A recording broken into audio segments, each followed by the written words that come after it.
Sports Radio 610 presents Seth Payne and Sean Pendergast. We coming to H-Town. Let's get the work in, man. Let's go. Great day, great day. Oh, give me some juice, baby. Oh, yeah. Let's do it. Got him. Ball game over. As we're in the bottom of the eighth, win it 4-2 to even up this series at a game apiece. Astros taking advantage of some Tigers' less than stellar defense, but that's a nice comeback win after the loss last night. Win's a win, man. We'll take it. We'll take it. 4-2 last night. The Astros beat the Tigers, even up the series. I would say Hunter Brown and Framber Valdez both lived up to the hype last night. That was fun. But the most fun part, the Astros get a big win last night. Big two-run single by, this is the second or third time I've had to look up his first name, this Delgado character. Rinel Delgado with the Delgado was a champ last night. Seeing eye ground ball single to give the Astros a 3-2 lead. They went on to win 4-2. Yep. Welcome in. I'm Sean Pendergast. He's Seth Payne. Raheel Ramzanali in again with us. The guy over there, Raheel. Okay. He's definitely the most put together guy in this room this morning because you and I were up late at this game last night. Raheel doesn't know yet the sacrifices that you and I make to bring sports talk to the city of Houston. Raheel, I ate 9 hot dogs last night in the first 2 innings. I thought, okay, what's this 9 hot dog challenge on Dollar Dog Night? Yeah. I'm going to eat 36. So I didn't. I got to 8 in the second inning. I'm like, all right, I'm going to get a head start on this 36 thing, and then I cowered out. I started thinking about strokes and stuff. You were a little like Jordan in that Kansas City game last Friday where he had 6 RBIs. Yeah. He had 2 home runs and 6 RBIs in the first inning, and what did he finish with? 2 home runs and 6 RBIs. He came in strong. The funny part was that before the game, when you and me and my wife Amy and my daughter Judy were hanging out in center field, because we got there super early. Yeah. So we're hanging out in center field, and you made a point to tell me I'm not doing the dollar dog thing tonight. Right, because I wouldn't be able to control myself. Yeah, too much sodium. Yeah. And then Judy shows up. Judy leaves for 5 minutes, comes back with 2 hot dogs, and then Seth Raheel, he was like Danhausen. He just disappeared. Where did he go? And then he comes back with a stack of hot dogs, and I'm like, man, I don't know how many he's going to wind up eating, but he wound up eating. Not 2, not 3, not 4, not 5, not 6, not 7. 9 hot dogs. 9 hot dogs in 2 innings. Yeah. Well, but I got to start before the, I got to start in the pregame. I'm worried about the Astros. Oh. Now I'm worried about pivoting away from the hot dogs already? No. I'm worried on the financial side because what I was doing was I was going to go and I was going to get a dollar dog and maybe some nachos or something. But you see it on the screen when you're ordering on the screen there, and it's just like anything you buy on the internet. You just can keep add one, and I'm looking at nachos for. I don't know, it's like $478 or something for this dollar dog, and I just keep bing, bing, bing, bing, bing, bing, bing. That's good for me. Yep. It's the potato rolls that are good. Oh. I don't know, maybe their profit chewy margin is like 90% on hot dogs or something. They turned down, I had human monies prepared to spend on nachos and other stuff. I was maybe going to get some brisket or something last night. Why? I'm like, nah. Why not have 9 hot dogs? Why? Yeah. How many more could you have done if there was no punishment for it, right? Right. Sodium, you don't have to get up. Yeah, especially if I didn't have to get up and try to talk about radio on a day where I'm so bloated already I can't function. Right. I think my brain is bloated right now. Yeah. I can't remember Cindy Bourbano, who I've known for 15 years. Yeah. I could not remember her name this morning. She's the DJ. One of the DJs on Mega 101. I was like, hey, she's very famous.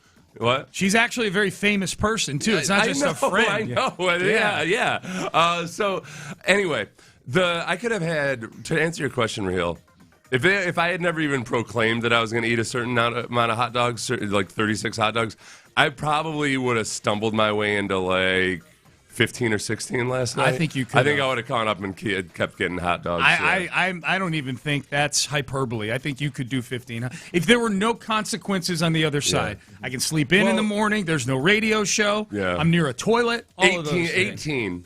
When you dropped me off in my car last night, I thought about getting a pizza. So, yeah. It was one of those things where I'm probably not going to eat tomorrow, so I might as well go big or go home tonight. Yeah, that's true. Or go big and go home. Yeah. Man, that is. I could have done 10. I can do 10 easily. I'm like you. I can eat. Yeah. I don't look like it, but I can eat. Oh, yeah. I can throw down Don't desserts. say you don't look like it. The people on the competitive eaters they look you. You know, they're all small, in shape. They're skinny. Yeah. Yeah, but you're really you're real active and everything, and I could see you got to fuel that engine, man. That's what Yeah. Yep. No, so anyway, the Astros are just fine, both in terms of Hunter Brown being back, Josh Hader. It was fun to be there in person and see Josh Hader come out and just think about how it wasn't Brian Abreu. Yes. That was my biggest last night. And it was good. It was good for Brandy because Brandy was really stressed for 2 days leading up to this game because she loves Fromber, and she didn't. She was nervous about if he had a meltdown here or something. So it was good for Brandy because she got to see Fromber have a good game. Yep. And he hasn't had a bunch of good games lately. But then she also got to see an Astros victory. Yeah. It was at good. home while I was actually living life. Yeah. Well, and you were you were at the game. You were living life at the game. Yeah. Sitting with your children. I was taking care of your children for you. You were you were babysitting. Yeah. Seth was sitting in between Sammy and Judy. Keeping them apart. That was the thing. Originally they were sitting together. I was like, all right, you two. If Sean's not going to do anything about this, I will. Right. That's what I have to do with mine. I have an 11-year-old and a 3-year-old. Yeah. And they're at that point where the 11-year-old just has fun. She has fun annoying the 3-year-old. Yeah. So we always have to sit in between them. Like, you're an 11-year-old. What are you doing? Yeah. Why are you doing this? Yeah. And then the 3-year-old is picking up on it, and she knows that she can hit the 11-year-old. Is the 3-year-old feisty? Yeah. Oh, okay, She's a good. dog. She's a dog. She's a dog. She's a dog, man. She's a dog. She's a dog. Like a dog, or like how Laramie Tunsil would call anybody a dog. Dog. Laramie Tunsil called Davis Mills a dog. She'll hit the 11-year-old, and then when we come up there, when they're fighting, she'll be like, no, she started. The 11-year-old started she's already got she that. She understands it. She's got that shtick down. Oh, nice. Yeah. She's either going to be a fantastically successful business person or a fantastically successful criminal. It's one of the two. Either one's fine with me. Oh, yeah. Again, That's go true. big or go home. Go big or go home. Yeah, the dad of the gangster is always kind of, you get to play the good guy in the movies where you're like, I'm so worried about you. I'm Henry Hill. Yeah. But yes, I'll live in the mansion you bought me. Right. Sure. Yeah. But I worry about you. Yeah. I want you to, That was great. How was the Hypocrite. ballpark overall? Fans, everybody? It was a nice turnout. It was a good turnout. It was good. Yep. It was really Good vibe. Yeah. It was, and it was a fun game. It was a really fun game. Yep. Had a pretty funny guy sitting in front of us. Yeah, he was good. I love sitting in front of somebody who harasses the other team. He was harassing Fromber relentlessly last night. Yeah. Yeah. Let's we love Fromber, but hey, he's on the other team now. That is, there's certain people you do and do not want to be stuck sitting next to in games. Yeah. Somebody sitting in front of you who's funny is perfect because you can't. It doesn't feel like it's just like it's top of you. Yeah. Yeah, being in front of you. Yeah, you're right. And he wasn't trying too hard either. He was legitimately funny. Yeah. He wasn't forcing it. It was good. What was the smack talk towards Fromber? I just general smack talk. General. Like when he walks somebody or something like that. Some guys have a way of just making it like idiot. Like it just, I don't know. It just I feel it hit with me. Okay. Yeah. You know what? You can't put your finger on it, but you know it when you see it. This kid was popular in high school. Yeah. All right? It didn't have to be all that witty or anything, but he was a bully verbally. Yeah. And you got to be friends with that guy so he doesn't turn on you. He also had tremendous, this guy, hand-eye coordination. Because, you got there with your 6 hot dogs all stacked one on top of each other. He had 4 hot dogs with slathered in like the big 3 of condiments. He had like mustard, ketchup, and relish on all 3. Oh yeah. And he was doing that thing like the servers do at Avalon Diner where they bring out like 4 plates of omelets on one arm like that. He was doing that with the hot dogs. I gave him a compliment when he sat down. I'm like, dude, that was impressive. This is what Sean was getting angry at last night. Do you have your list? I got it right here. Yeah. I got it. The things I hated last night. Things I hated about last night. And I'll tell you things I liked about last night. I wasn't trying to make an awkward transition into that, but I thought of that guy who was so funny in front of us. And then I would look over, and every now and then, it's fun watching a game with you because every now and then you turn and you give the look you gave me when I hit you in the eye with a Tide Pod. And Sammy knows the look, too. He does. Because it's from when he would misbehave as a kid. So, like, when somebody makes a stupid ABS challenge, you give the same look. It's a look of pure rage and fury. Were you and Sammy talking about this? Yeah. That's one of the things we were talking about. We talked about you a lot. Yeah. He's got a lot to say. Oh, I know he's listening. Say it to my face. He's got a big thing he's working on this morning. I know. I know. He's there. Altuve last night. Yeah. Altuve was terrible last night. Terrible. And he's been terrible. I saw a tweet yesterday that listed the Astros regulars and how they're hitting with men on base this year. And it's exactly what it looks like. Jordan and Christian Walker both are doing really well. Christian Vasquez is actually great with men on base hitting this year. Altuve's awful. Mm-hmm. Like, $132 awful. Like, he's terrible. And he came up his first 3 times last night. Man, if he's going to hit in the 5-hole and be coming up with guys on base, you can't do what he was doing last night. His first 3 at-bats, he left 2 guys on base, and then he strikes out to lead off the 8th inning, which they ended up scoring. They thankfully, his teammates picked him up. So Altuve, and I hate doing that because Jose Altuve is my favorite athlete in Houston of all time. He was terrible last night. The challenges. Yeah. Well, Yiner's back, Sean. That's one of the things I was most excited about. Yiner coming back. Finally, we'll have some discernment and judgment at the plate, right? And then you say, oh, no, he's actually one of the worst in baseball. He's one of the worst. Right. And he's one of the worst in baseball. Challenged an 0-1 pitch. The first pitch of an at-bat. I know. They have zero situational awareness. This is on a spot at this point. Bro, you got to have rules on this challenge stuff. And it wasn't even close, was it? No, he lost the challenge. I know he lost the challenge. I'm trying to remember the replay on it. It wasn't as bad as some of Cam Smith's, where the entire ball is inside the rectangle. And then Christian Walker challenges a 2-1 pitch. Like, these things for leverage situations, man. The attempted wave, that good on Dyken Park last night for squelching the attempts at the wave. I didn't in the even 8th notice inning. it. Yeah, that's exactly. I did. I stood up because I thought maybe it was the 9th inning. I thought they were like, this is not even close. The wave got squelched. You know the other thing that made me a little agitated, and I didn't see this coming last night, but I'm just sitting there at one point, not as agitated as Altuve in the challenges, but I looked up and they had the pennants up there on the top of the wall. They have the 2 gold pennants for the World Series championships. Yeah. They have the 3 kind of red, orange, or probably orange pennants for the 3 American League championships. I don't want to look at the one for 2019. Mm-hmm. I don't want to look at that one. That's the most painful title loss in my sports watching fandom. That one losing surprised me when you told me that. 4 games at home, man. Yeah. I just don't want to be reminded of that one. It's the greatest Astros game I've ever watched. Should you only put up, and it doesn't bother you when they lost the other World Series? Not as much as that one. That one, the one that you just feel like, okay. You had a 107-win team lose all 4 games at home. Yeah. To the Nationals. Who in fairness, won the Nationals lost games. all their games at home, too. So, Yeah. the Astros just had the curse of home field advantage in that one. They shouldn't have had home field advantage, man. Yeah. So that's what bugged me last night. Now, the things that I liked about last night, I loved Hunter Brown coming back the way he did. I loved them picking him up in the first inning where there's that double off the wall. And Cam Smith to Jeremy Pena.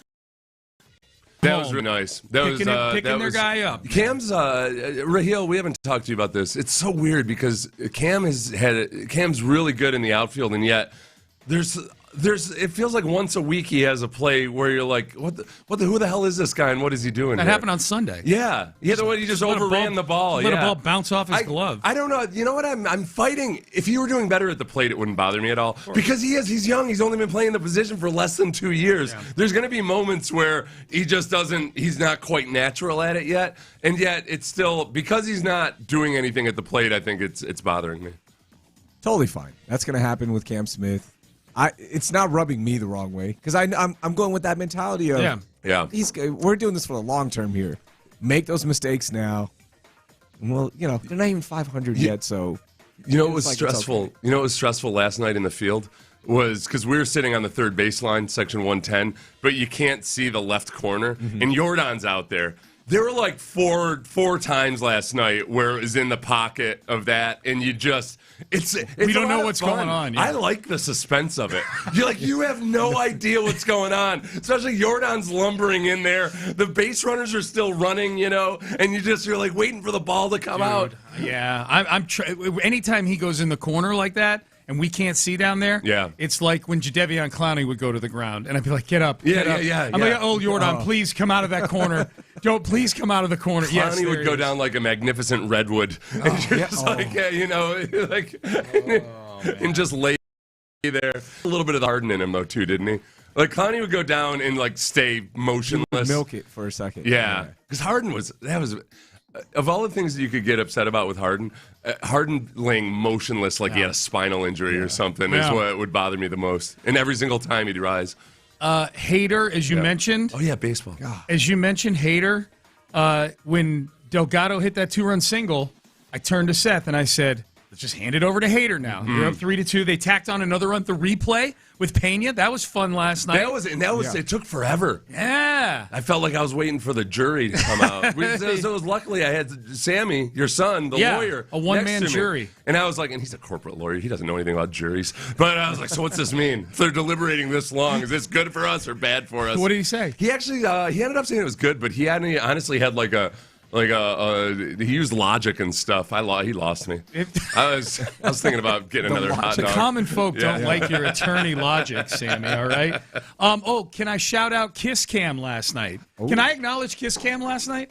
Acknowledge me. We're sitting there, Kiss Cam's on there, and they're going to these couples that none of us know. And then I look, I'm like, oh, my God. It's Kobe, my bartender at Lizards. Get out of here. And his wife. Yeah, Kobe was on Kiss Cam. And they gave it was a good kiss they gave. It looked like they weren't just obligated to kiss. No. He flipped his hat off. Yeah. And he goes in on his wife, a big-time kiss. And after we dropped you off at the... I thought you were going to say, a big lady. Yeah, no, she was not. No, Kareen's a lovely woman. We saw Kobe. I knew you're going to be really surprised by this. After we dropped you off at your car, we went to Lizards for a nightcap. God, you're a machine. We went to Lizards for a nightcap, and Kobe was there. Yeah. And he comes up, and Amy had snapped pictures of the two of them on Kiss Cam, and I sent him to Kobe, and Kobe could not have been more. He comes up and gives us this huge hug. He's like, nobody else got it for posterity's sake. Oh, really? So it's a big moment. Oh, wow. You know what the ballpark should do is kind of like they do at the amusement parks. Take the picture for you and then extort you. Oh, yeah.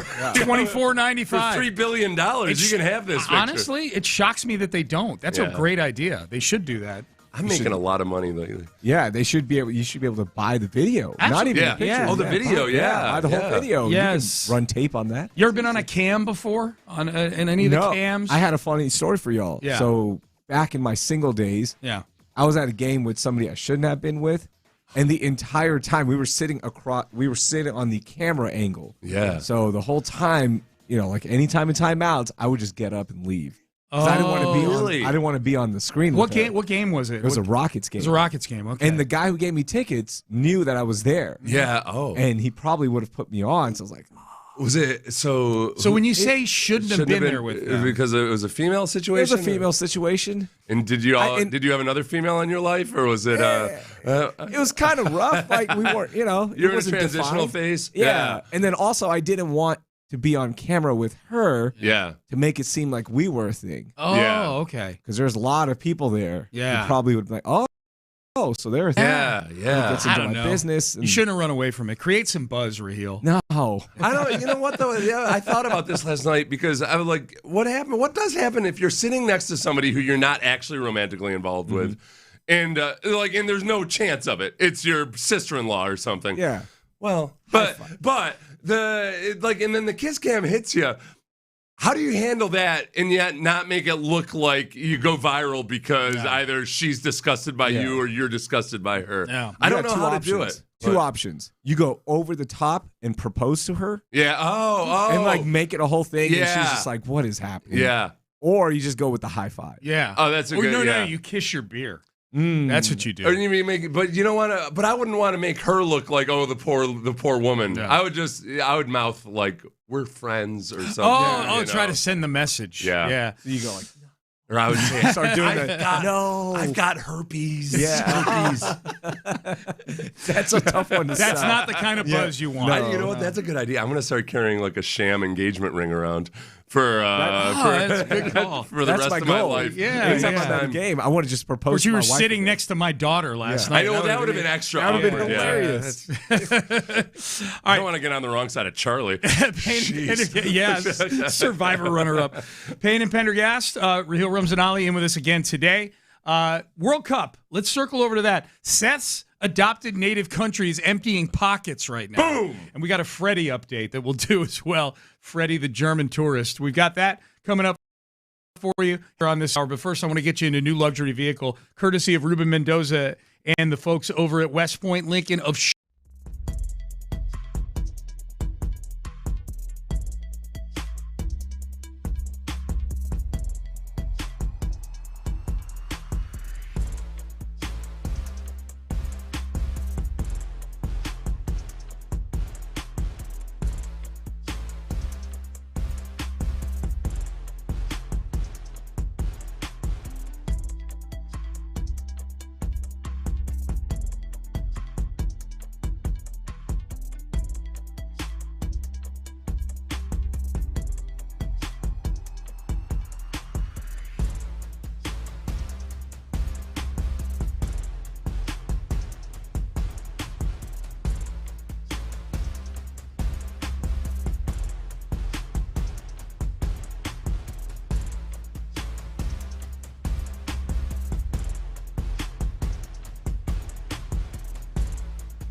Sportsradio 610 presents live from the West Point Lincoln and West Point Lincoln of Sugar Land Studios. Here's Payne and Pendergast. All right, World Cup update.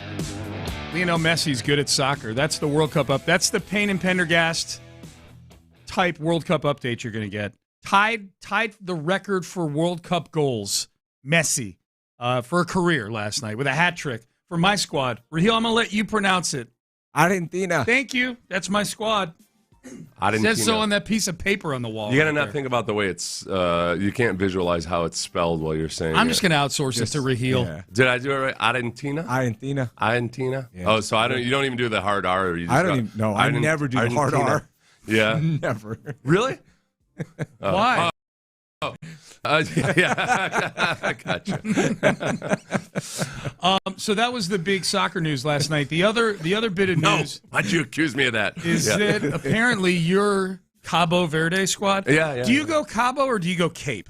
I do. I say Cabo Verde. Cabo Verde. Because you're Cabo Verde. Because you're an adopted native son. Yeah. Apparently, they've been emptying pockets. Yeah. The People draw underestimated us. The draw they had the other day with Spain. Mm-hmm. Two stories on that. One, there was some gambler that bet $1 million on Polymarket, I guess, and to win $85,000. So Spain is a heavy favorite. Yeah. So when you get these heavy favorites, which is ridiculous for everybody to know. Like whenever people make those bets, you'd wonder who the hell is doing this because it's somebody that has that amount of money, but should know that.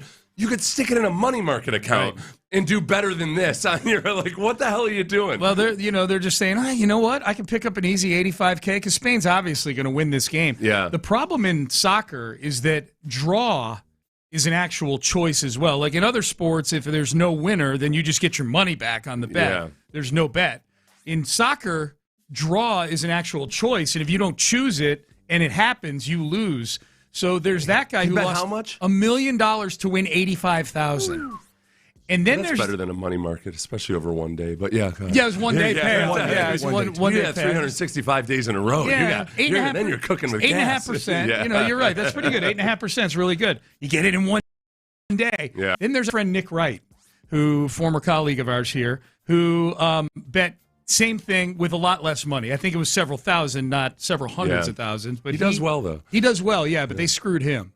I won a lot of money on the Knicks winning the championship because I had the very deep analysis of, hey, this team hasn't lost in a month and they win every game by 20. I think they can beat a young Spurs team. Yeah. And I could have, just hit the old, withdraw button. But en route to the withdraw button, I saw another button that said, what is this? Is this a free $1,500 I can pick up off the ground? Just scoop it up? Spain's going to beat Cape Verde. I don't care that they're minus 1,400. They could be minus 14,000.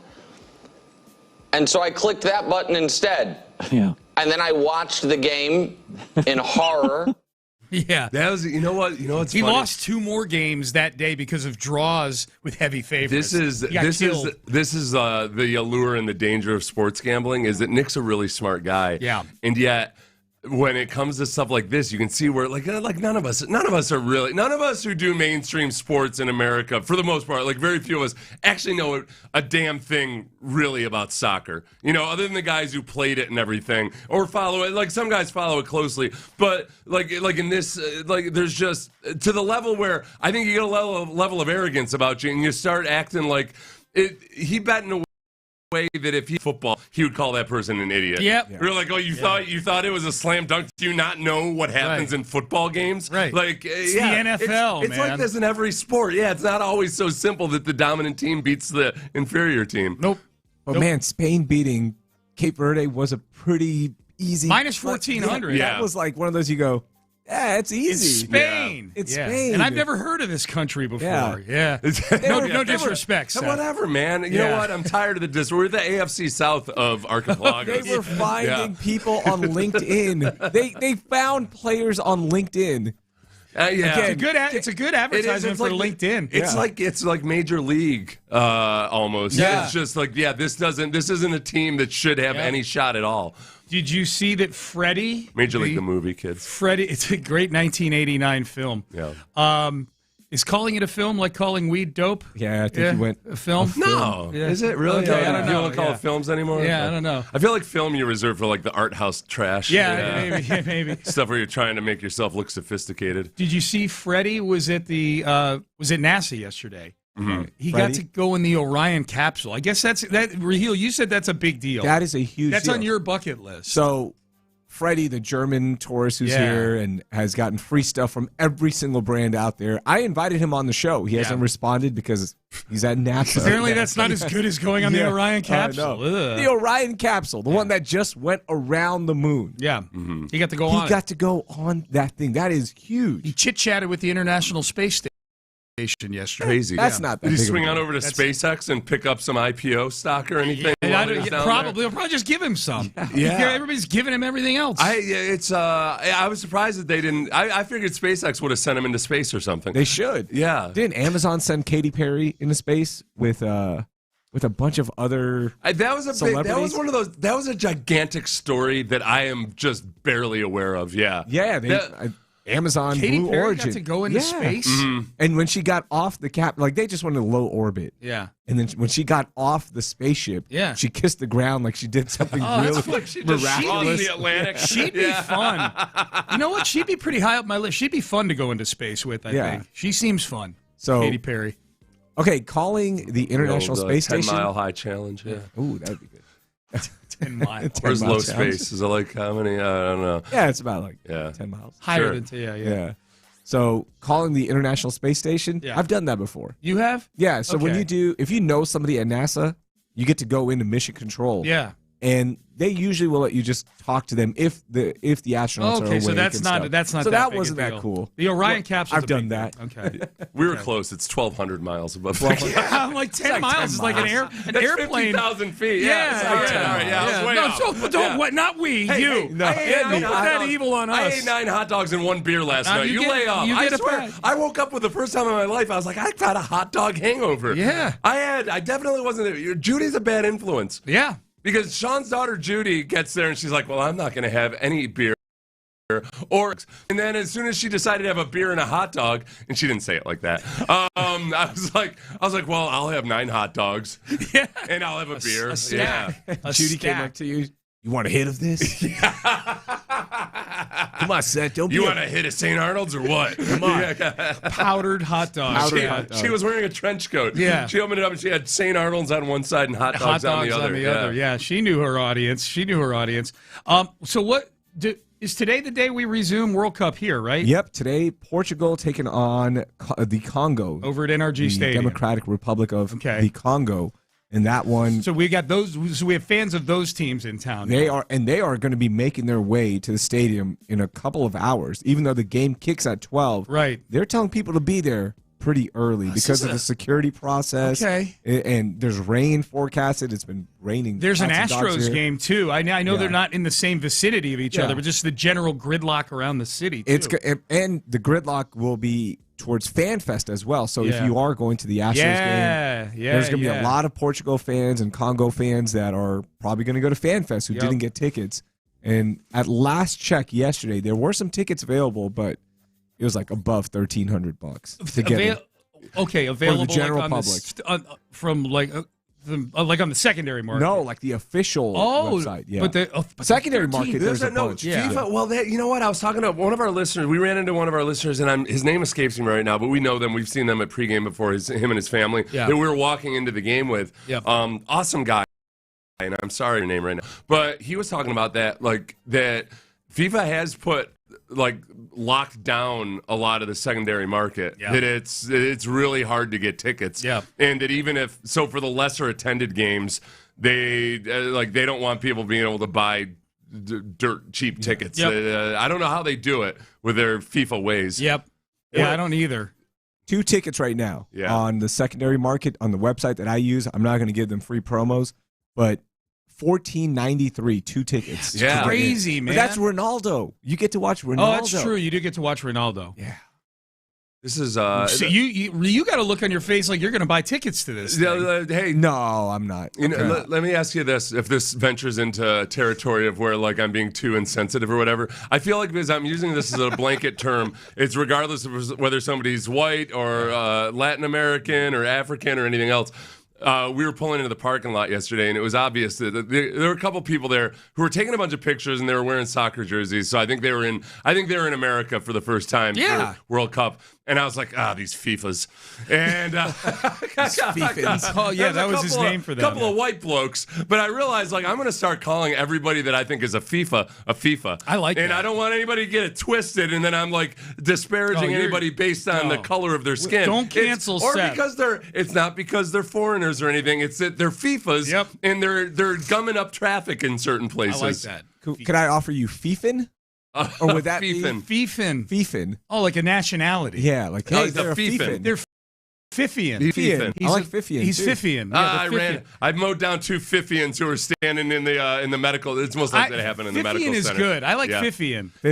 Any Fifians listening right now, head on a swivel in the medical center. Okay? Yes. It can get confusing down there. All right. Later in the show, Raheel, you're going to put together the perfect day for the Congoans and the Portuguese that are in town for this game. Yeah. Okay, we'll do that a little later in the show. And when Tank did that interview at that Dick's event last weekend, he said something about knowing somebody from DR Congo, but I couldn't figure out what he was saying. I couldn't either. Yeah. Can you call him up right now? Call Tank and find out what the deal is with that. Hey, Tank and Sean, what were you saying at Dick's the other day? All right, headlines. We've got Astros that we'll circle back to. Good night for the Stros last night. And so we'll get to that. We'll get to some World Cup. We've got a little NBA news as well. We'll do all of that. Coming up next in headlines. Oh, Trajan Wealth. If you have your retirement plan kind of in a spot where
for ATTRCM.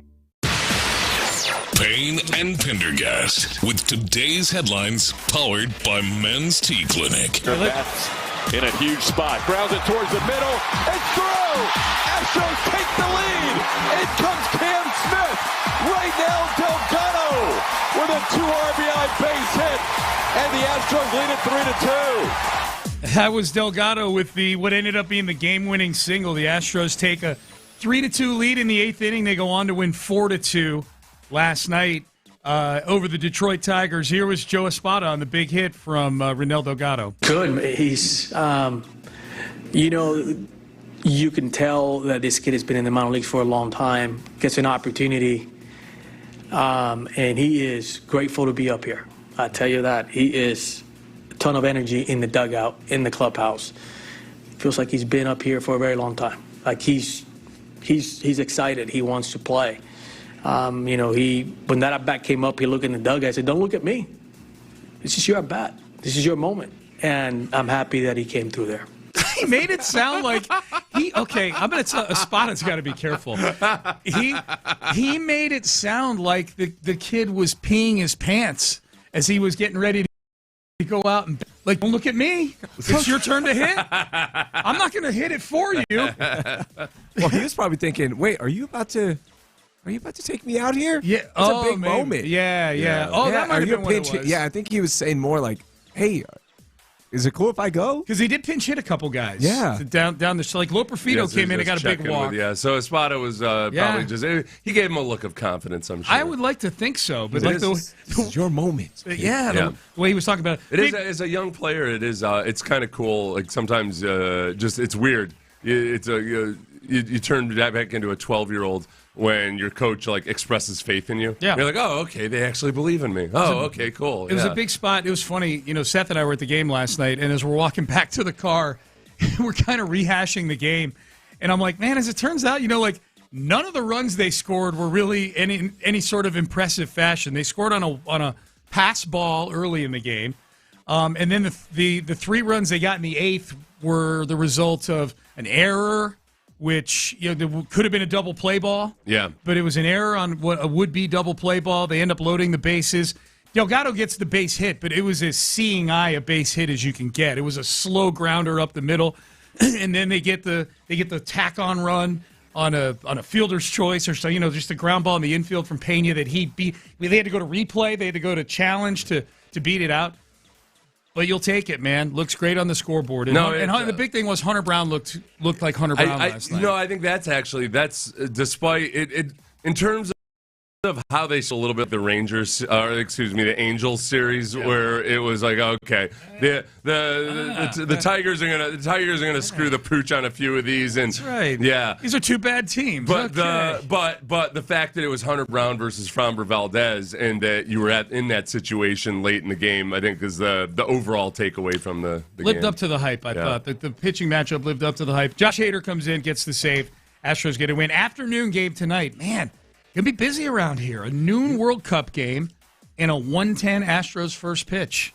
It's a great day to be a Houstonian. It's a great day to be a Houstonian. I still have to get down to FanFest. I haven't been down there yet. Yeah. What should I be looking for down there, Raheel? You should be looking for long lines because there's going to be a lot of hype for today's match. Yeah. And then England is playing a little bit later on today. It's a good slate of games in the World Cup.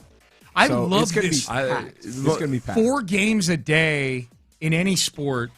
Mm-hmm. If I'm watching sports in the afternoon on a weekday, that's a good day. The nice thing, that's one of the reasons that I chose Cabo Verde as my adopted, is that I have just as much chance of understanding what somebody from Cabo Verde is saying as somebody from anywhere outside London. In England. It's your squad. I speak to an Englishman for 10 minutes and I don't have a clue what he said. Yeah. England, Croatia, that's the 3 p.m. kick. 6 p.m. Ghana, Panama. That's a really good matchup. Okay. I'm just going to, that's as close of a game as you're going to get. Okay. And then you've got Uzbekistan taking on Colombia. That one's probably going to be more for the fans. Yeah. Like what's in the stands. Yep. The Colombian women. I think people are excited. Okay. Yeah. That's what everyone's counting down to. Shakira. Okay. of course, the most famous Colombian. Yeah, okay. Yeah, so people are excited for today's All right, well, Fox and Telemundo do the Lord's work and make sure we get plenty of good crowd shots in that game. I like that. The big news from the World Cup last night, or yesterday, was Lionel Messi gets a hat trick in Argentina's win over Algeria, ties the all-time World Cup goal-scoring record. He's got 16 World Cup goals in his career now. He's going to break that record at some point. Probably in this tournament, he'll break that probably record. next game. Yeah, probably next so game. Good. France over Senegal. Mbappe is right behind Messi for number of goals. He's got 14 now. He scored last night against Senegal. And he probably has 2 more World Cups left. Yeah, younger guy. Yeah, younger. Yep. So and Raheel just laid out. That's Raheel Ramzanali. For those wondering who the third voice is, he laid out the schedule for today. I'm really enjoying just at any given time you just turn on a soccer game. This has been a lot of fun, this World Cup so far. The NBA Finals was a lot of fun because we got to watch San Antonio suffer. This was the most watched NBA Finals. And again, this comes with the caveat that in this day and age where they're able to accumulate all the data for digital, they're much more on point with how they're pulling these numbers together.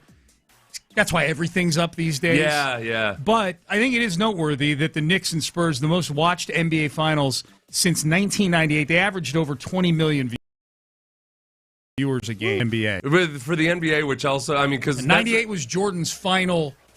That's the league. It's amazing how quickly things turn. Because remember 5-6 years ago, it was like, football's dying, and NBA is where it's at. Like everybody can, and then all of a sudden, the NBA was in danger. Like people always exaggerate, but it just because of everything that was happening with load management and players switching teams, et cetera, it felt like they actually were in a little bit of trouble somehow. Yeah.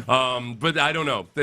By and large, if you put a good product and some good storylines on, and if the Knicks happen to be one of the Knicks teams are in the it, finals. and Wembanyama was in it. Yeah. In some ways, you couldn't have drawn up a better finals. Yeah, for viewership. Wembanyama is that kind of guy that he's almost just by the freakish visual of this human being. People want to see him. Yeah, that's a big draw. Yep. Yeah. The other thing with the finals, we always hear these ratings. Like, this got 17 million people. Yeah. This literally felt like everybody was watching. Yeah, It felt like everyone was gathered. Passes the smell test. Yeah, it felt like it felt the most like it did when more of everybody was watching the NBA. Yeah, good call, Ray. Yeah, even though it was only in 5 games, all 5 games were by and large close games. The Spurs were in every single game. So, in fact, they had like a 90% win probability in all these games. They were more than in these games. They won the expected win. They did. Yeah, no, Kenny Atkinson, the coach for the Cavaliers, is waiting for a parade to start in San Antonio right now. He's like, where is everybody? Yeah, based on the pre-series odds, and it was expected to happen. We should big winners. They should actually be the champions. All right, we've got follow-up from the Brendan Sorsby story this week, the Texas Tech quarterback who's going pro. For those who don't know exactly, how is he viewed by the NFL? We've got a draft expert to lay that out for you. And where might he end up going? We've got that coming up here in the 7 o'clock hour. We've got What's Happening Heezy coming up at about 7:20, the news stories that may have slipped through the cracks for you here. Raheel's going to have us up to speed on all of those. We got a nice long segment coming up here. Stay there. But before we get to anything, Men's T Clinic just brought you those headlines, and they can bring you some tests.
Sugarland Studios, KILT FM HD2 Houston. On Odyssey Sports Station, the Texans play here. Sports Radio 610 presents Payne and Pendergast. Right, we'll get to the latest with Brendan Sorsby here in just a second. Texas Tech quarterback, just checking in on the text page. Ocho, loyal listener to the show, is not a big soccer fan. It said, watching soccer helps me understand people who don't like baseball because if you don't appreciate the little things, it's a brutal watch. And then he says, all caps, it's a brutal watch. Yeah. He says he'd rather watch an entire season of Love Island than soccer.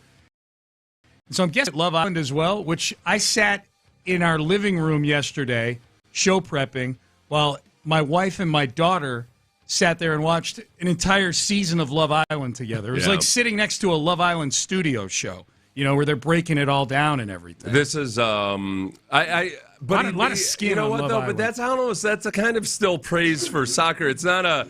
He's acknowledging. He's not saying it's a bad sport or anything. But there are so many little nuances. That if you don't really understand, he doesn't like watching. It's hard to get. Well, in a score where they don't score in a game where they don't score all that much, especially you got to really appreciate what kind of defense they're playing, the quality of their shots on goal and all that, precision of the passing and everything else. Yeah. On the scale of watchable when your team isn't in it to I'm not interested, where does soccer rank for you? It depends because this World Cup I'm really interested, but I have a lot of friends. Lopez does this, and my buddy Wallace March does this. They get up at 6:30 to watch Premier League. Mm-hmm. I just don't, but the World Cup is intriguing to me just because this is the biggest tournament. Yeah. So I would say your question was on a scale if I don't have a rooting interest in it. On a scale of 1 to 10? 1 to 10. Probably a 3. Yeah. Something like that. That's the NFL is what for y'all? A 9. 9. Yeah, right? I'll watch every primetime NFL game. Yeah, I watch a game of two teams I don't care about whatsoever. Yeah. And yet I do think I think the fun thing about watching sports like soccer or volleyball or anything is I think that the announcers take an even more educational approach. approach sometimes. I feel like they know I'm dumb and they need to explain certain things to me, and I appreciate it. And now maybe I just ignore that stuff. Like maybe it just doesn't even register when I'm watching a football game because you just, they're saying stuff that you already know. But I do feel like the announcers in those sports do a good job. It's so much fun when the U.S. men's national team is playing, but for me, I'm not as big into watching random countries. Like, I'm not glued in. I'll have it on in the background, but I'm not glued. It's a good background. It's a good background sport. Background. That's part of the star appeal, though, too. Yeah. I can see with soccer, kind of like with basketball, it's like your stars are right there in full, like you can see their complete figure and faces and everything. Yep. And so there's like an emotional part of that you don't necessarily get in football. That's why I started. I was always a casual baseball fan, like just not at all. Because I grew up around a bunch of Yankees fans, and I thought like, oh, this is a loathsome sport. These people are scum. And when I got here in 2002 was the first time I'd lived in a Major League Baseball city. And when I started watching games, that's where you start to realize like, oh, like the personal. I'm personally invested in Biggio when he's at the plate. Yeah. And I get empathy stress for Bagwell, especially with his, like all that stuff I had never experienced before. And you get that connection with the players in a way that you don't in football. Definitely. That's definitely the Especially case. in baseball because it's every night. Every night. And when a guy's slumping or when a guy's on a hot streak. That's a good question, though. Like, if you don't have a rooting interest, like for all the sports, I would say NFL for me is like a 9.5. Like it's what I watch. Yeah, like what I watch it. 9.5 for NFL. I would say 8 for college football. Okay, I love college football. Same. I would say NBA for me is like a 5 or a 6. I wish we had a hockey team because I'd probably watch a little more hockay. So I'm just going to push that one aside. And then soccer is like a 2 or a 3 for me. Of all those, if we did, and baseball. Yeah, baseball. Baseball's in between soccer and basketball. That's funny. Baseball's like a 3 or a 4. Baseball's like a 1 for me. Yeah. If the Astros if it's not the Astros, I'm not watching a Padres Pirates. No, that's a good way to look at it though too. Sean, if we had an NHL team, which is a possibility. What type of sport is it in terms of wanting to watch the other teams? Because with baseball, and that's how America treats it largely. It's a local sport. Most people they're hyper focused on their team. Other than like the real baseball, nerds and aficionados. Yeah. People have largely made it a local thing. NBA is way more like you know what the storylines are and everything. And now, if we're talking being there live, yeah.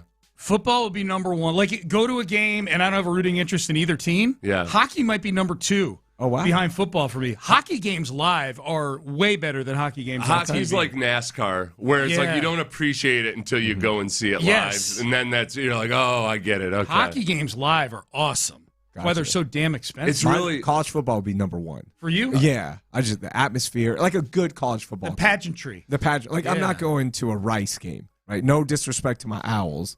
All right, I love y'all. It sounds a little disrespectful. Yeah, but I'm not going to a Rams game. Okay? Yeah, college football is hard for me just because it's so vastly inferior. The quality of play is not good. Quality of play compared to the NFL. It annoys me. Yeah, I get into the emotion of it and everything and the big performances and all that. But there is a part. You know what? A lot of it just comes down to draft season. I cannot handle all the college football fans who don't understand how bad their quarterback is. That he's really not that good at all. And that floating up. These prayers to awesome wide receivers who have their guys beat by 7 miles. That's not an impressive throw. It's amazing. What are you talking about? I feel like I spend all of draft season explaining to people like, no, this kid's actually, he kind of sucks. Okay, he's in an air raid offense, elitist. And that's it. He's an elitist. NFL elitist. It's not. You're a snob. All right. They on the TV here in the studio, ESPN is on right now, and they just shared the news with us that Brendan Sorsby is holding a pro day on July the 10th. So the NFL teams, if you're interested in a quarterback with, well, I'll say first-round talent, but we'll let Daniel Jeremiah lay that out here for you right now. What's the scouting report on Brendan Sorsby, the now former Texas Tech quarterback who gambled a whole bunch, bet approximately $90,000 on pro and college sports over the last 4 years, was banned by the NCAA and then had it lifted through a court, and then finally just said, you know what? I'm going to go pro. What is the scouting report on Brendan Sorsby? You're talking about somebody who's got elite size, arm strength, and athleticism. Like, he's 238 pounds, just under 6'3". He can make every throw. He's real loose and fluid. Like Fernando, I have a higher grade on Fernando, and we'll get to the Ty Simpson debate here in a second. But Fernando is a little more compact. You could say even a little bit robotic. He's more of the loosey-goosey, like he'll drift and float in the pocket, but he can throw from every arm angle. Just a tremendous athlete. So there's a base you can build on with him. Now there's more development ahead of him, even though he started a good number of games in college. But just in terms of the skills, like the skills are exceptional. So as a player, he reminded me a lot of Jackson Dart when he was at Ole Miss, where you could look at him and say, okay, the size, the athleticism, the toughness, the competitiveness, and maybe there's some things to refine, but we can move him around and use his athleticism while we continue to develop him in other areas. And Dart went, in the early 20s? So that's who he reminded me of, just purely as a football player. It sounded like the profile that he would have done if you were to describe who's most likely to get caught in a gambling scandal. Exactly. Hold on. The guy who was betting on Romanian soccer he can throw and Turkish basketball is loosey-goosey with it? Yes. Yeah, no way. That's funny.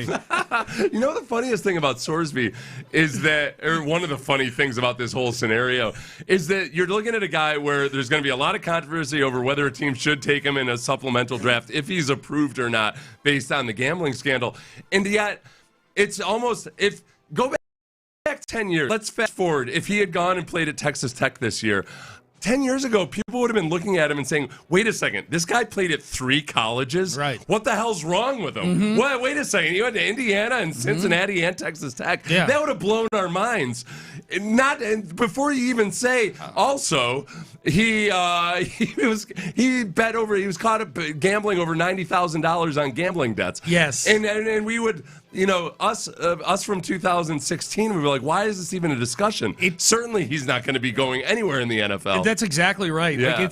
Like that's what I said to you when the whole thing, when people were, when there was definitely a side, there were people taking the side that, let him play, whatever, let him play. Yeah, he bet on all this, but he had an addiction and let him play. And I'm like, this goes to show you how desensitized we've become to where gambling fits into the tapestry of everything. That a guy that plays, I'm looking at it right now on the TV, plays more than 9,000 bets over 4 years.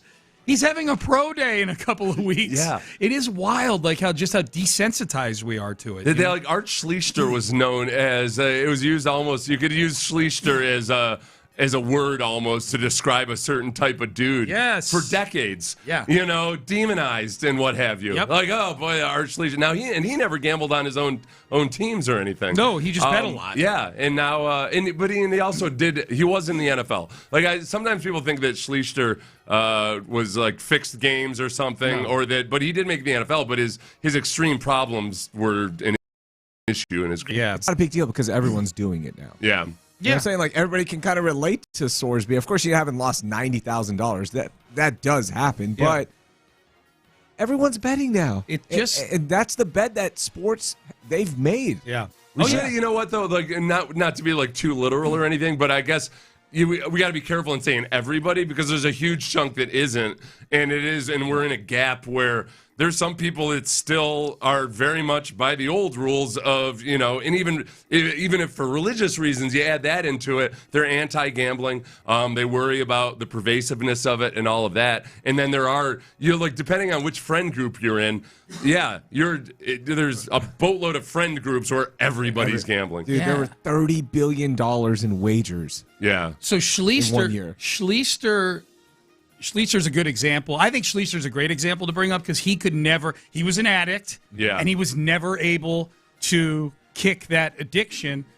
Drafted by the Colts, played in a few games his rookie year, then suspended for a full season for gambling. So he had a full season to go get the help he needed, fix things, came back, played in 6 games over the next 2 years, and then banned for life because he couldn't kick it. That's what would worry me, and we'll hear from Schefter here in a second about which teams might be interested in Sorsby. That would be the thing that would scare me if I were an NFL team, is that he didn't really go seek the help until he was exposed for all this gambling. It wasn't like he stepped forward and said, God, I've got this problem, and I've got to go get this fixed. Like, no, it was exposed, and then I think chance to an element of PR to the rehab that he went through. Yeah. You know, I think there's that chance. I would be really worried, especially that it's your quarterback, because that's somebody, like, you only play one of those. It'd be one thing if he were a linebacker or some position where you've got 7 of those guys. This is a guy who's you lean on that guy more than any other guy on the team, the starting quarterback. This is where I feel like this is the thing. If it was strictly based it on the math and nothing else or the economics of it, he is still physically a quarterback with a lot of promise. There's a chance that he might be suspended for a year or so. But there's GMs out there that are going to look at this as, I mean, you can't get a guy with that physical potential in the 7th round ever.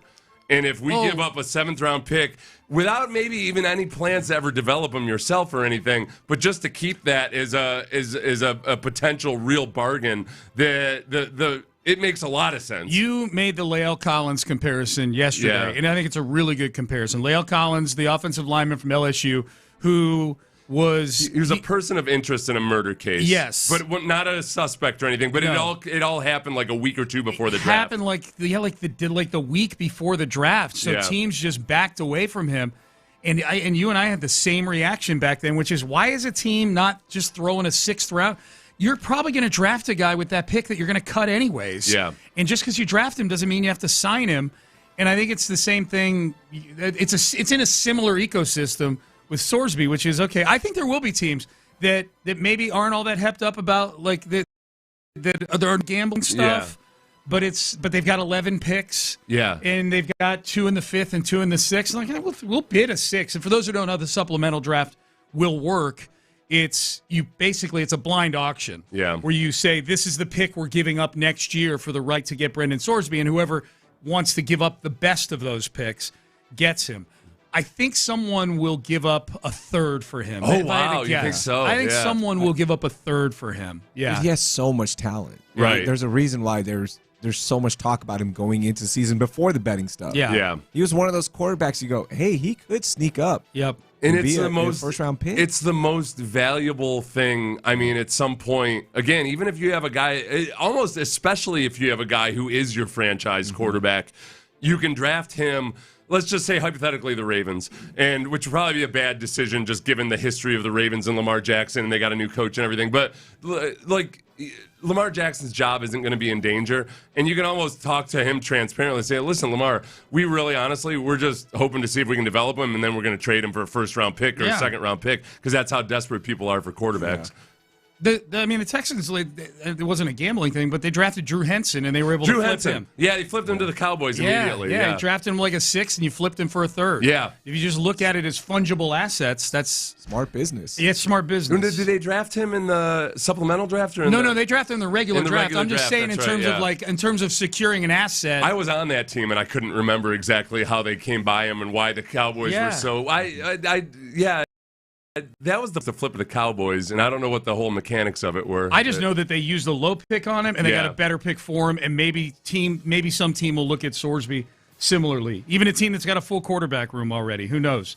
Here was Adam Schefter yesterday on the Pat McAfee show. What teams might give up a pick to take Sorsby? The Browns could put it in, and all of a sudden, if they had the worst record in football next year, and they're sitting there at the number 1 overall pick, Arch Manning, Jeremiah Smith, any other prospect, can't take them because you took Brendan Sorsby. Now, so that's why I don't think anybody will use a 1 on him, despite the fact that he probably would have had a 1st-round grade this past year. I think once we get past the 1st round, I think any round is possible. Yeah. Yeah, that's I'm going 3rd. That's my. I'm putting it out there right now. You know what's funny too, is that you guys both perked up when Jeremiah was talking about him being loosey-goosey. Yeah. I didn't even pick up on it because I'm the gambler in the room right here. Yeah, I didn't even pick up, like, when it's, the behavior of my kind. Yeah. That's just normal to me. It's like you guys are both like, yeah, of course he's loosey-goosey. When sometimes there's a funny character on television, it's like I get a heavy Long Island accent. People on Long Island are like, what? What's so funny? I don't want to get to what's so funny about this guy. That's what that was. That's what that was. So Schefter's saying 1st-round talent, but he doesn't think teams. And that's a good point, too. Like, a lot of these teams, they're giving up the round they're giving up. They don't know. We don't know what the draft order is yet. You know, so certain teams that could use Brendan Sorsby say the Jets going to give up first, because you could be talking about giving up the first overall pick in the draft for him next year. Mm-hmm. You know, we don't know what the order is until the season plays They out. do it to try to explain it. It's annoying, but they base it on there's three groups. There's teams that had 6 or fewer wins. There's teams that were non-playoff teams, and then there's teams that were playoff teams. And then they have a lottery within each of those subgroups to determine the order based on this coming season's record? No. Well, Based on last season's record. Yeah. No, but that's what I'm saying, though. When they bid, like if the Jets get him, you're giving up next year's first-round pick. Yeah. They don't know where that's going to be, and that's what I'm like. We don't know where that pick's going to be until the season plays out. Because it's based on this coming season's record, is what I'm saying. The draft order. The draft order is based on last season's record. Right. But when you give up the first-round pick, it's for next year's draft. But did they do the ladder? Okay, I got you. Yeah, I got you. Yeah. That's what I'm saying. We don't know where that pick's going to be. Yeah. So that's where we're at right now with Brendan Sorsby. That three-way lottery's got me all frazzled. I shouldn't have. When I brought that up yesterday, I'm like, this is gonna be confusing. So, yeah. Also, last thing on this, a timeline. So he has to declare by the 22nd. Right. He's going to have a pro day on the 10th, on July 10th. On July 10th, yeah. Why not just do the pro day on the 23rd? Let's knock this out. Why are we dragging this on? Because he's probably been at a casino for the last 2 weeks, and he's got to get in shape. He's not even. He's been playing blackjack. We don't even know if the NFL is going to allow him into the supplemental draft. Right. The supplemental draft as of now, if he's not allowed in, because they don't do it every year. Yep. This is so weird. This is the supplemental draft's annoying because people. It doesn't happen every year, and nobody really pays a whole lot of attention to it. The most notable players who've been drafted in the supplemental draft are Josh Gordon is probably the best one in the last 20 years. Yeah, like of the young people. Yeah, and the Browns gave up a second-round pick for him. Steve Walsh back in the day. Yeah. Brian Bosworth was a supplemental draft guy back in the day. I think Bernie Kosar was a supplemental draft guy. But you're right, like it happens. It's like locusts. It happens like once every 17 years. It's a little more often than that, but not very often. Don't forget to watch the NFL Supplemental Draft coming up July 18th, brought to you by FanDuel. FanDuel, brought to you by DraftKings. Well, it was funny yesterday. You sent me this tweet. Says Steve Palazzolo, formerly of PFF, now he does the what is it? The something Check the Mic podcast with Sam Monson. He put out a tweet with his supplemental mock draft consensus board. Yeah. It just says, 1, QB Brendan Sorsby, Texas Tech. That is all. And that's when I realized how few people really understand anything about the supplemental. The replies were 2/3 angry people thinking that he meant Brendan Sorsby should go number 1 overall. And they were like, well, where's everybody else ranked? And like, he's the only one. He's the only potential prospect right now. Number 1 pick. It doesn't mean he's going in the first round. It's just he's the only guy that any teams are considering at all. So he's number 1 on the power rankings, which could mean he not go. If he goes undrafted, then he's a rookie free agent. Yep. Someone's asking, why was Tyrann Mathieu not in a supplemental draft? Why was he in the regular draft? Because all the peccadillos he was going through happened when he could still declare for the regular draft. Yeah, that's where it's a timing thing. It's another confusing part about it too, and that's why the NFL doesn't have to allow everybody in. Yeah. That it's not. It's guys who have some kind of atypical situation, either an academic suspension sometimes. So there'd be a guy that didn't know he was going to be academically suspended until after the draft, but he's going to be ineligible to play, or something disciplinary. Yep. You all said he lost $90K. Do we know that he lost that amount, or do we just know that he gambled that amount? It is true. We should clarify. It's the stories are that's the amount that he gambled. Yeah. We don't know what his net winnings or that's important to know. Is how good was he at it? Yeah. That's is he spending more time studying Romanian soccer? Than his playbook? Then that's a concern. Yeah. Are teams more concerned that he are they concerned that he lost 90,000? If he had won 90,000 net, that's rare to do over the course of a couple years. Well, he would tell you that he wasn't studying anything when it came to betting on things like Romanian soccer. He needed the fix. He needed the action. He needed the dopamine hit. Art Schleicher's best quote from his saga. So, kids, Art Schleicher was a guy that had an issue with gambling, gambled on sports, gambled on other NFL teams, but never bet on his own team. Because he said, but only because the Colts were a lousy team. They stunk. Yeah. he's done. He was 0-6. He's like, hey, listen, I'm no saint. Yeah. I just there was no good action with But him. I bet on that team. Yeah. All right, let's shift gears. And there are always stories that slip through the cracks that we don't get to, that maybe slip through the cracks for those of you listening in your cars right now. That is why we are doing a segment this week at this time called What's Happening Heezy.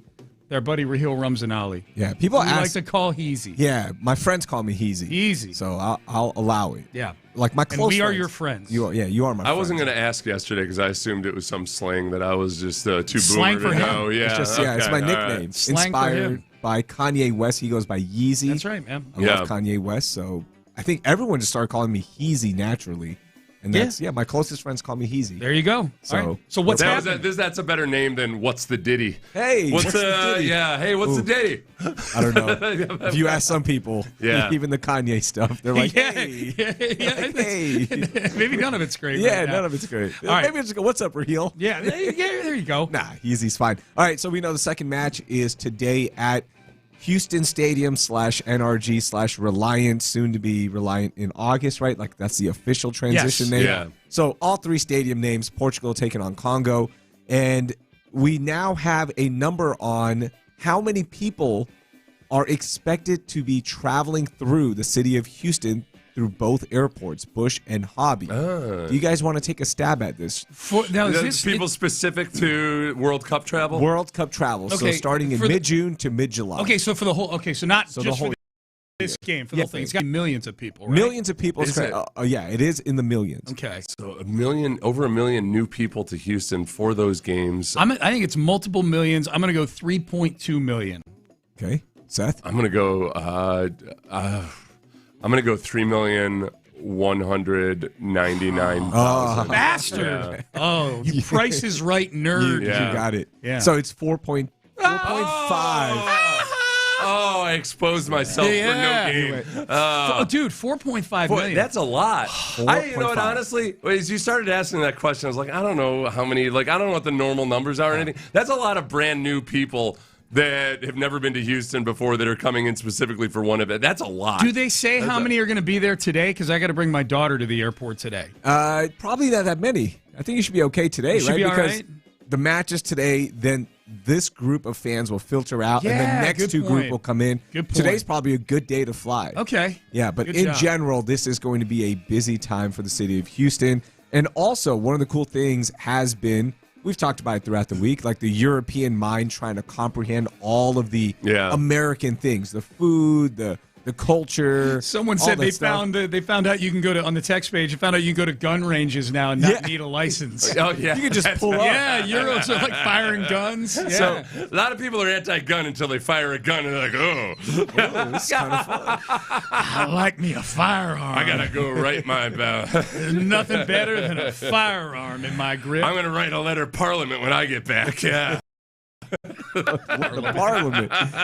So NRG Stadium, Reliance Stadium, is also getting a lot of praise from the European mind. It is, okay. Everyone is loving the stadium. Really? Yeah, that has been. I was wondering about the McNairs as they're talking about getting it ain't that good. And all these Europeans and everybody from all over the world are coming like, oh my God! And the do you see the stadium? It is an architectural masterpiece. It's amazing. And the county's like, see, it's fine. And that's why I brought this up, is because of the stadium talk. It's been hot all summer long, and Bridgeland and all this stuff. And I want to go back to one thing. So a year and a half ago, I took my oldest daughter to her first Texans game. Shout out to John Harris. He's the best. He got me tickets. Nice. And we walked in. I hadn't been to an NRG game as a fan in a really long time. Yeah. Of course, I covered the team, and, it's different experiencing the press box and walking in early. But going as a fan, my big takeaway was that, dude, the stadium is still awesome. I know it's not great for hosting Super Bowls and all the VIP stuff, but it is still a fantastic stadium, and it was a awesome experience. Yeah. It's a lot of the, a lot of the stuff that you don't notice or you wouldn't think about is for just like the ease of entry and everything. But then in how, a lot of the newer stadiums, the concourses are really wide. You can just, ease of movement seems to be the biggest thing, which also tends to also make it easier to make a lot of money too. Yeah, That's the part that. But it was easy to move around for us. Right. Again, I had at 9, a 9-year-old with me, and we had plenty of space. Yeah. The free refills, all that stuff. It was great. Yeah. So every time I hear new stadium talk, I'm like, have y'all actually experienced it? Like, have you, the billionaires, gone through and just experienced a game day? It's still really good. The Euros love it. And I don't know how it is for the. I don't know if they're the same kind of choke points at the World Cup games. I have to imagine that there are in terms of the traffic literally getting into the stadium. I'm not talking about the traffic on the street getting into the parking lot. I'm talking about the amount of time it takes to get through the gates into the Bud Plaza there, and then through the next set of gates, and then onto the escalator.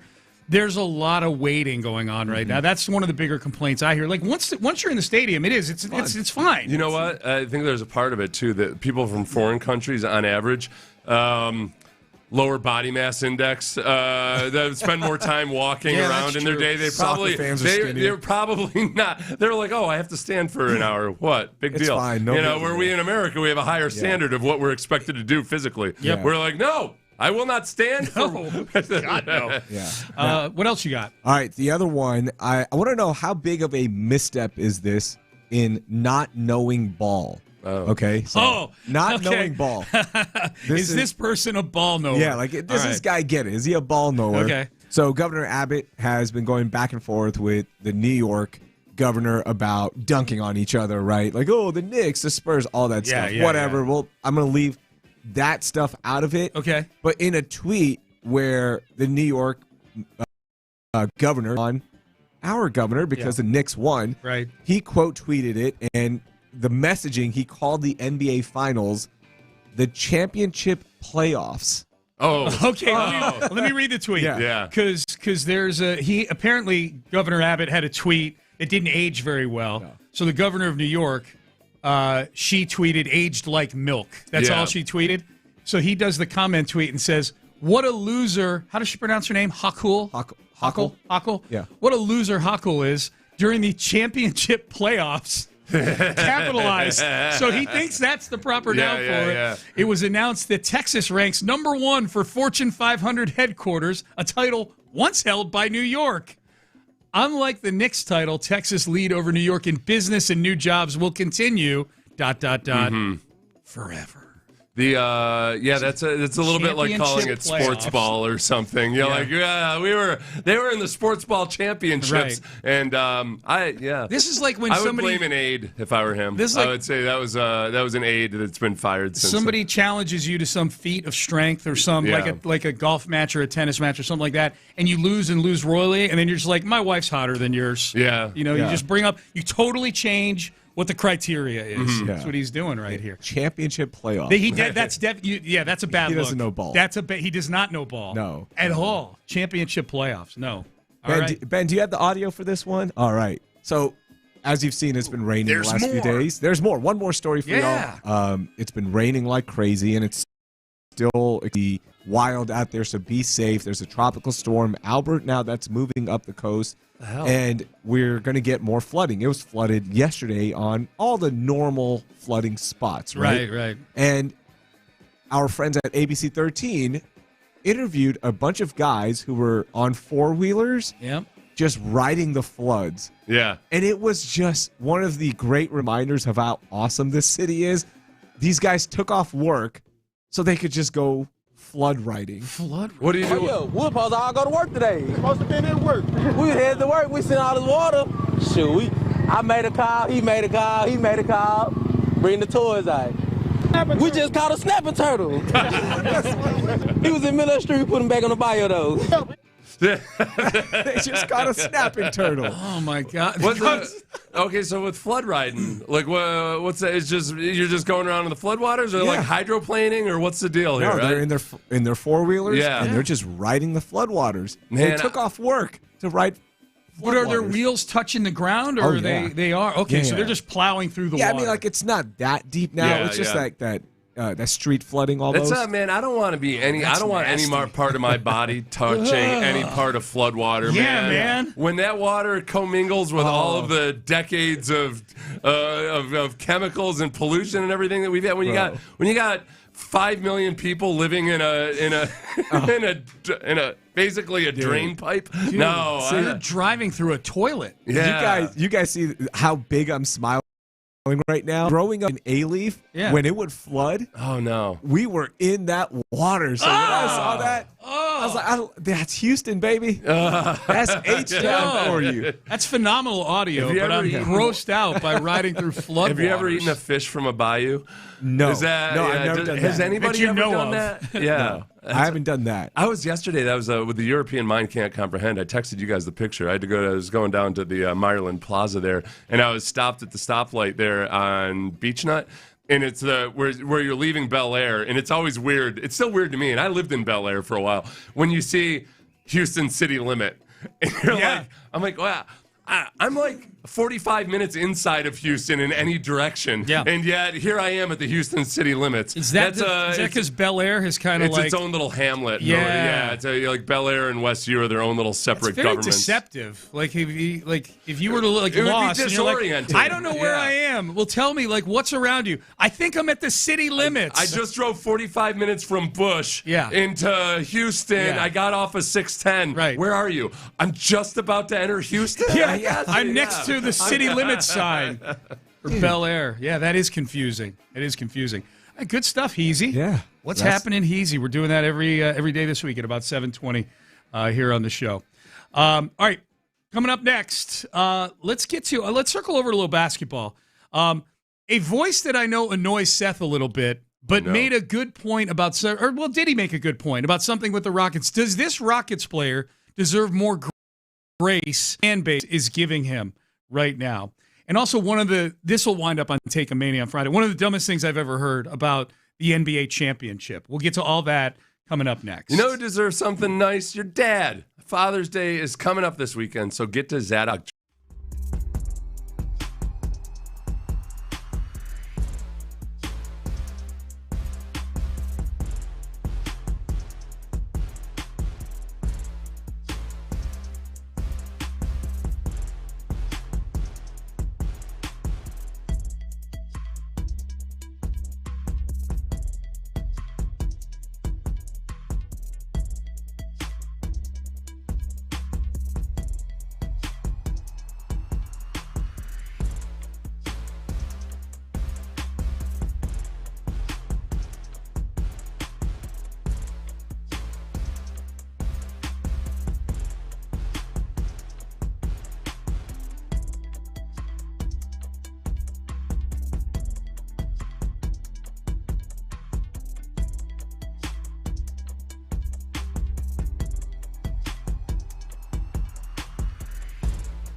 Sports Radio 610 presents live from the West Point Lincoln and West Point Lincoln of Sugar Land Studios. Here's Payne and Pendergast. All right, a couple things here. Follow up to Rahil's unbridled enthusiasm for riding four-wheelers through floodwaters in the city of Houston. Yeah. That was one of his favorite hobbies back in the day, over in the pristine waters of Alief, right? Yeah, pristine. Yeah. Which, as you say, has the best floodwater. The best floodwater. It's got like a cappuccino hue to it. Right. It's And just to clear up, I didn't ride four-wheelers. We would just run into it and play, like as kids. Yeah. Just splash around We just in it. splash around. Oh, is that a snake? Yeah. That's the excitement of it. So a couple things here. One, that a texter says the floodwaters were like our water parks back in the day. Yeah. True. It's true story? Dude, immigrant kids in Alief, Texas. Yeah. We're not going to Astro World. Right. Going to the floodwater. Yeah. Well, and if you're in the city, too. God gave you the water park. Yeah. It is a little bit like, sometimes you have these manhole covers where all of a sudden when we have floods, they turn into water fountains. Yeah. You know? Yeah. So you get to dodge the manhole cover and then go, ride through an army of fire ants, somebody texted in. That is true. These floods do bring the fire ants up to the surface. Dude, during Hurricane Harvey, we were out in Richmond, and of course, like many neighborhoods, our neighborhood flooded. And one of the things, I recorded massive fire ant piles just floating down our street. Yeah, man. And I posted it on YouTube, and it got tons of views. Dude, people don't realize it. That happens. Remember that time, Raheel, and it's Raheel Ramzanali in studio with us here this week. Remember that time that you, me, and Granado went to New Orleans to cover the Texans and the Saints, like in 2010? Yeah. And we were driving at nighttime, and it was flood level rain outside, and we were like in Winnie or Beaumont or something like that, and I had to get out and go to the bathroom. So we pulled over to the side of the road. It's dark, and I get out to go to the bathroom, like on the side of the road. And I get back in the car, and within like 45 seconds, I'm starting to feel like these little like burning dots on my leg, and I'm like, man, what is that? What is that? And we flip the lights on, and my leg is covered in ants. Oh, so you hadn't been standing in the dirt or anything? I was standing in the grass on the side of the road, but I stepped in an ant pile. Yeah, but it wasn't like, well, that was just dumb. I thought you meant like because of the floodwaters, like one of these swarms floated down. No. It was just raining a lot, so I had to get out, and I stepped in a pile, stepped in an ant pile. I remember that, and it was bad. It was bad. His legs were covered. Yeah. It was amazing I survived that, really. I was very courageous. I know you're kind of being sarcastic there, but when you get that many bites, you had a ton of end bites. up having some kind of. Yeah. I was like, man, we're gonna have to stop at a hospital. Seth thinks I'm a little soft. I'm glad he's hearing this story. No, I don't mess with fire ants. I just mean in general. You think I'm a little soft. Well, yeah, I mean, but no, that's true. But Sean was. What'd you do? Did you go the rest of the trip? He was so mad. Yeah, he gets angry. That's the only thing about you getting so angry, Sean, is it makes it hard to laugh at you, like the way you should. Like when one of your friends gets really injured, it's the best way to handle it is to laugh your asses off at them. But you get so angry that I feel like did your teenage friends laugh at you when you got that angry? It's like a level of anger that it doesn't even, like, usually if the guy gets angry, it makes it even funnier. You supersede all that. Hang on. Are you saying I should have laughed when you hit me in the eye with a Tide Pod? No, I should have laughed. Oh. But you were so angry that I was like, it felt like I was the vice principal was in the room. That was a little over the top. I mean, you hit me 90 miles an hour in the eye. I feel like the Jackass guys would have laughed at you. Yeah, well, that's their shtick. That is their shtick. That's what I try to hold up as my ideal for things in life. That's how you should live. Did you have to go get him some Benadryl? Or no, I think we stopped and we had to. We had to get some ointment or something. Ointment to rub on it. Well, as a sports radio personality, the danger of something like that isn't death. It's Benadryl. That's Quaalude radio for a while, man. That'll suck all the wit and energy out of you. Yep. All right, let's get to this bit of audio here that we teased. This is Bill Simmons on his podcast. We don't play a ton of Bill Simmons on the show, but if it's Rocket related and if he's making a point, I think it's worth discussing. How would you guys, before we play this, how would you say Rocket fans are right now with Alperen Şengün? Like, what's the relationship like right now with him? Not good. Yeah, like scale of 1 to 10, what's the enthusiasm level for Alperen Şengün? I think there's below a 3. There's right? well, if you're from Turkey, you are viciously defending American Rocket fan. Yeah, so I think that it's probably majority are somewhere on the majority are somewhere on the scale of like get rid of him to like, all right, man, he's got to be better than this. Mm-hmm. And I would say that might be like 75%. Yeah, are just somewhere from one are disgusted with him or just like displeased with him. He's got a low approval rating. Yeah, right? yeah. If he were a political candidate, he'd have an approval rating like in the 20s or something like that, probably, right? That's fair. Yeah. This was Bill Simmons saying maybe we should give Alperen Şengün some grace. I think that's the best kind of asset guy right now who I feel like somebody could get. Like if I was Milwaukee, I would be looking at him. I thought he was in the worst possible state. He had no fucking point guard last year on a team that had no three-point shooting and had Kevin Durant with a burner scandal. And it will all of our butts. Şengün so weird to me. He turns 24 in July. Last season, he was 29 and 6 assists a game at 52%. Without a point guard. I don't know. I feel like there's more there. So 20 points, 9 rebounds, 6 assists a game. Okay, then do it. Deal. He's yours. Give us Giannis. Deal. Give us all your money. Yeah, I deal. do think there's because we spent the entire season talking about this, I do think sometimes we lose sight of how absurd it was that you were going into a season because through no fault of the organization, you lose your starting point guard, and your coach is Udoka, who, hell yeah, give me some defense, but nobody thought Udoka was going to somehow be the guy to take a young core of players and figure out how to play a different form of positionless basketball and have any kind of elegance on offense. And they just said, we're going to try to cobble it together with non-point guards that, of course, if I told you that before the season, which is what we were kind of worried about, you would say, all right, well, you're probably not going to get the best version of all those guys unless they really surprise you. And then if we told you, oh, yeah, and also, by the way, yeah, at no point are they going to actually go out and try to get an actual point guard. Right. They're just going to wait and see if these young guys develop, well, barely playing Reed Shepherd before the trade deadline.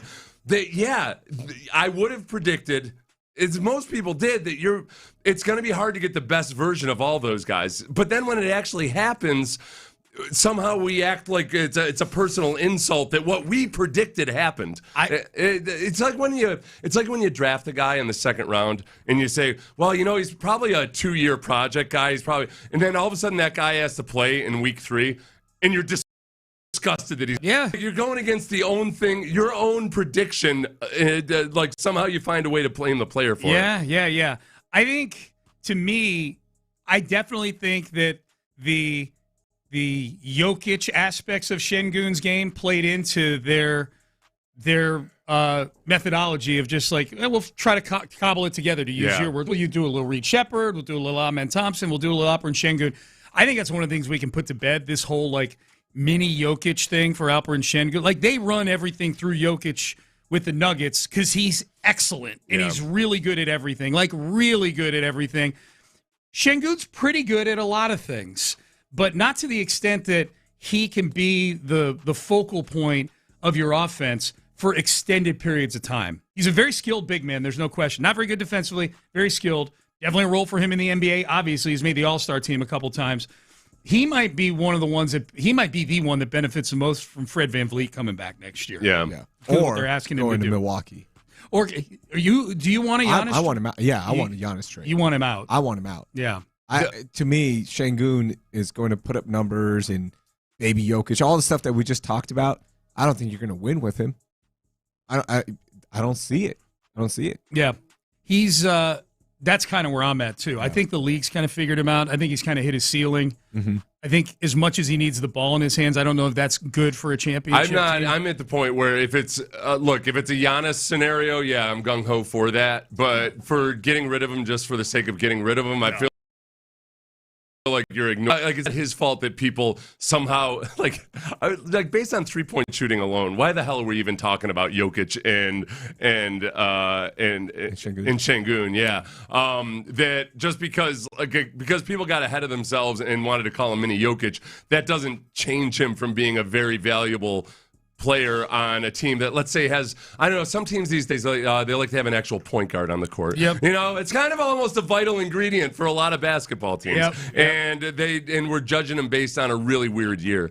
Okay, I'm going to stick with the NBA in the next segment out of the chute because we didn't get to the dumb thing that I heard yesterday on ESPN. We'll get to that. Also, a little bit of coach speak from not coach speak, but a interview with some of the Texans coaches. One thing that I heard from an assistant coach that I really liked, and it really helped make sense of one of the acquisitions the Texans made this offseason. We get to all that in the 8 o'clock hour as we roll on here. Sean Pendergast, Seth Payne, Rio Ramzanali in studio with us here on Payne and Pendergast. Stay there. But first, Seth and I want to shout out you small business owners, you entrepreneurs.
FM HD2 Houston. On Odyssey Sports Station, the Texans play here. Sports Radio 610 presents Payne and Pendergast. One more bit of audio I wanted to get to in the previous segment. Sean Pendergast, Seth Payne, with you. Raheel Ramzanali in studio with us. I wanted to get to this. This was Vince Goodwill yesterday, who I didn't know existed until like 2 weeks ago. He started popping up on all the ESPN shows. I guess he's been covering the NBA for a while. He made waves yesterday because he had this to say about the Larry O'Brien Trophy in a back and forth with the folks on First Take. Vince Goodwill kind of complaining about what I think a lot of NBA fans like, the fact that the trophy has been won by 8 different last 8 years. A lot more people feel like, oh, we got a chance. Yeah, we don't have to wait a decade until the Warriors stop being incredible. Yeah, that's exactly right. And so he does not like that part of it. And listen, at the very end, he's having an exchange with a fellow by the name of Alan Hahn, who I believe used to be an executive in the league. But here's what Goodwill had to say about today's NBA. Greatness is validated. How do we know that any of the last 8 champions are actually validated because they have not done it again? Giannis is itching to get out. Boston is thinking about trading Jaylen Brown. They don't believe in their one championship. LeBron's one championship in L.A. was not enough. So why would it be enough for us? Validate is the Larry O'Brien that I put on that shelf and it stays there forever. That's the validation. The Laker thing. Oh, you mean participation trophy then? I'm sorry, Larry O'Brien is a participation trophy? If everybody gets one. It is an actual trophy. You won the league that year. Yeah. No, this is, you know what this is? This goes in the same boat of just how lustful people were for the Chiefs to win 3 in a row. It's that the sports media is so detached from the average sports fan when it comes to how they feel about dynasties. Because people in sports media love talking about dynasties and want to be watching the greatness and everything without a personal investment necessarily in one team.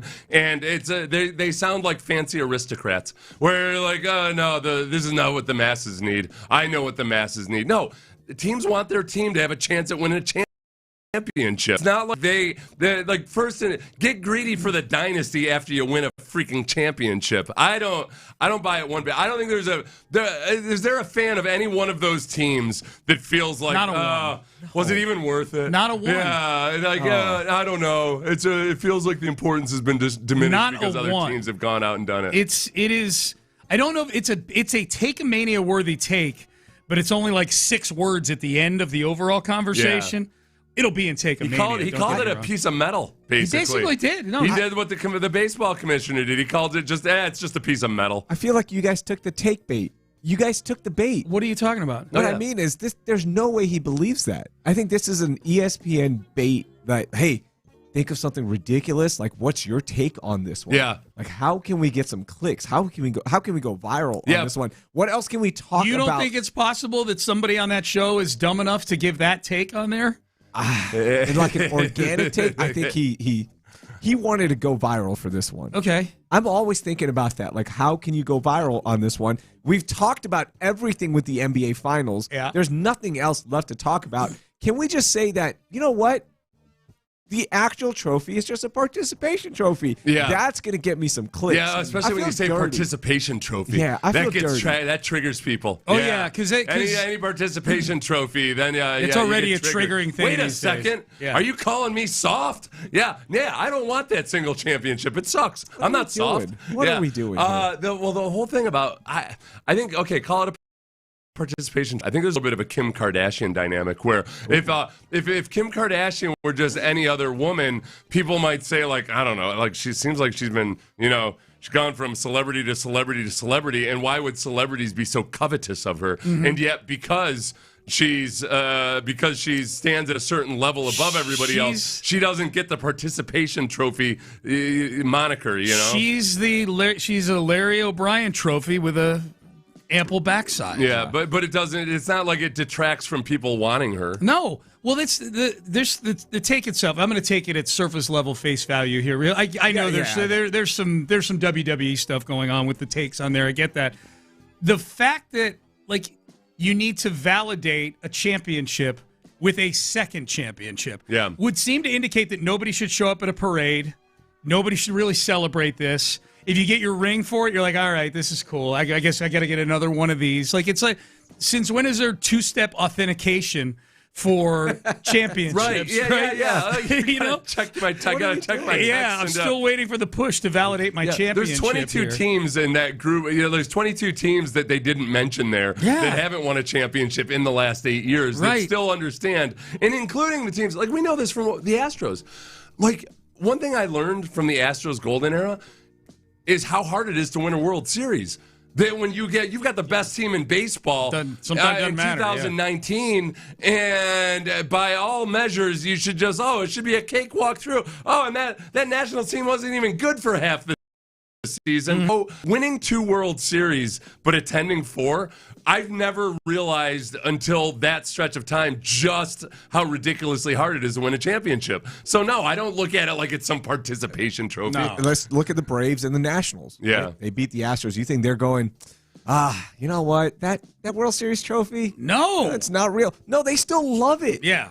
The one time, the one dynamic there would, I'd say, like teams like the Marlins, whenever you tear it down immediately afterwards, then that's where it probably feels almost a little bit diminished. But you still had a championship. Yeah. No, I hated those 2 Marlins championships, and I wasn't even a Marlin. Like, I had no emotional. The first one.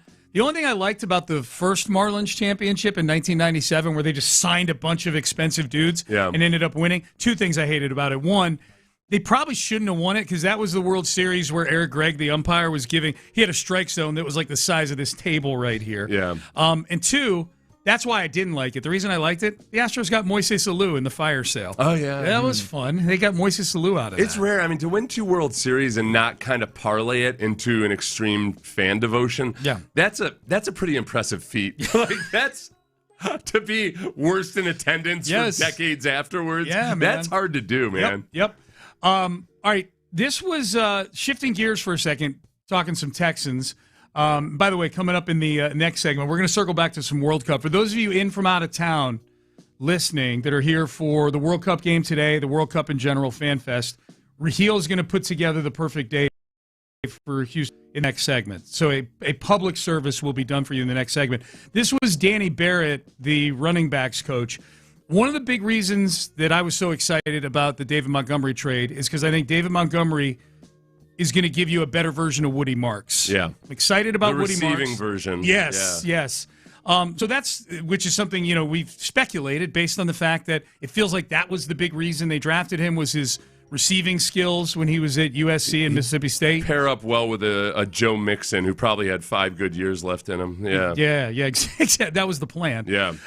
Here was Danny Barrett, longtime running backs coach for the Houston Texans, on Woody Marks' role next year. Slower, which was good to help him kind of learn the game. And once he learned the game, he played a lot faster. And you can see him now playing even faster. And so his role is gonna pick up, some third down special teams. He's kickoff return guy, but more importantly, probably in the passing game as well. Just his level of confidence in the offense and going into year 2 is at an all-time high right now. We got to keep it down. I liked hearing that, Seth. Yeah. I want Woody Marks to get 60 catches this year. No, and I think you saw a stark difference. Once he became the main guy, they had to focus on just getting him into the offense and, as a runner, and they had to kind of push the receiving to the wayside. Yep. That it doesn't have to be any more complicated than that. As long as David Montgomery is healthy, they're going to be able to. They can use both those guys as receivers, but Woody Marks, hopefully, they can really exploit it. Well, they had to focus on keeping healthy too. Yeah. I mean, that workload did not seem to agree with him. It felt like he left from like midseason on. It felt like Woody Marks left every game at some point, with all of us looking at each other in the press box, like looking down at the sideline, doing that thing we do when somebody comes off the field. Mm-hmm. Like, is he in the tent? Is he out of the tent yet? Or is he on an exercise bike? Like, what is he doing? What's Woody doing? Does he have his helmet? Is he standing near the coaches? I felt like we were doing that with Woody Marks every week last year, and I think some of that had to do with his workload probably. The reason that Gumbawale had to be the hero in the Chiefs game. Came in 1 carry. Yeah. 5 yards. Touchdown. Yeah, so I was excited to hear Woody Marks' actual position coach confirm that the passing game is going to be a big thing with Williams. No, and that was one of the things I was excited about last year was hopefully CJ looking at the running back as more of a weapon in the passing game. And and I thought he made a lot of progress with that. It's just that you want to be sure that you look at the check down as a weapon, and that means hitting it in time. You know, when you try to string a play out a little bit longer and see if something's going to develop downfield, well, meanwhile, the running back in the early part of that down is wide open and has room to run in front of him. As the play develops, the linebackers come down and they've got the they get close to the running back, and the check down just becomes a few yard gain. And CJ did a good job last year, much better than his first couple of years, of just kind of understanding, like, all right, look, okay, I don't like that look downfield, boom, hit the running back, and you get a 10-yard gain out of it. Get taken, absolutely. So I was excited to hear Danny Barrett say that. People weighing in on the topic of multiple championships on the text page. It takes some dumb luck and good timing to win one championship. If you win two, then you're a great team. If you win three, then you're a dynasty. So he thinks it's just a piece of metal. This texter? Yeah. Let me read it again. It's dumb luck. Dumb luck and good timing to win one. Yeah. Just dumb luck and good. It takes a little bit more than just dumb luck. Right. If it were just dumb luck and timing, then any of 30 teams in the league could win a championship in any given year. Those take a level of I feel talent. you're trying to diminish the accomplishment a bit too much. Oh, is it more impressive to win two? Yeah, duh. Nobody's arguing that it's not more impressive to win two. Is it more impressive to win three in a row than two? Oh, wait a second. I think it is. Oh, my gosh. But are you a dynasty if you win three? Who cares? I don't know. This guy. Right. Well, then you're, in modern standards, then, you're a dynasty. But it doesn't, I'm just poking the bear. Right. Now. Nobody's questioning whether or not it's more impressive to win two or three. But it doesn't turn it into, everything doesn't have to be, it's either nothing or it's the best in the world, and there's no room for anything in between. Yep. Would you like to have $1 million? Spoiled brats. Yeah. Would you like to have $1 million or $2 million, Seth? Well, I don't know that, Raheel, I don't know if you're aware of taxes, but that's only $500,000 or $1 million. Why bother? Why even bother? My follow-up is, if you have $1 million, are you allowed to call yourself a millionaire?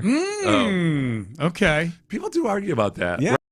I always assume it's got $1 million in assets. Where other people would argue, no, a millionaire is somebody who makes $1 million a year. That's what I've always thought. I thought a millionaire. I've always thought a millionaire. I'm pretty sure that's what the standard. But there are some people that think that a millionaire is somebody Once who I makes get to $1 million, I'm a millionaire. Yeah. That's what. Wait, assets are liquid. Okay. Because if you own a home that goes up in value, right? Yeah. And now you have $1 million in assets, but you still owe on it. Is that a millionaire? Well, no, your net assets would be. Net assets. So if you have a $1.2 million house, but you got a $200,000 mortgage on it, you're a millionaire. Yeah, you got $1 million in assets. Yeah. Ooh. That's a lot of human money. That sounds like I need to buy me a house. I'm concerned that you guys are blown away by net assets. Yeah. Sounds like a paper millionaire to me. Yeah. Now, it depends, though. That's where it gets tricky, because if you're in like a bloated housing market, there are a lot of people who all of a sudden, they were millionaires in 2008, and then all of a sudden in 2009, they weren't. It used to, because they fell into the trap of thinking like, well, real estate never goes down. It's the exact reason why I don't own $1 million home. I don't, you know, that's why. I don't need all that. I don't need all that hassle. Those are like all the people. I remember when we grew up, we had a lot of teachers who were, they had bought homes in 1971 or whatever, and then inflation kicks in. And over time, people catch up with the inflation and everything. But meanwhile, they had their houses on they're paying $150 a month. Oh yeah, and they had got it at like a normal interest rate and everything, and they were doing all right. Yeah, the value had gone up and everything. Yep. I probably had a couple millionaire teachers. You did. Probably did. Well, no, not where I don't know if there was a single $1 million house where we grew up, but yeah. But it felt like $1 million house. I remember there was one year, it was because our community went through one of those gentrifications where we'd been kind of rural, and then all of a sudden, they started building golf course communities and everything. And I remember when they first started building They had this event called Homerama, where all the contractors would come in and build these houses, and we'd go look at the Homerama homes, and it was just like, it'd feel like, it's got 2 stories. It's got, did you see, it's got 3 bathrooms, and we were looking at it like these were the richest people who ever lived moving into our town. They have microwave ovens. A built-in microwave oven. Built in. It comes with the house. We might as well have been a bunch of like hayseeds with our manure-covered work boots tromping through these show homes. That's funny.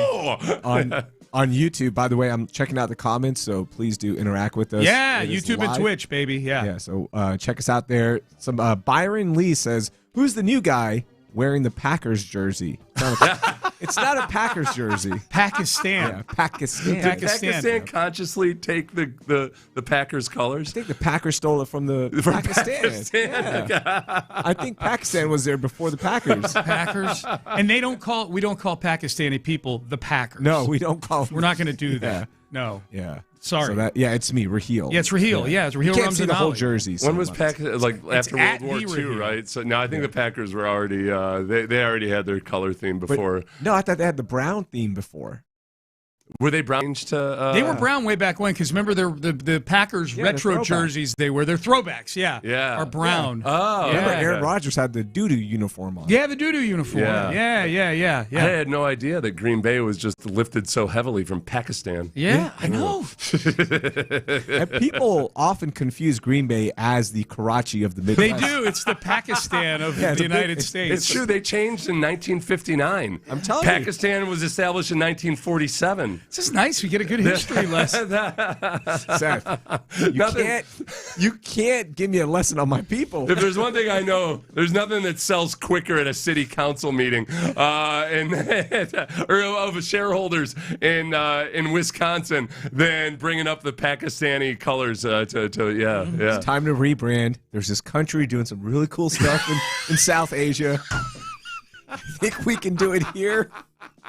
They're calling them the Packers of the Packers Wisconsin of Southeast Asia. Yeah. Oh my God. That was If I were looking at you right now, your monitor is covering up the. Now I feel really dumb. I was about to say this. Your monitor is covering up part of your shirt, so I see the PAK, and I would think, that's a Packers jersey. Yeah. I totally forgot about the C. The C. Yeah. But it's the green and the gold. You got an excuse. My spelling. Yeah. You still got 9 hot dogs coursing through your veins from last night. You've got an excuse. Coursing through something. Hopefully. those potato rolls hopefully got to really help us. Still waiting through the system, Still waiting. All right, Payne and Pendergast with you here on a Wednesday. Oh, you idiot! Yeah, you have to think about it first. You don't. That's why you didn't get why me spelling Packers PAK. You've dumbified me. Yeah. No, I had 0 hot dogs last night. On a Wednesday, Raheel in studio with us here. All right, coming up next, you World Cup folks in from out of town, or even you Houstonians, because Houstonians are going to want to listen to this to see if they agree with Raheel or not. But for the benefit of the World Cup folks in town, the perfect Houston day for visitors, including your World Cup game today. We'll do that. We have an update on Freddie, too, and also a person of British descent finding out something that we do here in the United States, culinary-wise. It was hilarious yesterday. We'll get to all of that coming up next, but let's get you guys sleeping better right now. Yeah, sleeping better than that guy right there, snoring. That's me snoring right there. I don't do that anymore because Dr. Ben Salento met him over 8 years ago. Back in 2018 was my first.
610 presents live from the West Point Lincoln and West Point Lincoln of Sugarland Studios. Here's Payne and Pendergast. All right, we're all about the people, especially people coming in from out of town that are experiencing our city for the first time. Got a lot of new people. What did you say the number was? 4.5 million people are going to be coming through the airports here, right, Rio? Yeah, through Bush and Hobby from mid-June to about mid-July is what they're expecting. 4.5 million people. That's a lot of people. It's honestly, it was kind of mind-blowing, and it's an enormous event and everything, but you think about, when there's a football game or the Super Bowl or what have you, like there's a limited number of people that are going to come in for that one event. Yeah. And, so it just, that did blow my mind. I was not expecting to have my mind blown by that number. No, and that was the big selling point Gip here was it's like having, I don't know if this is literally right, but it's like having 7 Super Bowls. No, but even more than that, it's people are going to stay for weeks. Yes. And be eating in restaurants the whole time and renting cars and getting like the tourism taxes and all that. It's crazy. It's great. It's great. So thank you for bringing your euros to us. We appreciate that very, very much. So for those of you listening to the show or that maybe want to pass these recommendations on to people that are coming in from out of town, or you're going to the Fan Fest and you get talking to people that are in from out of town, you want to make some recommendations, Raheel Ramzanali in studio with us here wants to help you, and we'll help as well, put together the perfect Houston day for Houston visitors. Yeah, and we have to start with food. All right, we are known as one of the best food cities in the nation. I know New York is up there, Chicago's up there. We're up there, man. We're up there. Houston is making a serious play at this. We are fantastic. Nobody debates. That's how you know. When Houston gets bragged about as a food city, like on social media, I see very little pushback on that. It's a good point. Yeah, it's a great way to measure it. Yeah. So let's start with a Houston restaurant that you have to try when you're in the city. And also text in 713-572-4610. Also on YouTube and Twitch, we're looking at the comments. But let's start with this one, guys. What would you recommend as the Houston restaurant you have to try? Okay, so I'm going to go, this is just my routine. I'm going to go breakfast, lunch, dinner. Oh, you're going 3. Yeah. Okay. Yeah. My daughter and I are probably going there after the show. I eat there probably 4 times a week. Avalon Diner for breakfast on West. There's 3 of them, but the timer is the iconic one. That's the original. Yeah. That's the OG. That's where I go after the show with my iPad, start getting started on the next show. There are servers that have been working there since the 70s. Wow. That's breakfast for me. So Avalon Diner on Westheimer. Then, got to shout out a sponsor, Bex Prime, but specifically if you're somebody who is looking to maybe get a little exercise or see an iconic place in Houston, if you're looking for a place to walk, Memorial Park has a Bex Prime right there. Yeah. So you get in a nice 3 or 4 mile walk and then go eat a delicious, juicy cheeseburger. That's true. That is, you're going to get an awesome American cheeseburger. Yes. And it's the best cheeseburger in town, according to the Chronicle. It was one of the original premium burger places. Yes. That was like, when I first got to Houston and I ate at Beck's, that was like the first time I'd ever had an experience like that. Yep. I'd never been to a place that just specialized in premium burgers. Mesquite, it's awesome. And then dinner, I just stay in the neighborhood. The original OG Carrabba's on Kirby. Okay. Is awesome. Johnny Carrabba Carrabba might be there if you go there at times. So cool. That's my breakfast, lunch, and dinner. Seth, what's yours? Okay, so barbecue, I had a hard time with it because you could pick from several dozen awesome barbecue places. I felt like if you want to go to a place that a lot of people are going to ask, oh, you went to Houston, did you go to this barbecue place?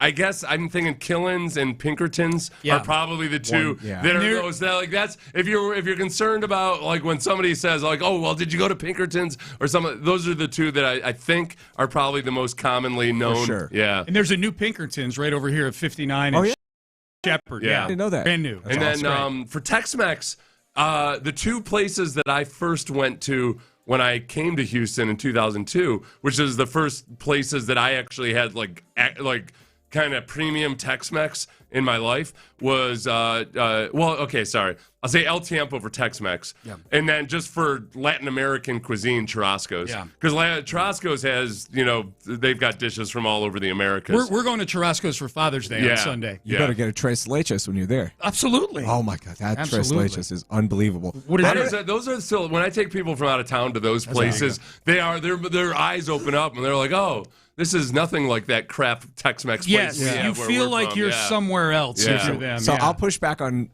your Tex-Mex recommendation. Yeah. I'm going to Ninfa's. Yeah. The original The OG fajita, on the Navigation. OG on Navigation. That's a great spot. That's where fajitas were invented. Yeah. Mama Ninfa. Yeah. So I'm going to go with That's a Ninfa's. great Were they spot. actually invented there? Yeah, they were actually invented there. I did a story. So I used to do a podcast called CityCast Houston. It was more food, culture, life, politics, all that stuff, right? And we did a whole deep dive into it. It was actually invented there. That's like inventing the sandwich. I know. Yeah, that's pretty cool. And we have that right here. My recommendation, though, is the best Indian Pakistani restaurant in the nation is right here in the city of Houston. No kidding. Off of 59 and Murphy. I heard it was in Green Bay. No, it's not. It's not in the Islamabad of the Midwest, Of Wisconsin. Wisconsin. But you got to go to Aga's. That's AGA''S. Aga's is the best South Asian food you'll ever get. Okay. Like my mom is the best cook, and I tell her to her face, Aga's is better than your food. Yeah, that's good. Yeah. Does she agree with you? And she's like, yes, let's go. See, there's the take me there. validation right She there. was like, you stupid kids think I enjoy cooking. I am happy to cede the title to somebody. I'm horrified to find out that I might get a little bit of a break. Yeah. All right, so good. So we got him covered for food. What else are we covering him for? Let's do favorite places. And this could be personal, like places that you just enjoy. We are going to do favorite H-Town place, something that just screams uniquely Houston. Okay. We'll do that next. But I just want your favorite places that you would take somebody or you would recommend to somebody and they're just going to be like, yeah, that was awesome. Oh, okay. You know what? I'll change my answer that I was going to give. Because, I would say for me, the Memorial Park and the bayou along Allen Parkway are the places where I most enjoy just walking, and that there's and especially if you get into like the trail system in Memorial Park and everything. So if you're in Houston, you're kind of overwhelmed by how much concrete there is, and just how kind of frantic feeling everything is. There are refuges, and you go to Memorial Park, check out the nature center there and everything, and then just along for anybody that runs that Allen Parkway trail system and everything. Yeah, we drove by that on the way to the game yesterday. You used to run that all the time. Yeah, when I lived over there. Yeah, awesome. I love it over there. Yep. I would say Amy and I have really grown to like the museum district a lot. Yeah. I think we got a good museum scene here in town, like really good museums. In the museum area, a little side museum recommendation that's not in the museum district, but it's a museum. The Funeral Museum. Very underrated. What? There's a funeral museum here in Houston. I've never been. Underrated. What do they do? What kind of funerals do they? They show the famous funerals of government luminaries, like the evolution of how death is celebrated or commemorated in different countries. Interesting. The different type of hearses and things like they have a whole showroom with the different cars that carry the car. Where's the best place to have your funeral? Like, where were you most impressed? I wonder if from what we saw at the funeral museum. Yeah. Like if you could have what's your fantasy funeral? Like if I could be commemorated this way. Right at the 50-yard line at Notre Dame Stadium. That would be mine. Okay. Right I was thinking about like different countries, like whatever their customs are. America? Oh, okay. At Notre Dame Stadium. Well, in some of those, I can't think And they do have that. They have like how funerals are celebrated globally. Yeah. It's really interesting. There's one Asian country where it is a big deal. Like if you're a person of significance, it's an affair. And it's not even if you're a person of significance, but it's a big deal for like helping your ascent into the afterlife. If you have and it's like they hire people to come out and mourn for you and everything. Oh, wow. Yeah, you've got I'd be good at that. You've got you've got planted mourners. Yeah. Was there any reference of The Undertaker? The rest. Now, Amy, I haven't been in a while, Okay. but there should be. He should have his own wing at the funeral. He's from here. And Paul Bearer, they made funerals mainstream. They did. They did. An Action as manager and an Undertaker as a wrestler. Good call, Raheel. So those would be yours. mine. I'm going to go old school. You got to go to NASA. Yeah. We saw our guy Freddie from Germany make a trip to NASA. You've got to go do the tour. It's so cool to see everything. Do the behind-the-scenes tour. It's worth it. It's fantastic. The cool thing about the tour, the thing that I liked the most about it was the way that they ride bikes around the campus there and everything. Yeah, it feels like I like seeing all of these rocket scientists and everything riding around the campus on their bicycles and just thinking about like, man, these are kids that like grew up. Those people that work at NASA are kids that, like, when they were 10 years old, they dreamed of working at NASA. Yeah. And it's just, it's a cool, that part of it, it's not what you expect. It's like there's so many things when you go to NASA that you see the control room for the Apollo missions, and you're like, holy crap! Yeah, the actual it's there. The actual mission control is there still. But it's the thing that blew me away was how underwhelming it was. It was like, holy crap! They sent people into space from this little like these tiny little monitors and everything. Like really, it was the fact that they felt confident to send people into space with that equipment is incredible. What's interesting is. You've talked before about the Top Gun effect, how kids saw Top Gun in the 80s and they all wanted to go into the Navy. Apollo 13 was in the mid-90s, I think. I wonder what effect that had, because that could have an effect where, like, I do not want to be an astronaut, but I would love to be one of the guys at Mission Control. And the Artemis effect is, we just saw Artemis. Yeah. My 11-year-old wants to be an astronaut now. There you go. She's like, I want to do that. Is a big part of me. And I've been trying to make her go into space for the longest time. I was like, you're going to be the first woman on Mars. Yeah. And she's like, no, I don't want to do that. And now she's like, I want to go to Mars. But now, okay, so you don't have to be an astronaut helicopter parent. No. You don't want a Marinovich, man. Yeah. You know, all of a sudden she's smoking weed in the capsule. You know, she's like, we've lost contact. Nah, she's just stoned. She's rebelling against her dad, who forced her to be an astronaut. Okay. All right, quickly, last one. Yep. Most H-Town place you have to experience. Okay. There's a place Amy and I go a lot called the Music Box Theater, and they listen to this show. It's a cast of it's a musical place. It's a theater. It's in City Center, and they do shows every Friday and Saturday. They sing covers of songs. They have themed shows like every 6 weeks. Like they're in the middle of their 60s and 70s show right now. They do an 80s show. They do a Christmas show. All that.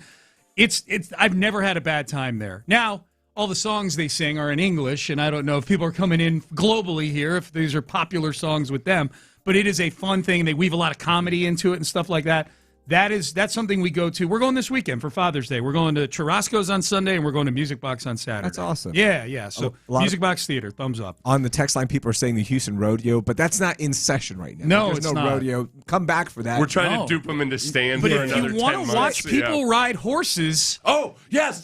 Uniquely Houston. I completely forgot. We talked about this. You go down like 5th Ward, Airport Road, down south of the city. Just head down 288. If you want to see one of the most unique things, it's these little inside the city limits of Houston horse ranches and people riding horses and everything. It's really, really cool. I remember the first time I stumbled into it because you hear that, people ride horses in Houston. And I'm like, whatever. And I pulled off onto some road because I was lost, and I'm like, oh, these are the little horse ranches on city streets in Houston. This is badass. Yeah. It's awesome to see that. And it goes to the stereotype, right? Like, they're just cowboys, but they're not cowboys riding it. Yeah. This ain't the Marlboro Man from the 1950s. And it's not just white dudes either. It like blows stereotypes out the window. It's awesome. really cool. And it's very uniquely Houston. Yes. Like of the four largest cities in America, I'm pretty sure we're the only one that has that dynamic. New York's not doing it. Yeah, we've got a whole section within our city limits in the city that where people have little mini horse ranches. No, there's not horse ranches. I lived in Chicago. Ain't happening in Chicago. There's no horse ranches on the south side. No. Unless we're doing how Sean calls heroin, he calls it horse.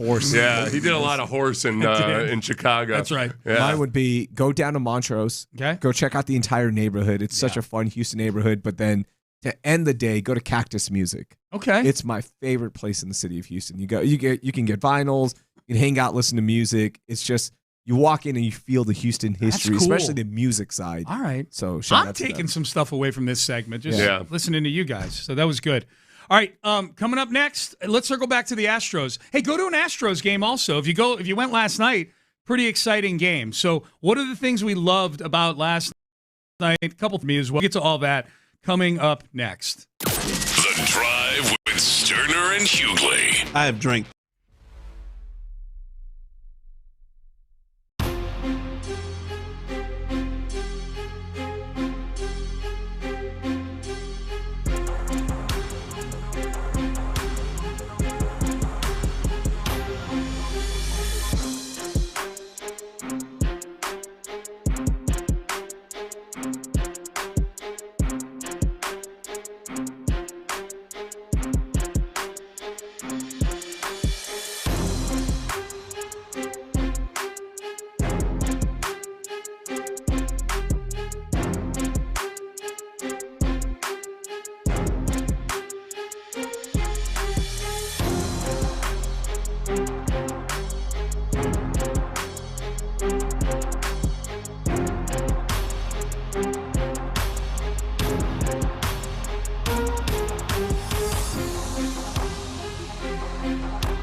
Astros 610 presents live from the West Point Lincoln and West Point Lincoln of Sugar Land Studios. Here's Payne and Pendergast.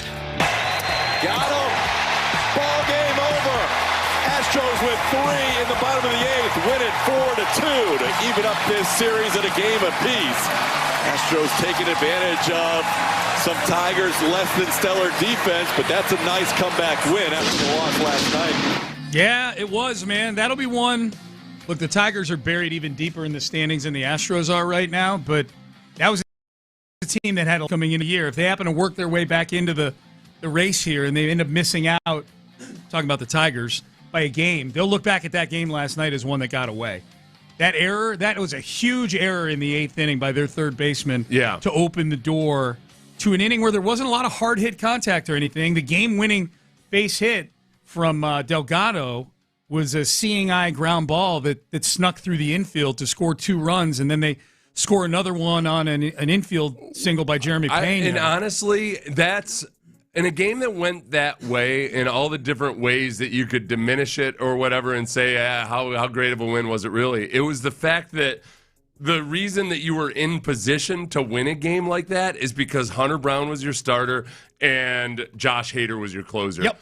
Imagine Brian Abreu coming in that game and how you would have felt about it versus having Josh Hader come in. And you pointed out, too, Hader gives up a base hit immediately, and you're like, oh, it's no big deal. Right. Yeah. Abreu gives a base hit, and you're like, Here we go. Oh, yeah, that's Floodgates open. Well. Sean, we're leaving. Yeah. We got to beat the traffic on our way out. Yeah. Here was Joe Espada last night on Hunter Brown. Very good. Very good.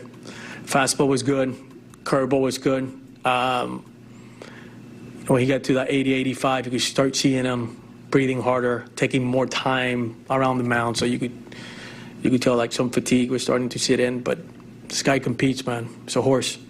He that's a great way to put it. He's a horse. He got help from his D in the game. I thought them mowing down the runner at home plate, where the Tigers, they got a double off the wall. Cam Smith hits Pena with a perfect throw, a cutoff throw, and Pena gets that relay home. It didn't end up being close, but it was just perfectly executed. You and I had a great view of it from where we were sitting, too. And when Cam Smith got that ball to Pena, to the cutoff man, and you saw where the runner was rounding third, when we saw, I'm like, God, this guy is going to be out by 10 feet. Yeah, he pulled an Altuve. He did. We didn't do that when you name something, when a person's name becomes a thing.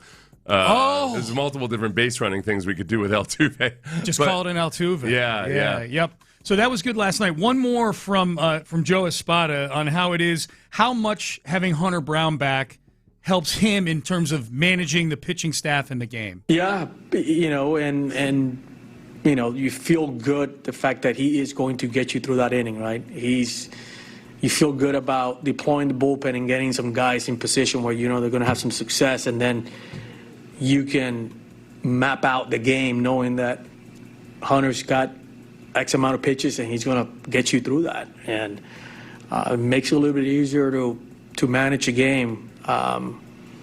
And the guys just know if he keeps us in this game, we're going to come back and we're going to score some runs. 5 2/3, 3 hits, 1 earned run, 7 strikeouts for Hunter Brown. And that's a great point.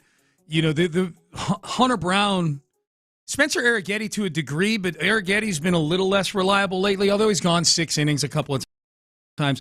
You have a guy like Hunter Brown, it's not just the 6 innings that he gives you. It's the predictability. It's the predictability of what he's giving you and your ability to then not have to worry about, God, I'm going to have to use 6 pitchers today. Right. And what it's going to do to your relievers in the next couple of days. Yeah. It makes it a lot easier to manage. But don't worry. We got the skipper. We got the guy he had the right game plan for Framber, who allows no runs in this game. Goes 6 innings. He was good. This was a Spada before the game. Well, you know what he's going to try to do, right? He's a ground ball inducer. He's going to try to get swing and miss with his breaking ball. He's throwing a little bit more four seam. We have a pretty good game plan. And, we're going to put some pressure on Framber. Framber sometimes on pressure can. So we'll have a good game plan. It's going to be fun. You can you see his face. He kind of does. No, dude. You can see his face without seeing his face. Yes. You had told me about that, and I hadn't heard that audio, nor have I seen the video, obviously. You can tell just by the slight pause that he's going, Ben, can you play like the last 10 seconds of that again? Yeah. Framber sometimes on pressure can... So we'll have a good game plan. It's going to be fun. You can visualize him going, Framber under pressure can, You know what? This freaking guy. Honestly, that is, I got to give Espada credit for that. Obviously, it didn't work. I mean, Framber allowed 6 hits, but and he had to fight through some things. But he did solid enough. He did what he needed. It wasn't a bad performance by imagination. Way better than he's been. Right, and I wonder if Espada was kind of like, you know what, I'm going to say this, and if he hears it, then good. Good strategy. Like it's not like you're talking smack to like you say that about Verlander, and you'd be idiotic because you might end up getting Verlander might give you a complete perfect game, or a complete game, and Can I read into this even more? Yeah. This cut. This may be some of Espada. Man, Espada had to deal with a lot of stuff with Framber the last couple months last year. Yeah. Remember, Espada almost had to cover up for Framber for the incident with Cesar Salazar. Mm-hmm. Remember that? Like, he had to do multiple things, and none of us are believing it. None of us are believing him. Players are saying they had a meeting in the clubhouse afterwards and everything, and Espada was like, no, it's no big deal. Nothing to see here. That might have been Espada. Espada probably has a lot of, pent-up anger about the Framber experience at the very end last year. I like dark Espada. Yeah. Dark Espada. He's like, I don't give a crap what I say about Framber. Guy melts under pressure sometimes. And it makes sense because we heard from Framber yesterday saying that the Astros never even reached out to him. Yes, it checks out. And it was probably like, hey, what do we think about bringing Framber back? Espada was like, nah, I'm good. Hard pass. Yeah. Hard pass. Yeah. I wonder if that's, it's almost like. 'Cause that's very unlike Espada to be like that brutally honest about something. Oh, yeah. Yeah. I'm not saying he's dishonest, but he's not very critical of anything. It was the first time, remember when A.J. Hinch went after Girardi up in New York? And it felt like a couple, and he came out and just tore into Girardi. And it felt like he dropped his cojones, maybe this is new Hinch, and that was right around in 2015 when things started to turn around. They felt like, all right, they've gone through baseball puberty. Maybe Espada, maybe this is part of him. Kind of his voice is starting to squeak a little bit. Yeah, man, he's looking at it. He's like, you know what? We're almost halfway through this season, and we got work to do. Yeah, let's get dark, man. Bold Espada. Yes, he needs to grow a beard. Heel. He's a black beard too, really jet black, like Greg. Damn it, the defensive coordinator, Bounty Gate. Oh, Greg Williams. Yeah, Greg Williams. Here's that stupid cheesy dyed black beard. If just the name Greg wasn't enough to answer a that clue. Defensive coordinator, you should have known at that point. Why are you apologizing? I know it's me. I'm not mad at you. You always act like, oh, sorry, I didn't know. Like, yeah, I know. I don't. You're smarter than me. Okay. I'm like, you're like a life jacket, being like, oh, sorry, I couldn't save you immediately. No, but there's maybe there's a little bit more of edginess to Espada now. That'd be nice. All right, Payne and Pendergast with you into the 9 o'clock hour. We go. Let's circle back over to where am I here on the rundown? Yeah, there we go. Brendan Sorsby. The latest. There's news on Brendan Sorsby and his trek into the NFL. We've got that coming up next. Something about Coach D'Amico's men's really stood out to the OG.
Houston on Odyssey Sports Station.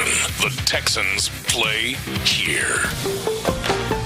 Sports Radio 610 presents Payne and Pendergast. All right, Payne and Pendergast. I want to circle back briefly, and then we'll get to Brendan Sorsby.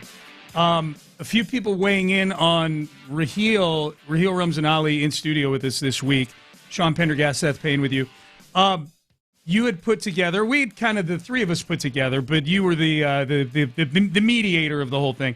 The perfect day for people visiting for the World Cup from out of town here in Houston. What's places to go eat, places to go see, positively H-Town type of places. We got a few people weighing in on the text page, so I want to hit a few of these. Someone says you guys should go to Doc's in Montrose. Excellent. Have you been there, Raheel? I have. Doc's is good. It's really good. That's an institution. It's like a supper club, old school, like old-timey, like New York supper club where they have music there, and it's all a bunch of tables. Yeah. And it looks like the scene in Goodfellas where they go through the back of the Copa there and they sit down at a table. It's really cool. It's in the old El Real. It's in the old theater there.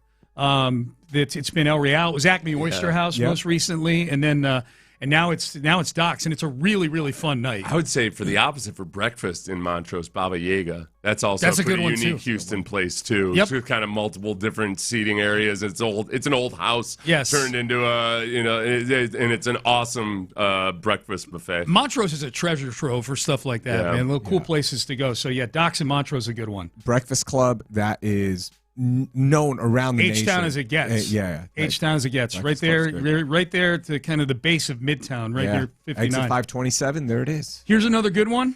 How about Dust? I didn't know this was Dusty Baker's favorite hang, but Amy and I went there one night not too long ago. The Big Easy on Kirby. It's a hole in the wall. Like, it doesn't have any windows. But it says The Big Easy on the side of it. Mm-hmm. But it is as nondescript as it gets from the outside. But they have awesome live music there. Blues Jam tonight from 8 to 12. World class, it says. The music's great there. Yeah, so the Big Easy on Kirby. That's another good one. That's good. That's another good one. Yeah, so there you go. So we got to, and someone says, go to an Astros game, without a doubt. Most H-Town thing to do. Yes, I would say if you came to an Astros game. So many people come to Houston and they do think because every time they watch a sports event in Houston, like on a national broadcast, they do like 18 different graphics making it look like it's a cow town.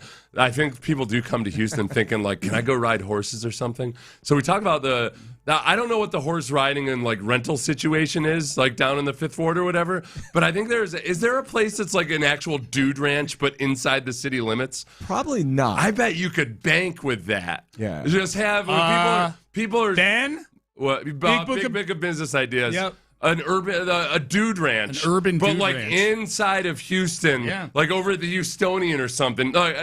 I'm making it fancy. I'm gonna bilk some super rich people out of their money because they're gonna come. They're coming to Houston for business, but they're bringing their family with them for whatever reason or anything. And the kids, This is my big question: will you be an active owner or a passive owner of that dude ranch? I'm gonna claim because if I know that I can see you in a cowboy hat and cowboy gear, daily. I'm going to that looking dude like ranch. the big guy on Ponderosa. Yes. I think, you know where they could probably do it is up at the Polo Grounds. And and you probably, I'll work with it. This is how I'll do it. I'm going to claim that Polo people might have an issue with it. As I hire people, I'm going to claim I'm a passive owner. And then I will get deeply micromanager after I get them all in. Suck them all in. Yeah. And then change your management style. Yes. I like it. The first hint of any kind of a hiccup, I'm going to step in and say, I knew I couldn't trust you clowns. I got it all planned out.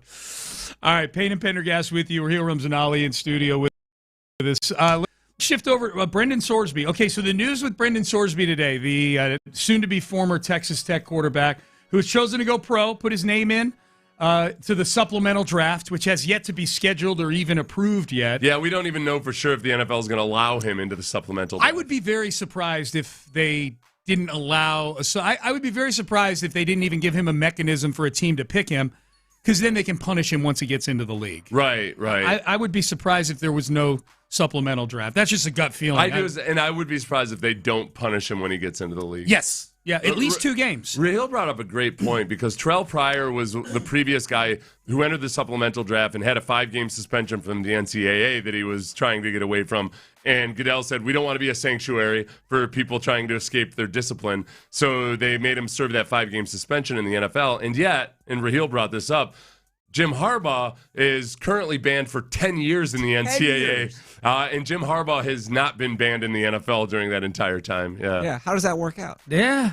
That doesn't seem fair. No. Yeah. Right. Yeah. So I think he should be suspended for 10 years. Jim Harbaugh in the NFL. You're suspended for 10 years. If we have seen one thing with Sorsby, he's like, I'm going to take it to court. Right. Let's say the NFL. The NFL goes, hey, you get a year. He'll lawyer because this has happened in the NFL before, by the way. Players betting on sports. Yeah. This is not a new thing, right? It hasn't been to this extent.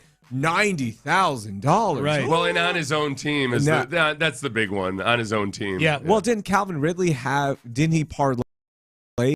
I think he had his team in parlays. He had the Falcons in there? Yeah, I think he did. I'll check it. He was suspended for a whole year. It was a whole year. I think it ends up being. I think that's going to be the standard for like egregious violations. It'll be a year. A year? Yeah. So now, if I'm Sorsby and I've lawyered up before and I've got $4 million in the bank, I can afford this.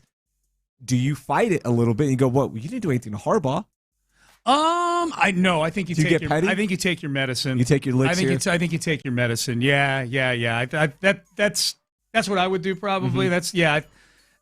If the first thing you're doing when you get drafted into the league is getting your fleet of lawyers together to sue the NFL, I don't know if that's a good look. I guess the one thing with Ridley was that he bet on his team to win. I don't know how the NFL is going to look at Sorsby taking the under on things in his on his own team. Right? That's not a loss. It's not a loss, but it is a little bit. I'm sorry. Does defense win championships? That's true. We don't know if it was the under on points allowed. No, but that's one where if you know the game plan, like that's that. But it's not going to affect the outcome necessarily. Like if he took the under on himself. That's point shaving, that's a big deal. That's what guys have been doing that in the NBA. That's when they've been claiming injury like 3 minutes into the game. Jonte Porter, that's what got him. I mean, that's what made him in jail. So the news with Sorsby is that he has scheduled a pro day for July 10th. And I think it's fair to assume, especially nowadays when these guys have agents that, because of NIL and everything else, they've all got agents now. I think it's fair to assume that whoever represented Sorsby probably has some feedback from the NFL to some degree, has talked to GMs or people in and around the league that there is an interest level in taking him in the supplemental draft. Otherwise, he might have just stuck around and kept fighting to play this year. Yeah. So here was, in case you're wondering what Sorsby the player is all about, here is Daniel Jeremiah, former NFL scout, now NFL Network. This is the player, Brendan Sorsby's scouting report. You're talking about somebody who's got elite size, arm strength, and athleticism. Like he's 238 pounds, just under 6'3". He can make every throw. He's real loose and fluid. Like Fernando, I have a higher grade on Fernando, and we'll get to the Ty Simpson debate here in a second. But Fernando is a little more compact. You could say even a little bit robotic. He's more of the loosey-goosey, like he'll drift and float in the pocket, but he can throw from every arm angle. Just a tremendous athlete. So there's a base you can build on with him. Now there's more development ahead of him, even though he started a good number of games in college. But just in terms of the skills, like the skills are exceptional. So as a player, he reminded me a lot of Jackson Dart when he was at Ole Miss, where you could look at him and say, okay, the size, the athleticism, the toughness, the competitiveness, and maybe there's some things to refine, but we can move him around and use his athleticism while we continue to develop him in other areas. And Dart went, in the early 20s? So that's who he reminded me of just purely as a football player. Would you use a high supplemental draft pick on the next Dart? I'm not a high pick. Yeah. I wouldn't. No. I'm not a huge Jackson Dart guy. Well, right. I don't think Jackson Dart's probably not. I think he was using Jackson Dart for the one aspect of his game, so I don't know if it's a complete and total argument. But I think that for me, this is completely and totally, if I'm a GM, it would be just a matter of almost like being a stock trader. That it's like, look, I'm going to be able to buy a distressed asset and like way below market value, and that once we ride it through, we can figure out what to do after he's suspended, and if we want to see if we can flip him for somebody else after the suspension is off, or we can develop him, but he's not in my immediate plans. But I can't turn down if it gets down to the 5th round. And like, think about Shedeur Sanders. And I'm not completely different scenario. I'm not saying Shedeur Sanders, obviously he wasn't it's not the same as, but he was, for whatever reason, teams weren't wanting to draft him. It got to the 5th round, and the Browns basically were like, we can't. It's just too much value. Yeah. We can't pass this up. Yeah. We don't care whatever the other speculation or issues are or anything. We can't pass this up. I feel like the 5th round is where there will be a team that'll say, like, okay, this is just too much. This is a guy that so that'll be their bid. This will be a guy that would have gone in the 1st through 3rd rounds, and we just can't pass up this value. So you like a team would submit the bid because you got to submit a bid. Yeah. So for those of you who don't know, it's a blind auction. Basically, you submit your bid ahead of time for what round draft pick you would give. So you're up. saying you'd do a 5th or something like that? Yeah, I would do a 5th. Yeah. Yep.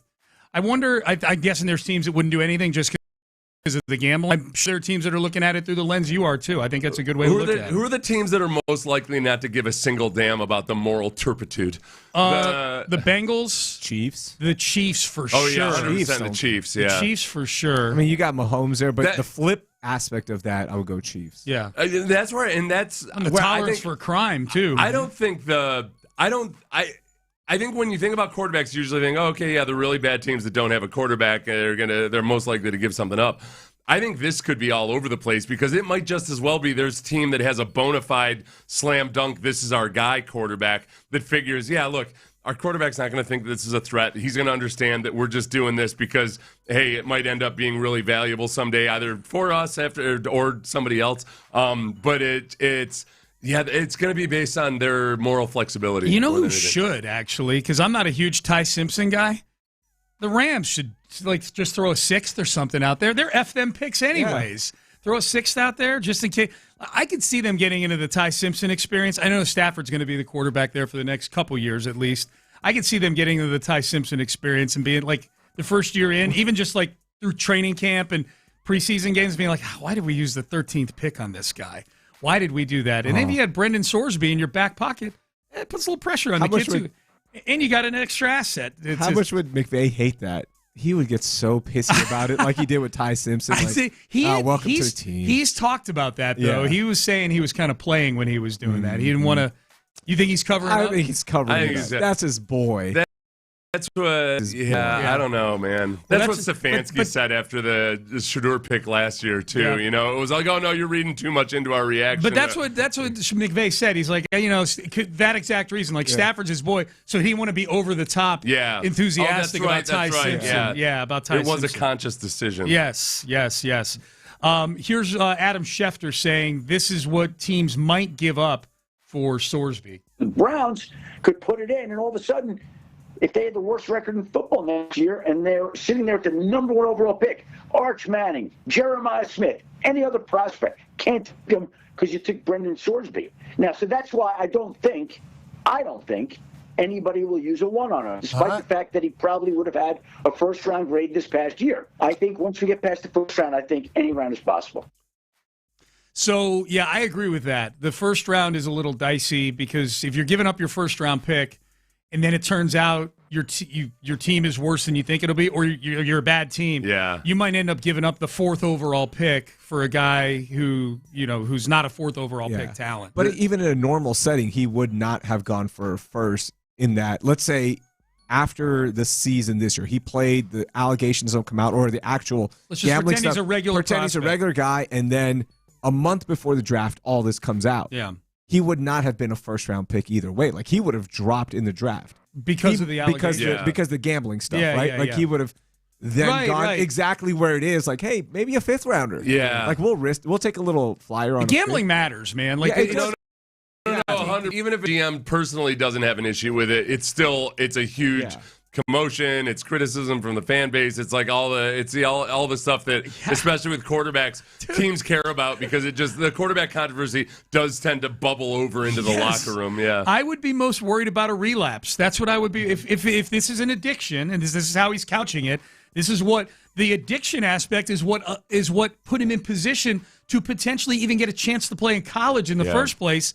I would be worried, especially at that position on the team. If you are counting on of all the positions in football where you are counting on somebody, you are counting on them. Yeah. quarterback is the one where if that guy ends up being unreliable, your team is screwed. You can have unreliable tight ends and unreliable linebackers and unreliable safeties. I'm talking about off the field stuff that make themselves unavailable because of stuff like this. Yeah. You can't have it with a quarterback, man. The teams that are in the top 16, like the top in terms of odds for teams that might take Brendan Sorsby, the teams that had winning records last year, be the Steelers at 7-1. Yep. Definitely need a quarterback. The Vikings were 9. What, they 9 wins. They were, I think, 9-8 last year. So the 9-8. The Vikings, and then you get down to the Texans. Yeah, and the Lions. There you go. And then the Seahawks are right there with the Lions too at 25-1. Okay. Yeah. So quarterback on a short-term contract. Disrespectful to Sam Darnold right there. Who's the most disrespected quarterback there? Jared Goff. It's got to be Jared Goff. Aaron Rodgers already basically said this is his last season. Not offended if they draft a quarterback. Yeah. I would go Darnold just because he won a Super Bowl. But it's probably Goff and then CJ after that. Yeah, Darnold. Yeah, I guess with Darnold, I'm thinking a little too just by the book. He's still on a relatively short-term contract, but he did just win a Super Bowl. Yeah, and he's still young. Yeah, yeah. When you say disrespect, I'm thinking like the disrespect to me is like, wow, this team doesn't think I'm the solution moving forward. No, that was incredibly disrespectful by me. To just zoom past the Super Bowl winning quarterback, who for the first 2 thirds of the season was playing like the MVP. No, that's 100% on me, bro. That is messed up. That is really, really messed up. That I went straight to Jared Goff. Yeah, man. What a jerk. I'm acting like it's 10 years ago and Sam Darnold is seeing ghosts. He's seeing ghosts. All right. Which Texans player causes the most friendly fire out there? Kamari Lassiter was on Chris Long's podcast. This was a fun answer if you're a Texan fan. It gets me amped up for training camp to get here. We'll get to that. We got a whole lot to get to still here in the 9 o'clock hour. Sean Pendergast, Seth Payne with you. Raheel Ramzanali in studio with us. Stay there. You're listening to Payne and Pendergast. But before you go I say stay there for another 30 seconds or so, especially if you're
Radio 610 presents Lost Point and West Point Lincoln of Sugar Land Studios. Here's Payne and Pendergast. All right, Kamari Lassiter was on Chris Long, the Green Light Podcast with Chris Long, and was asked a great question. Who doles out the most friendly fire on the tech? For those who don't know what friendly fire is. It's usually when a defensive player comes up and trying to hit the ball carrier ends up hitting his own teammate. Who was the biggest friendly fire culprit that you played with back in the day? Oh, crap. Did you ever get hit by anybody of your? Well, Probably I'm sure Jay you did. Foreman, Yeah. or like most of the good, like Hardy Nickerson was like a surgeon, so he never hit anything other than what he was trying to hit. But it happens a lot with linebackers and safety. Oh no, Donovan Darius. There you go. No, Donovan Darius was a. Hey, I knew there was going to be an answer. Hopefully there was a kidney donor available after you play with. Yeah, Donovan would just come up and it was like he was raging against the world. Yep. He did not see color. Yep. We already have people guessing on the text Well, page. 2 years ago it was easy. It was Henry To'oTo'o. Yes. Henry To'oTo'o he was sending people to the hospital from his own team every other game. He ended Jalen Petre's season. Yeah, that's 2 years ago it was To'oTo'o, but last year he cleaned it up. And people are guessing To'oTo'o on the text line right now. It's got to be To'oTo'o, king of friendly fire. Friendly fire? Got to be Henry. Here is Kamari Lassiter revealing who it is. Who's the biggest perpetrator of friendly fire? Who do you got to watch out for? We got to watch out for everybody. I mean, everyone's flying to the football, but I feel like them backers, you got to watch out for them. They be going sideline to sideline, and they are looking paying something. So I feel like them backers, Z's and Henry, and EJ too, and Petrie, and Will, and Daniel. It's like the interstate out there. I just be like everybody. Everybody. You got to watch out. Well, Petrie is the one that got him last year. If you remember the Chargers game towards the end of the year, Kamari Lassiter had to leave the game it was only 6 snaps, but it felt like 60 snaps because they were just picking on Tremont Smith while he was out. Yeah. They hit a deep shot while Kamari was out. The one. Okay, yeah. But Petrie was the one that got him in the knee, I believe, if I'm not mistaken. If I'm mistaken, Jalen Petrie, I apologize. Don't hit me, okay? I was telling Raheel about the kill zone during the break. Yeah. And, we were talking about how there's no nickname for the defense, and people keep throwing stuff out there. And I realized, what's happened in the last 10 years or so is because it used to be a lot of great teams or defenses or units were it came from somebody wrote an article or a column and it just stuck. Where now, because everything is everywhere all the time on the internet, I think there's too many good ideas for anything to just for people to latch onto and resonate. Yes. You think about 20 years ago, it would have been John Lopez writes a column and calls something, and then all the sports radio hosts see it and oh yeah, that's good. Yeah. Somebody else writes about it, and it just becomes kind of known. We got 1 million writers out there now. But the kill zone, I'm gonna explore this because the kill zone, and I was explaining to Raheel, the way D'Amico Ryans operates is, look, if we're gonna play a bunch of zone, there's soft spots in zone defenses, and a lot of times it's underneath. There's easy receptions to be had, but we're not going to call it a soft spot. We're going to call it a kill zone. And so go ahead, we're almost inviting you in there, knowing with the receivers knowing that they're going to get destroyed when they catch the ball. And where you see it really show up is the end of the Kansas City game. Travis Kelce, he was scared. Tries to reel in a little bit of an imperfect pass. Aziz Alshire, the mean man from Twitter, is bearing down on him, and he bobbles the ball. The mean man from Twitter. The guy from all the mean tweets. The people that are angry at Aziz. Yeah, Batman. Yeah, I think very bad man. But he ends up getting the real hit from Miles Bryant, right in the gut. Yeah, because he was catching a ball in the kill zone. Yeah, you don't go in the kill zone. No, you idiot. Unless you're a dummy. What are you, a green recruit? Yep. No, I'm a 15-year vet. Idiot. Right. Yeah. So my daughter, the Swiftie, is in the control room. I think she likes Travis Kelce. You like the? Oh, sorry. Yeah, we just called him an idiot. idiot. The kill zone. Yeah, that's his deal. That's his problem. Yeah. But so I think that there's that, and some kind of kill zone derivation. I think the NFL's not going to like it. I just asked for some nicknames from ChatGPT. There's actually a couple good ones on here. They have the Swarm. I think the Swarm thing is kind of That's dumb. Raheel is not a big advocate of the Swarm. It was kind of cheesy at first, but we went with it because it was something new. And it was D'Amico. It was D'Amico. We're like, hey, we're gonna rally around this. Yeah. It's kind of silly. Well, it ain't going anywhere. Okay. H-Town Havoc. No. This is the one that I like. Area 59. In a nod to D'Amico Ryan's old number, 59. Yeah. Area 51 is Yeah. what it normally is. Area 59. That might be a specific name for the kill zone, actually. Area 59. So that's one. But 59 doesn't even go past the stadium though either. Like I don't know. That's okay. Well, yeah. No, I'm just thinking D'Amico's old jersey number. 59. Yeah, I know. But when I hear 59, I think of Houston. I'm thinking of the. Okay, double meaning. That's why Sports Radio 610 kind of works too, because it's 610 and everything. Yeah. We're big on traffic. Okay, well that was the one. That was the one I liked the most. Other than that, the Stampede. Ryan's Rangers? No. Ryan's Rangers. That is stupid. Why would you have the name of one of the most hated teams in town as part of the nickname for our defense, chat? You're stupid. The Iron Herd. That's too much. It reminds me of Colin Coward. Yeah. The Herd. I can't. Listen, let me tell you about this team down in Texas. Oh, yeah, and he'd take credit for it, too. Like, you notice who they're naming their tough defense after now. That's right. You know what we in America love. Iron and Herd. It's grit, and it's grind, and it's billionaires. The Heat Shield. The Heat Shield. Oh, yeah, because the space... that's a NASA reference. So you kind of like that one a little. Yeah. Do you know what the heat shield is, Sean? I don't know what it's when the capsule is entering the atmosphere because there's an incredible amount of friction. I know that. And heat, so they have a heat shield on. Okay. Oh, I do know what that is. That's right. Yeah, when it starts coming back in, that's what allows it to rate when coming back into the atmosphere. Okay, this was the dumbest one, and you and I have talked about this. Chris Long on that podcast, and he's recommended this a couple times. He wants to call them the taxmen, because they collect a tax. when you're coming. You got to pay a tax when you come in the kill zone, which is a horrible, horrible, horrible name. You don't like that one? Yeah, use it on me. Like if it gets me going, then like okay, we're working with something. Taxman, no. Hey, Raheel, we're gonna call you the tax man. Please don't. Great. Why is this so cheesy? Is a hazing thing? Or what? Yeah. Hey, there's the tax man. Yeah. We were gonna haze you by me. Like I was gonna act like I was just furious that you were in the studio with us. I was gonna act like for the first 2 hours of just like not even talking, like not making eye contact with you and everything. We should have done that.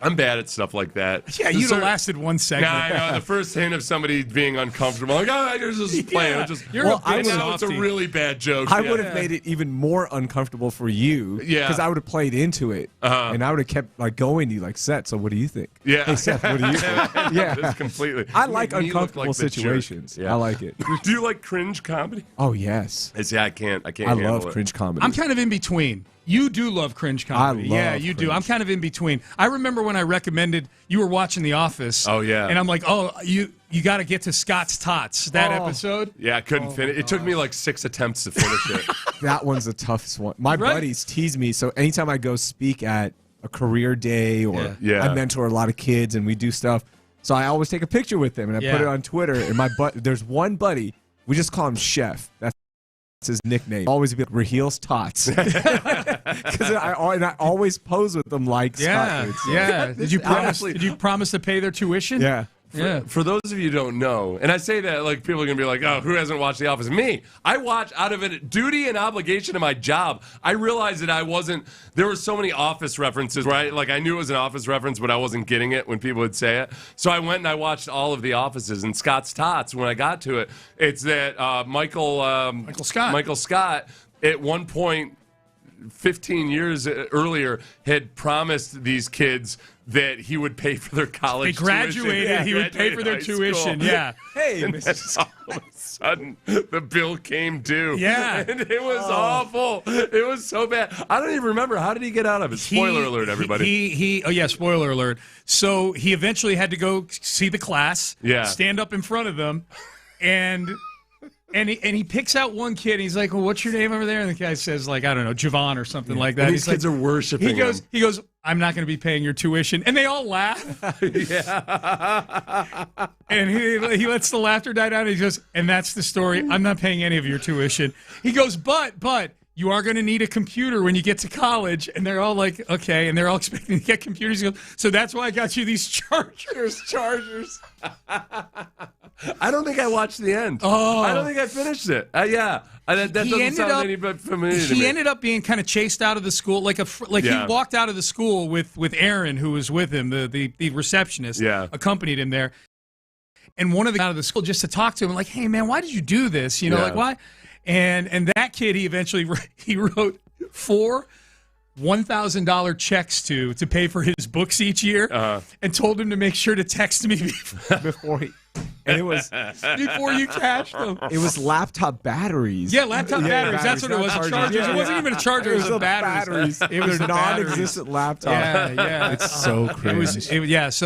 So that's Scott's Tots. God, I forget where we were going with all this, but nickname for the defense. Oh, we should call it Scott's Tots. Scott's. D'Amico's Tots. Burke's Nerds. Yeah. Somebody said Jared Wayne is the worst friendly fire. Oh, that's the worst friendly fire of all time. That's true. Yeah. He took out Tank's knee. I wonder if there's part of Jared Wayne. It's like, guys, I appreciate you continuing to give me these opportunities, but I cannot handle this amount of social media. No. Yeah. Raheel, did you see when the Texans wished Jared Wayne a happy birthday on social media? Yeah. I didn't see that. Not a lot of people joining in. It was Scott's Tots in the comments, man. Yeah. It was rough. You it was killed rough. Tank. You killed Tank. Oh, man. All right, Payne and Pendergast with you as we heading into the final segment of the show. Okay, a couple things. Still some leftovers from the NBA Finals. We talked about real fans or fake fans the other day. Is this story enough to convince you that this celebrity was a real fan? And we now know the name of one of the viral people from the NBA Finals. Who was he? He was the Spurs fan that took on right? Oh, man. He was the Jon Snow meme in Battle of the Bastards. Raheel is going to reveal that coming up next. But I want to tell you guys about Houston Powder Coaters right now. I'm a huge fan of Houston Powder Coaters, huge fan of Flavio, who's the owner there. He started up this business.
Studio 610 presents live from the West Point Lincoln and West Point Lincoln of Sugar Land Studios. Here's Payne and Pendergast. We took a bunch of celebrities the other day. Welcome back, Sean Pendergast, Seth Payne, Raheel Ramzanali. We put a bunch of celebrities through the filter of fake Knicks fan, real Knicks fan. And we know the realest of the real is Spike Lee. And I think even the diehard Knicks fans would all worship at the altar of Spike Lee when it comes to he's like a bona fide Knicks fan. He's there in the bathtub. And pays for his tickets. Spike Lee is a Knicks fan to the extent to the point where it's not like he's known. He's not known, especially to younger people, as a movie director. Right. He's known as Knicks fan. Absolutely. Spike Lee. Yep, absolutely. So Timothy Chalamet was one of the ones that we kind of put through the filter. And I think we arrived that he's real, but he's real, but he's the one who most looks like he would be a bogus one. Because he looks like he's 10. He looks like a guy that's a total poser. Yes, and that decided to glom on, and yet no, he's actually a genuine Knicks fan. Yeah, poser persona. Yeah, he dresses. What I love about Chalamet is that he actually dresses like New York Knicks fans from free. Yeah, like he's wearing the Timbs. He's got the baggy jeans on. I love it. He looks like he's a 30-year-old, like incredibly successful and rich movie star. He's 15, dressed like a movie star. Yeah. Damn it! Yep. Yeah. So this was Chalamet on a podcast talking about getting a gig when he was 12 or 13 years old, a commercial, and the money he used from that, he went to go get his first set of Knicks season tickets. Basically, the summer I was 12 years old or 13 years old, I booked a Disney commercial because I was a child actor, so I made a couple $1,000s, and I bought the cheapest season tickets I could find, thinking LeBron was coming to the Knicks, and I thought, okay, I'm going to flip these for double or 3 times. Then he didn't come, but Amari came, so I was basically able to sell them at face value, and I would, I grew up on 43rd and 9th, so I'd run down in the garden, I would scalp them to the scalpers, and they were $25 a ticket, but then I would go to as many games as possible, and my whole life, my grandma was a huge Knicks fan, so that's what turned me on to them. And if you live in New York, you are a Knicks fan. My grandma had a New York Giants teddy bear and a New York Jets teddy bear, but she only had a New York Knicks teddy bear. No disrespect to Nets fans, but yeah, no, don't worry. The 5 Nets fans out there are not disrespected. Yeah, so that's what I want to ask you guys. So what weighs more with you here? I would run to the garden. My grandma was a Knicks fan. That's how I became a Knicks fan. Or the fact that he basically bought his first Knicks fan, I should say. He bought his first Knicks season tickets basically to flip them. It's a profit thing. Yeah, no, that's just bogus. This guy's no Knicks fan at all. He had saying we thought LeBron James was coming to the Knicks. You're like, yeah, I could see a 12-year-old getting excited about that. So I saw that as an incredible business opportunity. See a 12-year-old getting excited about that too, though. Chalamet's a fraud. Oh, he's a fraud. Oh, I'm disgusted. Okay. I knew, yeah. What say you, Raheel? I'm going to go. I hate that he was flipping it. I hate that. He lived on 43rd and 9th in Manhattan. Yeah. In the late 90s, early 2000s. It wasn't Hell's Kitchen no more at that point. It was like anywhere in Manhattan, in Midtown Manhattan. I don't. We go to New York, Amy and I, a fair amount. I have no gauge. I only know Times Square is in like the 30s. He wasn't broke or anything. Yeah. Like, he's like some kid who was. He wasn't like a newsboy scrapping money. No. So you've been flipped, Seth and Raheel. It sounds like you have been flipped. I'm flipped. But I still think he's a real fan. I still think he's there. But I don't like the flipping ticket stuff. I respect it. You respect the hustle? Yeah, hell yeah. I was excited that LeBron was coming because now I could make money on this. What does Not it because say? they would win. Yeah. What does it say that I got even more excited when he said he was buying the tickets so that he could profit from it? That says a lot about you. Yeah. I like human monies. I feel bad for Judy, your daughter, who's sitting in here and realizing what her father is. Dad's a mercenary. Yeah, she's learned a lot about me over the last few days. She doesn't even want to know about the time you tried to sell her. Yeah. It's on the podcast still. Okay, so we figured that out. You were an infant. There was a wealthy family that needed a child. Right. It was just, times were tough. They needed one with green eyes. Okay, there aren't many green-eyed kids. The paperwork didn't go through. Yeah. I could have pushed harder to get the paperwork through. The only thing more sad about that is she looks disappointed right now that it didn't actually happen. It was an alternate life out there for me. Yeah, she's like, oh man. So the other follow-up on the NBA Finals, I saw the video of this online. Raheel, it sounds like you've got a follow-up on this. and I didn't know if this is AI or not, but we know that there were a lot of Spurs fans that were getting the snot beat out of them in New York after the games at Madison Square Garden. Yeah.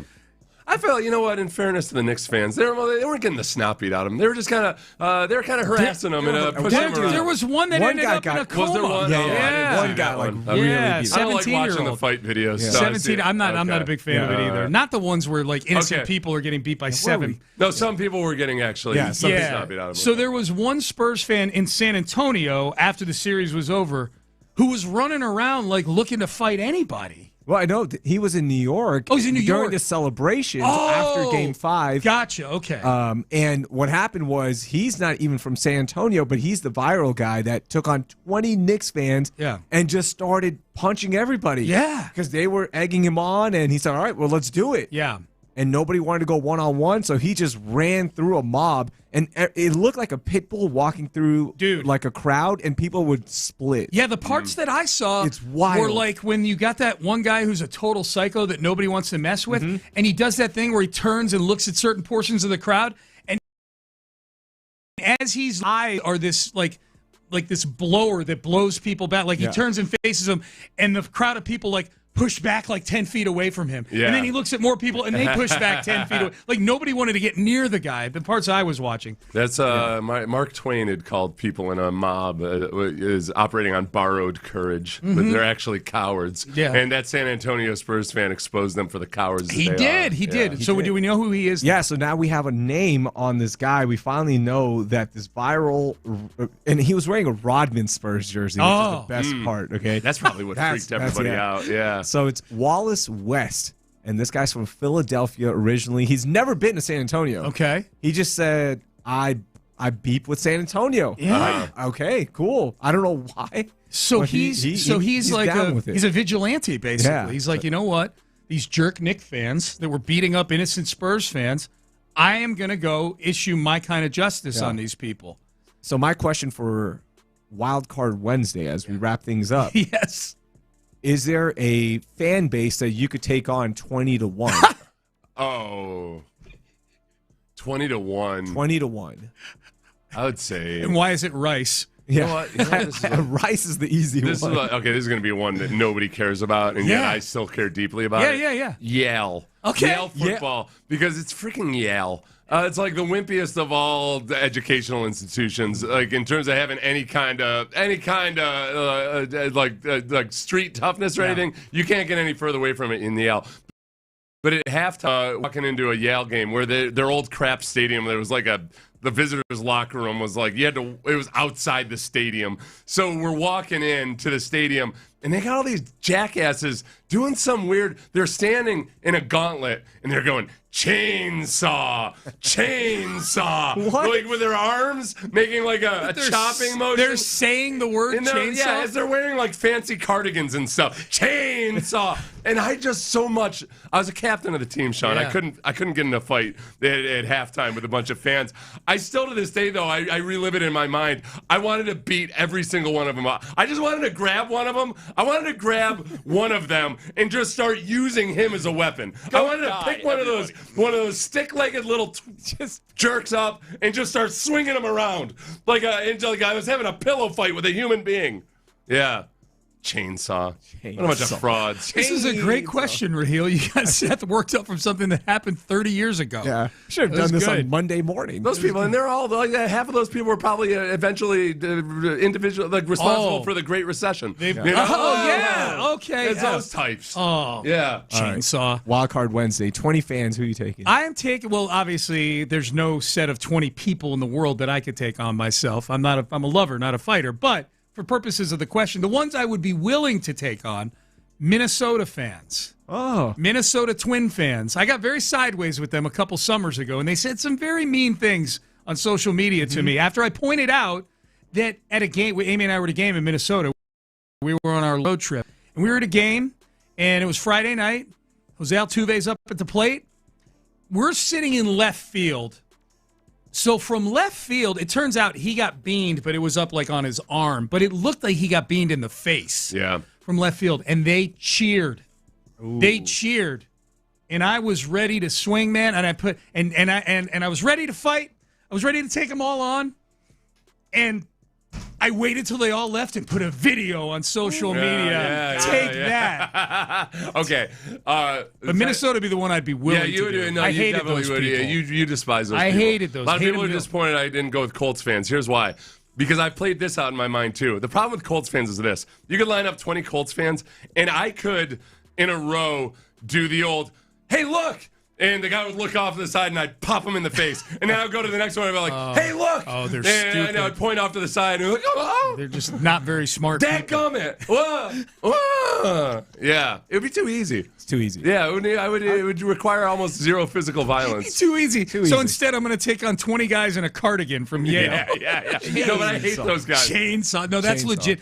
Dude, that was legit hate. Oh no, there's the thing in the thing about the Ivy League is that like they like to look at Cornell and say, you guys have an ag school? Oh my God. And I'm like, yeah, you want to be like you all just wish you were in England back when you could control your peasants and everything, and you hate anything involving any kind of physical toil or anything. You find it disgusting. So yeah, they'll say, oh, you have an ag school.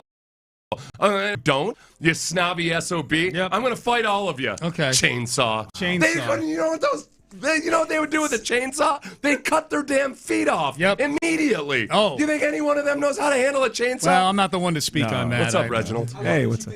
The microphone. Yeah, there we go. Now we go. I love that you think that they are confident enough to saw all the way through the foot. Like, I feel like they would have a jagged cut that cuts deep, but they don't manage to get all the way through. That's true. No, it'd fall on their foot, and it would be they'd bleed out. Wild Card Wednesday. Their blue blood out. Reggie, who are you taking on? You saw the Spurs fan. The final boss took on 20 Knicks fans. We finally got his name, and he said, "Yeah, what are they going to do about it?" Who are you taking on? 20 fans of one team. Fans of one team. Ooh, this is interesting. Goodness gracious. Let me see. Because it's the thing. Well, that's the thing is there are some people that I would want to take out.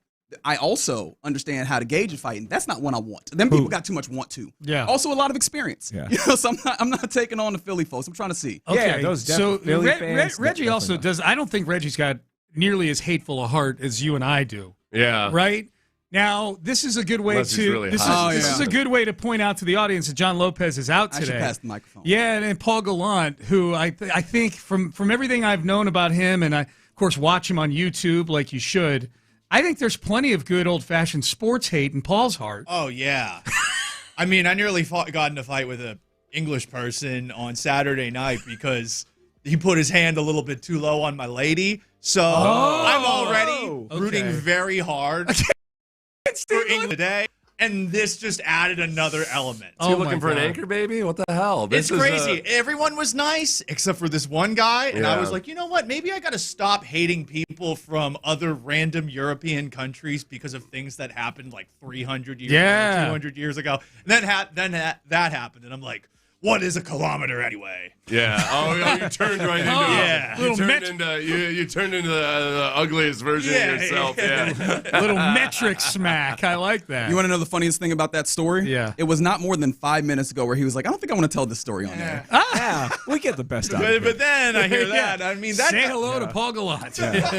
Because I'm like that guy who got in the fight with all those Knicks fans. Like, he's from Philly, and I'm the perfect juxtaposition of, I think, just white northeastern angry people because my mom's from Philly and my dad's from Boston. So I'm just You've got hate in your heart. Yeah. Like okay. Let the hate out, brother. You're almost like my mom was from Philly and my dad was from Vermont, which is basically like Boston, but just centered around maple syrup. Yeah. And weed nowadays. Yeah. We're basically brothers. All right. Was that English fan better looking than you? No. And shorter than me. Oh, wow. So he went for it. He was very bold. Yeah. He's that guy. That's a big swing. Sometimes you just got to laugh at those guys and just let them hit on your girlfriend. I tried. Oh, really? I'm an adult now. Yeah. That is great. With jobs to risk, you know? Hey. Did you guys hear the good news? Seth ate 9 hot dogs. I did. I didn't realize Seth was the Glizzy Goblin himself. It took 2 innings. What? Yeah. Good God, man. I was like 9's too easy. This is what feeds your rage. 9 in 9 innings. I'm like, that's easy. So I'm going to go for 36. Yeah. Do it. I didn't realize that your rage was just pure, like, caloric intake. and then just turned out into But rage. it's not that hard. When it comes up. When have you, since you've been at this station, when have you actually seen my rage? I've heard about it. No, yeah, you've heard about it. Yeah, I just saw it now. Paul. We just well, that's a little bit different. That's not. No, that wasn't even close. That's not rage. That guy just got done shouting down an entire university 3 minutes but that's ago. not even close. No, to my peak actual rage. rage. Yeah, Yeah. peak rage. That's what I'm saying. Is like you have a superpower in there. Just like keeping this going generally requires but it 9 hot died. dogs. It's not even in there anymore. Oh, I don't really? think. Okay. Yeah. You haven't seen anything close to it. And I'm happy about Which that, to is be starting honest. to piss me off a little bit. See? That you accused me of it without having seen it. He wants to see it. Actually, now that he's saying it like this, I don't need that. I subscribe to the school of thought that I try not to ask questions that I don't want the answers to. Right. And that feels like one of those, like, let me see the rage. And then we're in a bad place. Nah. All right, you're listening to KALT AM, KALT FM HD2, Houston, an Odyssey sports station. Crosstalk brought to you by D&M Auto Leasing. What is the question of the day, fellas? Who's the greatest old man athlete that there is? Because I feel like the argument was made last night that Lionel Messi might be holding this. 38 years of age. I wonder somehow he's managing to do this. The greatest old man? Old man athlete. Okay. He's 38 in soccer terms. Is still fairly old, right? Yeah, that's for me, just because he actually looked like an old man while he was doing it, nothing necessarily impressive athletically about it was George Foreman. Like it was man, That's when a he great was one. and when he tried to pull a thing where he was standing on the stool instead of sitting down between rounds, that was like, all right, this is pretty badass because he's an old man. Yes. Like he's not like LeBron. It's impressive, but he still looks like a 22-year-old in some ways. The best part about Foreman was like young George Foreman. You see pictures of him. Yeah. He's fit. You know, he's out there like him and Otley are there. There's two fit guys duking it out. Not only was he fighting at an old age, he just turned into this tank. Like it's just this like a round mound of rebound almost. Strength. Yeah, and he would just stand there and just take blows. Right. Yeah. It was a completely different version of himself. Yes. So it was like the movie version of if a guy made a boxing comeback. Yeah. You know. Yeah. My favorite one is probably because I was a Hartford Whalers season ticket holder, and this is yet another one with Houston ties. Because George Foreman from Houston, Gordie Howe. Gordie Howe played in the NHL till he was 52 years old. With gray hair and no helmet. Yeah. I'm going LeBron. But then I'm talking down on myself here because he's my age. Yeah. And I don't want to call myself an old It's man. one of my favorite things about sports is that we can get out here and talk about people like they're on their deathbeds and they're actually younger than us. 41. How do you think I feel talking about him like they're on their death? How do you think Aziz Elshire feels that they look at him as Unk and he's 28 years old? 28. Yeah. And I would have thought that it was kind of like Paredes. You know, like if Paredes and Aziz, if I didn't know anything about him and you told me that they were 28 years old, I was like, you read that wrong. Yeah. That can't possibly be right. I don't remember who it was. I was up at Dyke Park yesterday. I wasn't in the wonderful seats like you guys were. But somebody behind me at some point looks up at the Jumbotron and goes, 97? As if like, who are these children that I'm looking at? Oh, the year they were born. Yeah. 1990. And I'm like, like that's, we're watching children all the time. Dude, Yes. crossing over into the 2000s of kids being like players that we covered being born in the 2000s. Bad day, man. You weren't alive for 9/11. Are you even real? Well, no, that was my moment when I started getting like various every now and then. Like one of my nieces or nephews or somebody will call to do a book. They're supposed to interview somebody about 9/11 and what it was like and everything. And I'm like, oh yeah, they don't like this. This was like when we were gonna like the Vietnam War. You know, was to us. It felt like something so far off in the past. It's a great analogy. Yeah, greatest dig somebody's ever made at me. I play flag football with younger guys, and I was at a tournament with them, and one guy turns to me and goes, "Hey Ram, you lived through the Great Recession?" Oh wow, that's really Great old. Recession. That makes you feel weird because that was 2009. I've never come back from that. Yeah, that's tough. See, this is when I want to lean all the way in and be like, yeah, I remember when gas was less than $1. Yeah. Right. There was a point in time. That Snickers bar you got there, 50 cents.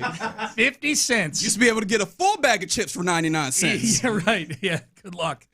All right, let's just get this out of the way. We've got texts from everywhere on Nolan Ryan. So let's get... Houston's got a lot of ties to guys Especially like if we're talking about fights. He beat Yeah. up Robin Ventura. Oh. How old was he when he beat up Robin? It was like 1993. So he was in his injury, so he's well into his 40s. The thing about Nolan Ryan is that modern athletes will still cite him as the 45-year-old benchmark. You know, like, man, he's the guy that proved that you could still operate at a high level at the age of 45. I kind of like Tom Brady had cited him.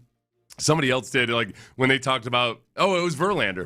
Yeah. Brady, right. Yeah, and Brady and Verlander both cited Nolan Ryan as like, hey, 45 seems like a reasonable age to shoot for. Yeah. By the way, Verlander, I think, is on that list for me, too. Like, he did some of his best work at, like, 39 and 40 years old, after Tommy John surgery. Yeah, that's a great point. Yeah. In my brain, I was like, he's probably like, 46 years of age, Nolan Ryan. 46. I'm looking at it right here. August 4th, 1993. The best part about that fight was Ventura was the one coming out wanting some, and Nolan Ryan basically just grabbed him into a headlock and just started pounding his head like this, like an instrument. Like a father who knows this is simply my duty. This is simply my duty to correct this child who is stepping out of line. It's kind of like these rabbit punches to where it's like you're doing it to do it. Like, it's not necessarily, you're like, all right, I'm gonna, Why are we wasting I'm just our gonna time do here? this because it's just until you tire yourself out. Yeah, I like the idea that in his head he's just wistfully thinking, I remember when I challenged my father. You know, and this is a rite of passage for young boys. Yes, he did. Well, he killed his father in a duel. That's how they did it back in the day. They did. You didn't become a man until you shot your father dead in a duel. That's right. That's how anybody in town for FIFA. That's the way we do in Texas. Fiffians, yeah. They're called Fiffians, by the way, guys. Is any soccer out there?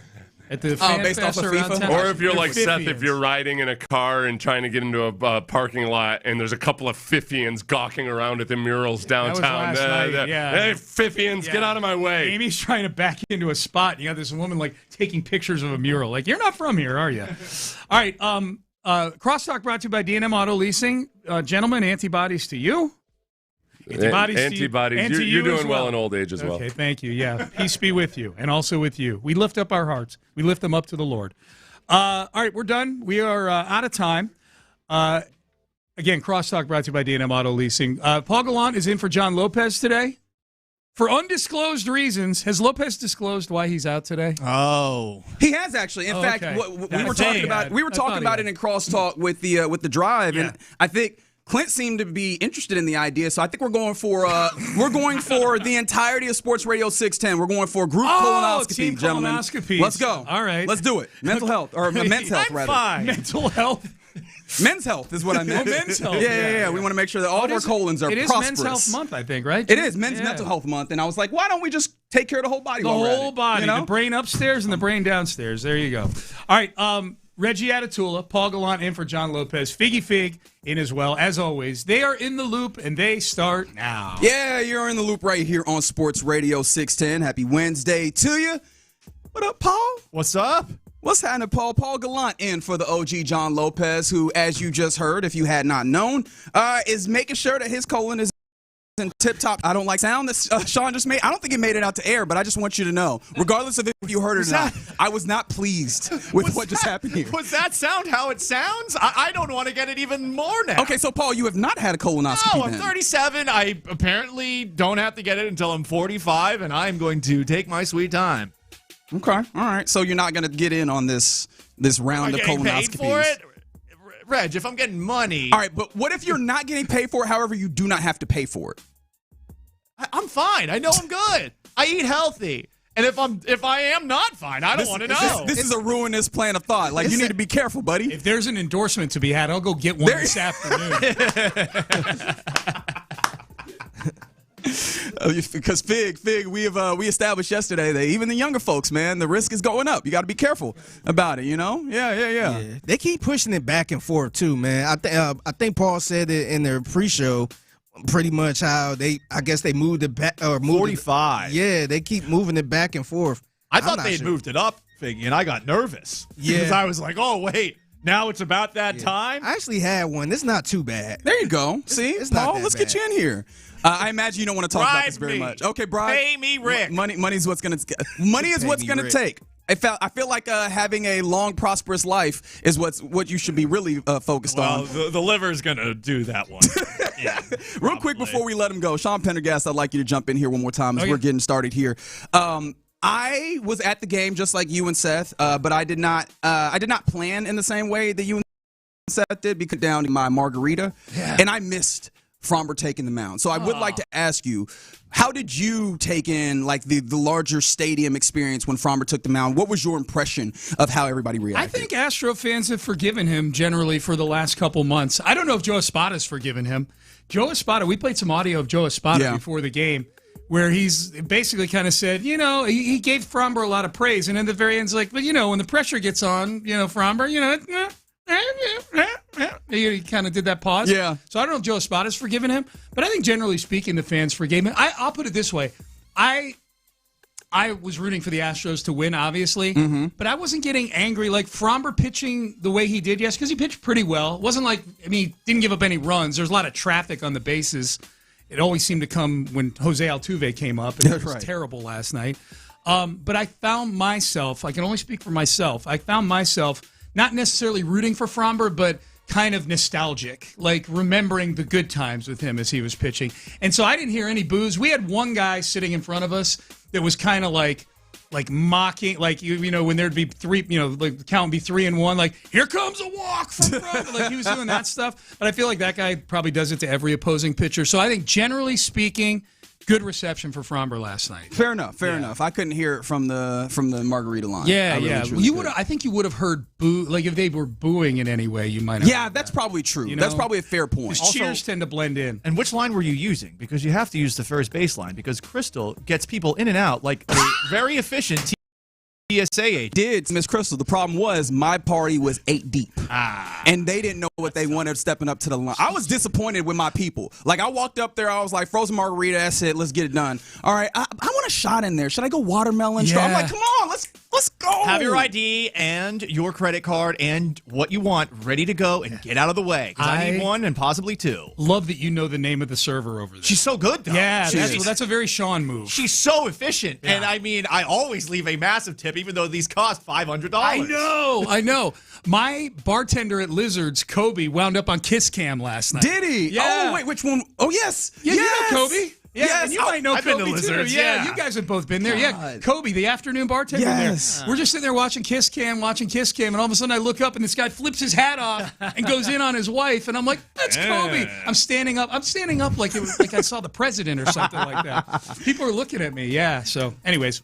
Big stuff. Thank you. Appreciate your insight there. No, absolutely. Always great to have you. In fact, great to have you, dear listener. Get involved with the program on the text line 713-572-4610. Also, appreciation to the Mo-Care Injury Lawyers for the live streams. We keep it 100. There is indeed the YouTube page, Sports Radio 610, the Twitch chat 610 Houston. As I mentioned, Paul Gallant in for the OG John Lopez. I'm Reginald Datatula. Figgy Fig on the ones and twos. And how do you feel about the Fromber Valdez return in the Hunter Brown Fromber Valdez?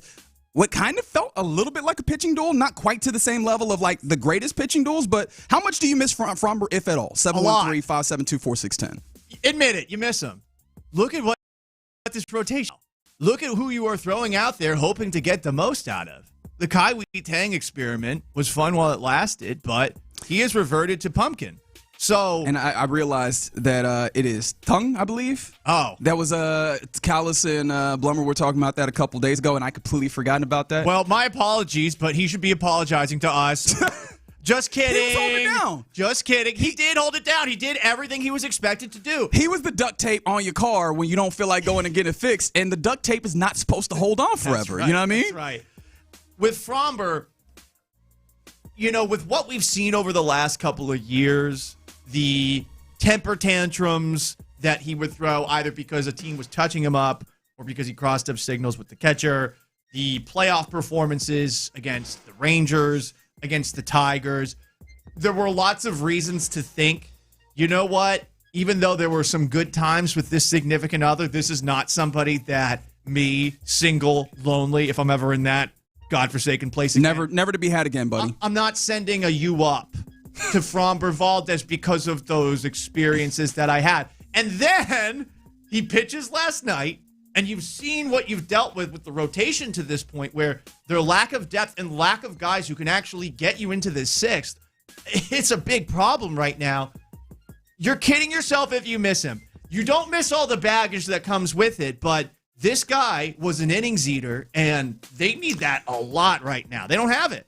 But that's tough, right? Because I know that you probably don't mean that in the way that the is call him an innings eater. I think he was clearly more than an innings eater for sure, you here. But I mean, that through it all, with all the drama, with all the temper, with all the sports psychologists that he had on the side, this guy was durable on a team that it feels like every single guy has dealt with, at least with Josh Hader and Hunter Brown, some sort of shoulder issue, or your Tommy John's busted at least once here. Like, that's been a commonality with just about every Astros pitcher except for Fromber. Yeah, no, I feel you. I think that then that becomes to what it would have been worth the price of the $38 million that he's ultimately making this year, especially if you're talking about him as some level of innings eater. Second worst ERA of his career to this point.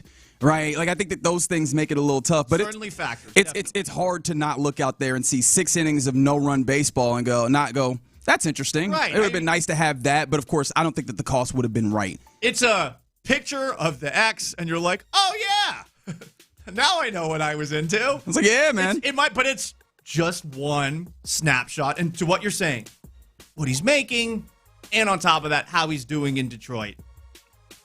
You want to look at it in totality. I would just say if you were there last night and you watched him pitch, you probably missed him by the end of the night just thinking about how tough it's been for Astros pitchers to get through games this year. Yeah, but maybe this was a circumstance where it felt like you went to the class reunion, you saw the old boo, but then also you ended up getting a W, right? A 4-2 victory for the Astros in this, and it happened late, right? It happened once he was out of the game, where you're able to make more of this happen. It feels like more of these games that the Astros win are happening late as well. Now, it feels very rare that they just blow a thing open early and you go, we know how tonight is going. Yeah. But it was nice. It was nice to eventually get it going for Hunter Brown, who goes 5 2/3 or 5 and was it 5 2/3? 5 2/3. Yeah, right. it was 2/3. He had to walk. I wish he'd stayed in. I know they're trying to make sure that he slowly gets back in there, but he did strike out the first 2 batters of that inning, and he seemed disappointed coming out of the game. You know, with the way that your bullpen's being taxed because of these starters who can't get through games, I would have liked to see him finish the inning. I get why they didn't make it happen. Yeah, I was surprised he went to 92 pitches, though. Yeah. Like, the way that he's coming back, and I know that it feels like there would have been some restrictions, but again, that also feels like it speaks to what you're talking about with the rotation, where they're looking at it and they're just like, we need to stretch everywhere that we can within what was happening here, right? Like, we just need to make more of what's happening here. But I'm not going to lie, right? Within this, I thought, obviously, it was fun to watch Hunter Brown get back out here. It's fun to get a victory with him on the bump. As you mentioned, it was interesting to see a little bit of Framber Valdez. I was most intrigued by the 9-hole hitter. And I know that sounds insane, but Raynel Delgado caught my attention in this game, if for no other reason than when he was brought up after he was acquired by the Astros was last week. The question that I asked was, because I went and looked at who is this dude, and the first thing that jumped out to me, the first number that looked at me dead in the face was stolen bases. 24 of them things at the point, and at that same point, the Astros as a team had 24 stolen bases. And I'm like, okay, interesting. Is this an opportunity for the Astros to get on the base paths? And not quite to like the idea of stolen bases, but there was a couple of times where he's in scoring position, in part because he's running the base paths. And in addition to that, like, it felt like he was actually putting the ball in play. I know in a very small sample right now, he's hitting 429, but I know that it's not going to be there by any means. But the larger point I'm trying to make is, one, I didn't think that he played third base, so now you have an infield, what seemingly is a utility player that doesn't sacrifice on offense, which feels like it's something that you haven't had since you got rid of Mauricio Dubon. I'm going to hold my breath on that one, and I'm still mad that Mauricio Dubon is gone because he solved a lot of issues for you, and I don't think you saved all that much money to merit trading him for a guy, Nick Allen, who is legitimately just a defensive guy. But, hey, credit to him. He did what he needed to in a spot where other Astros weren't delivering last night. I mean, the other 2 runs that crossed the plate came on a Jeremy Pena beating out a double play and came on a Fromber passed ball. And I thought Fromber was going to try to assassinate his catcher after that happened. And you could make the argument that while he definitely threw it where it was supposed to go, right down the middle, Fromber might have put a little extra oomph on that, given that it went 96 miles per hour right down the middle of the plate. I imagine the catcher's hand was smarting a little bit after that one, after he let that ball go through the 5-hole. No, for sure. This was Raynel Delgado talking about that game-winning RBI. Biggest moment of your career so far?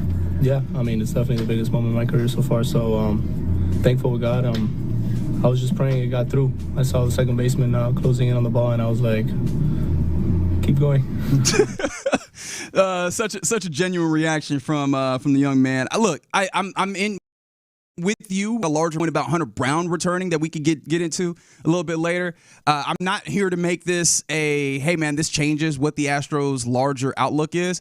But the one thing I'm hoping, especially like seeing as I'm not always going to be in Dyken Park for the remainder of the season, I just hope that it makes it a little more fun. That's the biggest criticism I've had about the Astros, is they've stopped being fun to watch. Yeah, I mean, to what you were saying earlier this week, both you and John talking about them turning into more of a sideshow. I'll be honest, I don't want to go watch a baseball team because of great individual performances. If Jordan's having an MVP season, cool. If Hunter Brown's pitching great, cool. I want to see wins. That's what it's all about. It's a team game at the end of the day. It's not golf. It's not tennis. So it's good that they won last night, and all you can do is stack wins at this moment in time, and thankfully the American League West, for whatever reason, it just refuses to separate itself. No, for sure. And so they get one back in this series, and so the rubber match, they'll go again today. I believe it's 1:10 first pitch for the Astros. We'll get more into that as we continue on in the loop here on Sports Radio 610. But coming up next, let's get another World Cup date. Can Paul bring the June Madness? Is he feeling the June Madness? Let's dive into all of that next. The Drive with Stoerner and Hughley.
2222.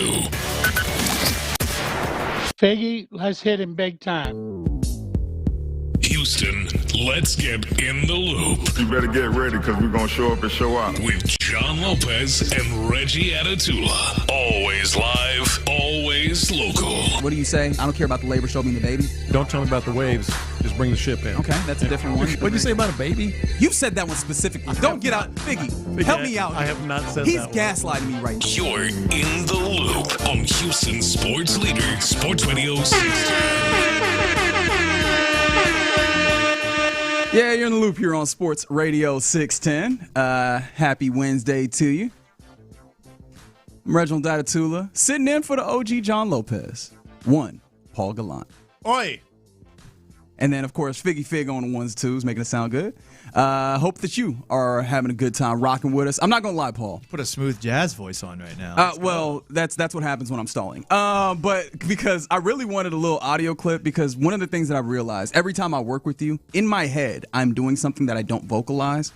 But you know the Paul Feinbaum show, right? Yeah. There was a particular caller, Tammy in Alabama, and every time she calls, she go, Paul, pow! And that's every time in my head. Pow! There it is. There it is. There it is. I have friends that do that with me when they're annoyed with me. It's generally right before they do this thing, and if you're watching on YouTube, you'll see where they turn an imaginary dial, and it means that I have started projecting. Like, you're using your radio voice. No, this is just how I talk legitimately all the time, and I do not have control over the volume of my voice. And sometimes it just keeps on going up. Fair enough. And up and up. All right, so if I do end up doing pow, like there's negative connotations, it gives you bad vibes, bad feelings? No, okay. Play it. Play it all you want. All right, very good. There's plenty of drops from me way back in the day. Yeah, I got to go in the archives for this one. Yeah. All right, maybe we'll do a little bit of that. But one of the things that has been captivating, at least me, I don't know about you. In fact, I'm interested, Paul. Are you in a place where you have been enjoying what we have termed the June Madness when it comes to the World Cup and circumstances and matches and such? I want to be more into it, but I'll be honest. To this point, the only game I've watched live has been the United States against Paraguay, and I'm not even sure how closely I was watching that game up at Kirby Ice House in the Heights. Ooh. It was a fantastic turnout, crowded, elbow to elbow. Had a great time. What I'm most happy about is it seems like Houston is doing a great job of hosting. Yes. Despite a lot of limitations and, on my end, reservations that I had about how it would be able to handle this whole thing, given the sprawling nature of the city, the not the best transit system, the fact that NRG Stadium's in the middle of nowhere, FanFest seeming like it would be kind of hot and gross to be out at. It was hot. Plus the occasional torrential downpour, as we've been seemingly having for a week. But I think we've done a good watching that dude Freddie online, enjoying what the United States of America has to offer. It's nice. Right. It's nice to see people talking about our country in a positive light. Yeah, I like seeing it. And seemingly having fun and understanding a little bit better. We were talking about it earlier in the week. I just love how much the Europeans have come here and been like, hey, man, the food's really good. And we're like, yeah. Yes, and we have lots of it. Yeah. Lots of it. This is why we are the way that we are in some ways. That's why Seth ate 9 hot dogs That's yesterday. right. That's right. It's just because the hot dogs taste good, nothing else. But yeah, there's been the Scottish folks. Not only are the Scottish folks taking over Fenway, did you see that they went to Yankee Stadium and did the same thing? Good. The Yankee Stadium needs to be taken over. In fact, probably all of New York City needs to be taken over post the Knicks winning a championship.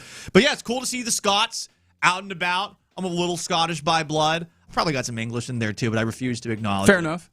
Especially after what happened this weekend, but we don't have to dig into that. No, we don't have to. I mean, I've just, like, legitimately, I have always, in a kind of joking way, hated the English because I'm part Irish and part French-Canadian and part Scottish, which are, like, 3 of the enemies of England Well, all here's time. the thing. You keep naming countries in the world, and I'll tell you when to stop when you find one that's not an enemy of England. That's true. You know what I mean? Plus, I'm from Boston, and, you know, the Boston Tea Party deal. Hey, man, you are inclined towards hating them people. I'm a perfect storm of anti-England, and I hope that they get their asses kicked today. I hope they get smoked. And that's actually what I want to talk about, because I know that you're not like super into it. Yesterday would have been a perfect day for you if you're just like a casual observer, which casual observer that maybe has a little bit of interest, because it was all the Super superstars of Messi, Mbappe. Yeah, Kylian Mbappe, Erling Haaland, all of them. Who's the last guy? He's Erling Haaland. So he is a goal-scoring machine. He's the one that looks like he is an actual Viking. What country? Sweden? Norway. Norway. Yeah. Sorry to our Nordic audience. I mean, let's be honest. All them Scandinavian countries are basically the same except for Denmark. That's true. You know what I mean? Like, That's whether a little peninsula underneath. Yeah, that's right. You got Finland, Norway, Sweden. They can all be the same damn thing in my brain. Finland is a little different because the Finland, it's like cold and miserable there, and they I think between Sweden and Norway, I feel like they're the most dark of all those. Oh, is that the case? Yeah, because it's dark all year long there.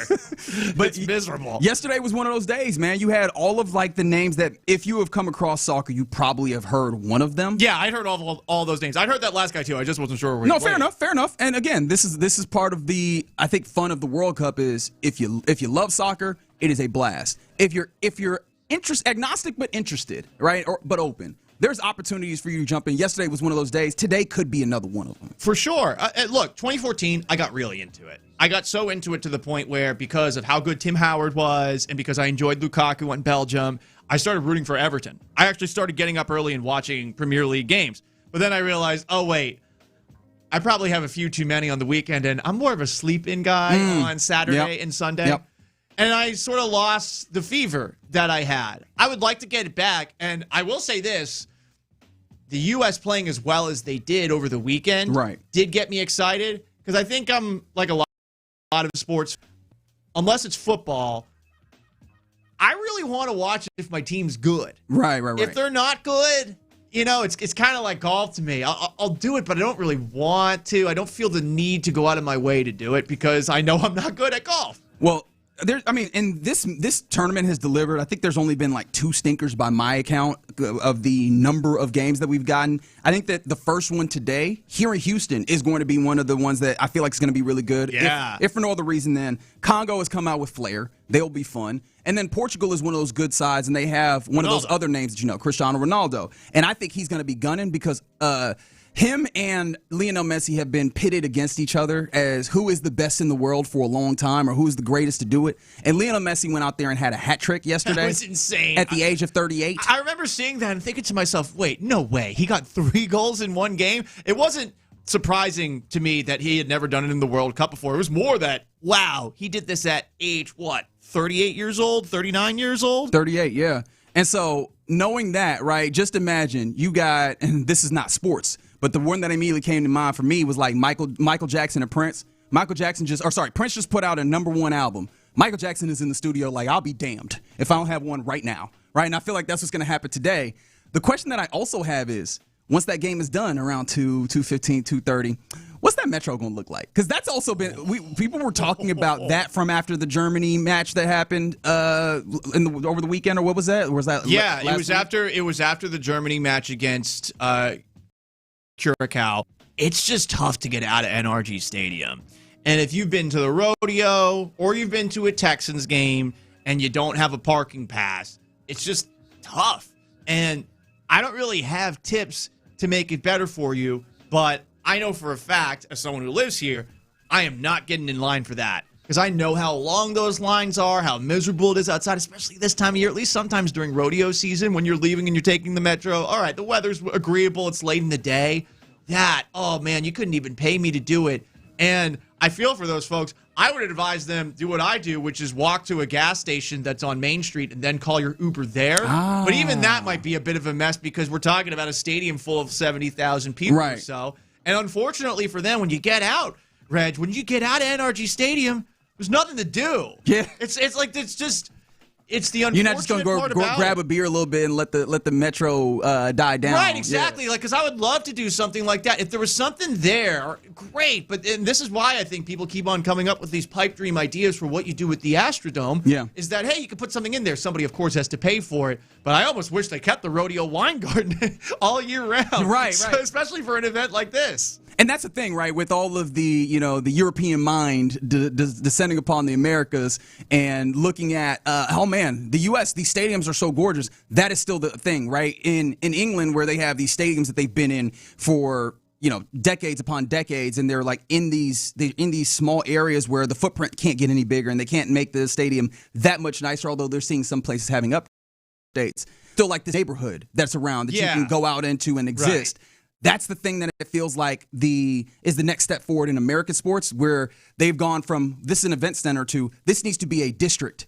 And so that is what the Texans, I imagine, are also looking for. And I'm still very interested. We've had previous conversations about this. We have. I'm still very interested if this also adds the fuel to the fire. Because in one way, we've talked about how all these Europeans coming in talking about how the stadium is nice might help the county's argument in whatever negotiations they're having. I do wonder if Cal McNair doesn't come back and go, well, see, all these folks are standing out here for the Metro. They ain't got nothing to do. Wouldn't it be great if they could go to the Toro bar right here, and hang out for a little bit before they check out, You would think that they would look into purchasing some of those things. And I mean, there are some new restaurants that are opening. I think the old Timmy Chan's is now in El Tiempo. Like, there are some places. But none of these places are so close to NRG Stadium where you feel like, oh, yeah, this is an easy place for me to get to. If I'm not mistaken, and I think you have to go under the underpass of 610 to actually get to where that the Timmy Chan's is / the now El Tiempo's is. I thought it was on the same side. Is it on the same side? But it's further. It's like actually that 3 streets down. Remember Brewings was there? Yeah. It was there for like 2 weeks. It wasn't there that long. Okay, got you. Yeah. It's such a driving city, and I mean, these poor Europeans, like they can't possibly comprehend our autobahns.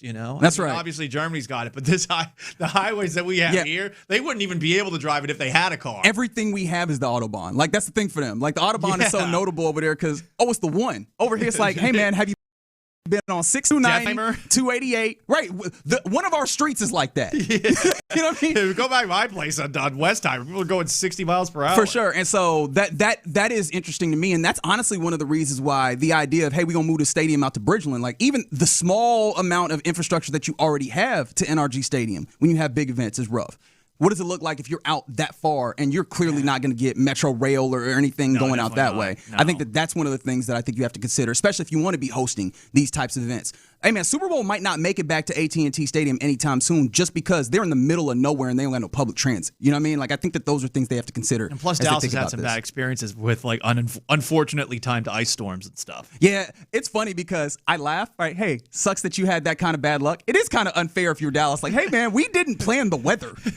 Who expects an ice storm in Texas? I mean, I know it happens, but you're never expecting it to happen, especially during the biggest weekend of the year. There you go. All right. Yes, we'll keep you up to date. The first match of the day is Portugal-Congo. It is happening at what is now called Houston Stadium, soon to be renamed to Reliant Stadium. And we'll keep you up to date here on Sports Radio 610. But coming up next, pursuant to some of the World Cup, let's get to our question of the day. Because, again, Lionel Messi at 38 years of age decided, I am still that guy, and put on a masterclass performance. So who are the greatest old man athletes of all time? 713-572-4610. We talk about it next. All right, guys. Golf's biggest names chasing one of the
Loop with John Lopez and Reggie Atatula. No, Mr. Big Voice Man, it's Paul Gallant in for the OG John Lopez today. I'm Reginald Atatula still, and that is Figgy Fig on the ones and twos. Let's get to our question of the day. Yesterday, Lionel Messi did what they call a madness. I don't know if you're familiar with this. He had just a light hat trick, which everybody should know because maybe you follow that. The hat trick is something that is well understood. 3 goals for Argentina from the main man himself, a dude who has been that guy for a long time, and honestly, surprising that he's even playing right now, right? Did you have the audio clip? I forgot to ask about that, but back in 2018, there was a broadcaster that had a comment about Messi, wasn't it? Yes, here it is. Lionel Messi's final World Cup match, surely, and maybe his final game for his country. He'll be 35 the next time the World Cup comes around. It's the coming-of-age party. It was 2018. Argentina had lost to France because I think you see Mbappe on the field, yep. And he's doing the thing that you do after you win. And Messi is looking down at the ground. It seems like Argentina will bend over backwards, especially after this performance, till the end of time to get this dude on their team for every single World Cup. If he's doing this now, especially Reg, as somebody who was listening to some of the World Cup conversations leading into it and hearing some people saying, oh, well, Messi might come off the bench. Yeah. Now, Messi might come off the bench next World Cup. I bet he'll be back in 4 years. Yeah, that's the thing that's fascinating to me. And again, the question of the day is, who are the greatest old man athletes? Because Messi's gotten there. As you heard, somebody was looking at him in the same way that I looked at Tom Brady a number of years, and I was like, the fall off coming, right? Like, it's going to happen. And then Messi, which you understood maybe in the next 4 years, was like, I'm still trying to get that World Cup. In 2022, they go to Qatar, and Argentina wins it, right? It's a whole generation behind him that is just trying to win it for the Gipper. And then they do it. And so you go, here we go. The story's closed. This is Jerome, the Super Bowl 40 in his hometown. We're going to walk away. And then he's back again. And not only is he back again, not only is he not coming off the bench, he's scoring 3 goals. And the thing that I find the most fascinating about this, Paul, and shout out to Grace Robertson, who writes about soccer sometimes. She wrote this talking about how, like, the version that we've seen of Lionel is what they call an enganche, which is like the type of player that you just kind of let him do what he does, and everybody else figure in how to fit behind him. And at that age, you're not supposed to be that, right? Like it almost doesn't make sense building a team around a dude at that age and having it be like our entire identity is just play along that guy. In fact, like it's one of those things that the Lakers clearly moved away from, and I know that he's one of the candidates is LeBron James, and they're trying to see about bringing him back, but they're bringing him back to still be a third option. Lionel Messi is still option number 1 and 2, you know? And so that made me think, like, who are the people that exist like that? Who are the dudes that even at their big ages, they are still central to what is happening, or even just, like, being great, period? Yeah. Obviously LeBron, and it seems like LeBron, per Brian Windhorst, is in talks with the Lakers about returning for year 25. I'm not a LeBron fan, but everyone has to recognize what he has done for the entirety of his career with really no signs of slowing down yet. Right, yeah.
he does not seem like he's in the same place as like Aaron Donald, right? Aaron Donald seems, and maybe this is just the social media of it all, because we see Aaron Donald out here like pulling buses and stuff, right? Like he's out here doing man competitions for the love of the game, which is something, mind you, that this is the reason. You know how sometimes you're just watching stuff in sports, you go, oh, that's why I never made it pro, as if it was something that you needed to. It is the dedication with which some of these dudes go after their jobs. Aaron Donald is that. I think J.J. Watt has that, and so if he is doing that, I do think he has the know-how, like he has the understanding of the game to be able to do a little something. 6 sacks would be interesting, but I think I'd bet on JJ just knowing the type of player that he is to make it happen, assuming that he doesn't get hurt. I wish he was still playing. The injuries obviously took their toll, and I don't know if it necessarily would be possible for him to keep going, because I think it would probably happen again, given it was seemingly happening every other year, especially after that incredible run that he had at the beginning of his time with the Texans, like the last couple. For sure. You're like, damn, I feel bad for him. Well, since you got to this place, I'm very interested, because obviously we could just rattle off dudes that have done it. Gordie Howe, stuff like that. Some of Julio Franco comes in on the text line. Oh, Julio Franco. Yeah. Bartolo Colon. Oh, That's great what answer. Yeah, that was on my list. I was going to say Julio Franco, Jamie Moyer. Yes, Jamie Moyer. Jamie Moyer seemed like he would never go 49. away. Yeah. Jamie Moyer was just like, damn. Ichiro. Yes, Ichiro seems like he could still do it too. Like Ichiro feels like if he really wanted to, he could get out there right now and get you a couple of base knocks. You know what I mean? Yeah. If you want to go to boxing, Bernard Hopkins. Yeah, that's a fair I felt shot. like he was a solid old man athlete. And then I don't know if y'all mentioned Vince Carter. We didn't mention Vince Carter, but Vince Carter is one of the reasons why I started like really appreciating what Messi is doing, because Vince Carter was doing it and he had to refine himself, right? He became more of a shooter at various different points. Obviously, not as much of a dunker, even though he could still for time and time again, or here and there. But like that's the thing about Messi, is that he could still be central. And one of the things I started thinking is, who are the guys that maybe that you could see being this type of guy? Because you know who I'm thinking about in a weird way, and it's funny that you brought up J.J. Watt. Does it feel like Will Anderson Jr. could be that Enganche type player? Because, again, it's funny because the Texans defense doesn't quite operate like this, but it kind of does, where they kind of work because of the edge rushers. Does it feel like Will Anderson Jr., one, has the dedication to? Yes. Two, the good fortune injury-wise? I know they had the ankle stuff early to go long. And then could it be that you just have a defense in 12 years that's still like, well, we go because Will Anderson Jr. is going to create pressure and then everything else works behind him? I think it's possible. And I'm glad you brought up Will Anderson. I have a random story about Will Anderson from this weekend. So on Saturday, I was at a friend's house. We were out by the pool. They live in the Heights, and I was like, okay, let's go walk and go pick up some food for them. As I'm on my walk, I see this man who is absolutely jacked. Yeah. And I know who it is immediately. He's got his headphones in. It was Will Anderson. The man was working out on a Saturday night. He was just walking down this pathway. And Wait, you say he was going for a walk to get his steps in? He was getting his steps in. I saw him, and I said, and I've interviewed him a couple of times in the locker room, but I don't know why I became massive fanboy in this moment in time. I said, Will Anderson? Oh, we're the biggest fans. And we all shook his hands. No, I know. I can't believe I said it. I can't believe I said it. Journalism, But it's gone. I'm not a journalist, but I was like, why did I mean, I'm happy I saw him, and I am a big fan of him. I mean, I think he is the perfect embodiment of what DeMeco Ryans wants to do, and I love that he is doing what he's doing. But I remember as soon as I said that, I was like, why did I say that? I just fangirled Boyd so damn hard in that moment in time. But he was very nice. He was very gracious, and then he kept on going. That dude's working out on a Saturday night. No. You ain't getting no selfie with I'm like, oh my God. You didn't bring an autograph in or no, nothing? No, I didn't. No. Mr. Anderson, Mr. Anderson, could you please sign this? Can you sign this football? Did you have a catch with me, Mr. Anderson? Here, kid. Like I have you turning into the Mean Joe Green conversation. He pat you on the head afterward. All right, you're in the loop right here on Sports Radio 6, and I see you 620. Messi hat trick. They're trying to make it seem like it's not as impressive because Algeria was not a great defense. Sure, man, he had not had a hat trick in the World Cup before. When was the last World Cup hat trick that you can remember? A hat trick in soccer, you do that in a video game. I don't think that happens regularly. It does not. It would happen even more so than it would happen in soccer. It's insane that he did it at the World Cup level. Though I will say, to that texter's point, there are a lot of teams in this World Cup, and it's perhaps because of the expansion, that I'm like, would they be in here every single year? Just a thought. No, for sure. Like the expansion has help some other teams be here. But salute to most of them. They're kind of holding up their end of the bargains. We're getting some entertaining matches. So, again, 12 is when we keep going on that. But we roll all the way to 2 p.m. here in the Loop on Sports Radio 610. And coming up next, we go around the NFL where it seems like it's a contract talk that's got these going. Let's hear from some insiders and talk about that next. Something about Coach D'Amico's minicamp.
anytime you want at homeshowradio.com.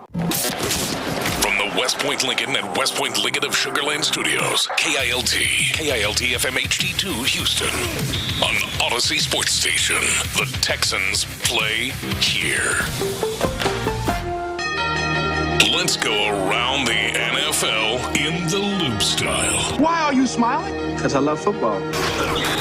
Here's John Lopez and Reggie Adatula. I'm going to tell you all about how much fun you're going to have this season. On Houston's sports leader, Sports Radio 610. We're about to go around the NFL, but this is tickle me anytime something of this nature has come up. Somebody on the YouTube page says Portugal game made the scenery quite nice while walking to the work on the Med Center. The city of Houston has been a lot more fun just walking around looking at the vistas, so to say. Yes, for sure. Portugal is a beautiful country to visit. Yes. I'm told. Yes. Very, very beautiful. What's beautiful about it? The vistas. The sights, the scenes, the peaks, right? There's mountains there, I think. I don't know. The arches. Anyway, also. The arches is so... We put on Telemundo right now, and gotta say it's a different vibe. Yeah, shout out to Spanish language TV, because again, this is the thing I love about FIFA. And if you're not familiar with the way that the broadcasting goes, because it's going around the world, and you're not going to have all those different broadcasters for all the different places in each stadium. They have one single camera crew that does everything, and they call it a world feed, and they send it to all these different people.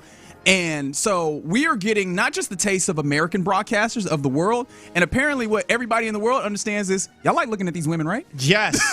And I mean, they're like, here's some soccer. Oh, there's a break in the action. Man. Look at this woman from Colombia. Don't she look pretty? Okay, back to the action.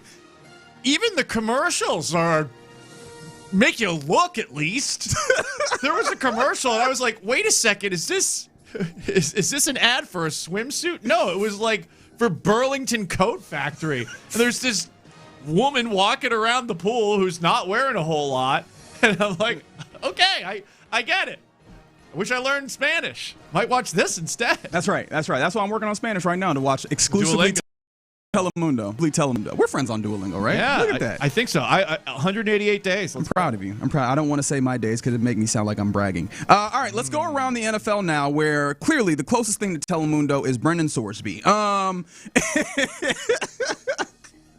He now washes up on the shores of the NFL. We talked about this, yesterday, obviously, as this was breaking news. But now, what are NFL people saying about this? How are they taking to the prospect that now Brendan Sorsby is washing up on their shores and bringing all of that to the table? I take you to one Adam Schefter. Adam Schefter, obviously NFL insider for ESPN. This was him talking about what teams might give up a pick for Sorsby in the NFL supplemental draft should he be accepted into it. The Browns could put it in, and all of a sudden, if they had the worst record in football next year and they're sitting there at the number 1 overall pick, Arch Manning, Jeremiah Smith, any other prospect, can't take him because you took Brendan Sorsby. Now, so that's why I don't think anybody will use a 1 on him, despite the fact that he probably would have had a first-round grade this past year. I think once we get past the first round, I think any round is possible. Past the first round, any round is possible. I find that to be fascinating.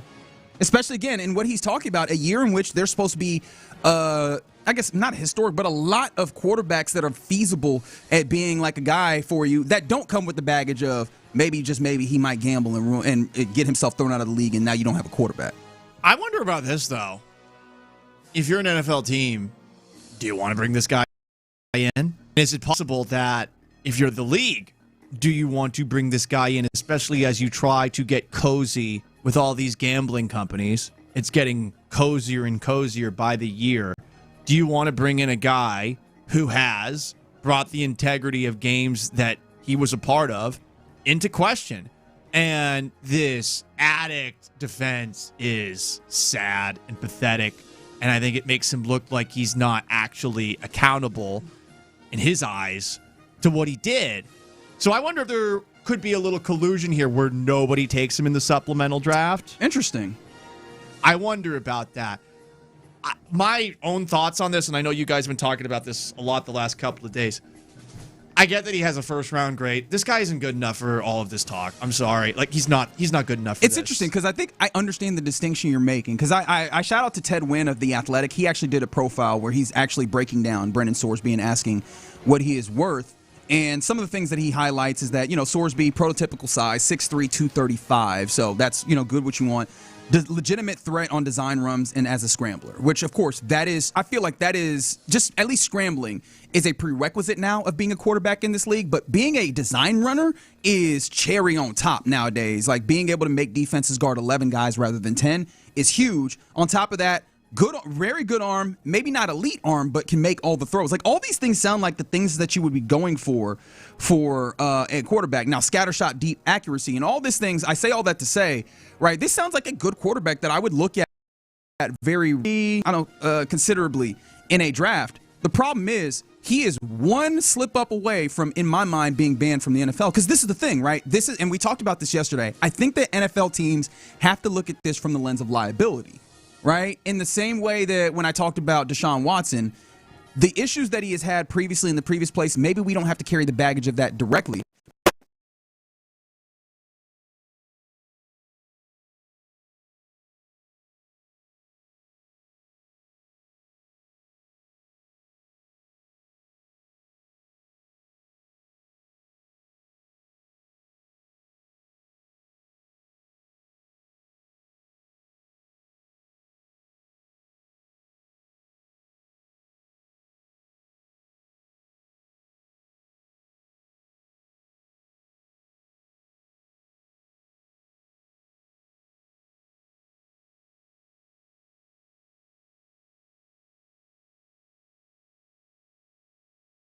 Patrick Mahomes, and then we have Patrick Mahomes, and Patrick Mahomes goes and bets on a game one time, and now we don't have Patrick Mahomes no more. You know what I mean? You're setting a precedent where this is not as big of a deal as it needs to be. And the NFL's done a pretty good job of setting that precedent with guys like Jameson Williams. So if he comes in, does he face the same kind of suspension that Terrell Pryor got when he first got into? Because he probably should. And again, I'll just say this. The Big 12 is a mid-major conference. Sorry. Ouch. It's the ACC. I mean, it's all about the Big 10 and the SEC these days. And they're a Power 5 conference. The only conference, the only team in that conference, the only school in that conference that I respect from a defensive perspective year in, year out, because they've had it under Whittingham, is Utah, and he sucked in that game. He was 11 of 33. Sorry. I get it. He's got all the tools that you want. But, like, that's my big frustration has just been, like, really, Texas Tech? You're bringing in Ken Paxton and all the powers that you potentially have for this guy. Okay. Yeah. I'm fascinated by it, but, I mean, there are people that look around and go, just based off of the player himself, this is a pretty good prospect when it comes to quarterback. I just feel like I don't know that the juice is worth the squeeze on this because you are, again, one step away from this all falling apart and you being left holding the bag. That and a backup quarterback where you've got a lot of questions that are going to be asked about him the first place he goes. A lot of NFL teams were scared about that with Colin Kaepernick. Why would they be any different? And with Tim Tebow. Why would they be any different about this? Because that's assuming that you're taking them on face value with all those other things. What do you mean by that? With the idea that, oh, man, these distractions matter. I feel like distractions crop up in sports when they are useful, and then when they are not useful, they are not distractions. We can manage to handle this. But you know what I mean? I think when the backup quarterback is somebody that's getting a lot of questions, like, say, hey, last year where you had this entire messy situation with Shedeur Sanders and Dylan Gabriel and all of that, do you want to deal with that? Is it good for a locker room? Is it the end all be? Is it a massive problem for a team? Not necessarily, but it can create issues if the backup quarterback's always being talked to. So, I don't know. Got to be a strong organization that brings him in. Yeah, I guess that's fair. We'll see. Again, we'll see how this continues to develop and what kind of interest teams have as you head towards what is possibly a supplemental draft, which, again, this is something that I don't think as many people have made clear. And I don't say this to denigrate them, but I just want to make sure that we get this right. He is applying for the supplemental draft. The NFL has to agree to this. I do wonder if the NFL doesn't just go, Sorry, buddy, wait a year. I think there's a chance. Yeah, I think there's a chance of that, and I think there's a chance that they collude, and if he is in the supplemental draft, no one picks him. But then he just becomes an undrafted free agent, and then some team will take that shot. Someone will. Who's the team that does it? Because who is shameless enough to do that? The Chiefs. Yeah, they do be shameless enough to do that, don't they? I mean, my God, they're acting. Rashee Rice is out of jail, and Andy Reid's just like, yeah, he'll be out of jail. Speaking of, which again, just we're around the NFL here. Rashee Rice was released from jail yesterday after How do we describe all of the issues that Rashee Rice has gone through? Just the totality, in my opinion, Reg, means that this guy's the stupidest person in the NFL. Damn. I think he's an idiot. Like, just a complete buffoon and somebody who doesn't give a damn about any of the things that he's done. So on top of that, I would say a-hole. All right, so not a fan. The way that I will say this, that is maybe a little bit more down the middle here, is that he was released yesterday after serving a 30-day sentence for violation, which came off of the heels of that car crash that left multiple people injured last year. Now, he tries to evade cameras, which I think plays into what you were talking about. He smirked while he did it. That's right. The thing that gets me the most, when he was going in, wasn't the conversation that the Dallas County Jail would not allow him to rehabilitate his knee injury that he's also dealing with? Apparently, he comes out and they're like, no, he rehabbed his knee. How did that happen? Little money in the right places. I guess Dallas is the type of place where you could buy your way into stuff. Couple of new cop cars, and sure, fine, new cop cars, get us a SWAT van or something. We'll let him rehab if you give a little under the table. He clearly has no remorse for what he did. If he had in that spot actually stopped and just said all of the cliches, that would have been a better step forward than running from the cameras and getting into a car that I'm sure went over the speed limit as it drove away. I don't know why I didn't expect that. Good shot. I mean, it might have gone 5 miles over the speed limit, but what are the odds that guy stayed under the speed limit while carrying Rashee Rice as he left that jail? I doubt it. I feel like if Rashee Rice isn't driving, someone has to tell the person driving, hey, man, this particular situation. Just this ride. Two under, baby. Two under the whole way. Two under the whole way. And I'd be on his ass, tailgating him, honking, hey, get out of the way. Right. Knowing Texas, we are the type of people, I don't care, man. Get over to the right lane. Hell, get off the highway. Yeah. If you're going to go under the speed limit. We continue around the NFL where I take you to Tampa, Florida, where contracts are being desired. Are you familiar with one Vita Vea?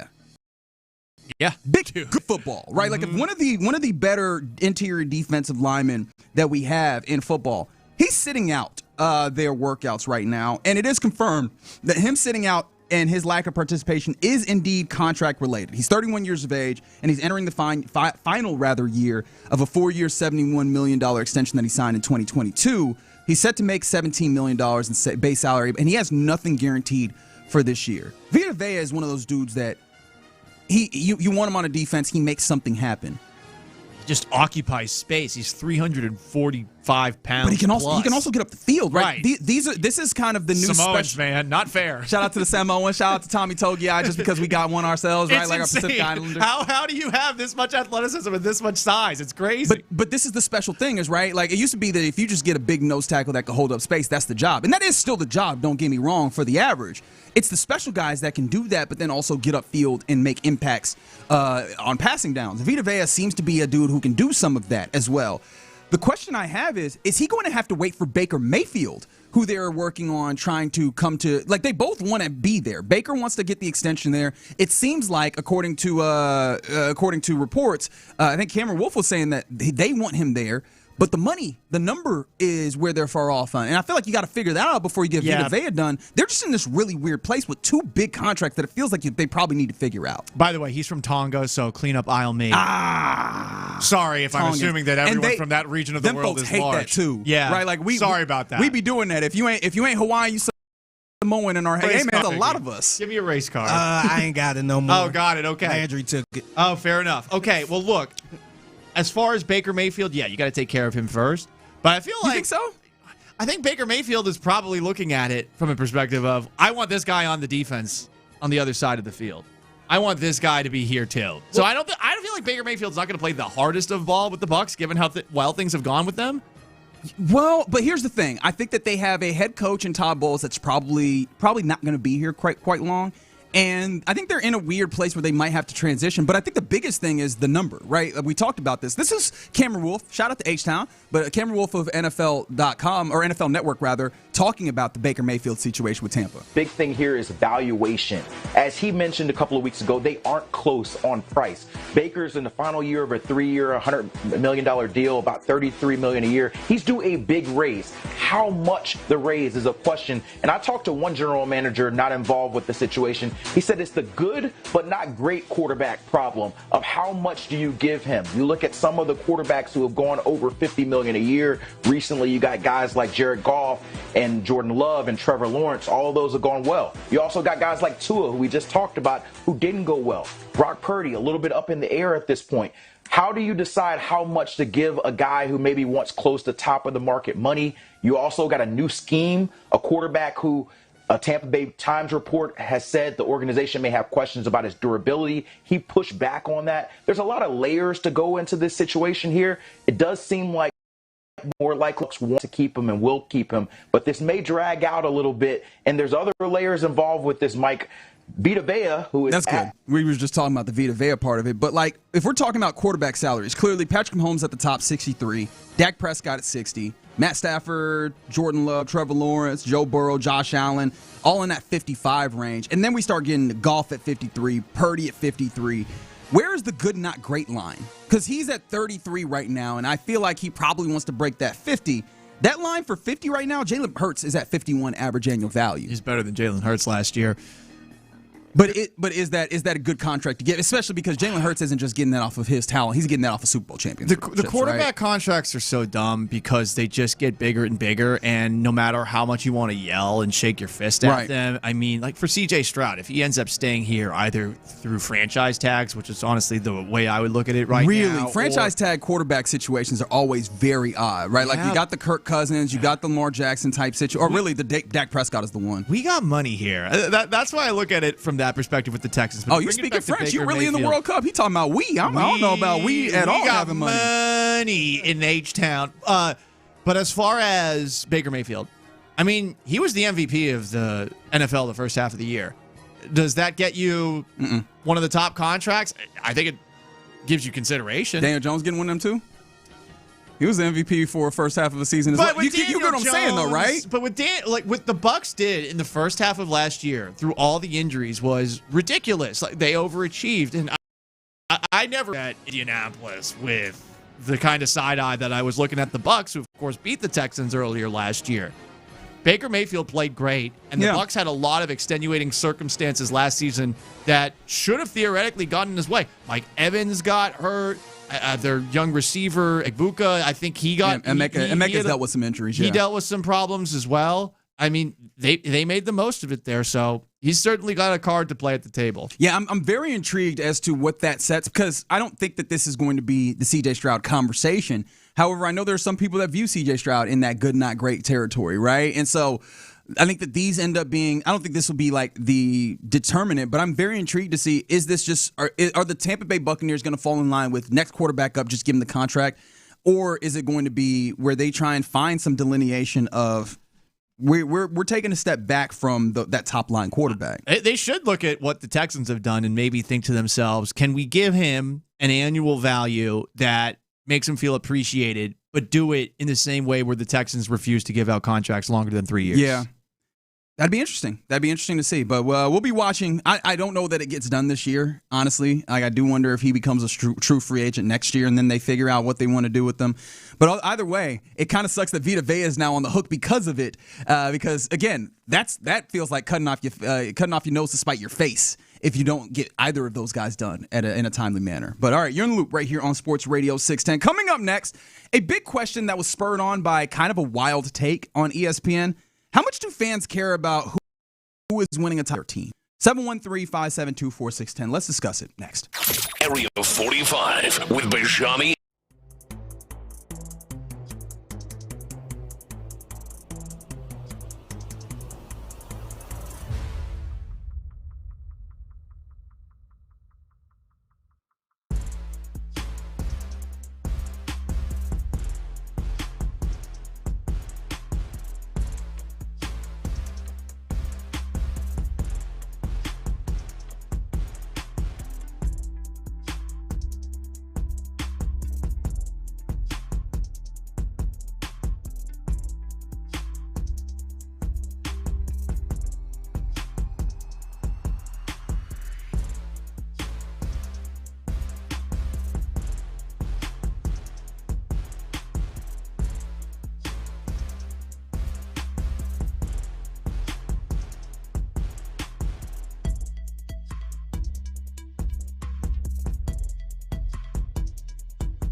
party with us all tournament long at Shell Energy Stadium.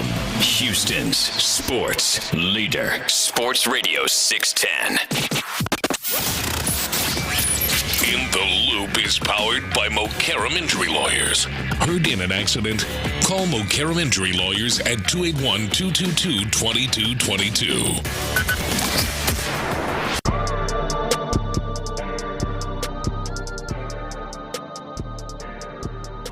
Yeah, you're in the Loop right here on Sports Radio 610. J-Lo out, getting his colon together so they can be checked. Oof. That is the way that I decided to say that for his colonoscopy. But in is Paul Gallant. Oi. Paul! Of course, we got Figgy on the Rolling What's on this Wednesday. How much do fans care who is winning a title if it's not their team? That's the question that came to mind for me. Interestingly enough, in the midst of a question that had nothing to do about like fans per se, it was a really weird take. Have you heard of Vincent Goodwill? Vinny Goodwill is basketball analyst, yes, right? He covers the NBA for ESPN now. At one point, Yahoo Sports and so on and so forth. But Vinny was on First Take, which he's been on a lot recently. Or was it First Take? It might have been actually Get Up that I think he was on. Yeah. You know, they be on all them shows. Honestly, you work for ESPN, you on all of the shows simultaneously. But this was him on Get Up, and they were talking about championships, and he has this particular take about the value of championships, especially when there are not dynasties in the NBA. Like to know that greatness is validated. How do we know that any of the last 8 champions are actually validated because they have not done it again? Giannis is itching to get out. Boston is thinking about trading Jaylen Brown. They don't believe in their one championship. LeBron's one championship in LA was not enough. So why would it be enough for us? Validate is the Larry O'Brien that I put on that shelf and it stays there forever. That's the validation. The Laker thing. Oh, you mean participation trophy then? I'm sorry, Larry O'Brien is a participation trophy? If everybody gets one. It is an actual trophy. You won the league that year. You know, I could have, before he called it a participation trophy. You were vibing with some of the take. I thought, okay, this is an interesting thought process because, yeah, you only win one title. You're trying to win multiple titles. But, dog, what are you doing? It felt like he was like, I could Stephen A. this. I can hit him. I can hit him with you one. ain't Stephen A. Because Stephen A. at the very least delivers it with a gravitas where good word. You get either more mad at him or you're like, oh, Stephen A. Wilden again. Well, you got more mad at him, I think. You can't get away with that one. Calling a trophy a participation trophy. That's something that you do if you're a hater of the team who won it. Like Lakers winning in the bubble championship. People who hate the Astros saying that they've got an asterisk next to theirs. Which you can't do because there's 22 right there. Two of them. Honestly, that's why I get most mad about 19 not happening because if you have 2 other ones, you go, what now? And then one really close to it. Because maybe you can make the argument, and I would not, but maybe someone can make the argument outside, like, hey, 17, and then you had to wait 5 years to get your next one, and things had to change. It would be great if it's like 2 years later, no. All right, so what now, right? But I get what you're saying. Yeah. That's a wild one. It is. It is pretty wild. And a championship trophy is a participation trophy. No, this is the one trophy that's not. That's right. And I personally hate that so much because I actually have, like, I kind of go the other way where I have a lot of value for there are things that you win or there's value in being good outside of just the championship. I do think that in America we might have gone a little hard on there's only one thing that matters, right? And I'm constantly mad at the Golden State Warriors that won 73 games because they didn't win a championship, and now all these people are like, who cares if you win in the regular season? Because winning is fun, damn it. 18-1 Patriots. Right? The fact that that's held against them. That's right. And what? That's right. It was still an incredible season. Doesn't matter anymore. I get that all the time. No, it drives me crazy, that side of it. I mean, And so now what we're trying to do here, if you're Vincent Goodwill, is you're trying to push this to not only do you have to win all these games, and then even if you win the championship, got to do it again for me to care. Look, man, I grew up rooting for the best football team that ever was and ever will be. You're laying it on thick. Well, it's a fact. They won 6 Super Bowls in 20 I don't know years. about a fact. They did win. It is a fact that they won those. Though it is a fact that they won those. They went to half the Super Bowls over a 20-year stretch. You said a subjective thing. The greatest team that ever was and ever will be. No one's doing this again. See, you don't know that. I do know that. You don't know that. I do know that. Let's see if the Chiefs can do it. But anyway, to bring it back on topic. even me, as someone who grew up so used to my favorite team winning titles, right? Even I wouldn't do that with this. You can't. I was so mad, Reggie, and I was watching the NBA Finals entirely because I hate all New York sports teams with a passion. And I'm proud of you. Just grown up doing it. But I still congratulated all my New York friends when they won. I said, gross, vomit, but congrats. Championships are championships. Right. They exist.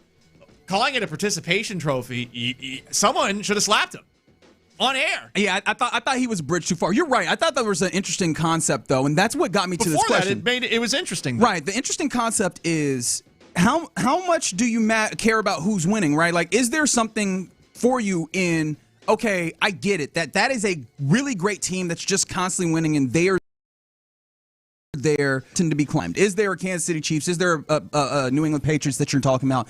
Is there a Showtime Lakers? Is there a Celtics of a certain period, right? Like, is there a 90s Bulls that you're climbing to? Because I do think that there is some value that the Rockets have in winning those championships in between that, where it's not just, hey, we won championships, but also we won championships in this era. Or do you think people are just like, I don't care who's winning that championship if it's not my team. I don't care if there's any other narrative happening. I don't care if it's, hey, some other team is building out over there getting championships. Or is it just like, if my team isn't winning it, I don't care about any of that? Well, when we were talking about this before the show, I thought to myself, yeah, I generally check out when my favorite team's out of the playoffs, and I'm not watching with the same passion that I normally do.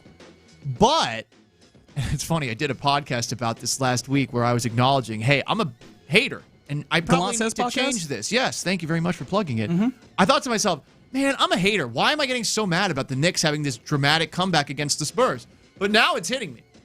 I think some people, and you see this with the ratings, with the teams that are always winning. You would think it's repetitive. No one wants to watch it. No, people will watch because they want that team to lose. Yeah. You want the winners to get knocked off. Or maybe you're like me and you can find a reason to not like a lot of sports teams and you get sick pleasure out of watching that team lose. When Mike Vanderjagt missed a field goal to potentially tie the game against the Pittsburgh Steelers in the 2005-2006 playoffs, this was after the Patriots had been eliminated. I cheered on par with how I had for the first Patriots Super Bowl. Yeah. I lost my mind. I was running around the house celebrating because I didn't want Peyton Manning to ever win. And I think there's a lot of people that are like me, where you really love it when a team that's not yours loses, and that's why you stay watching. That's interesting. I hadn't thought about it from that perspective. You're not a spiteful person. I can get there somewhat, but I think it's fair that I'm definitely not in the same league as you. I'm in double A at best, right? I'm probably at A-ball, if we're being honest. I'm glad I'm around you, though. I'm trying to get better at this. I feel like Are we sure that's the way this is going to go? No. Are you sure I'm going to pull you this way? You might pull me that way. I think you're pulling me away from the dark place, okay? I think you're good for me on this front. Well, thank you. That's a very sweet thing to say. But honestly, one of the things that I was thinking about within this, right, is almost kind of in a weird way like the NCAA tournament and how it shifted in the way that college basketball has moved from guys building 4-year programs, right? Guys being in there. And then when we get to the tournament time, especially for those that are not like diehards and watching all the way from October all the way through, they tap in late, but I have some understanding of the storylines here, the characters involved, because last year I was here. I do wonder, does that happen in some ways with, the championships and the highest levels where I definitely am going to watch basketball. That's just the way that that's my constitution. But some people, they'll tap in later, and is it kind of nice to jump into the playoffs and go, okay, I kind of know who these people are because they're here, and they're usually here, and they're usually winning, as opposed to what we've had. I think it's also fun in a different way, but does this change it in kind of that college basketball way where there's new kids every year in a weird way, and I kind of have to figure out the characters and the storylines again. I think that's good ultimately because to what you're saying, it is repetitive in the sense that it has been largely the same teams that are making the playoffs. But, fair, okay. But I think the NBA has been a lot better from this perspective in that, I mean, it's not the same teams winning over and over again. That sucks. It does. Well, that's the question is that inherently bad? I think that's the question that's underlying what he's saying. Like, is it inherently bad that you have sometimes like the similar teams winning over and over. I think it speaks for parity in a league that seemingly did not have much of it. If you just talk about, hey, the run that the Warriors had, before that the run that the Spurs had, before that, I guess to a lesser extent, the Heat, the Lakers, the Bulls, like there are a lot of teams that, you're just assuming that they're going to win the title because they were awesome. I wish they could figure out a way to make the regular season a little bit better, but ultimately this is great. And the fact that teams are looking at it perhaps through the same lens that Vinny Goodwill's decent point of his take was, they're like, hey, damn, this worked once, but should it have? And I mean, if I'm the Celtics, for example, I'm a Celtics fan. Yeah. That strategy, it's not good. Right. You're just chucking up threes, and mathematically it works. But you go up against a team like the Knicks, who are so damn good at hanging in a game and then making it tough for you to score on the inside. Like, ultimately, teams like that all it takes is a couple of missed shots for that to no longer work. And I think one of the questions that I have even with the Celtics is how much of that was also the injuries. Because not to get into what are all the issues with the NBA and the ways to make it even better, because I think we saw there was a lot of interest in these finals. If for no other reason, then you got the biggest market in the nation involved, and all of a sudden here the numbers go. And hadn't won in a while too. Right. But how much of that was the injury there, and then how much of that is just the way that the NBA set up. But also the thing I think about, and I'll leave this here, like the conversation largely. How much of the different teams winning, right? 8 different teams in 8 different years. How much of that is just now I can picture my team possibly getting in there? But does that also give you the idea that we can get in there, we win, but we might not be able to like be the top dog for a while, Yeah, and is it worth it to go all in for that 1 year, knowing that you might not be back to do a Toronto Raptors with Kawhi Leonard? I think ultimately it is, because you'll have that memory forever. Right. You just have to figure out a way to continue to remember it in all the years that follow where you're not winning it. So, yeah, I think that's interesting, and maybe you all have to think about it. The sad thing is, with all this parity, I still don't see the Rockets as the team that's in the same. But that's the beauty. You wouldn't have said that with the Knicks last year, now would you? Right? Yeah, but they got Jalen Brunson, and honestly, with the way that they handled the Celtics last year and how tough they were, I was like, damn, I hate to admit this, and I'll never tell a New York friend of mine this, but they got something special there, and here we are. Here we are indeed. All right, there you go. You're in the loop right here on Sports Radio 610. Coming up next, let's get into what's popping, where we'll keep you up to date with some of the news that's happening with the World Cup. We'll do all that next. Payne and Pendergast.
The biggest stories in sports and entertainment. Sports Radio 610 style. In the Loop presents What's Poppin'. All right, let's get into What's Poppin' here in the Loop on Sports Radio 610. It seems like our sister station up in Dallas, 105 through the Fan, getting some interesting stuff right this moment when it comes to the Brendan Sorsby circumstance. Correct. So his agent was on 105.3 The Fan and said this about Brendan Sorsby, specifically his time at Cincinnati. Because it is worth noting that Sorsby wasn't gambling on games at Texas Tech. He just got there. Cincinnati knew for 2 years and never said anything or didn't do anything about it. That's the part of the story that gets lost. I mentioned this yesterday, and I know I'm not the first one to do that. I was like, man, Cincinnati really sliding out of this. Sorsby's agent was like, if we going down, you coming with us, Cincinnati. I will not allow you to live without this. Do you think Cincinnati gets the same guff? Because I understand. They did not report this. Like, they got to reap all the benefits. They're clearly not blameless in this. I still think that Texas Tech is the one that looks the worst because of, like, the bold-faced audacity that they tried to handle this with. For sure. They brought the attorney general in. I mean, good God. Not just the attorney general. Remember that they was out here, and I know that they're still doing this. Dude was trying to be a senator. They're still trying to do the Save College Sports Act as well, which I think the NFL has gotten in on, or like at least tried to, I guess, support in some ways. Ted Cruz involved in this too, right? Like in some way, shape, or form. They got politicians at different levels working at their behest. And then don't forget the judges, right? We can't forget the judges, clearly. I do wonder what led to some of the decisions that were made by some of these politicians, and if it perhaps had anything to do with something that it seems Texas Tech has a lot more of these days. And I'll leave it at that. Oh, we can say it all right. Man, money make the world go round. Like, the only reason we're talking about Texas Tech in this great detail, period. I don't even have to talk about Sorsby. I don't have to talk about, like, any of the Save College Act. The reason we're talking about Texas Tech to this degree is money, period. It's because Cody Campbell came in here with his billions of dollars and said, I am going to make this good at football by hook or by crook, and both of those are dollars. Buy your way into the SEC, then I'll care. It doesn't matter if you're buying in the Big 12. I mean, look, it just, I get that they're He said, I don't care if you're buying bottles, you're not in VIP, my boy. Right. This is a bouge bag established rich person looking down on the new rich person. Oh, yeah. So yes, you peasants. This is old money looking at the nouveau rich going like, nah, man, you ain't got it like us. Man, right. That new money don't fool us. We know who you really are. 100%. This is the second instance of direct elitism coming up on Sports Radio 610 Airways today. What is happening to us? You pause in your Big 12. Do you have electricity there? You're too good at that. Why are you so good at that? I like to talk in voices. Oh, okay. Yeah. Don't let me find out you owe money, Paul. No. He's like, don't even bother. My parents had money. Look at that. I mean, I'll admit it. I mean, hold on. I went to private schools my whole life. Which school name sounds douchier? Thayer Academy or Shorecrest Preparatory School? Anything with Crest. And then the preparatory afterwards. Yeah. I wish we were Shorecrest Academy. It would have sounded a little cooler. Yeah. Shorecrest Preparatory School absolutely sounds like y'all had to tie your ties before going to school. Shorecrest Academy sounds like y'all pay basketball players to go there so that they can then develop into pros. Yeah, those are the differences in that. I will say this about Shorecrest, for what it's worth. We didn't get any of the cool renovations that were done at the high school. We were going outside in portables. We had classes in portables. Y'all were living like us. But it's on Shorecrest Preparatory School. Y'all were living like us you got regular that people. education, though. Yes, that's true. That's the important thing. That's true. The lifelong contacts and connections. Yes, it is. The Astros victory in their battle of not aces, that's too much, but like battle of interesting pitchers at the very least. Yeah, the return of Hunter Brown, who it was very, very much he was missed. Shout out! Can you give me this Reynel Delgado clip cut too as well? Because Delgado, new to the team, mind you, he was asked about like what Hunter Brown meant and if you could feel like the energy in that locker room, and even as a newcomer. He was incredible tonight. I know he's been out for a while, and he gave us a shot to stay in the game, and we were able to help him out at the end. And he went further to like, yeah, it's palpable. Even as a dude who has not been with this team very long, you can feel it that everybody was waiting for him to come back. And it kind of felt like that because it seemed like a decent amount of people got their act together last night. You get 5 2/3 from him, 92 pitches. He throws as many pitches as Fromber does, a man who is not coming off of the IL. And so I thought that was notable. I'm afraid on whether or not that's going to be one of those issues. Because remember, we end up finding out about Hunter Brown's injury after he goes out and throws a whole bunch of pitches. Was it 100 in his first outing of the season as well in the opener? And so I hope that it doesn't end up being something that we note again. But like he gives you depth in a way that, again, you have not been getting recently. You don't have guys that can get through 6 innings if you don't have Hunter Brown. Because, I mean, even if Christian Javier is healthy. Arrighetti, Imai don't get you through 6 consistently. Tung hasn't gotten you through 6 consistently. Mike Burrows might not get you through 6 again as one of the notable things that we're getting today. Share the deets. Obviously, today's game is coming off of that 4-2 victory yesterday. We might go to 4-2 very little bit. But Mike Burrows is available out of the pen tonight.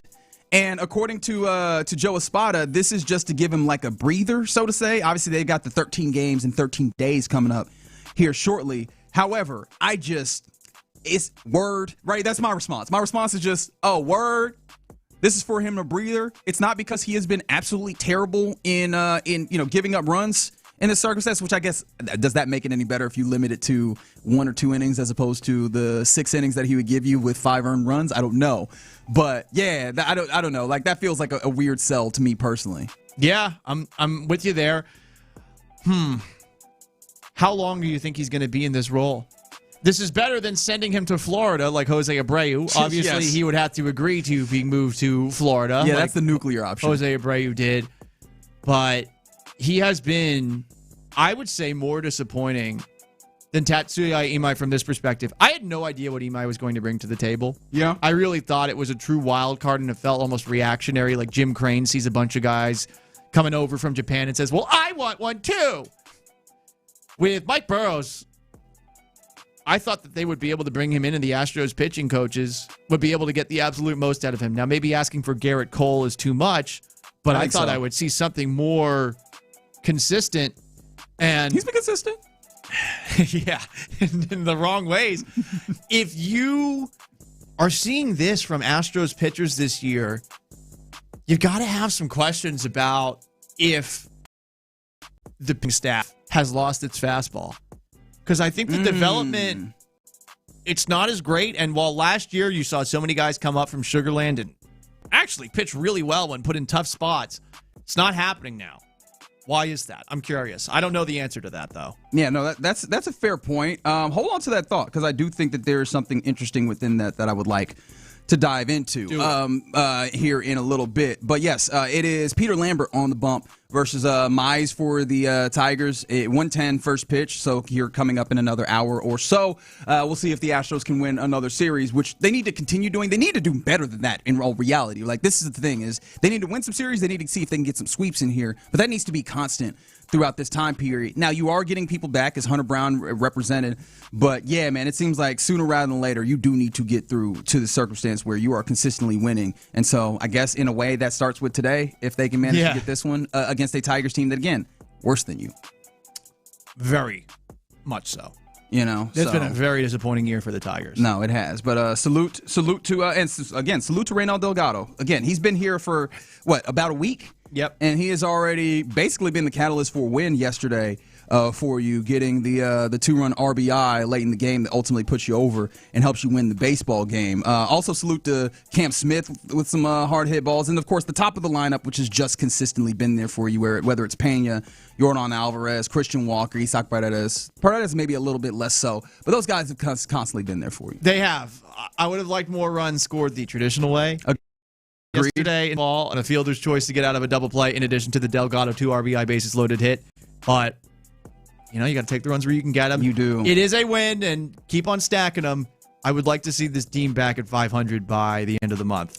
Yes, I would love that. I am not holding my breath for that. Nor am I. Oh, by the way, I should shout out, I believe my guy's name is, and let me check my notes, because I had El Tiempo margaritas last night. Yes! And buddy, they was hitting. Always do. They're worth the $7,000 and your first. That's only child. slightly an exaggeration, mind you. They have gone up in price. I believe they're $28 now, right? 25. 25. We're still.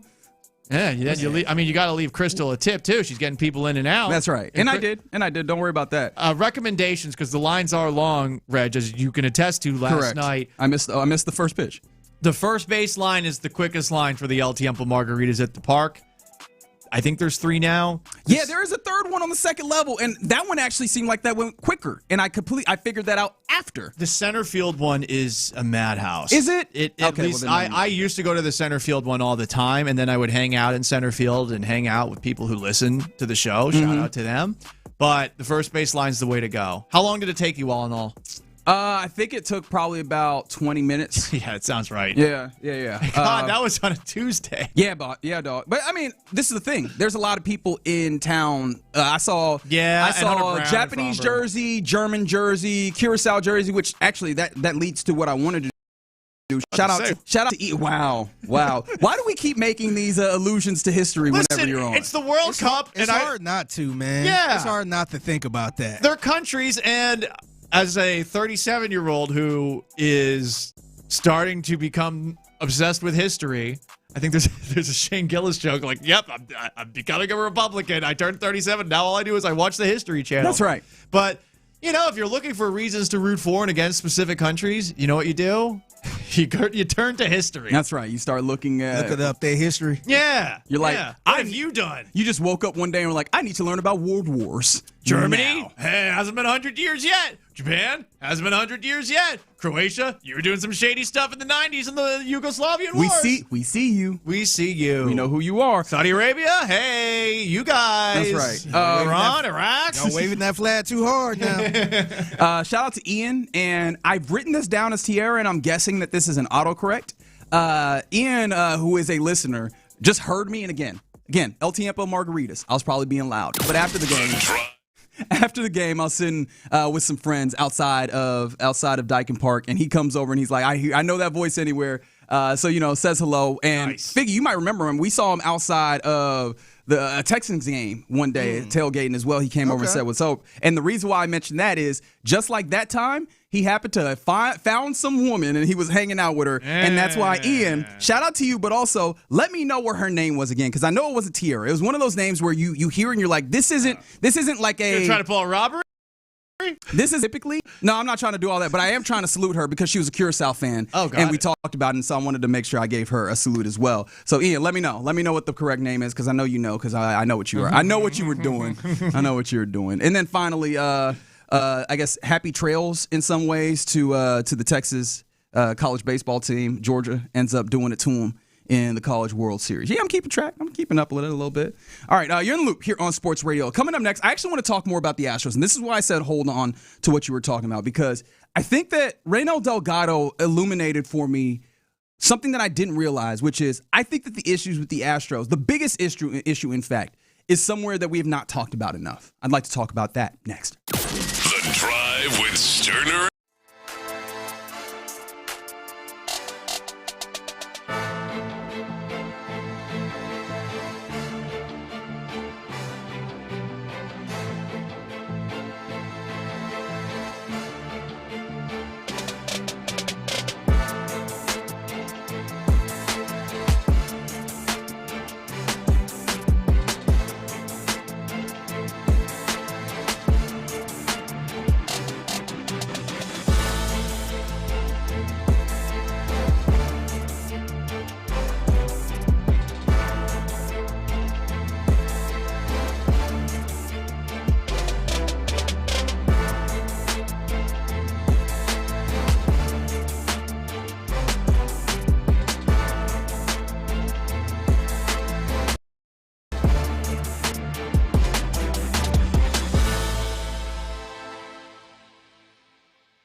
play here.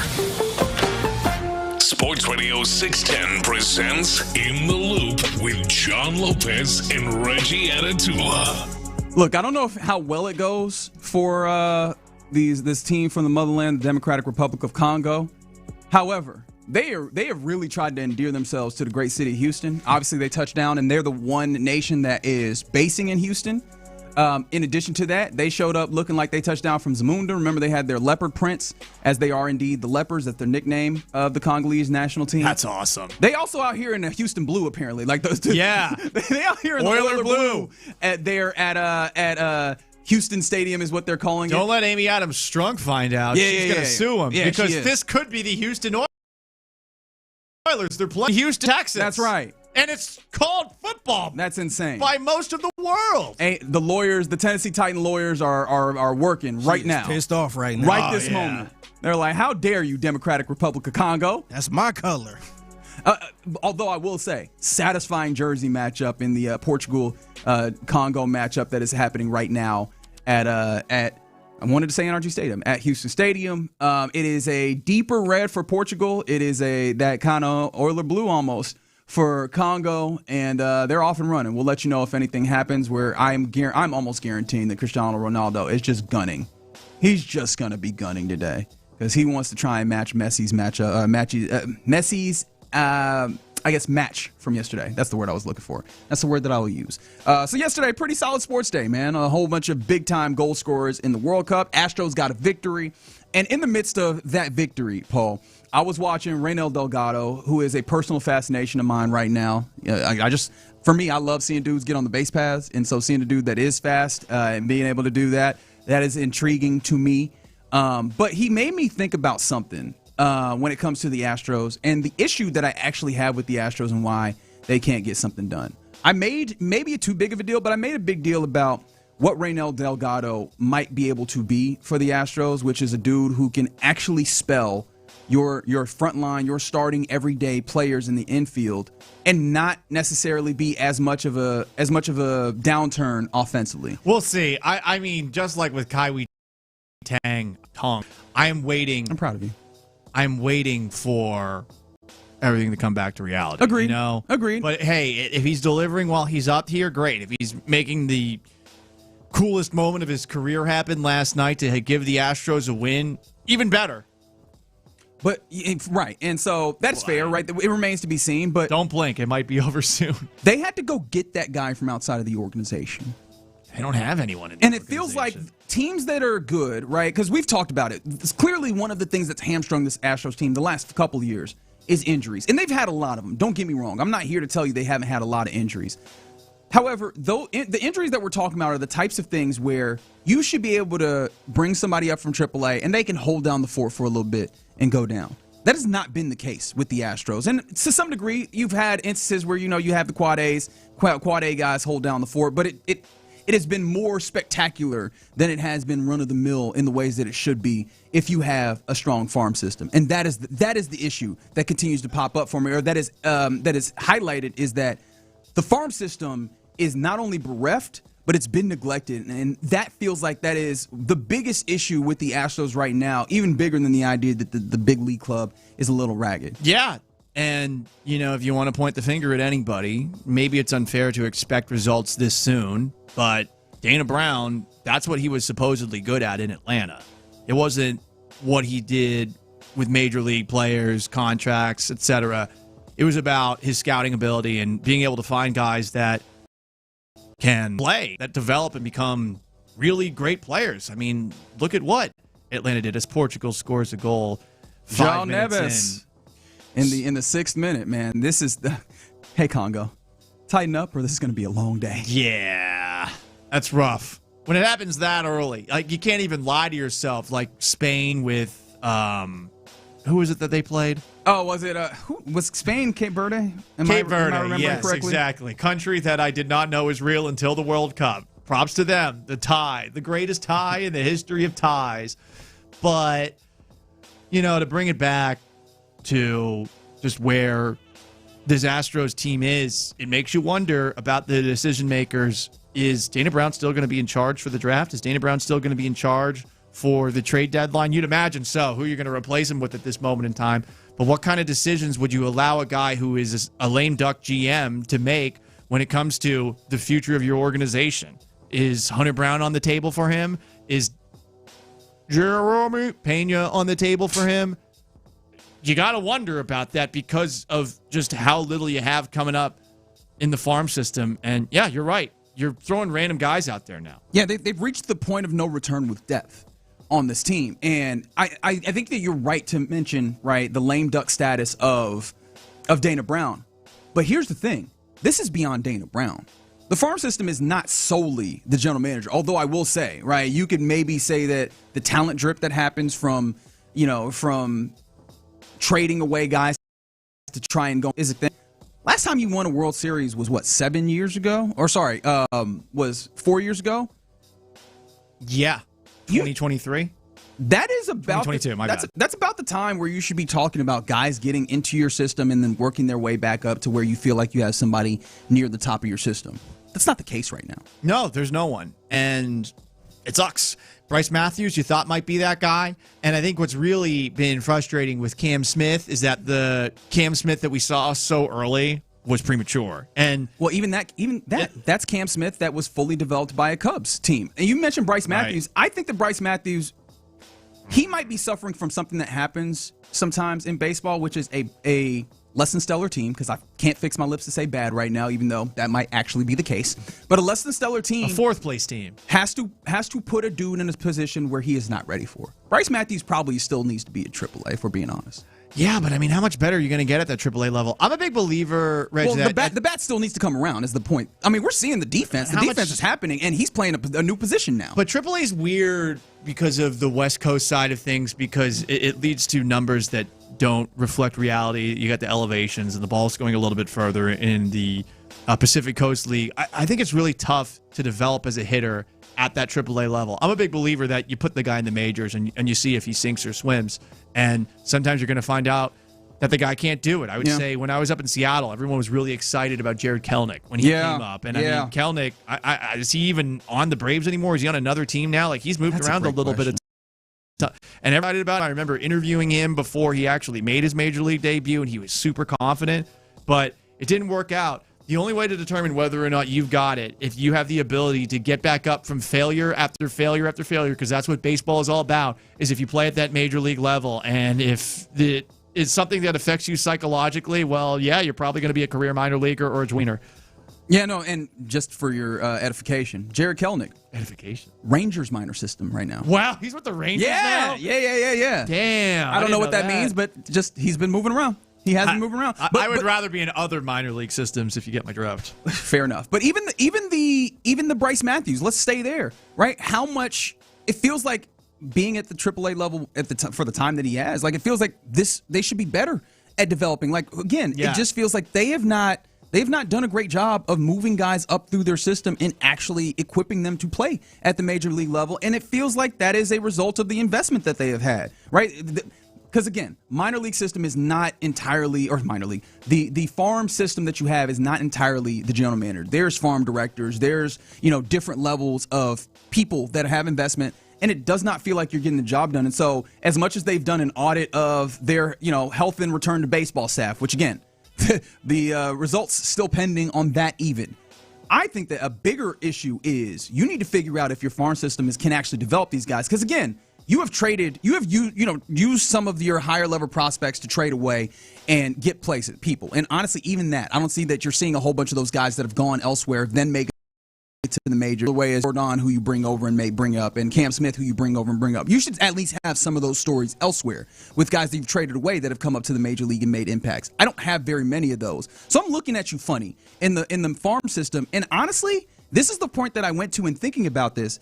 I do wonder if I could wave a wand and fix one thing, and if it's like, hey, right? Well, I think that's the death spell, ain't it? Whatever. I don't know very much about Harry Potter. Okay, I don't know what that one is, but I do know that the Avada Kedavra, I do believe that one kills folks. Yeah, I love that. I can't say it, but I do know that's the one that kills folks. I'm just saying curses. Continue. Sorry. Okay, fair enough. But if I could wave a wand and fix something, I don't think I'd fix the major league level. I'd fix the farm system because that feels like that one is the thing that you can eat off of, whether it's like, hey, eventually we'll bring guys up or we can trade them into getting people. Like, I feel like that is something that is very much missing from this team right now. Here's what sucks. I mean, replacing this, fixing this, because of all the levels that you have to go through, from international scouting to local scouting to the coaches at every single level, whether it's single A, double A, triple A, fall ball, all these other leagues. And then on top of that, some of the international academies that you have, that takes a lot of time. And I think if we're going to point the finger at, hey, how did all of this get to this point? I mean, you got to look at the absence of Jeff Luhnow, who, for maybe some of his faults behind the scenes, obviously he had put together an organization that had some great players, but also was purring and just cooking up random dude from the Caribbean after random dude from the Caribbean who would come up and be ready to go seemingly right away.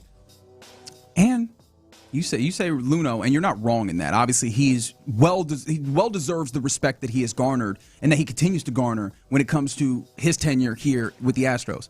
I think Reed Ryan is another dude you have to talk about too.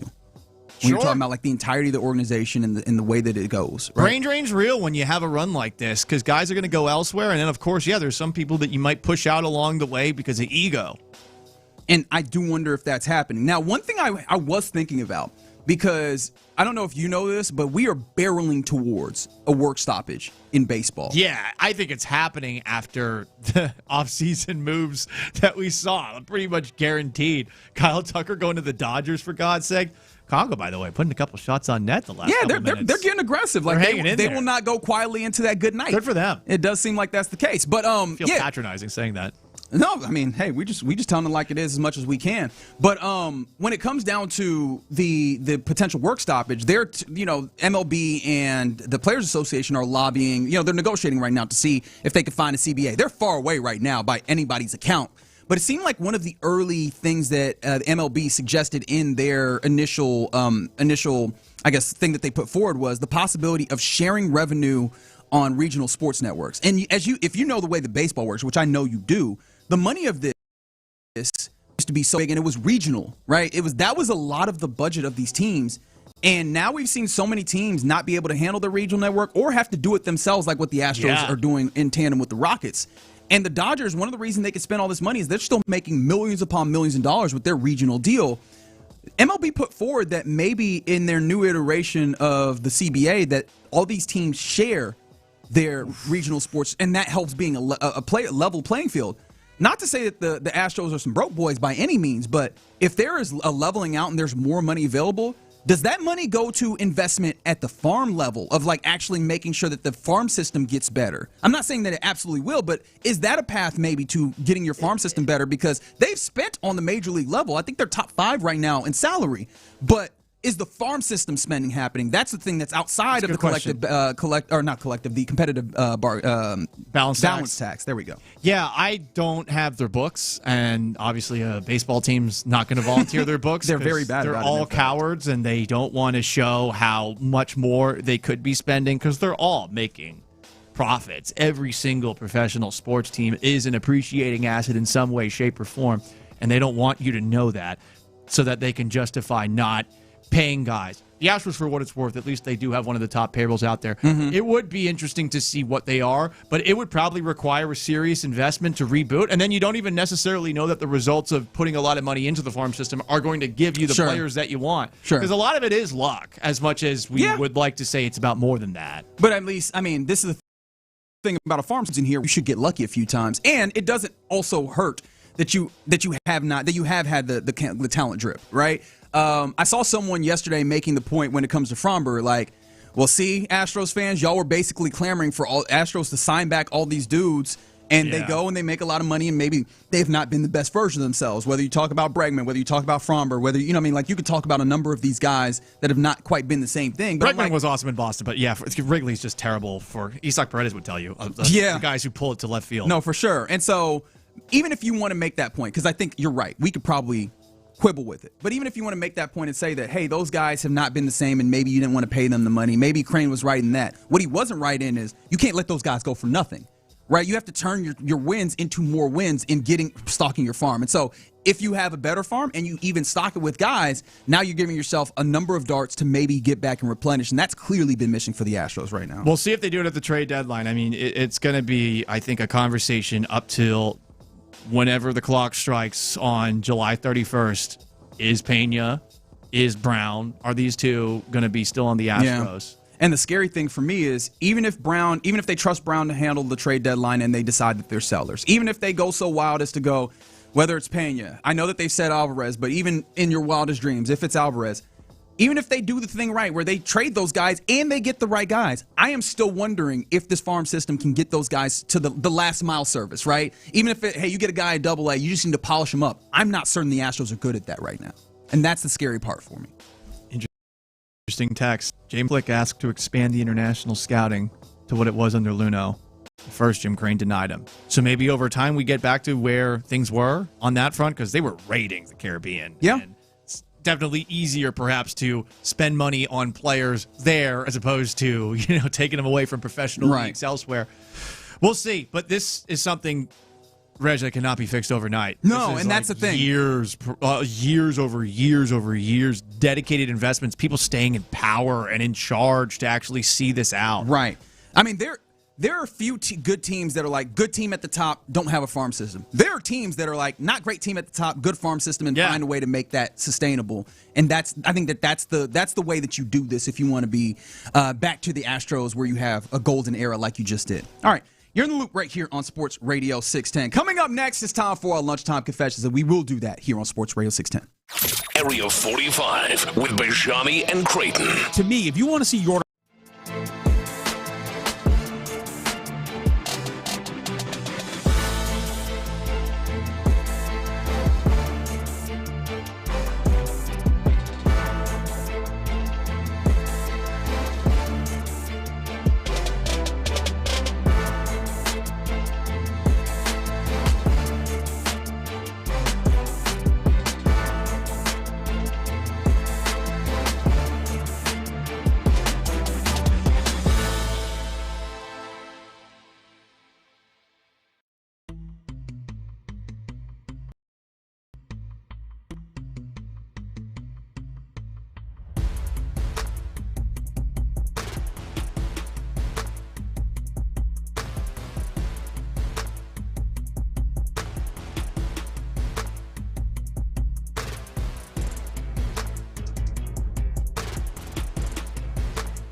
Is powered by Mokaram Injury Lawyers. Heard in an accident? Call Mokaram Injury Lawyers at 281-222-2222. Sometimes it's sports, sometimes it's not. Whatever it is, Reggie and John are keeping it real. It's In the Loop's Lunchtime Confessions on Sports Radio 610. Watch this.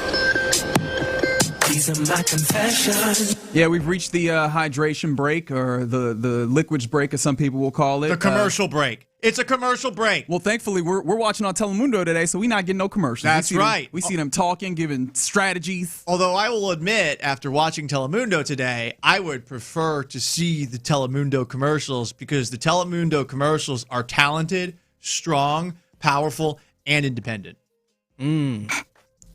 I love what you're doing there. You know exactly what I'm talking about. I really do. Read between the lines. That's right. You gotta watch keep your eyes up. You got to watch them do the weather. Yeah. Oh, yep.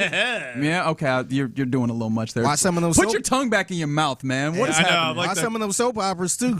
I'm like, the soap operas are great, actually. Soap operas. They are. I mean, I'm sure they're great, but I don't pay attention to the subtitles on the bottom. Yeah, I got I'm the wolf in Looney Tunes. I'll put my mouth. Sorry about that. Appreciate that. Love you. I love you, baby. Okay, now you made it worse. You should have just kept going. Should have just ran right through that. All right. I got to get you my confession here, because you actually started getting towards it, and I was afraid that you were going to get to the point where I was you were going to force me to get my confession out before I could use it as a confession. But I've been thinking a lot about this, especially after the NBA Finals, and I really think that the notion of a dirty player is like way overused, or maybe actually better said, I think that the bar for people classifying a player as like dirty is actually higher than most people in the general public tend to use. Like the people are like, oh man, that dude's a dirty player because in a couple of games I've seen him do something that's kind of untoward. And I'm like, all right, yeah, he's wilding. But like I feel like a dirty poor player is somebody who has a longer legacy of doing this consistently and, you know, getting to these places. Do you think Wemby's a dirty player? I do not. And that's like the genesis of this. Like I do not get to him being a dirty player. I think that people going there so quickly.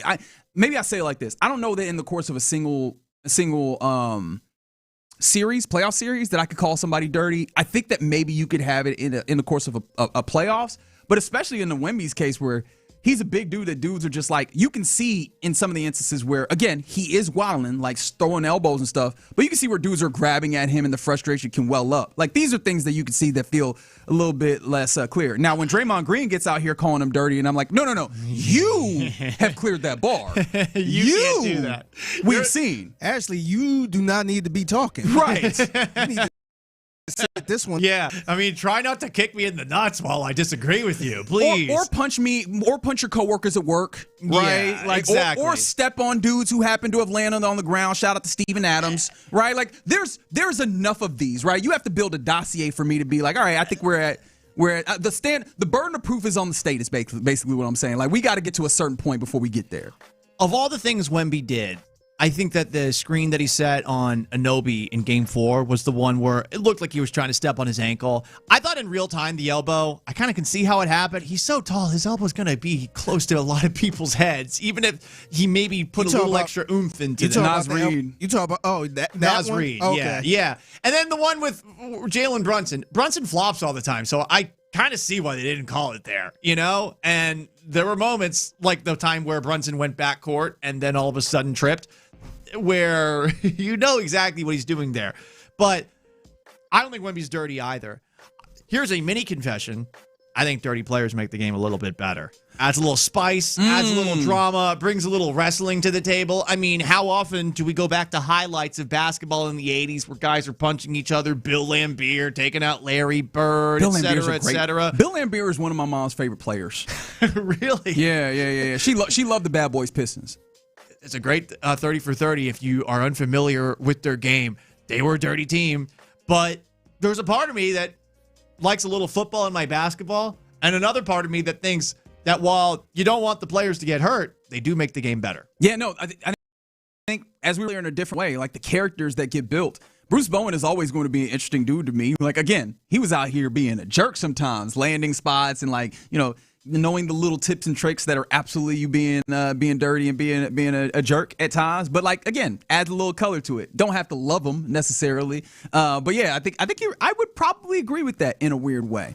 Plus, I just feel like we probably need to allow our basketball players to fight a little bit more. Like, I understand why you can't, right? It is generally not appealing to the money, right? To the customer. I'd like them to actually fight instead of everyone holding each other back. Because I want to know that. That's how you determine if someone's a fake tough guy or a real tough guy. Is that person about that action? That dude who was wearing the Spurs jersey from Philadelphia at the Knicks arena, about that. The guys who were coming up to him and punching him from behind and then running away like a bunch of cowards, not about that. And again, I feel like just generally in society I'm just giving a whole bunch of confessions. Generally in society, people will tend to act a little bit better if they have at some point in their life gotten hit in the mouth, and they remember that is a possibility. You can get touched out here at any given point. Now, of course, 2 and 4 career fights. Gallant. And let's be honest, right? Here's the thing. I love that you have your own statistics. I want to delve deeper into one that. lucky knockout, and the other one, I don't know. Hey, man, look, man, luck don't matter. No. Did you manage to get it done? I mean, I managed to escape because it probably was assault. Well, I mean, they all are, right? But they all are under the rules of law. But, man, I feel like anybody who's hiding behind, that's assault, and that, you're not going to hit me because that's assault. That's somebody, again, that is often a jerk. And in that same way, you see dudes in basketball at times not going to fight them, so they buck up. If there was some fighting going on, I imagine some people would act a little bit with more couth. You know what I mean? I agree there. Because there's some guys who would not look good, and getting beaten up, that is an embarrassing thing to have happen, especially for guys who are as public as NBA players. These are my confessions. All right, for those who don't know, I love that I get to work part-time here at Sports Radio 610, but I do have a real, honest-to-God job for the first time in my life. In addition to doing the podcast. I know. It was, I mean, listen, I was very I sound like such a jerk. I look at that entitlement. I'm sorry that you actually have to do regular work. I was very fortunate to have a dream job as my main source of income for a long time. Maybe it'll happen again. We'll see. I really like this new job. But one of the elements of this job that I have to do is I have to make cold calls occasionally. And last week, on Thursday, I made a call on the number that was given to us. And in this edition of phone terrorism, what? The poor person who picked up the phone, apparently her husband had just passed away. And that was the person I was calling for. Oh, man. No. And I felt so awful, and I still feel awful about it. I feel so bad. I mean, I just remember thinking to myself, what do I do here? What can I even say? This poor person's probably getting their phone rung off the hook, and here I am contributing to that. Hey, at least you have a heart, man, because I dealt with that when my mom passed. She passed around the time her car note was due. Oh, boy. So the car note people was calling, talking crazy. Like, if you don't pay this car note, Patricia, we're going to pick this car up. We're going to hit the button where you won't be able to. They were just talking crazy. And this is around the time she passed. So me and my sister, we like, all right, bet. We start talking crazy with her. Yeah, I would too. We kept the car. I rode in the car the whole time since I was up there. I had that car for like a month. Nice. Rode in that car, and then we ended up dropping the car off somewhere else in East Cleveland somewhere. Nice. They had to go pick it up. Yeah, but make it inconvenient for them. We made it. Hey, look, I ain't gonna get the details because I don't want to tick nobody off. But we made it real inconvenient. You were like, you can get it. You're gonna have to cut. You know who I think should have had that same mentality? Reggie Bush. When they were like, we are taking away your Heisman. Come get it. Come get it. I got a shotgun in my house. Yep. Come get it. Exactly, right? They should have handled it. USA. Go get a repo man, because that's how you're going to have to get this off. That's what we ended up doing. We ended up keeping the key, too, by the way. So when they got there, they were tripping, talking about where the key at. And we're like, I don't know, that's yours. Y'all been harassing us. So you deal with this. This is your problem now. Yeah. So they was a little bit ticked off. But no, at least you got a heart. They didn't have a heart. They didn't give a damn. They was just trying to get their money. They didn't give a damn what we was going through. Hopefully it does not get any worse as far as the cold interactions that I have with people, but that was rock bottom. That was making me wish I... Fair enough. Yeah, that was just a sad situation, Poor man. guy. That was just, yeah. R.I.P. Pour one out, Stanley. Yeah. These are my confessions. So we talked about this a lot during the station, like on the station, when it comes to athletes and should we feel sorry for them for making millions of dollars and boo-hoo, they just got traded 20 different times and all that stuff. Shout out to Luke Rittenauer. Yeah, but hey, big shout out to Dennis Schroeder. So yeah. I saw I think it was a tweet or a report from Windhorse who was saying that the Cavs are looking to shred some salaries. So they're looking into moving Dennis Schroeder. And I'm just like, damn, my confession is I kind of feel bad for him, man. I know he's making money and he's living the dream being in the NBA, but I feel like nobody want that dude, man. I thought he was a solid player. I mean, he's not a franchise cornerstone type of player, but I feel like he's a good role player. And he get traded at least twice to 3 times a year. He has a rather interesting sense of self because I think he believes that he has done as much for basketball and should be respected as such in Germany for doing as much for basketball as Dirk Nowitzki did when he won that title. He's also had another seemingly controversial take about comparing what he does to what folks used to have to do against their will. Maybe it's his personality. Maybe there's something that rubs people the wrong way that makes it easy. Yeah. It does seem like he's all over the place, but it's not like he's a bad player. I want to see what's the longest he ever stuck around on the team, man? Because I feel like he get traded at least. Good question. Yeah, I don't think, like, have he stayed with one team consistently for maybe 3 years? I feel like when Schroeder was in Atlanta, that feels like a time where he was there for a little bit. Yeah, I'm guessing if I'd have to pull up his time period. Yeah, in various different once places. he left there, I feel like he was on the team at least 2 teams a season. He played for SG Braunschweig, the Phantoms Braunschweig, Hawks, Bakersfield Jam, Oklahoma City Thunder, Los Angeles Lakers, Boston Celtics, Houston Rockets, Los Angeles Lakers, Toronto Raptors, Brooklyn Nets, Golden State Warriors, Detroit Pistons, Sacramento Kings, Cleveland Cavaliers. Have you ever played that Immaculate Grid before?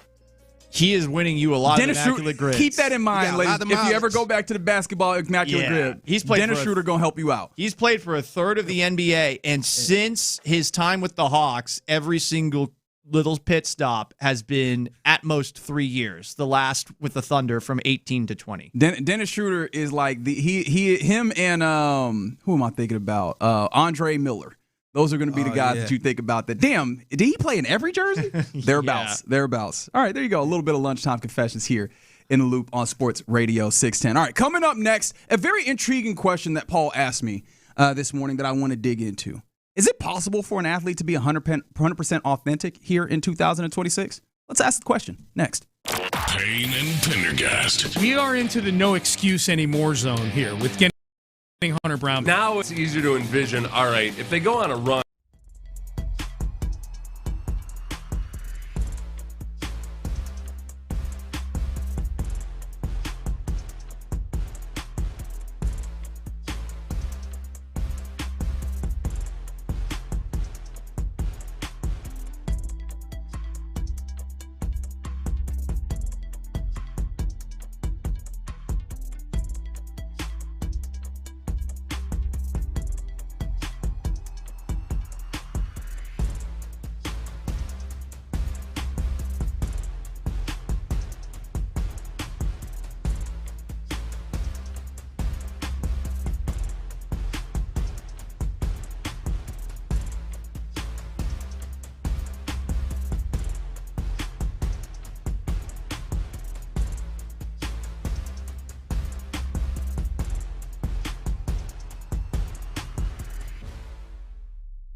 22. All guests on Sports Radio 610 join us on the Texas Mattress Makers Hotline. Sports Radio 610 presents live from the West Point Lincoln and West Point Lincoln of Sugar Land Studios. Here's In the Loop with John Lopez and Reggie Atatula. No, Mr. Big Voice Man. And John Lopez out here working on his colonoscopy. I can't talk today, man. That's also not a word that I need to say very often, so it works out okay for me. But he is figuring out his colon health over the next couple of days. And so, Paulie G. Oi.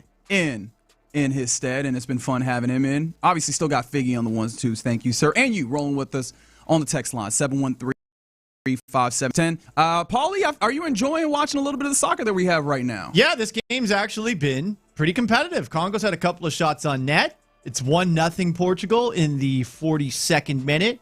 And I hope the people that are watching this game at NRG Stadium are having themselves a good time. Especially one Adrian Peterson. AP's there? He just pops up on the TV, and I was like, is that Adrian Peterson?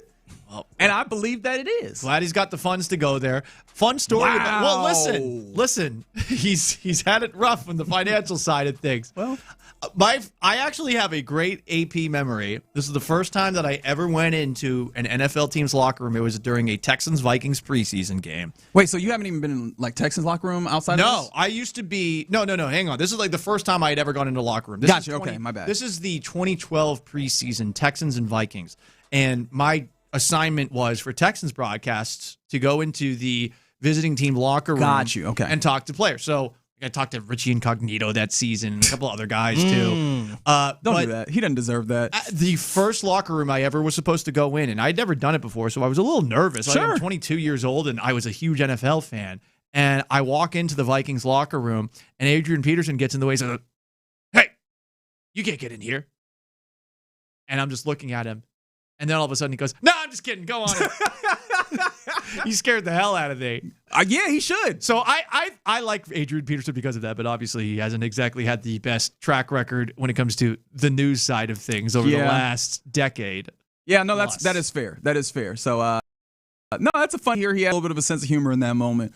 Seems like he might be enjoying the match out there at what is currently being referred to as Houston Stadium. But it's Reliant. It's NRG. Hey, man. Energy. We have Houston has energy here, baby. That is correct. Look at that Evan Mintz profile in the Houston Chronicle. It's awesome. I did not read it. I'll go check it out. I'll send you in the commercial break. All right, fantastic. I will definitely read that after the show. But one of the things that we were talking about before the show, actually before I get there, because you did mention like the Houston Stadium of it all. Have you seen how diligent FIFA has been about this? I heard you guys yesterday, I think, talking about the ketchup. Yes, they did it with the condiments. But then also, apparently, they are going so far as, obviously, Gillette Stadium there in Foxborough. Oh, my God. Now being referred to as Boston Stadium. It's nowhere near Boston. They're in the same situation, right? Not the same city. No, not at all. But apparently, in the hallways of the building, they had a picture on the wall. And it was, what is it, like the bridge or whatever that they have in the stadium? And you could see the word Gillette in it. Had to take that picture down. Like, they are, like, this ain't even just, is this going to go out to the people, or are paying customers going to see this? Is it in the building and does it have sponsorship on it? We're not doing that. It's too much work. It's wild. You're trying too hard, FIFA. Just imagine you sitting on your couch and you watching that and you be like, "Ooh, Gillette. Ooh, you know what? Let me invest in Gillette somehow." I don't think going to a stadium named after a brand makes me think about buying the product. It doesn't. It's brand awareness. Why were people so damn mad when the Staples Center changed? Because that one still makes me mad. Everybody so attached to the office supply store. Syracuse, where I went to school, used to be the Carrier Dome. I don't even know what it is anymore. And it's funny because Carrier is an air conditioning company, and it didn't have air conditioning in the. Well, I had that conversation yesterday at Daikin because somebody was like, "What is even a Daikin?" I was like, "Japanese air conditioning company." And they're like, "So why is it hot in here?" And I'm like, "I don't know." I have a Daikin air conditioner. Do you? Yes, I do. I saw one in Italy. I made sure the fellas knew that. Stopped working for 10 minutes last week and scared the bleep out of me. Well, then it works well with the Astros. All right, this was a question that you asked. Yeah. Though, and I found it to be very interesting because I think there's a local tie to it as well. But is it even possible in the year of our Lord 2026 for an athlete to be 100% authentic in the ways that I think that a lot of fans want them to be? Yeah, because a lot of people are looking at Victor Wembanyama right now, and they're saying this guy's a try-hard, hardo fraud.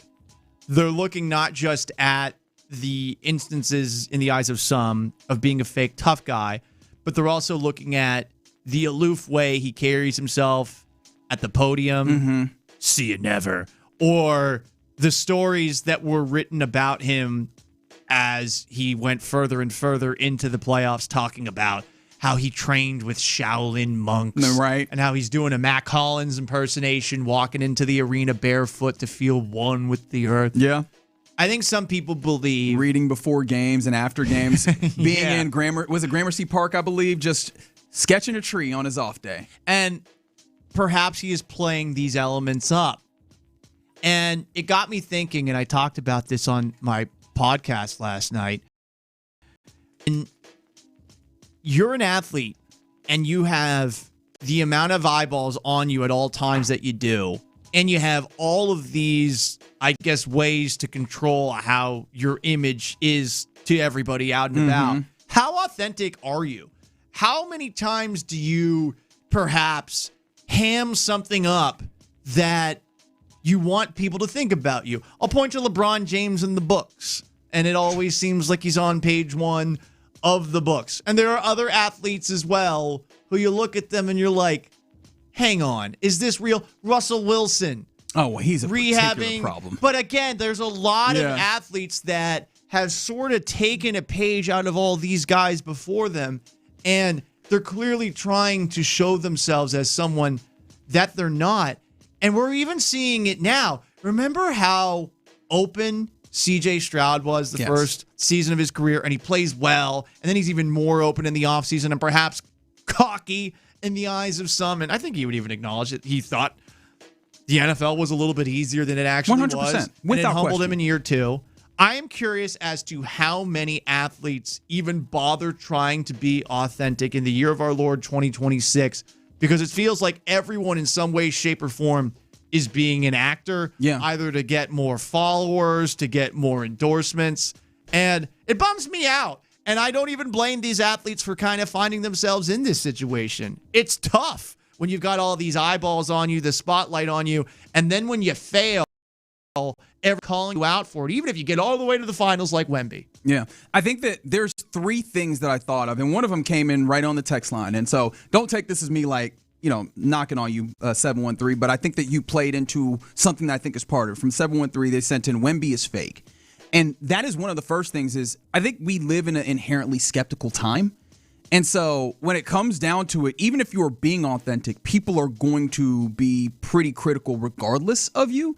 And so I do wonder if the audacity, the temerity to be able to stand up and be yourself in that space. We've all been to high school and middle school. We know that, like, being yourself in the midst of criticism, not the easiest thing in the world. Not. It's not. Right? And that is just your school in your rinky-dink town, no matter how small or big, as Congo equalizes. Hold on. Shout out to the Leopards. Let's go. Hold on.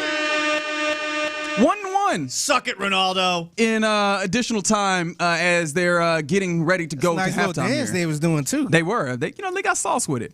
But to go back to my point, like, we've all been in that place where that criticism is there, and it's easy to just shell up and not be fully yourself, because it takes a lot of assuredness in who you are to do that, and it's easy to forget that these dudes are still in their 20s. Even at their eldest, like in their 30s, right? Like, I don't know if I'm self-assured at 34, at my big age of 34 years. You know what I mean? So I think that there's that. There's a second thing that I thought about as well, though, which is you mentioned LeBron James, and he's one that ends up showing this is these dudes have been pros for so very long. And when I say that, I don't mean just like professionals in the way that we think about. You know that we've got folks that are like, I mean, you know this. Dudes are, and women as well, moving schools in order to play sports because, and sometimes there's money involved and sometimes there's not. But I'm like, as soon as you start moving in order to play sports and people are recruiting you, this is kind of professional. Like, this is your profession. And so the way that you have to position yourself, the way that you're always kind of angling for a job, people have their huddle pages up because they're trying to entice recruiting. You are always kind of on the job hunt in a way, which means for a very long time, these people have to consider the way that they put themselves forward. And so by the time you get to the professional level, even if you were somewhat inclined towards that, you have already kind of been media trained in a way that dudes in the 70s and 80s never got to. For sure, right. I mean, you're polished by the time you get to this point. I wonder about it. It does bum me out that authenticity is seen less and less these days. You know, to make it about me for a moment, I sometimes wonder if I've been a little too authentic over the time that I've had on the radio, if perhaps that's worked against me either behind the scenes or actually doing the show itself. And I would say, too, what are you hearing? Oh, that's me. Someone called me a racist. Well, that was random. I think he called me a racist for defending, for calling out Bob McNair or something. I forget. I don't remember. Interesting. I lost my mind. That was at like 10:55. Are you sure he didn't call you a reverse racist?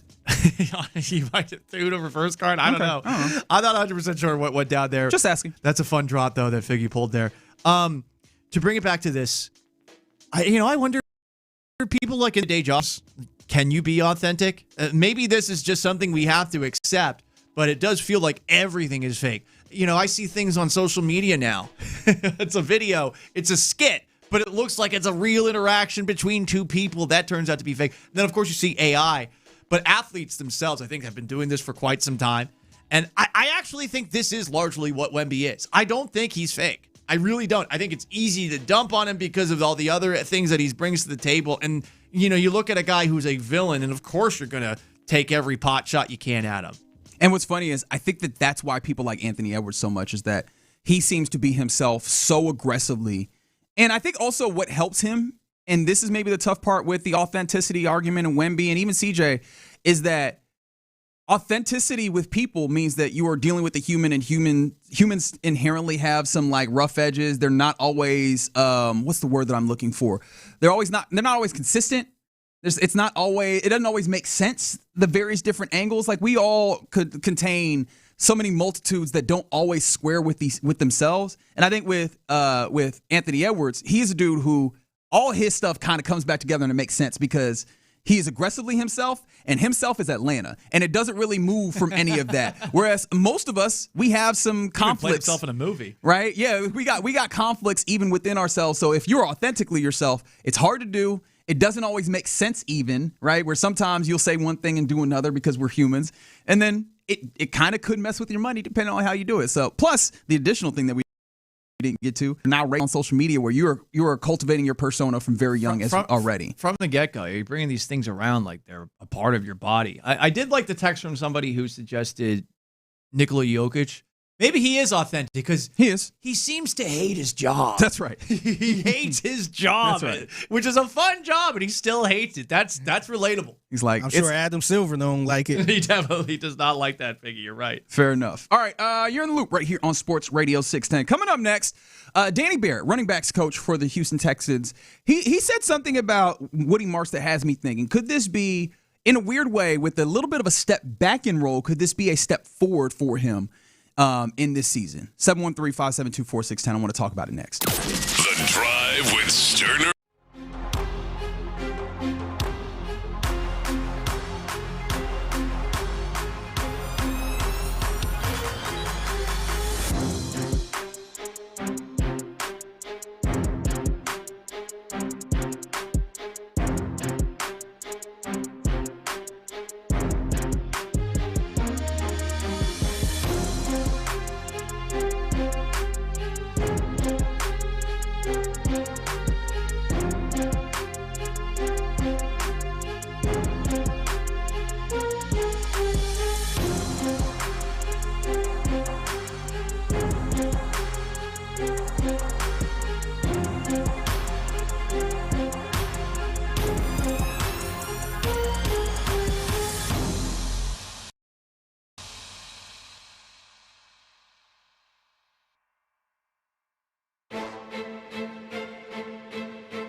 Exclusive content. Sports Radio 610. The Texans play here. An Odyssey sports station.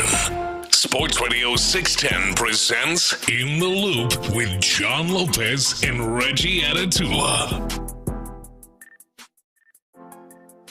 You're in the loop right here on Sports Radio 610. Paul Gallant in for the OG John Lopez. What up? He'll be here today and tomorrow as the OG is handling his health, making sure that he's all good, and we're obviously supporting him in that effort. Figgy Fig on the ones and twos. Not supporting him directly, though. I want to make that clear. I do not want to support him. He's handling all that by his lonesome. He is not handling that. Someone is handling something that none of us ever want to have handled. To take a look. A little look-see, if you will. I mean, I feel like you should, though. I feel like you should care. I care about it. But do people really want to do it, though? Some people do. Let John tell. Did you hear this yesterday? No, what the hell's wrong with him? He's full of it. He was like, I'm excited for this colonoscopy. I'm like, you ain't got to lie to kick it. He was talking crazy yesterday. We were talking about third cousins and stuff. Like, come on. He was saying wild stuff. Wild stuff. Those are the signs of somebody who has a little bit of dread. If you're speaking wildly, no. He's looking forward to it. You just try to act tough, John. Come on. I've known John for years. That's what it was. He was looking at this brave for myself right now. He's trying to be macho and wants everyone to know that, hey, listen, unlike the rest of y'all at Sports Radio 610, I can stand in the pocket. You know Lopez, he's a lightweight, kind of creepy guy. I like what you're doing here. He's going to stand in the pocket in the face of for pressure, and he's like, I'm going to get this pass downfield. But someone else is in his pocket. And all right. That's okay. That's anyways, appreciate you rocking with us on this Wednesday. We are out of pocket. Very much so, Fig. Very much so. I'd like to bring us back in pocket. In fact, into the backfield, even for your Houston Texans. Where running back won last year due to injuries that we still have not gotten insight into to this day. Woody Marks ended up having to tote the rock for this Houston Texans team, and he did it pretty admirably. But the role changed a little bit as he went, right? But it was very clear that he can do some things, but I'm very glad they decided to go get a bell cow back in David Montgomery. And what's interesting, though, was like there was a little twinge of disappointment that, all right, I kind of want to see what Woody Marks can be if you still give him room to run. Well, interestingly enough, as we were wrapping up minicamp last week, Danny Barrett, who is the associate head coach, but also the running backs coach, he was asked about Woody Marks, and I thought this was a very, very interesting insight into what his role will be and what it's going to look like. Slower, which was good to help him kind of learn the game. And once he learned the game, he played a lot faster. And you can see him now playing even faster. And so his role is gonna pick up, some third down season, kickoff return guy, but more importantly, probably in the passing game as well. Just his level of confidence in the offense and going into year 2 is at an all-time high right now. We got to keep it down. I felt, and it seems like there's pretty easy, simple things in there that we've probably kind of surmised ourselves. But I found it interesting that it said that explicitly. Anytime the Texans in particular say something in an explicit nature, I'm like, okay, y'all are willing to say that with your chest. We know he's confident because we've seen him at times disappointed that he wasn't used more in games. Yeah. I think he's actually taken to social media and perhaps deleted right after the fact. That's always a good sign, frustration. Ain't it? I think specifically with Jawar Jordan, the big game that he had, I think Marks thought he should have played a little bit longer. I like that he's confident. That's great. And I do think that he is perfect as a third down running back in terms of what he does. I think he's a good guy when it comes to picking up blitzes. He's got a little size to him. And that's what I want to see him turn into. Some running backs, they become the bell cow guy, but it's 2026. And I think this is going to be a really interesting thing to see this coming season. How do the Texans handle that rotation? When do they determine that we're going to sub Montgomery for Woody Marks, who was your backup running back?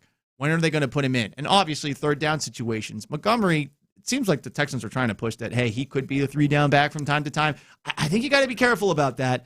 I think you got to think about the marathon, not the sprint, and the depth that you did not have this past season at that position. Plus, the offensive line better than it was the year before in terms of run blocking, where Joe Mixon was making things happen, and I don't know how he made any of those things happen. Right. You got to make sure that these guys are going to make it through the entirety of the year, because I like having David Montgomery as a starter. I like having Woody Marks as my third down back and as the backup. I don't feel great about anything after that. The only thing I will say is I'm interested because, again, the larger question that I'm asking is, could this be a step forward year for Woody Marks, even though it seems like he will have a step back in role, right? We're talking about special teams. We're talking about, return game. We're talking about third downs. And one of the things that I'm a little interested in is David Montgomery's a great pass blocker. I know Woody Marks did pretty well for the circumstance, but he's not a great pass blocker. I'm interested to see how he comes along. Though, right. I'm interested to see how he comes along and how much better he can get, especially with the tutelage of a David Montgomery. And don't forget Darren Sproles in here, having him been a small back and having to do all these things, how that helps. So the idea of, hey, Woody Marks in on third downs, maybe predominantly on third downs, does that take maybe a better pass blocker out? Is something I think about. However, the pass catching ability, we saw it a little bit early last year, and of course it faded as he had to handle more responsibility. As he goes back to a place where he does not have to handle as much of that responsibility, I was going back and watching some of those, and this is the limited ways they used him. He's so fast out of the backfield on those sprint outs. Like, he gave you some angle routes that I imagine if he cleans up even some of that route, he can be even more dangerous. I'm very intrigued to see, because like he had some things, and there were some instances where they had him on like maybe screen passes that were ill-advised and not really well drawn up. He did some good things in the passing game with the limited amount of stuff that he got, and let's be honest, lack of creative ways that they got him the football. I can only imagine if they have more intentionality with getting him the football passing-wise, I think that he could be one of those dangerous players where teams look at him and go, damn, he's on the field. We have to consider him in a real way like another receiver, not just there's the running back out of the backfield, if you get what I'm saying. Yeah, for sure. So the Texans are running an offense that's similar to what the Patriots have been running. I've heard that once or twice. And if you want to gas yourself up a little bit, if you want to get excited about this, since you do have the resident Patriots historian for the city of Houston, there was one thing that the Patriots always had during the Tom Brady era that doesn't get talked about a lot, and that's a third down back. Whether it was LSU legend Kevin Falk, right? After him, Shane Vereen, Danny Woodhead. After him, James White. They always had a guy that Tom Brady could check down to when bleep hit the fan. And these guys could make things happen, both catching the football and also, after they caught the football, making people miss. There is a role to be had there, and it maybe isn't as sexy as being that starting running back. But this offense, in the past, has proven that it can turn a running back who is not a primary option, who's not on the field more than 50% of the plays. You can turn a guy like that into a real weapon, and hopefully they do that with Woody Marks. No, for sure. Like I think that is the thing that you have to hope for, and it comes back to whenever we talk about the offense and the style of this offense. I keep coming back to how much belief I have in the creative ability of Nick Caley, and I'm still not sold on it. I'm still not certain about it. However, it's tough, and I think we all are like Patriots fatigued. Even me as a Patriot. This isn't even the Patriots. Ourselves the Patriots South. Thank you, Cal. Appreciate that, Cal. But it's not even like the Patriots of it all, funny enough. It's just him as a dude, right? I keep coming back to this, and I've said it before, so apologies if I sound like a broken record. It feels like now more than any other time, first-year play callers, you can usually get an idea of, okay, there's something in here. It may not be fully polished, but there's something here. Like Clint Kubiak obviously is like an extreme example of this last year where you get a first-year play caller, and he's cooking. But, I mean, there's been instances where you see first year in an offense, first-year play caller, and you go, I don't know if it's like all the way together, but there's something there. I will ask this as a question as to not lead the witness here, Paul. Did you get a feeling at any point last year where like, oh, there's something here for certain? No, it's just not all the way there. No. Neither have I. I mean, I think back to in the Steelers game, they're running the ball down Pittsburgh's throats, and then all of a sudden, hey, let's run this weird-ass flea flicker thing, you know? Like, just keep running the football. The flea flicker thing was weird. It did feel to me, and maybe this is just having listened to John Lopez consistently ask like what the buy-in is. I did wonder, is that in some ways maybe to placate a C.J. Stroud that would love to take a shot and just go, here's an opportunity to use us, you running the football, to maybe give us an opportunity to take a shot. And by the way, that is my biggest frustration with C.J. Stroud. And I don't know, there was a press conference that I think was at OTAs where Nick Caley was asked about more explosive plays going forward. And I was like, Did CJ Stroud's agent tell that guy to ask that question? That's how it felt. I don't know who asked that question. Sorry if I'm undermining That was your B. Scott. That was credibility. B. Scott. Was it B. Scott who asked that? B. Scott asked. And honestly, sorry, B. Scott. I thought someone else asked that. But here's the thing. Like, I actually felt like that was an important thing because I know what you're saying, right? CJ Stroud wants to have explosive plays. But also at the same time, that's the name of this game is can you get chunk plays? Can you get explosives? Everybody's looking for that. Yeah. And they didn't have that to a large degree last year. It feels like at times, and I've talked about this on my podcast before, like sometimes it feels like people here are a little bit softer on CJ, and they're like, well, hey, he wants to have the big plays happen. Do what the quarterback wants. But to go back to my frustration with Stroud. Yeah, I get it. You want to do big plays. Everyone does. Woohoo! Yippee! How about, I don't know, get a better rapport with Jaden Higgins? How about nail the guys over a 5-yard play and take your shots from time to time? Mm-hmm. I mean, you have Nico Collins. When you're going to take the shots downfield, I don't know, don't underthrow them like you did against the Chiefs. You're the ball placement specialist, right? So there's things to keep in mind. I get it. He's not enthused with the death by 1,000 cuts offense. I had forgotten that phrase, and I hate that you brought it back to my memory. But and listen, that's not a rejection of the offense. I'll give him credit. It's not like he's saying like, "Oh, this is stupid," you know. Well, we don't know that. It's not Aaron Rodgers. No, I know what you're saying. I'm joking. Right? Like, well, Aaron Rodgers has shown outward disgust with offense before and systems that have worked. Like, is there anything that Aaron Rodgers has not shown outward disgust with? It's a great point. 20 games in 2 years in Green Bay. Oh, it's so hard to do what I do. Okay, cool, bro. I wish that Stroud would embrace it a little bit more because, sure, you want big plays, but taking the little things, it's better for you, especially considering you've gotten a little bit careless with the ball placement, if you will, over the last couple of years. I think he has become a little more careless with the football. Yeah, he hasn't been as clean, and I wonder how much the mechanics that they've talked about, but then also just a true belief in what's happening in front of him protection-wise, where the eyes don't come down, the eyes stay up. You know what I mean? Just that general principle of I can believe what's happening above. I mentioned this, or it has been mentioned with Daniil Hunter when he talked to the assembled media was it OTAs or minicamp? No, he was only at minicamp. That's right. So it was at minicamp where he said one of the things that CJ has done really well is step up in the pocket. That's a thing. That's something you have to do with trust. You don't walk up into this dangerous circumstance if you don't know that you've got some protection up there. And so the idea that he's been doing that well maybe belies the idea that he has a better feel for that, and maybe he'll be better at that. But to all of that point, even the idea of getting explosives, how much better does that get if there's not just a single way that you get explosive, or there's not just a single place that you're looking for the football? It's not just that we're throwing short over the middle or deep to the outsides. It is that not only do we have all that, but Woody Marks is coming out of the backfield, and now even in passing downs, teams have to go, the ball could go here in the flats, the ball could go here, the ball could go there, and does that then create that cognitive dissonance where you can get them on those big explosives? It opens things up, but it's probably going to open more things up in the intermediate. Things easier for the tight ends if you got a linebacker who's now focusing on a running back coming out one way or the other out of the backfield. This could help out a Dalton Schultz, or if Brevin Jordan's healthy, a Brevin Jordan, or if Marlon Klein's ever on the field, a Marlon Klein. Right. Some of these other guys that they have in the mix. I'm not really feeling that way about Cade Stover. So hopefully Woody Marks is a big part of this offense. And I would just say, hey, in the past with the Patriots, they have had third down running backs that make it work. And Marks has the build that you want out of your prototypical third down back. And the thing that I love about this as well, get the ball to him in space, because also he has a penchant for falling forward. Mm-hmm. So, I think that's why they want him on the kickoff returns. Right? I think that also gives you a little bit of, I think it should give you a little confidence that even if he gets the ball in the backfield and you go, oh man, these are dangerous plays because you can end up losing yards. He tends to be the dude who has a nose for, I'm going to pick up yards going forward. I'm going to fall forward. I'm going to get this contact, and he's not afraid of that either, as you saw him running through the middle of the offensive line. And I'm going to be able to hit this with some speed, but then once I hit contact, I'm going to fall forward for an additional 2. Like I think that bringing that sensibility to that could be really, really huge for this offense. With you on that one. We'll see, though. We got to keep on waiting and waiting and waiting and waiting and waiting. And I don't think we're going to have an answer on how much better this offense is until, November. It was one of the things I said going into last year, too.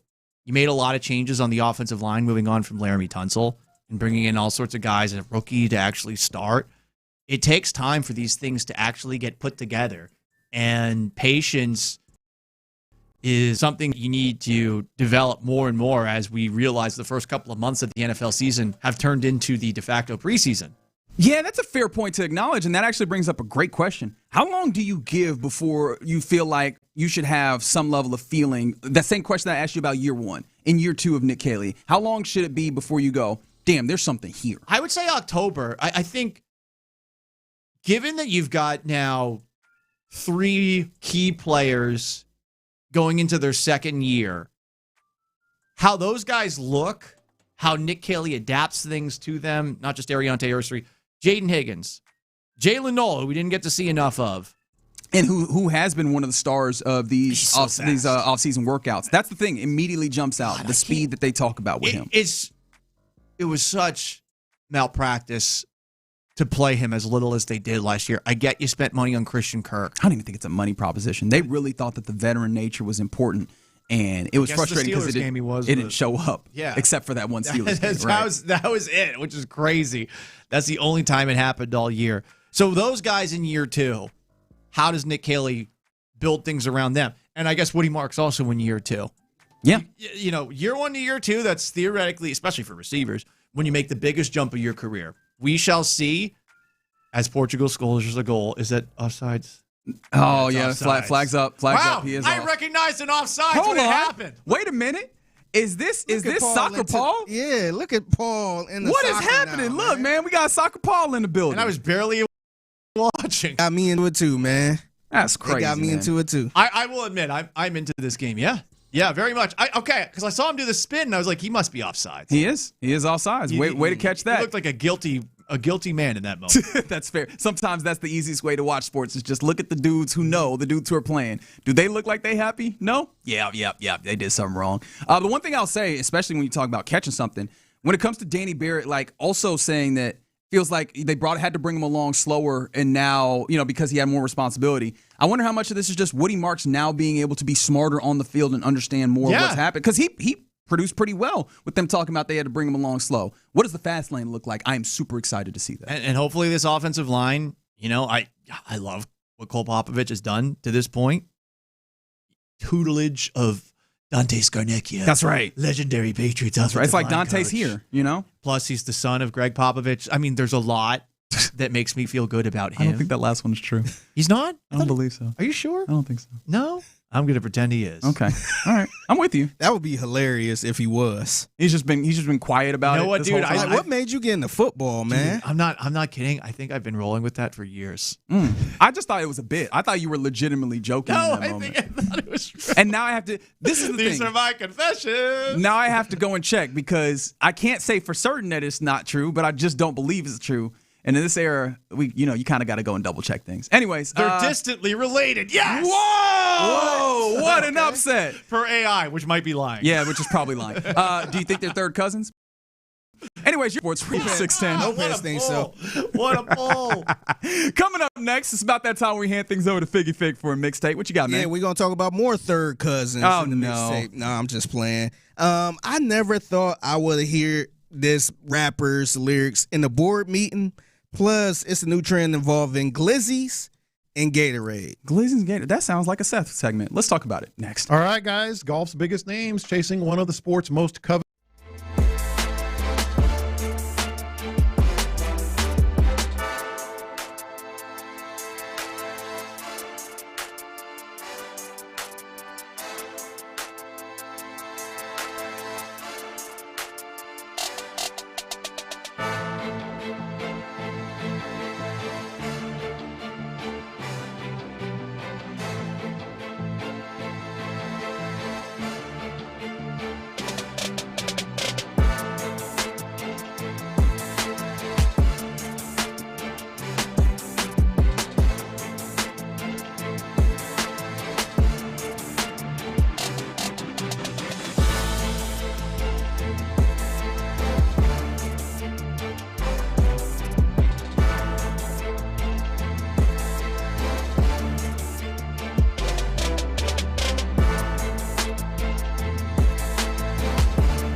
651-222-2222.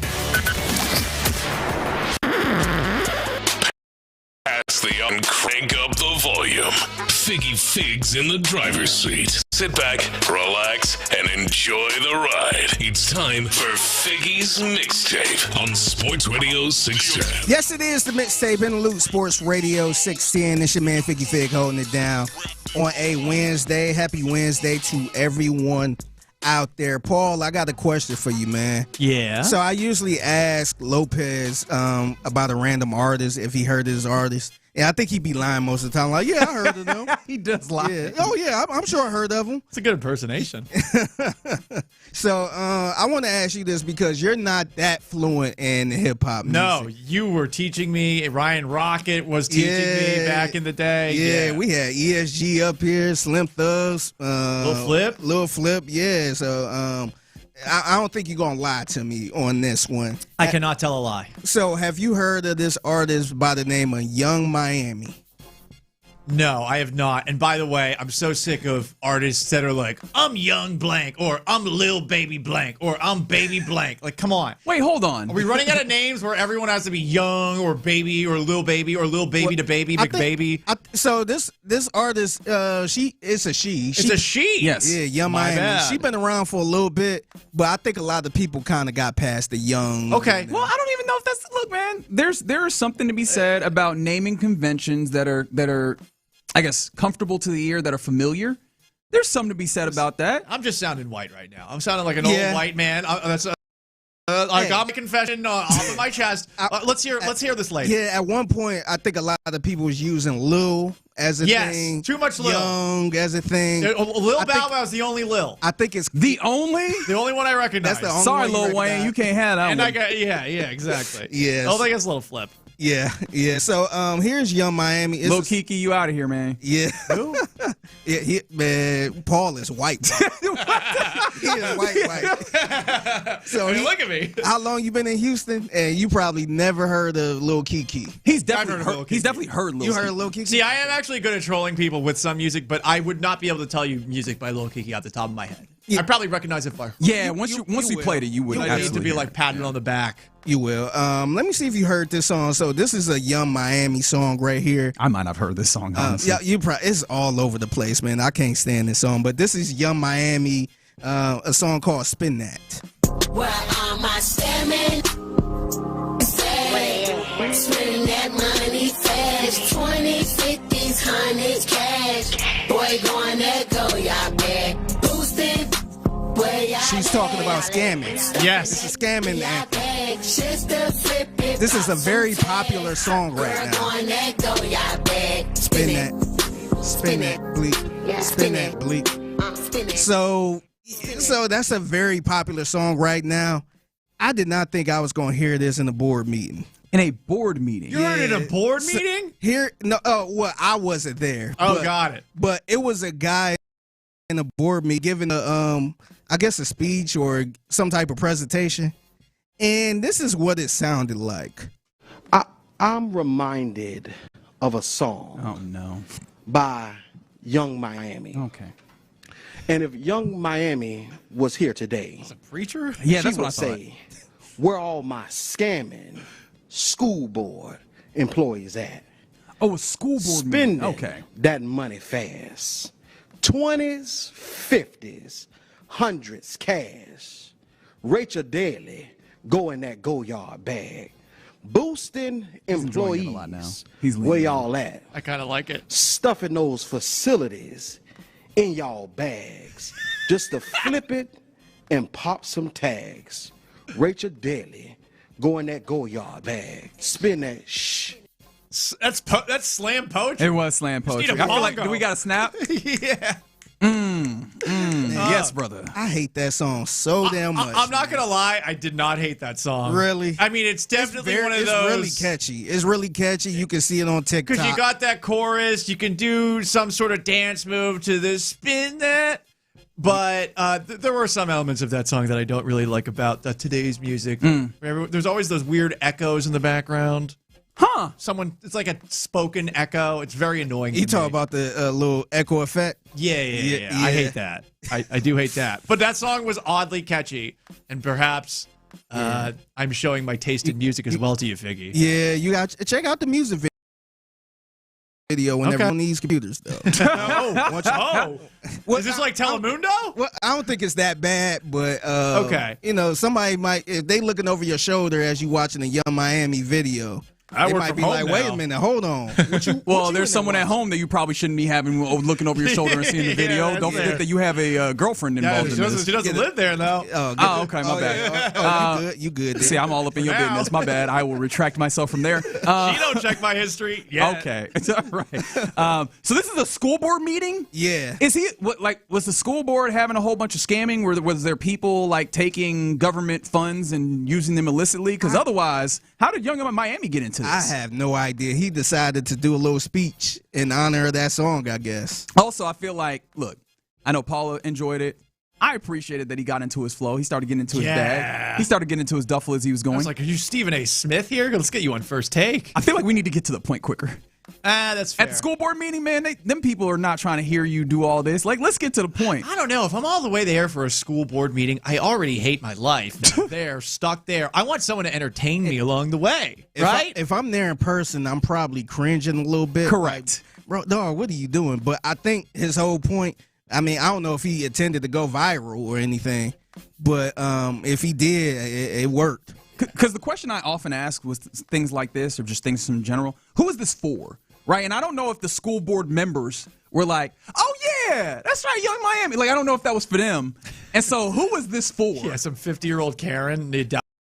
Doubtful. Yes. You know what? You're right. We had not considered the Young Miami principles when we were thinking about this. We should be a lot better with our use of public funds. That's an interesting way to be asked are you guys scamming us? Are you guys scamming the government? Here's a song by Young Miami. That's right. Yeah. She lays out the entire concept for you.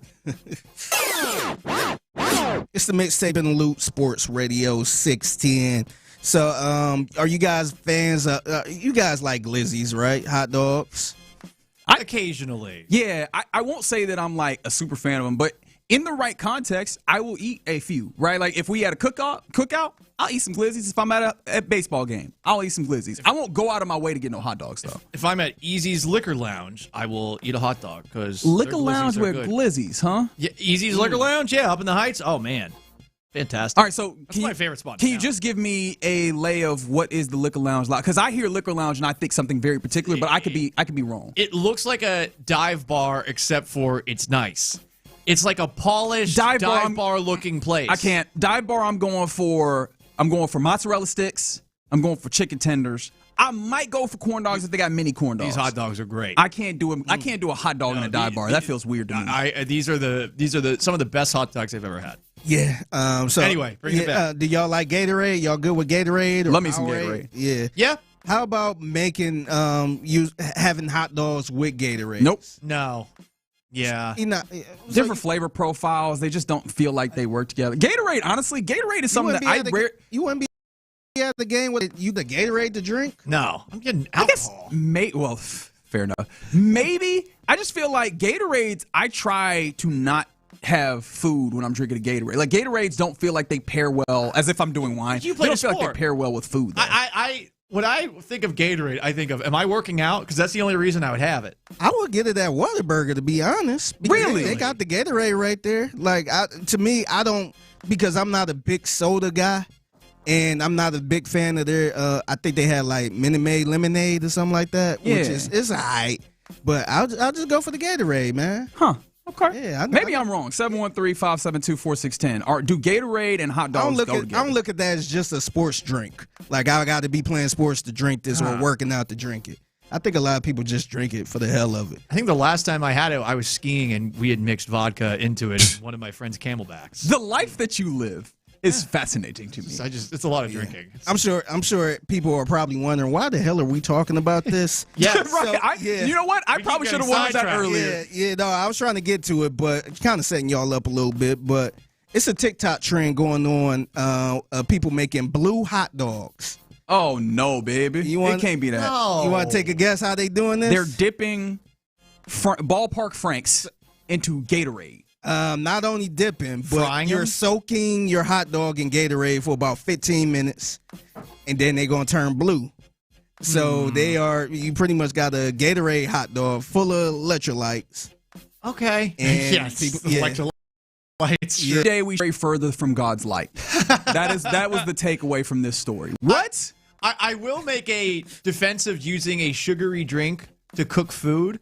When I was working at my first job, Louis Papa's Greek restaurant in St. Petersburg, Florida. That sounds good. I saw the cooks behind the scenes.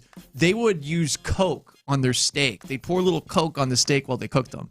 I don't know what that added, but it added a little sugar to it. So maybe the sugar from the Gatorade adds a little something to it. I don't know. Yeah. Still seems like a reach. So word on the street is people don't, I guess nobody talked about how it tastes. I don't think it tastes that pleasant, just kind of talking about it. But somebody else did like a fierce grape Gatorade hot dog. Oh, God. Because I was just that's thinking. the Houston version. Oh, God. Put a little purple stuff in that hot dog. Yeah. So Are you creating lean hot dogs in your brain? Yeah, why not? Good God Almighty. Don't say that too Purple loud. stuff. Somebody might do that. They will. I kind of want to try it now. You will be on your own. I'll watch you try it if that's how you want to play this. Yeah. Listen, someone provides it to me. And we're saying we're doing it. 713-572-4610. Remember, he is in tomorrow, Paul Gallant. If somebody brings up a lean hot dog, I would love to watch this happen on air. I'd eat it.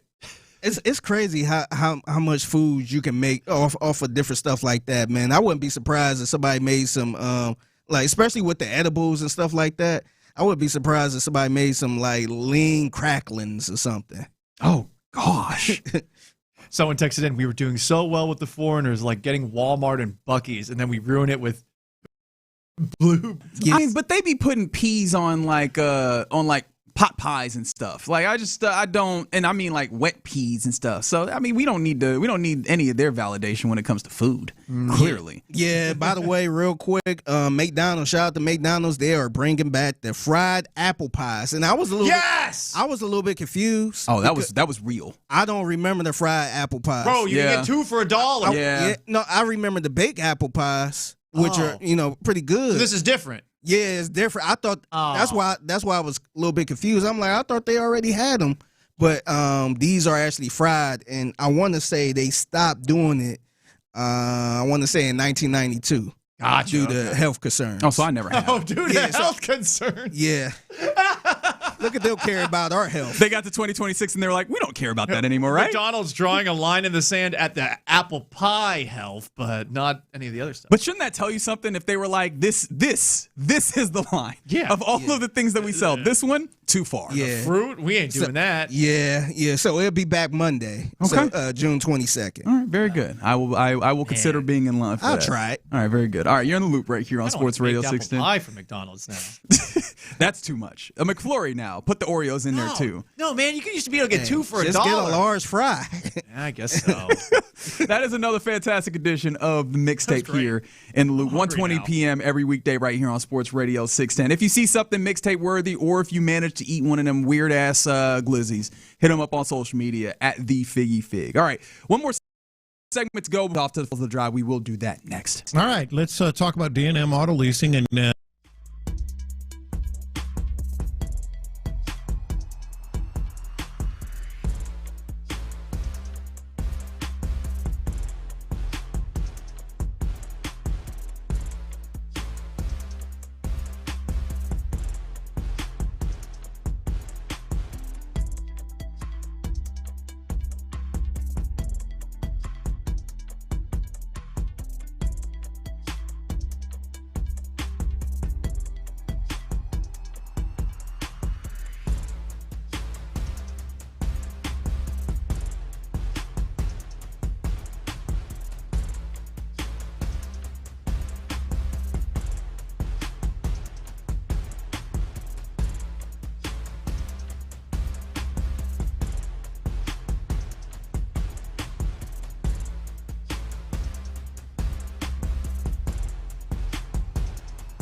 Paulie G, Paul Gallant, has been a very fun one here. You want to do it again? Yes. This last segment made me hungry, Figgy. You son of a biscuit. Oh, shut up. It's Gallant night. Stay put. Can't believe hot dogs in Gatorade has me hungry, but I don't know why. Yeah, that totally took my appetite away. It made me hungry. The McDonald's kind of got it back up a little bit. Maybe I'll try Trill Burgers for the first time. I haven't done it yet. What? Yeah, I haven't done it yet. It's a good burger. All right, so every time I've driven by it, the line is just ridiculous. Well, here's the thing. You got to go right after the show today. Okay. And this is what I was going to say is we were just talking off air and you were trying to, make good decisions. And here I'm going to be an awful influence to you. You ready? Yeah. Trill Burger is tough because during busy times, as you mentioned, it gets long. And it is, and I hate to say this because I love me some Bun B, right? And we got the chance to talk to him. It's one of those things where it's good, don't get me wrong. But if you have to wait, there's very few things in life that you wait and you build up and you build up and you get in, you're still nailed it. And so I think that almost kind of hurts Trill Burger sometimes where people are waiting and all the hype. Yeah. And they get there and it doesn't feel like it. Going right now, right after work, even though it's maybe not the best decision to get you some fast food, buddy, you'll get through quick, get you that triple OG burger if you like me. And that thing is delectable. It's a triple burger? There's a triple OG burger. You don't have to do the triple burger, obviously. I used to do the triple stack at Wendy's. So you're going to do the triple burger then? I may as well now that you've told me about it. You're going to.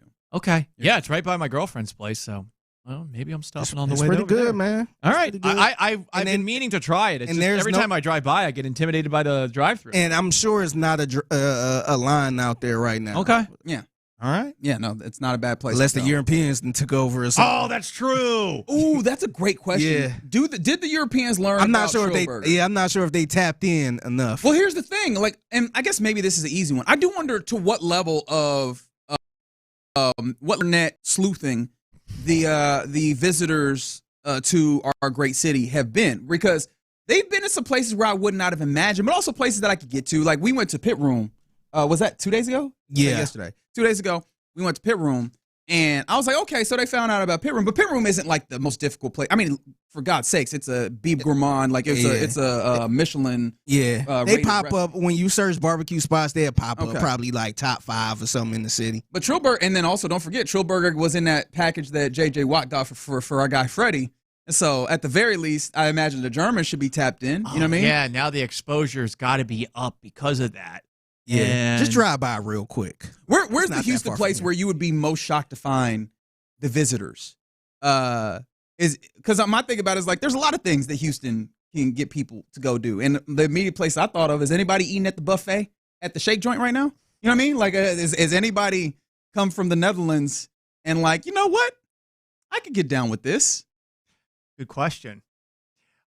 I would be curious to see how many people are going to go to one of the many El Tiempos all over the city. El Tiempo, pay me, but at this point, you're really pay me. Pay me. I have paid you so many times. Goodness gracious. Not just at the ballpark, but at the actual one. The Westheimer one's my favorite. Yeah, I'm curious as to what you would go. If you were visiting from another country and you had to go one of two directions, because what is Houston known for? It's known for barbecue, and it's known for Mexican food, Tex-Mex. Which would you choose? Or from another country? What do you think is more to them? It's barbecue. Yeah. It's probably barbecue. the beef. And you know why? It is the Texas of it all, right? Lopez isn't here, so I don't get no grief for this. Figgy, you ready? All right. Mm-hmm. So I went to Italy a couple weeks back, right? And when you're in international spaces, when you're like, I'm from the U.S., if somebody follows up and goes, where? Not a lot of places can actually give an answer that feels it's so true. Right? If you say I'm from Chicago, because there was a lot of people that were from Chicago on this trip, they were like, I'm from Chicago. That don't do much for them people. No, but I'm from Texas. They locked in. They think you cowboy. They think you horse. Yeah. Yep. Yes. Have you killed someone before? Right. In a Walmart? They are locked in immediately. Yeah, I think Texas got probably the best PR of any state, right? Yeah. In the U.S. Everything, the way they brand Texas. Texas Strong. Oh, it's awesome. You got paper towels that say Texas Strong and every Texas edition cars and all that stuff. You don't see that with no other state. I learned that for the first time when I went with 31 of my friends to Greece for Yacht Week. And I remember every single time that we brought up that we were from Texas, and also that there were 31 of us, including 32, including me. 32 is a lot. It was a lot. So they thought we were crazy people. And it is funny, too, because, before I first moved down here, I remember seeing on TV for, say, a Texans game on CBS where they would show a shot of some dude on a horse looking like the Marlboro Man. And I thought to myself, oh, my God, when I first moved down here, there's going to be people riding around on horses. Me too. And then I remember this vividly. The first time that I ever went out to a bar, this was with Josh Innes, Ben Nance, who used to produce the afternoon show, Jilly, and a couple of other folks. I remember going to the bathroom, and this guy walks by me because I didn't know much about mantras at the time. This guy walks by me, and he puts his arm on my shoulder and kind of goes down it. Oh, so you were assaulted. And he says, "Hey, sailor." and I was like, this is not what I expected out of Texas. Texas has an image outside of Texas that is very different than what Texas actually is. That's how I felt. I mean, not that part, but just driving in the Galleria, because I went over to the Galleria. I'm like, damn, this feel like I'm in Los Angeles. Yeah, it's totally I was seeing Lamborghinis. It's so Ferrari. International. Yeah, I couldn't believe it. I'm like, where the horses at? That's right. That's right. I imagine there's someone else who probably felt like that, who was Alperen Şengün when he touched down, right? Like a dude from Turkey who didn't. I mean, he had done some European stuff, but getting to Texas, different, right? I thought I was going to see Ed Oliver riding on a horse without a shirt, which is great because is something he actually does. That is something that he actually does. But I thought it was a lot of people that did stuff like that, looking like Vladimir Putin out there. There's more than we probably would give credit for. But yes, it's not as prevalent as the international mind thinks. But our international guy, Alperen Şengün, can I ask you, how did you feel about Alperen Şengün after this season? I want to trade him. Okay, so you're in that place. Yeah, I feel like, he's done a great job considering where he was drafted, but I feel like we are closer to the ceiling than we thought we would be going into last year. All right, so I will take you to a compatriot of yours, a fellow Boston Bill Simmons. Bill Simmons of The Ringer. He was on his podcast, and he made this case about Alperen Şengün. I want to see how it hits you. I think that's the best kind of asset guy right now who I feel like somebody could get. Like if I was Milwaukee, I would be looking at him. I thought he was in the worst possible state. He had no point guard last year on a team that had no 3-point shooting and had Kevin Durant with a burner scandal. And it will all of our butts.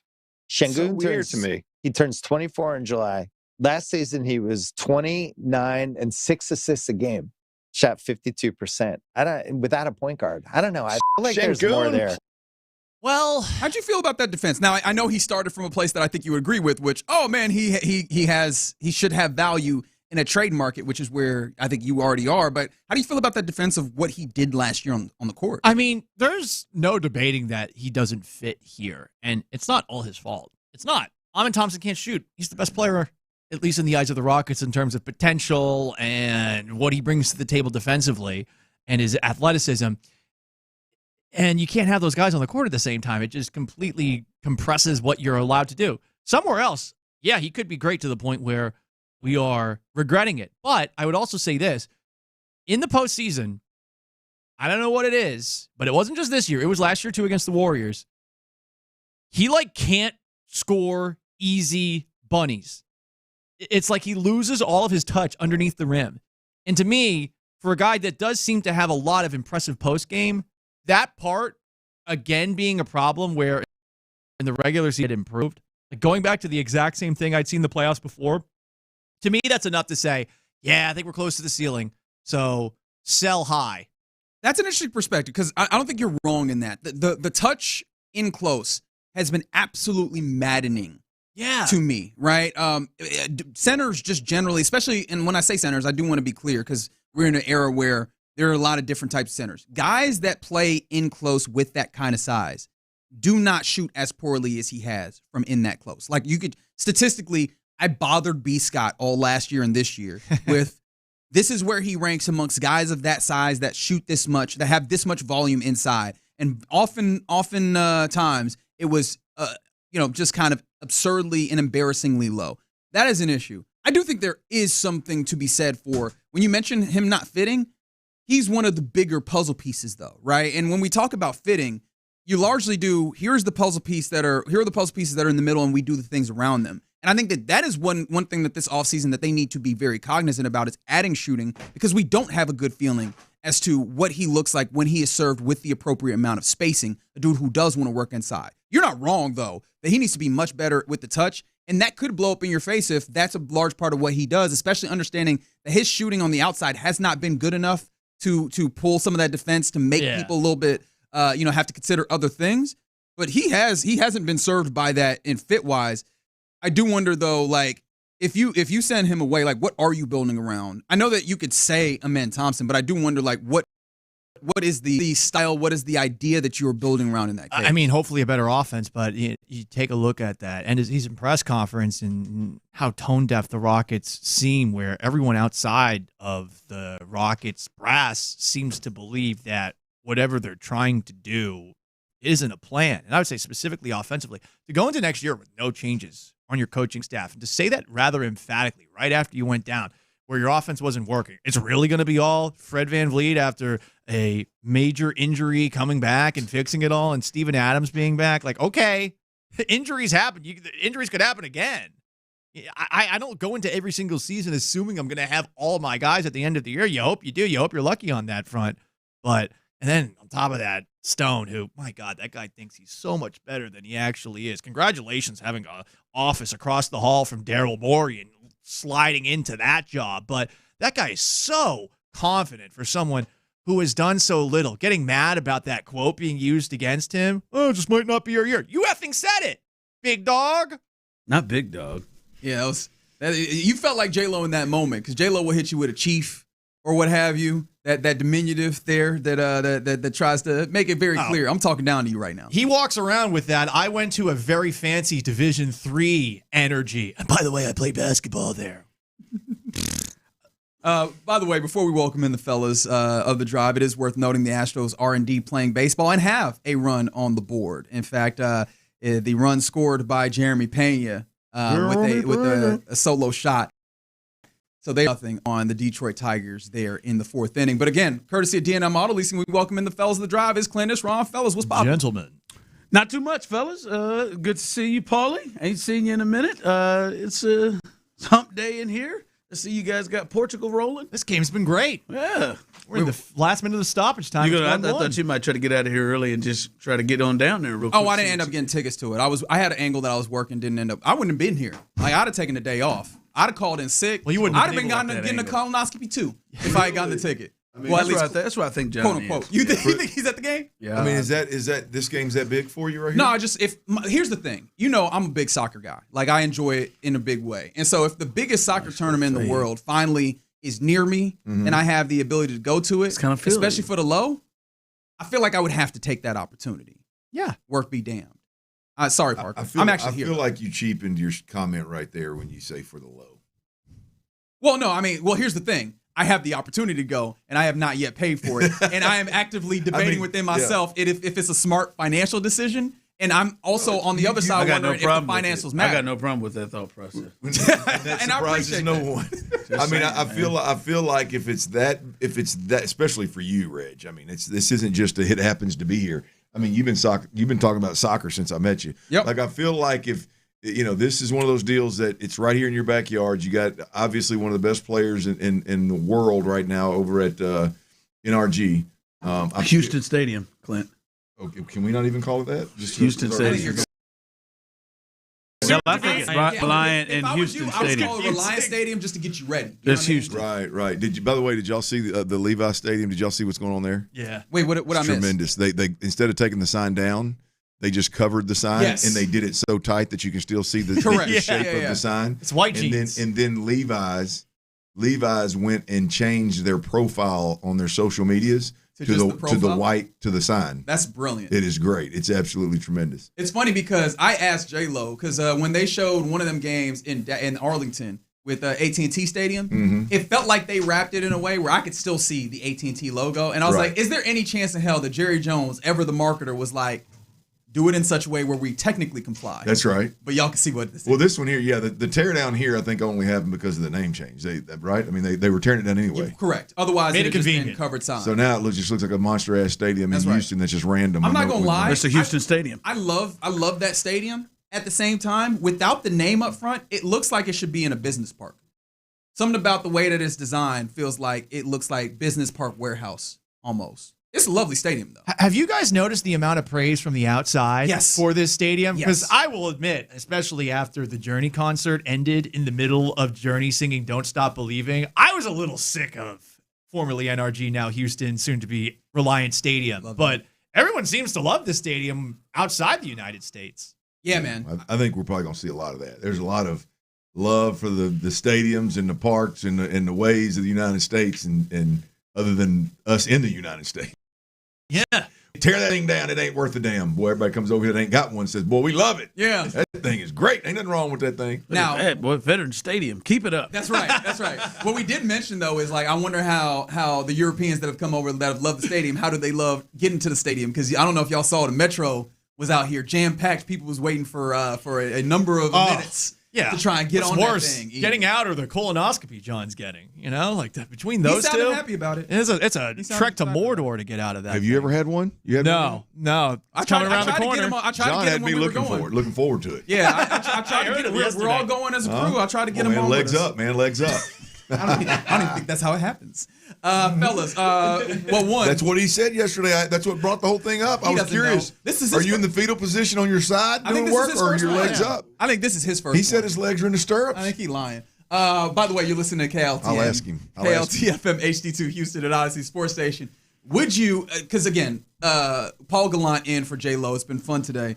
Paul has a dive bar that he goes to, and he says that the chief food that you should be getting there is a glizzy. And the question I have you, hot dog at a dive bar, is that fair or foul?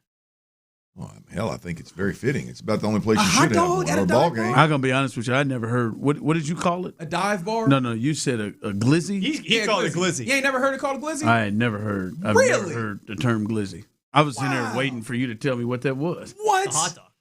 I knew what it was, but I think I heard Tyler use it one time, and I had to ask him. In the Tyler, hallway, you what did said mean? glizzy. I have never heard. At that time, I am today years old. Hearing glizzy. Well, I think it started by calling it a Glock, and then it ended up being a glizzy. What? Yeah. I still don't get it. I mean, I do. I've heard it. I'm a step ahead of Ron. I have heard it, but I don't get it. I like Reggie's term, glizzy gobbler. It is. Yeah. It originated in D.C. 9 hot dogs yesterday in 2 innings. Never heard of a feel like, glizzy. I Never feel heard like of it. that has sexual connotation. A glizzy goblin. Of course, it very, very much could be there. Yeah, no. I would argue that one of the only places you should be eating a hot dog is in a dive bar. I am amazed. On a sidewalk outside a bar at 2:30 in the morning at a random dive bar that happens to just be beers and simple foods. A ballpark, obviously. Of course. I think that's exactly where hot dogs should belong. Interesting. You don't believe so? Yeah, something about the hot dog in the bar. Like I get what you're saying. Like we done left the bar. This is a nice dive bar. It's a hot dog. But bar. it's a nice dive bar. Easy. Are they? Is it delivered on a plate or is it delivered wrapped in foil kind of deal? Is it one of those? Foil in a basket. So it does kind of have that dive bar That's vibe. Yeah. Foil in a basket. I could be wrong. I Like, would just I throw it across in a dive bar. I'd just say, "Hey, Polly Kittens, heads up." I'm about to say, what's the dive bar food that you're thinking of? Mozzarella sticks, chicken tenders. I feel like those are the ones that I immediately Tenders think can't of. go wrong. Burger. Maybe a burger. Maybe a Just burger. good greasy ass burger. But I feel like Best burger in Little Rock, Arkansas is in the biggest dive bar you could ever imagine. You might get stabbed in there, but the burger is tremendous. Okay. You can definitely get drugs in there, but the burger's tremendous. Look, none of that is offensive to me. What kinds? He said, "What kind? You need selection. It's a dive bar. You get what there's there. I'm just curious. You get what they give you. It's a dive bar. I want to know the a la carte for the drugs. Head towards the restroom, and that right corner is a couple cats sitting there. Ask them. They probably got a menu. Gotcha. All right, fellas. Excited to hear what you got on this afternoon. Paul, catch you tomorrow for See you another tomorrow, show. dude. Very good. All right. Appreciation again to D&M Auto Leasing for the crosstalk. But right now, the drive is live. That's right. The drive is live here on a beautiful Wednesday, as we will keep you updated and abreast on what's happening with the Astros as they are trying to win this series.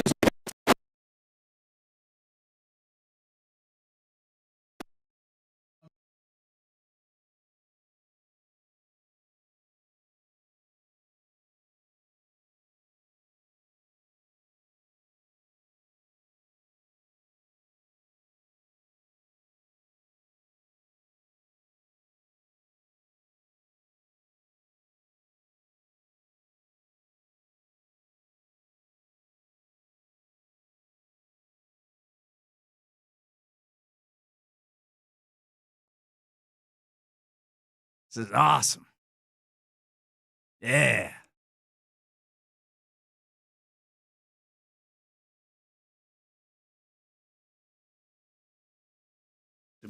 I did not hear. Oh, there we go. I hear now. Hump Day is live. Yeah, Hump Day is on and rolling again, 1-0 as the Astros lead.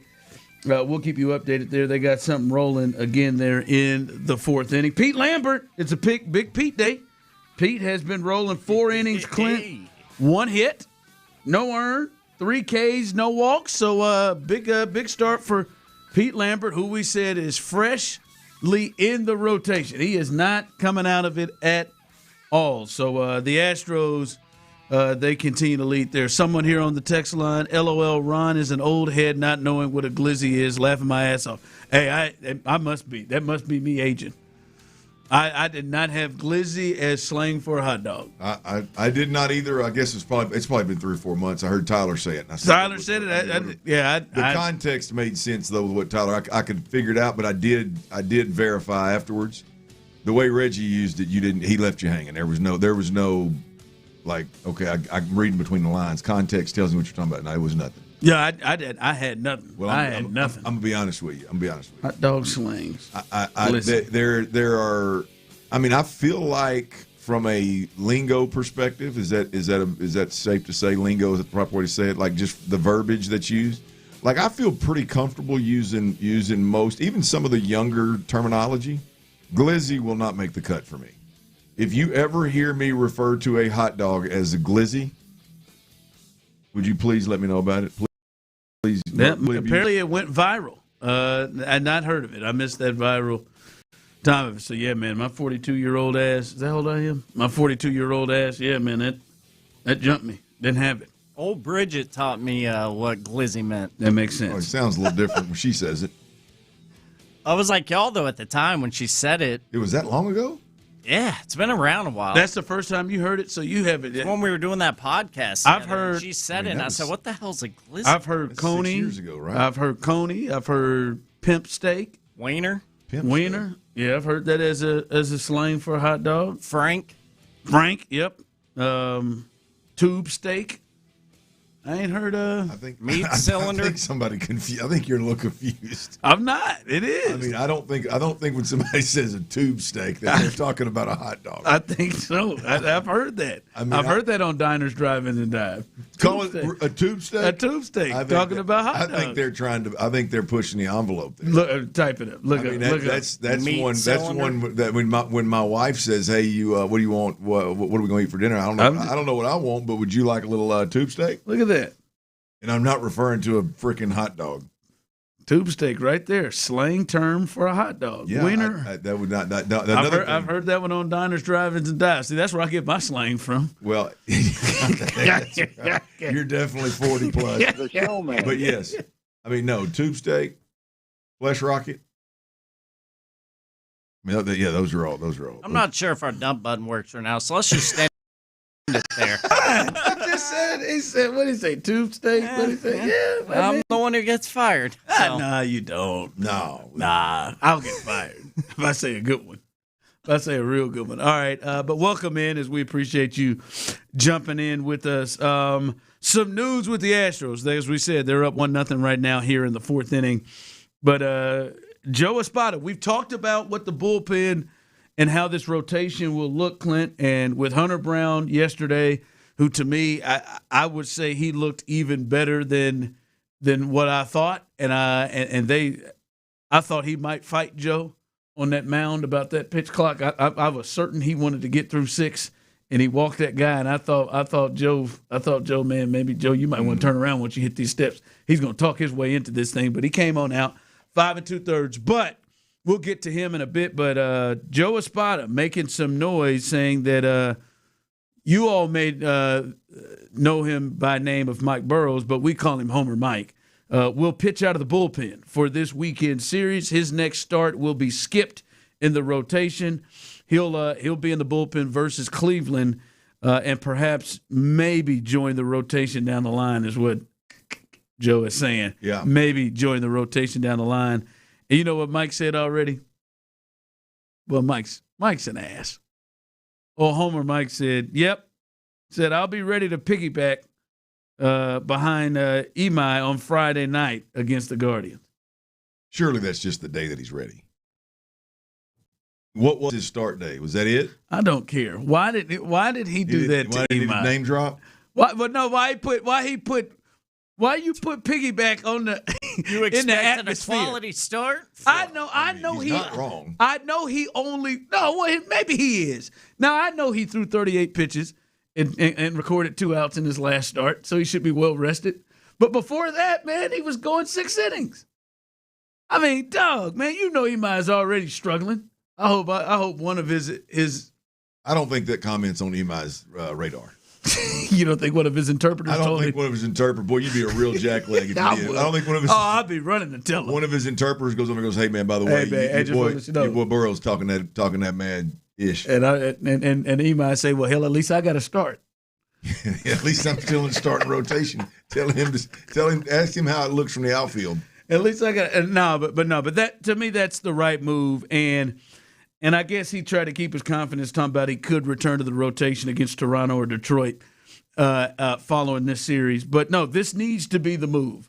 Mike needs to go down. Here's a spot anyway. Here's a spot before the game today talking about Mike Burrows and the plans potentially to send him down. Here is the manager with decisions they're making in the rotation. So he's going to be pitching out of the bullpen against the Guardians.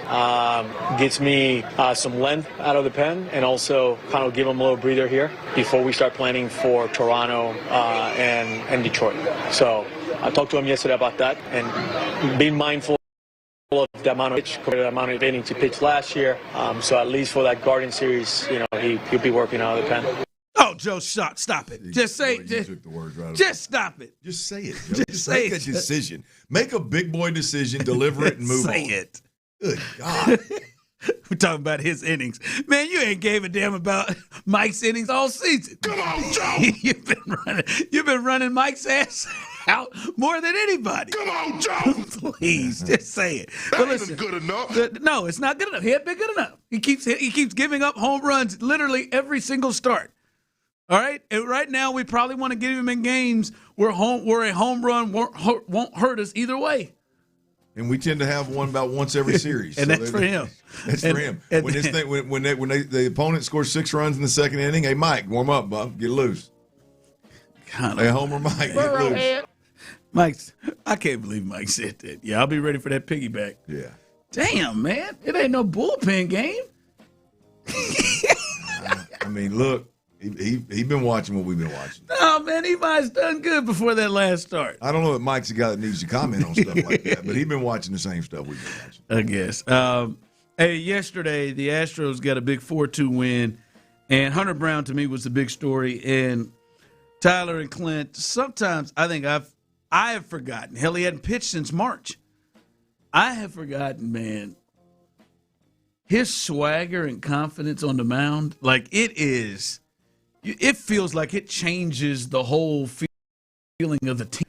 I mean, the way, like, he about does the equivalent of Steph Curry on the mound. From like when Steph knows the three's going down, he will turn his back to people and start walking before the pitches can be completed to strike people out. He does. Boy, he has that confidence. But I forgot about that confidence. Boy, it just changes the entire team with what he brings to the table. Absolutely. There's no question about it. It's one of the most powerful things in sports when you got a guy, and it's a combination of things. One, he's got to obviously be really good at his job. But two, he's got to have some real peacock ability that's not an arrogant peacock, but more of a confident peacock. You got to have that ability. And no matter what the sport is, when you have that combination of the guy that can play, he's a big-time leader, and he's got the it factor, it changes an organization. It changes a team for that year. When he's active, when he's involved, when he's on the bump, when he's in the dugout, it changes the confidence and the swagger throughout. And Hunter Brown is absolutely 100% one of those guys. Many times I think Joe Espada is just talking, just to be talking. And he's not the only one in this town that does that. But I did like what he had to say about having Hunter Brown back. And speaking to some of the stuff you just talked about, here's Joe Espada, the manager, talking about what Hunter Brown means, not just when he starts, but what it means and how he can manage. Yeah, and you feel good the fact that he is going to get you through that. You feel good about deploying the bullpen and getting some guys in position where they're going to have some success, and then you can map out the game knowing that Hunter's got X amount of pitches and he's going to get you through that, and it makes it a little bit easier to manage a game. And the guys just know if he keeps us in this game, we're going to come back and we're going to score some runs. Anything that can help Joe make it easier for him to manage the game. But I mean, like Steve said, he comes in when he knows he can map out the bullpen, how he wants to use the bullpen, and that, like, I don't know how anybody else on the rotation he can do that with. And generally, for the most part, he's not going to blow you up where you got to use your bullpen early in the game. You know where he's going to be. You feel like I at least know he's going to get me to 6. The normal Hunter Brown, and I can map things out, which helps you the rest of the week. Well, you've got 3 guys right now that you feel pretty confident can get you close to 6. You know what I mean? With Peter Lambert, who's going today, Spencer Arrighetti, and Hunter Brown. You got 3 guys that you feel like right now can navigate his way, whether he's got his best stuff or not, can navigate his way to close to 6 innings, which gives you some relief in the bullpen, which gives you some options, which ultimately this lineup can win with. And so, we'll see if Pete Lambert can keep it rocking and rolling, and we'll see if Christian Javier can get in the mix and be something close to that. And then obviously with MI, I think that's going to be a roller coaster ride with him the whole way. All right, the Burrows piece. Now I don't know what the hell he's going to do if he goes out there and continues to let folks barrel it up. It'll be a moot point. But Burrows moving to the bullpen could be a big play there. Could be if he. I mean, you just don't want guys going out. Well, that stuff that Joe typically talks about, it plays a little bit more dynamically if you've only got to go an inning or 2. So the thought is there, hopefully he can get through 1 or 2 without giving up his mistakes. His mistakes. Yeah.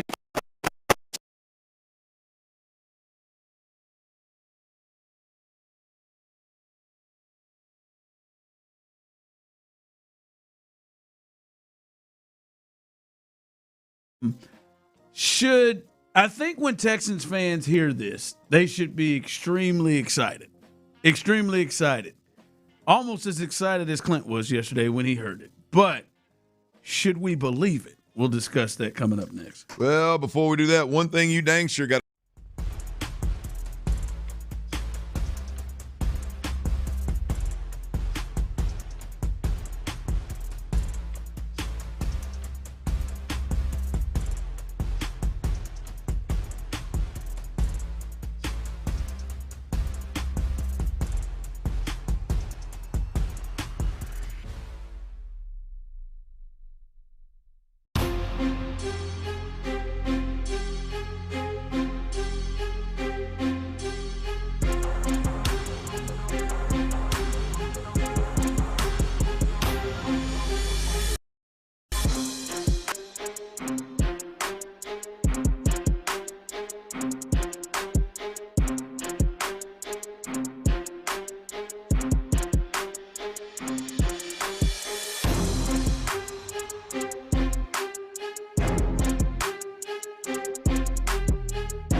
All right, welcome back in as we are live here on The Drive. Astros continue to lead 1-0, and Pete Lambert continues to have a big-time performance as I'm telling you, man, he's trying to say, man, we got a 1-2-3 punch right here as Pete Lambert continues to roll through as the Astros are up 1-0 as we move to the fifth inning. Pete Lambert, again, 5 innings, Clint, no runs, 1 hit. 4 Ks, no walks in this game against the Tigers. So he is pitching his tail.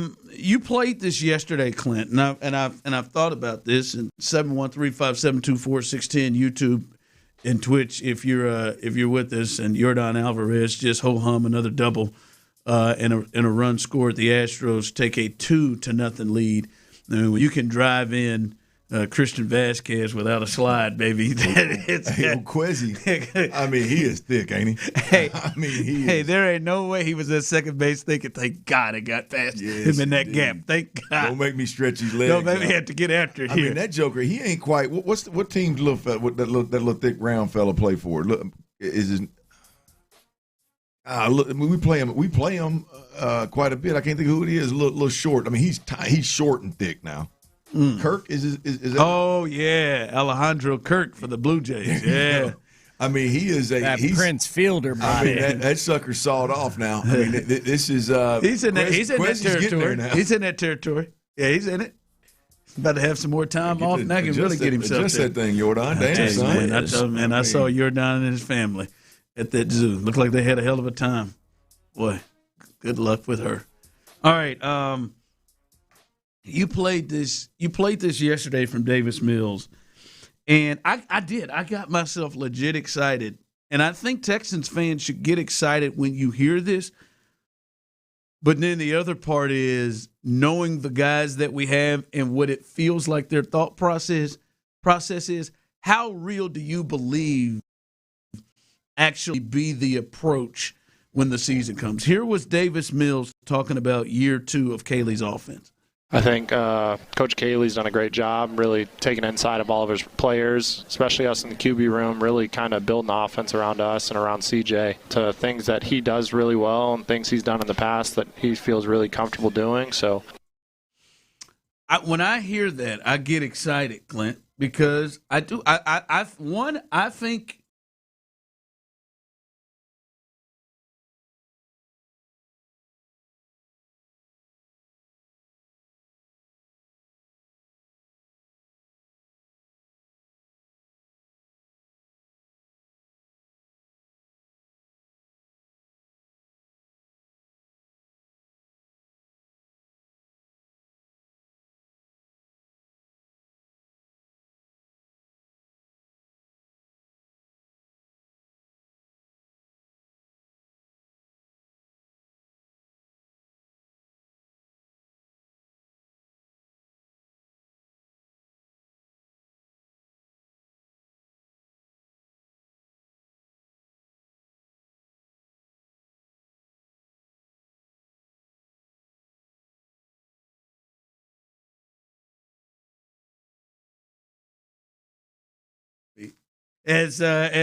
when I hear that, Clint, I get extremely excited because I think Nick Caley probably needs some input on the field. Like he had that is just Sean McVay, who I think takes input from a guy like Stafford and Goff before that.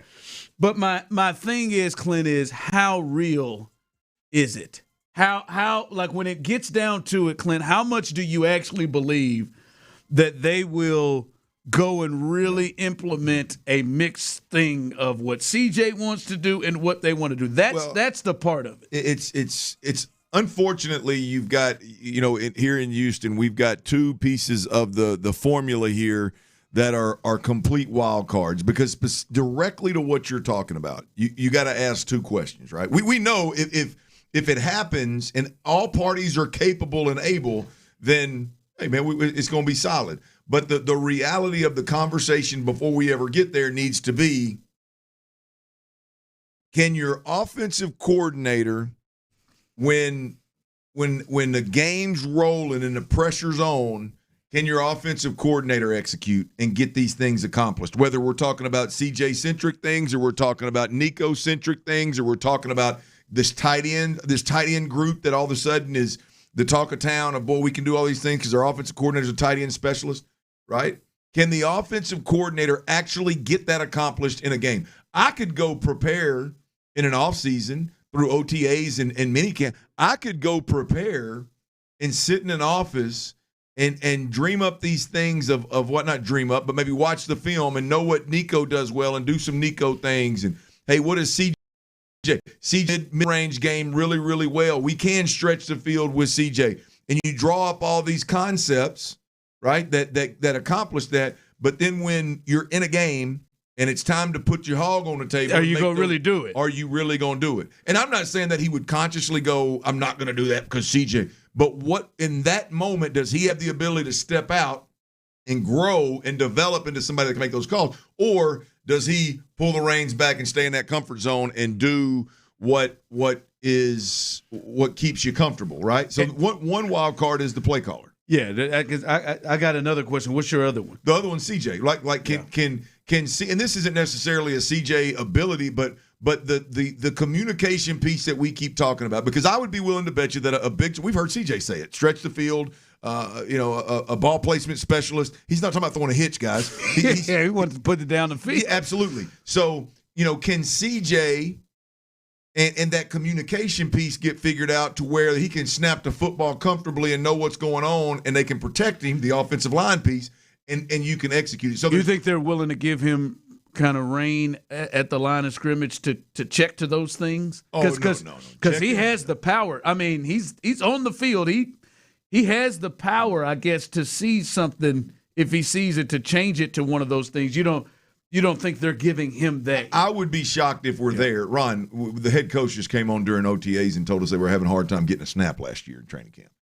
In a year, he's not going to turn into Matthew Stafford. This offense isn't going to turn to Stafford and however they run and how they change. No, I think, can you get there by mid-year where he's got some control and he's able to check into some more aggressive things? I would think so.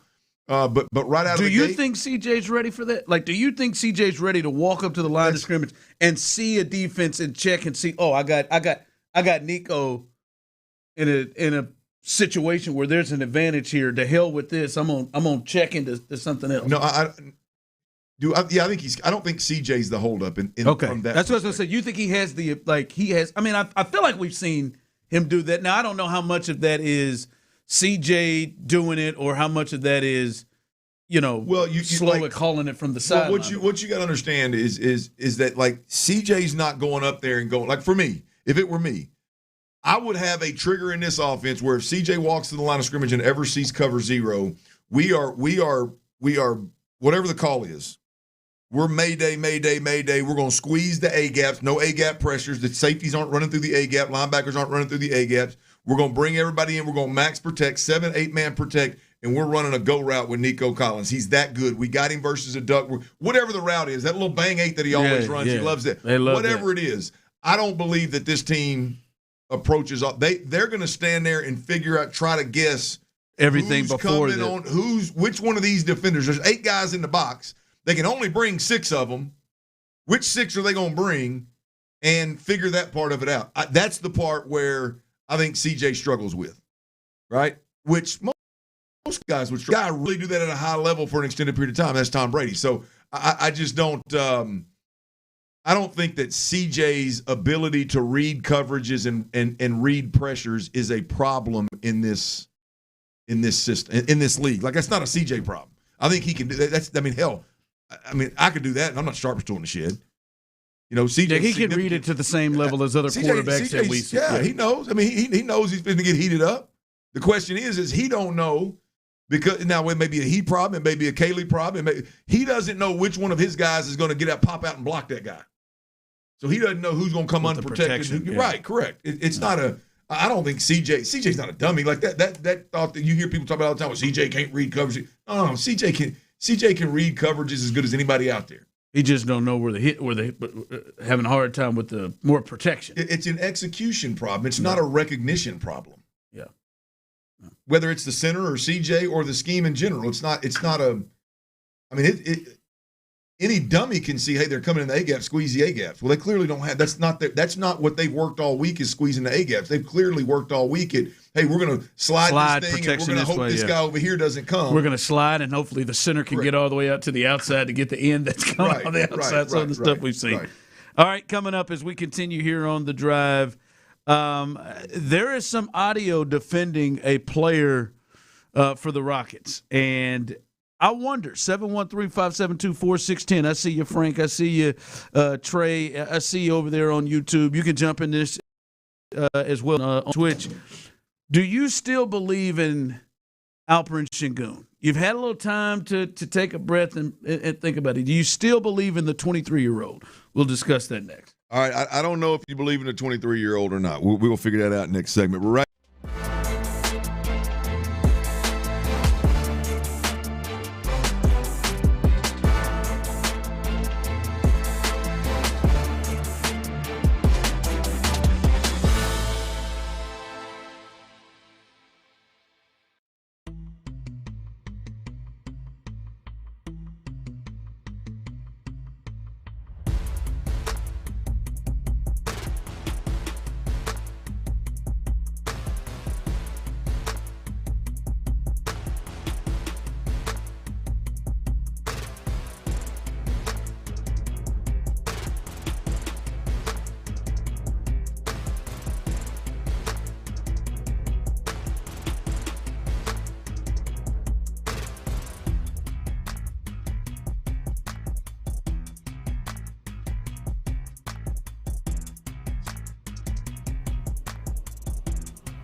regulators decided to make Encore's residential rate increase much smaller, about 3%.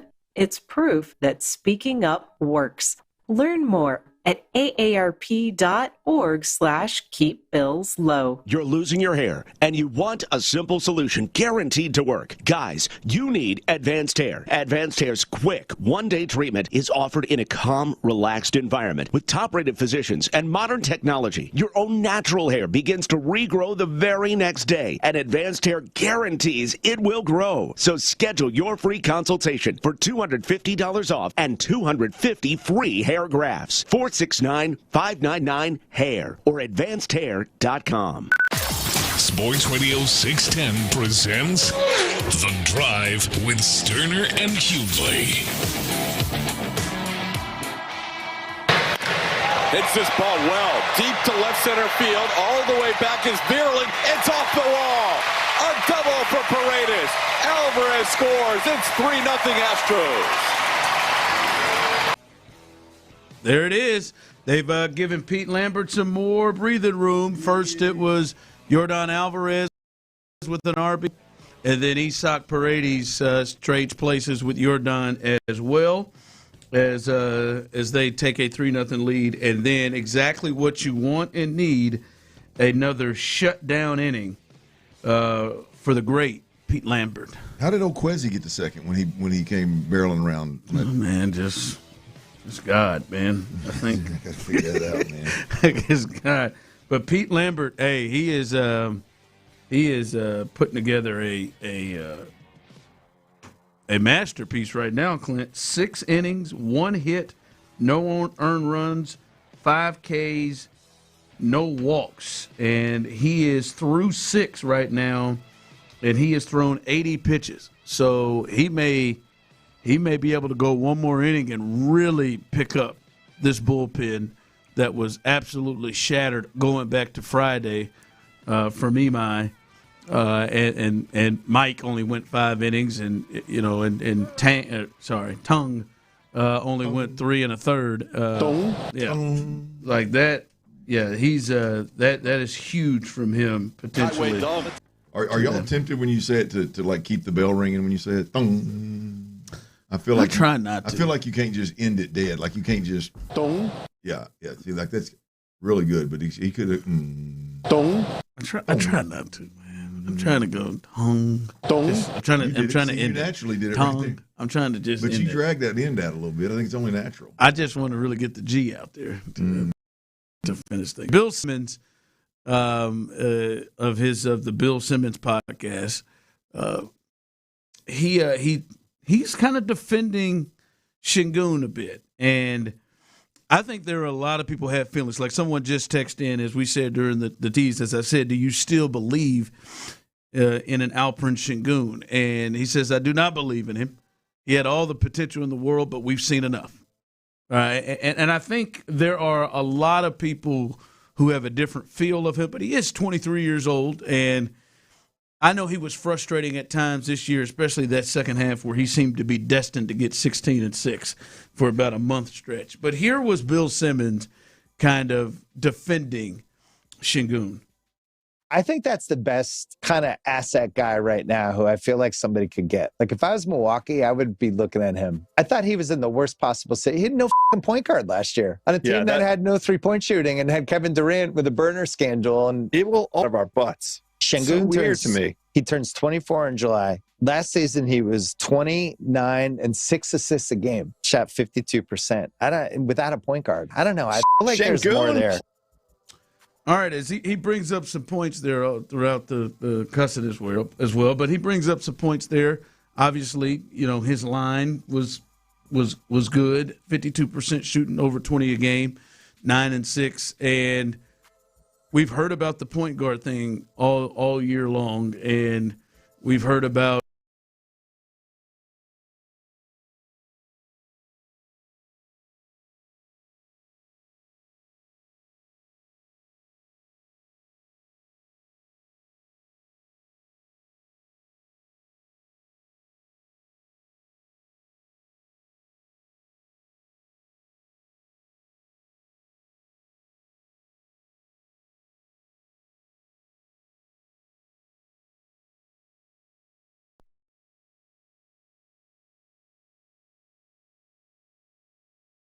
You can't. And he's a 23-year-old kid that still obviously has not reached his ceiling. And all of those things are true with everything that happened to him. And he still put up numbers. And we've talked about it, Clint. They do not exactly have an offensive staff that really, really does a great job of putting him in the best positions possible. Sometimes it was like, hey, man, you take the ball and initiate it from the three-point line. Let's see what happens. I will say this, Clint. This one's hard for me. My ceiling for him was, can he be a number 2 on a championship team? And we just looked at who was the number 2 for the Knicks, you'd say? Was it Anunoby? Yeah, OG or Towns. Yeah, either one of them. Do I think he could be to their level? I think he has, actually. I think he's been to their level. So my ceiling is, can he be a number 2 on a championship team? I still think he has the ability to do that. So I still believe in him from that standpoint. I think some of what Bill Simmons was saying is fair. It kind of played against him.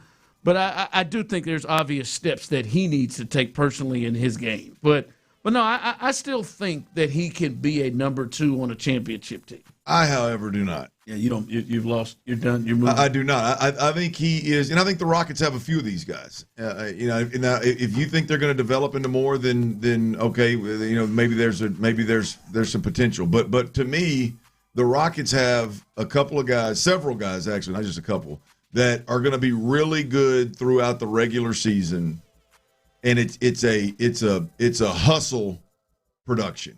It is a very raw, not well-rounded at all type of approach to basketball, but they hustle and they produce statistically. But when it comes down to it, you don't have a system that's worth a damn, and you've got players that have flaws like can't shoot. Yep. And those two things are a major problem. And it's really unfair to the players, to be completely honest with you, because we've talked about it. Like Amen Thompson has played out of position almost all year long, not almost, hell, all year long, right?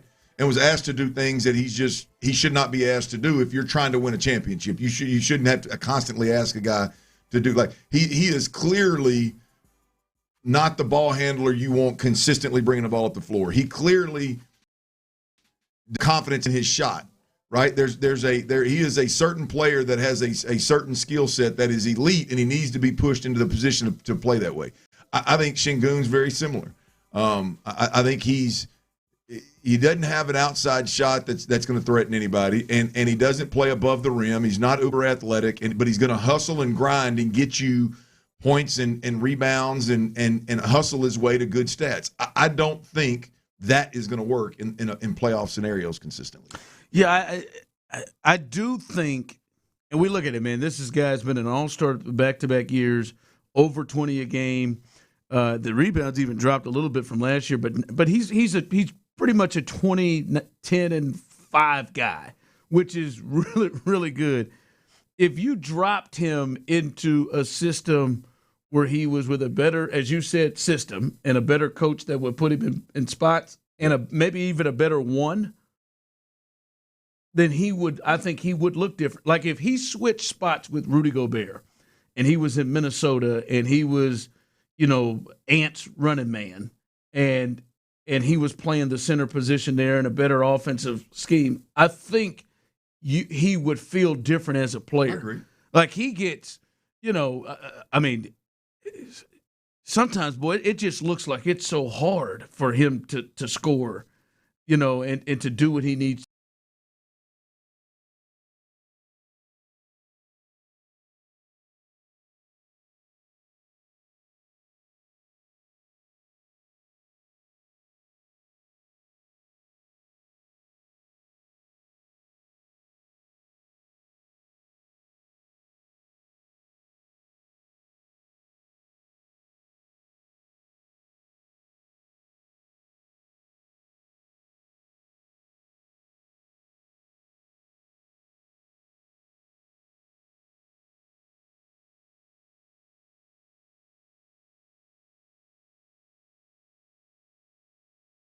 I have drank the CJ Kool-Aid. Have you? Yeah, I've drank. He does seem to be motivated.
West Point Lincoln and West Point Lincoln of Sugar Land Studios. KILT FM HD2 Houston.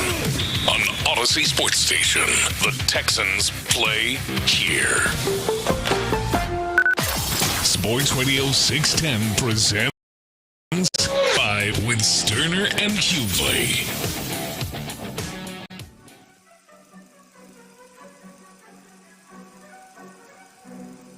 So, yeah, I think that Şengün can be a number 2 on a championship team. Text line coming through. Ronnie, there's no way. It's just Ron.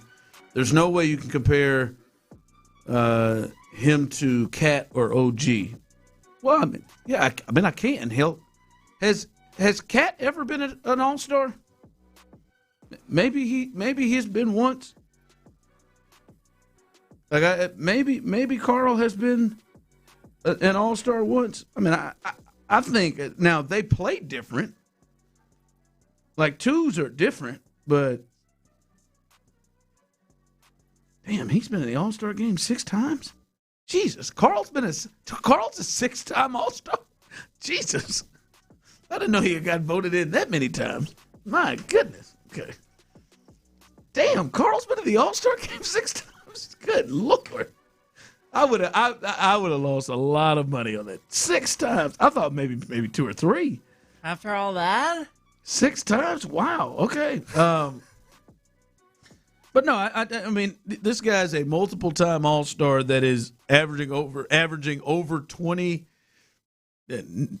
over 9 and 6 assists a game last year, and even better the year before. Yeah, I think he's comparative to those guys, but twos come in different shapes and sizes. Like, who would have been the 2 San Antonio had they won? What is it, Castle?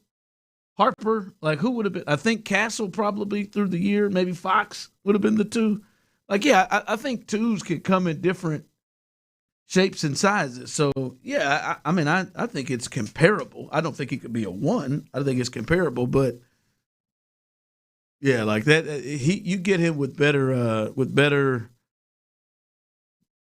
off, just at least a better coaching staff to put him in better spots than he is getting his touches. I think you see a lot of improvement. Yeah, look, I think if you put him in a system that is a system that works, it's a plug-and-play system, and he has a role, and this is what you do, then, yeah, he would be a better player. I think if you put him with I don't know that I would say if you just put him with a point guard. I don't know that that's the case. But I think if you put him with better players around him, then, yeah, I think he would be a better player. But do I think that just generally – with the broad statement that he could be a 2 on a championship level team, I can't get there. I just can't get there. I'm not gonna lie to you. I think the Rockets should make some moves. I think for them to win a championship, to try to get even in that conversation, right? I think they need to make a big move. But I ain't gonna lie to you, fellas. There's a part of me that wants them not to. Because I want to see, maybe I'm tripping. I want to see how much of an impact Freaks on this team. I'm not saying he doesn't make an impact, but I mean it's a feel like, man, he would have changed everything for Şengün. He would have changed everything for this whole team. There's a part of me wants to see what this looks like with Fred, and if Fred all of a sudden makes them a championship contender, because what I watched this year was far more than just Fred coming on the floor and being a part of that. So again, I think they need to make moves to be able to catch up to a healthy Spurs, a healthy Thunder. Yeah. But there's a part of me that wants to see. All right, man. I know Fred was a good player, but he's not a great player. Like, no, look. I mean, here's the deal: is if you watched the Western Conference Finals, and if you watch the Knicks at all, and you look at it, can Fred VanVleet over 18, 19 games, however many they played, can he do what Brunson did? No chance. Well, yeah. Can he do what obviously SGA does? No chance, right? Can he do on both ends of the floor what Castle and what Castle did in Dylan Harper or Dylan Harper with the Spurs? No chance. He could he could probably do better than what De'Aaron Fox did in the finals. Very De'Aaron Fox-ish. Yeah, I mean, is he capable of hitting some shots and having a big game? Yeah. Is he relatively speaking to the guys I just mentioned, a liability on the defensive end of the floor? Yes. Like it's not. I just don't. Would we be a better? I think we'd be a better regular season team. Any closer to beating the teams that we just watched play in the Western Conference Finals or in the championship game in the NBA Finals? No, I don't think you are. Yeah. Pete Lambert, 87 pitches, gives up his first run. The Tigers get on the board. It is 4-1. Pete Lambert is 1 out away from getting through 7 innings. Still 1 run allowed, and it looks like Joe's going to leave him out there to see if he can get himself out of this inning. No runners on.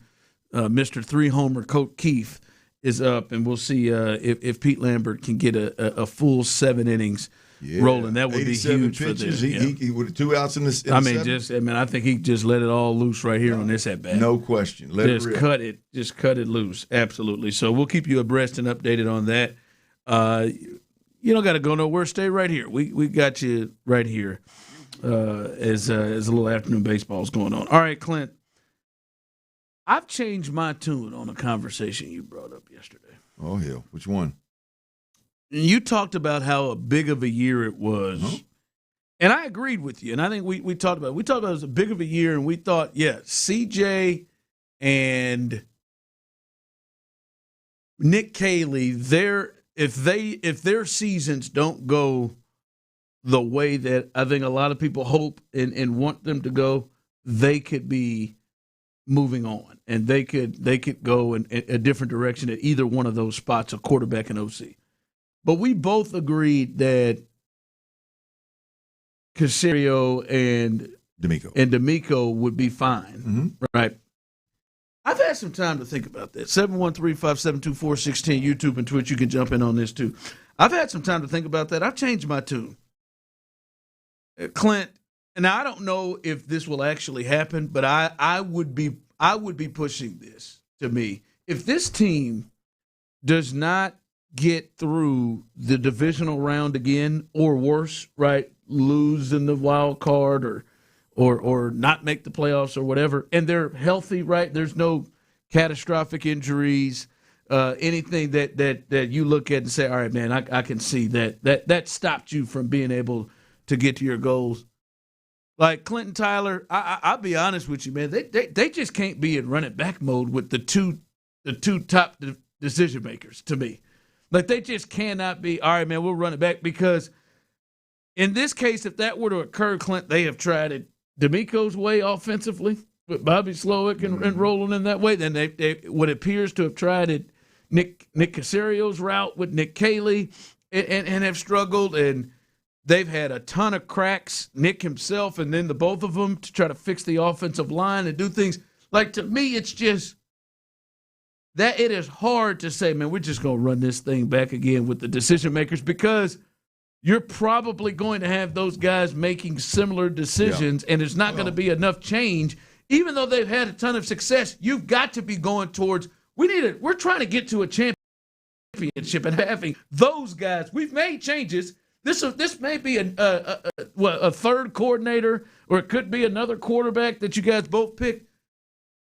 I don't know. If you're trying to compete for the next level, it would be hard to have those guys run it back for year 5. Well, the Knicks' decisions, in changing their coach, actually, obviously after going to the playoffs and having established a really good culture, yada yada yada, it paid off for them. But I don't disagree with your overall point. I just think that when you look at the top 2 decision makers in this organization, ownership is in 100%. Yeah. To think that would change over one season, I think is a stretch. Now, I would add to your point that you're making. If I were ownership, I don't know how you would avoid having some because you're talking about if this doesn't work out, the offensive coordinator, the quarterback, and then because to recap what you were talking about yesterday, this is a big year for many people, and you said CJ, Caley, Caserio, and D'Amico. No question. And we talked about this season can get to a space in which Caley and CJ they could maybe move on from them. And maybe we didn't think that would be the case with the two big guys. Yeah. I don't know now. Well, where I was going with it, because the conversation, to your point, is about the two top guys, right? That's the conversation we're having today. And if I'm ownership, or not look at how good CJ was his rookie year and go, we accomplished the most important thing in a football organization. You hit on the head coach, you hit on the quarterback right out of the gate, right? And somehow, and that guy showed us right out of the gate, he could put the organization on his back and go win games. That guy showed us that he could have and play the quarterback position at a Tom Brady-like level, both physically and mentally. And since that guy showed us that, he has regressed. You have changed coaches. You have gone through offensive lineman after offensive lineman after offensive lineman, right? Like, I don't know how ownership looks at this, assuming that it doesn't go according to plan and C.J. Stroud plays well and you get beyond the six. I don't know how you look at those top two guys, and I'm not saying you fire them, but I don't know how you don't look at them and go, guys, how in the hell did we have that guy? That guy that was, again, I'll say it, I don't remember who else played well that year, but he played well enough. If he were a veteran, he'd have been considered for All-Pro, not just Pro Bowl. He'd have been considered for All-Pro putting up a year like that. I mean, the Rookie of the Year award was almost a glad we can give him that, because if not, you'd have to the numbers he put up in the season he had and the stats of fewest interceptions, leading the league in passing yards per game, that would have put him in All-Pro conversation. So we had that guy. How the hell did you screw that up? Yeah, right? and you guys have done different things to try to change it. You fire coordinators. Now we've got two coordinators, multiple quarterback coaches. I just look at it, I'm like, at some point it'd be year 5 between the two of them. Yep. And it'd be year 7, year 8 going into year 8 for Caserio. And look, without a shadow of a doubt, the combination of those two, you are going to be a healthy organization. You're going to be a well-run organization. You're going to be an organization that wins football games. I mean, you're going to, at the very least, be what the Steelers have been. Yeah. But then, at some point, like I remember, like I told you, I've been watching that thing with Tampa. At some point, they looked at her like, "Man, we love Tony Dungy. We love our GM McKay, but we got to do something. We got to switch something up." And they moved off of Tony Dungy and brought in John Gruden. Right? We've seen it throughout the league. Like, it helped. John Harbaugh won a Super Bowl, and this is now year 6 or 7 with Lamar, and like, hey man, we got to move off Buffalo. They've been to a couple of AFC Championship games. They were like, we've got to move off of some of this. And to me, if those two guys are still at the forefront, making the calls are probably going to be in some way similar to the calls that they have made that's gotten them here. And there is a feel to, like, all right, man, is there something that we need to bust through it? Is there a different voice at one of those top decision spots? Because to me, man, firing another OC, okay. I mean, all right, and we get a third OC in here. Yeah. Okay. To me, if that happens, boy, it's just like, how many years are we just going to keep running with this, it back with this crew? And to your point, I think the most egregious mistake, if you will, or decision that they've made on the offense is to consistently not surround C.J. Stroud with alphas. You know what I mean? Like there's a part of it is because the pushback's going. Like nobody will ever convince me right now that the hold up on not paying C.J. Stroud and the issue with C.J. Sure, it's some of the big moment play last year was bad, but I would bet a large amount of money that it has to do more with the leadership dynamic of being a Will Anderson or an Azeez Al-Shaair or a Jalen Petrie type of leader. And to that, my response would be, because I agree, but my response would be, well, then why didn't you surround him with Azeez Al-Shaair, Jalen Petrie, and Will Anderson? You know what I mean? Why didn't you? Why was Joe Mixon the only real like dude, like alpha, hold folks accountable type dude you brought in here? Why did you consider continually surround him with a bunch of yes men that'll just get in line and do their job? Right? I mean, that would be the question. Assuming it don't work out, that would be the question that I would have, because I think I know who and what and kind of what CJ is. You gonna plug CJ in with somebody that's got that on the offensive side of the ball, and he's gonna be lights out. Yeah. And again, like I'm with you with your thoughts of the people that would be making the decision on that. I think they are locked in with those two, and I'm not saying that they will do that. But to me, at some point, Tyler, if they rolled out here and they went 11-6 and lost in the wild card round, it's a really successful season. But to me, to then reach the next level, it's like, all right, man, we just gonna run all of this back. Like we just gonna do this again. Definition of insanity, right? Yeah, I mean, I just like, is there? I don't know. I do. There at some point there's going to be a level where which like, all right, man. Well, hopefully all this is a moot point, and they are able to break works out, and CJ plays well, they break through, and all of it's a moot point. But I think it's a great conversation of what if is. This isn't just about. That's why I think the year is so big. This cannot just be about, well, man, you found your quarterback 3 years ago, but I just didn't work out. No, there's some. If it doesn't work out, there's some folks that have for why and how it didn't work. I'm just saying, hey man, these two right here, man, they have done great. We've gotten an offensive coordinator. We gave him a raise when we thought he was going to get out to be a head coach. You got rid of him. We brought in a new one. That's your guy, and you know, we're trying to get to this level. We got rid of a quarterback coach. We brought in your guy as a new quarterbacks coach. All right, you have tried to fix this offensive line and made major changes every single year that you have been a part of it. And at one of these points, it's got to result to moving past this level that they can't get past.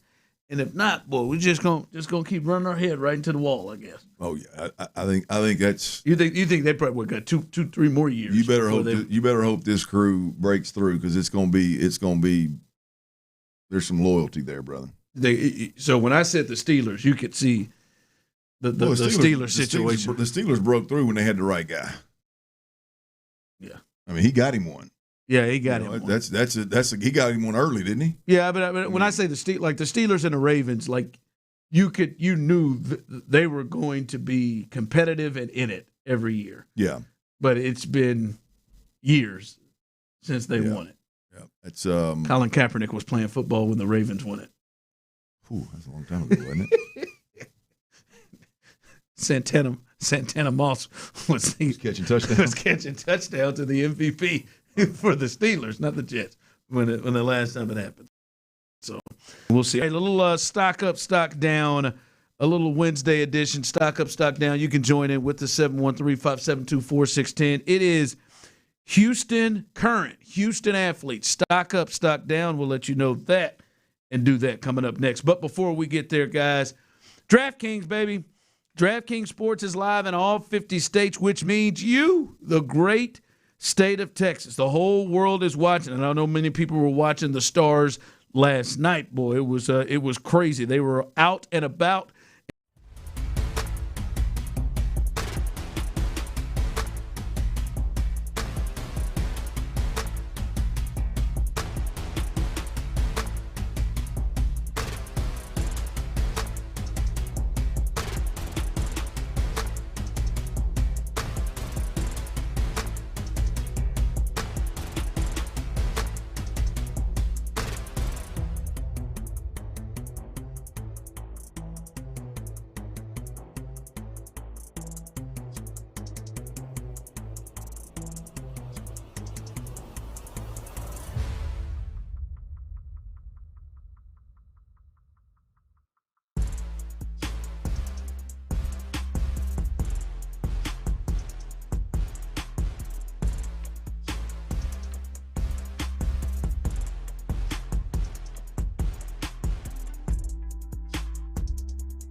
stage. Stop in and join the party with us all tournament long at Shell Energy Stadium.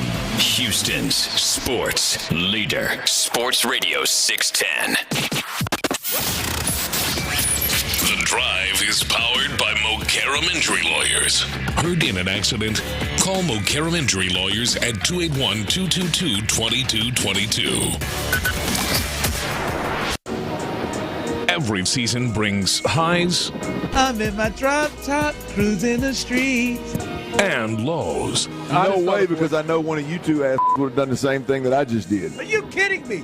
This trio always has eyes on the market in H-Town. It's time to buy or sell. It's stock up. The arrow's pointed up. Stock down. They're selling, Mortimer. On the Drive with Stoerner and Hughley. That's right. Stock Talk right here on the Drive every hump day around 3:20 p.m. Central. Stoerner, Hughley, myself with you. And today's stocks, we're talking professional athletes in our great city of Houston. As it stands currently, right now, today, looking at the individuals, pro athletes around the city of Houston. And I'm going to get started with you, Ron, the show, Hughley. Stock down for you with these Houston athletes right now. All right, let's go a little stock down. I'm going to go Reed Sheppard. I think Reed Sheppard had an opportunity. Fred VanVleet goes down, and it was like, oh, my God, they don't have a point guard. The Rockets and their brass made decisions as if, all right, man, I think we've got guys in-house that can make that call. And now some of it I do think Udoka and the head coach, maybe their styles and what he's looking for maybe doesn't align. But now that the season's over, people are really screaming for Fred VanVleet and how instrumental he would have been to this team. And Clint, to me, you look at that and Reed Sheppard had a shot to be able to maybe even take that spot and really own that spot. And he didn't even shoot the ball as well as you thought he would shoot this year. Of anybody, he had a real shot to really take a role and really raise his value to this team. And now when Fred comes back, Fred's even more empowered, even more put out there as the lead guy. And he's going to be a guy that's just coming off the bench and hoping you get shooting from. He had a chance to really cement himself as one of the guys, and I just don't think he did it this year. I don't think he took advantage of his opportunity. Yeah, I don't think he got it done for one reason or another. You can say, I think you can say with all the guys on this team, I think you can say that Udoka put them consistently in positions to where I don't know that they had the best opportunity to succeed, but nonetheless, you're right. I mean, Reed Sheppard, the opportunity was there, and he showed up, and when it was out there, but I don't know, he took a step in a positive direction during the season. Yeah, he at least shoot well, lose something off the. He had moments, but it just didn't seem like I don't think you come away this year feeling, man, Reed Sheppard's going to be one of the assets right now, like it could have been. Stock up, stock down, right here on the Drive. We're talking individual Houston sports athletes today. That was Ron Stock down, the good Shepherd, a.k.a. Cocaine Curry. Over to you, Clint Stoerner, stock down for the H-Town athlete. Yeah, look, I think I'm going to stay in that same sport. I'm going to go with the Rockets, same organization. I think it's Alperen Sengun. I think he was, I think at one point he and several guys on this team, the young core, if you will, were guys that everybody thought was untouchable. And I think for the most part right now, I'm not saying he's going to get moved, but I don't think he falls in the untouchable category if the Rockets need to get better. And so I think just for that reason alone, regardless of my opinion or your opinion of the actual play, it's just very clear that if they were offered a deal, they would be willing to bust up this young core, including Alperen Sengun. So I'm going to go with Alpy. Coming into the year, I think a lot of people thought, ooh, him and Kevin Durant, oh, man, he gets to play off KD. It looked rough. He was an all-star, but as I am famous for saying, well, he was leaking oil there late. Stock up, stock down, live ride. here on the Draft League. This is the edition of stocks we're talking this Wednesday. We got the negatives out of the way. Stock downs are done with. Stock up. Back to you, Ron, the show for the Houston Pro Athletes. My stock up is Kamari Lassiter. Kamari Lassiter is going to get paid, and he is going to get paid by somebody. Bad MFer. And it may be the Texans. And not only is he just going to get paid, he also has a chance to really improve now in year 3 as well. And, Clint, there is no player that is set up in a better situation to not only get paid, but also to be viewed in a space that he should get paid towards the top of what his position is calling for. Because, Clint, his game, it matches up perfectly with what the Texans bring to the table. 2 rush-ins that he doesn't have to cover very long for, a great player on the other side of ball hawking safeties and guys in the middle of the field. And it is hard to see him not having another solid or another season like he has had the first 2 years, which to me will result in him getting paid big time. Yeah, look, I think he's a well above average corner, just the corner position, generally speaking, from a coverage perspective. And then I think he moves into great category when you consider the system that he's in and what he's asked to do. And well, D'Amico Ryans plays his guys on that side of the ball to their strengths. He moves into the great category. So you're right. I mean, the player is really good. The player plus the fit in this scheme is great. I mean tremendous. And so I agree with you. I think he's going to command big money. I do think that playing next to opposite Derek Stingley Jr. helps him. I do think that playing in this system helps him. So I'm not going to say he's going to be all pro somewhere else if he goes to a system that's not as good on defense. But in this system, he's well worth every penny that they decide to pay him. He is a tremendous fit, no doubt. And in your view, Mr. Clint Stoerner, stock up for the professional athletes in our great city of Houston, sir.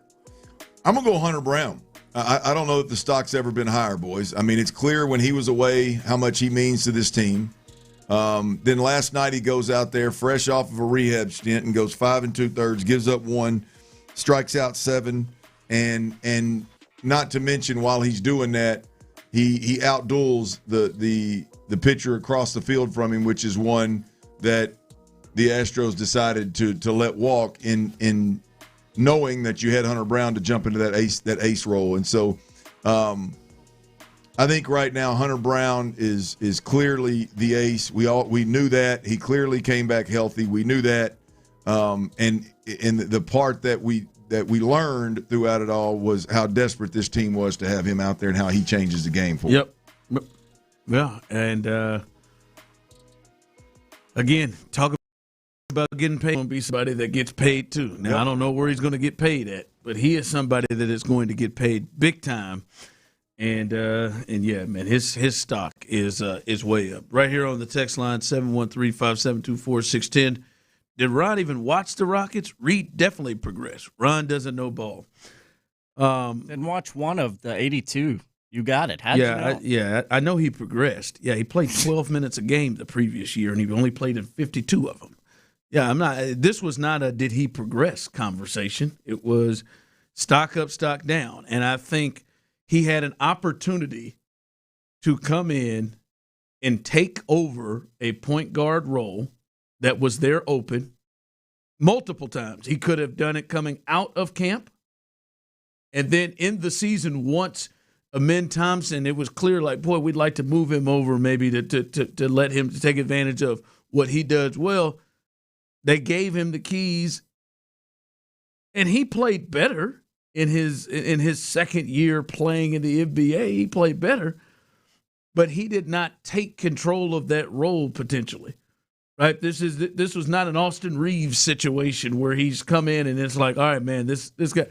No, he is coming into next year, and Fred VanVleet seems to have a bigger stranglehold on the point guard spot. And now he's going to be a guy that's coming off the bench. Yeah, he progressed. He played better ball than he did his previous year, but he had a real opportunity to take hold of that gig. And he wasn't able to do it. And now people believe Fred VanVleet is the missing piece. All right. So, yeah, I mean, I did watch him. I happened to check him out on a nightly basis. Coming up, the Astros. Maybe a little celebration music. We'll let you know the latest on what's happened there. And he didn't play today, but Yainer Diaz had him a night. Had him a night yesterday. Is he ready to regain form? We'll discuss all of that coming up next. Well, Astros won today. Area 45 with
Check us out at repairclinic.com. If you need a world-class website or technology project, then I would highly recommend AmericanEagle.com. Call AmericanEagle.com at 773-NETWORK. That's AmericanEagle.com, 773-NETWORK. Sports Radio 610 presents The Drive with Stoerner and Hughley. Trying to get back to that 6-game under plateau, and they do. Hader strikes out. Torkelson strikes out the last 3 batters after the solo home run by McGonigal, and the Astros win it 4-2. Josh Hader saves the game for Peter Lambert. That's a nice way to wrap up a series against Detroit. There it is, a little celebration music. We haven't been able to play that very off-day games, but the Astros are able to get a big dub. That is now back-to-back series wins over the Tigers and the Royals, 2 teams that were more than 10 games under 500, and they will now take their talents after the day off tomorrow. So Jose Altuve and the rest of the crew, they need to be playing. After tomorrow, they will then head to Cleveland and take on the Guardians. So that's the next step. And the Guardians, they will host the Guardians. Excuse me. It'll be right here at the Daikin. The Guardians, they're tied for first place in the AL Central right now. So in this stretch, that is one of the better teams that they will face. But they win today 4-2. Josh Hader closed it out, did give up a home run, and it was a legit Crawford box home run. A scraper at the end there in the ninth, but he was able to roll through there. That was the first run he has allowed all season up to that point. But they get the dub, and to me right now, Pete Lambert is the story. Clint, 7 innings, 2 hits, 1 earned run. He gave up a homer, and that's the only thing he gave up. 5 Ks and no walks. That's one of the best pitching performances we've seen. And if you watched it, there wasn't a ton of hard contact either. This was not one of those no walks, 5 Ks, 2 hits in 7 innings. Big-time performance. Yeah, look, the best 2 pitchers not named Hunter Brown on this team weren't even on the roster, on the active roster, the Major League Baseball roster to start the season. I mean, look, it's easy to talk about Spencer Arrighetti, right, because we'd seen him pitch well before, and then when he gets called back up, there's a chip on his shoulder, and he's been great. But the Peter Lambert story is absolutely beautiful, right? I didn't know who he was. I'm sure some of my Astro heads out there knew the Sugarland team a little bit better than I do, but and maybe knew him. But this has been big time for him. Could you imagine right now, even with Hunter Brown back, you got Hunter and Spencer, and then you'd have a bunch of guys down there from Christian Javier, hope he gets back healthy, to MI. You don't know what's going to happen on the bump to Mike Burrows, who obviously has been relegated to a long relief role. I mean, you'd be in some real trouble. Not that you aren't already, but you'd be in some real trouble if Peter Lambert wasn't rocking and rolling, man. So another good outing from him, man. That was, I remember him. He was with the Rockies. He was with Colorado for years. He ain't look like this. I'm gonna tell you that. Right. He ain't look like this, but I didn't have him. Either way it goes, whether he's in the system or he's come out of Colorado. Clearly, I didn't have him, and I didn't hear much talk about Peter Lambert before the season. So no, this is a nice surprise and fun to watch, man. Fun to watch a dude like that pitch so well. Big time, and Jordan, of course, did his thing, had an RBI double, and Paredes had an RBI double, and big day for the offense. Just did enough as well. Jeremy Pena went deep to start the scoring and hit him a home run. Astros win 4-2. They'll have a day off tomorrow and then host the Cleveland Guardians coming up over the weekend. So little Barbie weekend Saturday night, man. Little Barbie weekend? Yeah, might bring the dog. Might bring Liv. I don't think Laney's ready for it, but might bring Liv. Really? Maybe. Not a big fan of crowds. You don't think Laney's ready for that? Not ready for the crowds? Oh, Laney? Yeah. Oh, no, she ain't ready for that, man. I mean, I wouldn't expect Liv to last but a couple of innings. As hell, Daddy can't even last 9. But I'm about to say, yeah. Have they been to as either of them been to a game? No, they ain't been nowhere. They got. Maybe you start with Sugarland. They got to be in bed because they don't miss a bedtime now. Maybe, why don't you start with Sugarland? Maybe Hell, that's another 45 minutes past the damn other side of town. Let's start there. How long you think you're there to the 5th? Yeah, I think Liv may You'll force him through the 5th. I mean, I can spend enough money at the concession stand to keep her there. Okay, hold on. Is this just you and her? Oh, yeah, it'd be a daddy-daughter date. No question. Daddy-daughter date. I mean, yeah, somebody's got to keep Laney at the house, man. Let's get out of here. You're going to push this to the 5th, huh?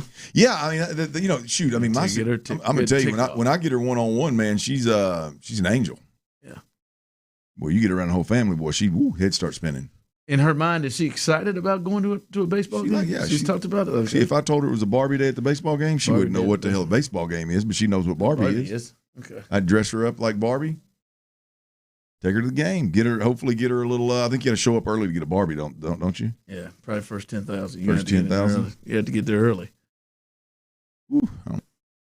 That's the whole reason to go, though, right? That would take it out if you don't get there early. If you don't get there early, a bunch of people have Barbies around it. Oh boy, she's gonna be. Well, I'll just tell her that you don't get the Barbie. You just get to. It's a Barbie theme, so we get to go experience it. Lie to her. Yeah, that's right. All right. Now, I would be willing to bet you that whatever they're giving away, they're probably selling for $50 in that souvenir store. I bet you I can get my hands. You can get your hand on one. You'll buy one for $50. I'd rather buy one for $50 and show up an hour early. You know, for me, boy, she'd be fresh out. There ain't no doubt. Get that old knockoff. Go to the store, boy. Set this $5 below real quick for you when we roll in here. Look at this. I'll get last year's Barbie on Amazon and put it in my bag, and then when we walk in, just be like, here's yours, baby. We didn't have to get here early. Got it, man. That's Daddy, why does mine look different than the other one? Well, she's a little older. I don't know, boy. Hey, Yainer Diaz got the day off. Did you see him yesterday, though? I did. Yeah, 1 for 3, got him a single. First at bat, got a walk that Joe Espada was very excited about. And then Clint, he also threw a runner out. I saw it. That, huh? I saw it. How about that, Yainer? Threw him a runner out. I saw it. Yeah, it was solid. Well done. I'll tell you, I cannot give up on that cat.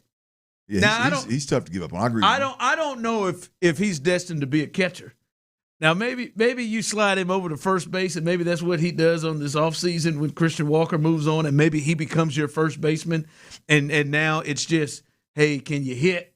And not because obviously, listen, the behind the plate thing. I knew he threw a guy out, but I don't think that's going to deter the Cleveland Guardians.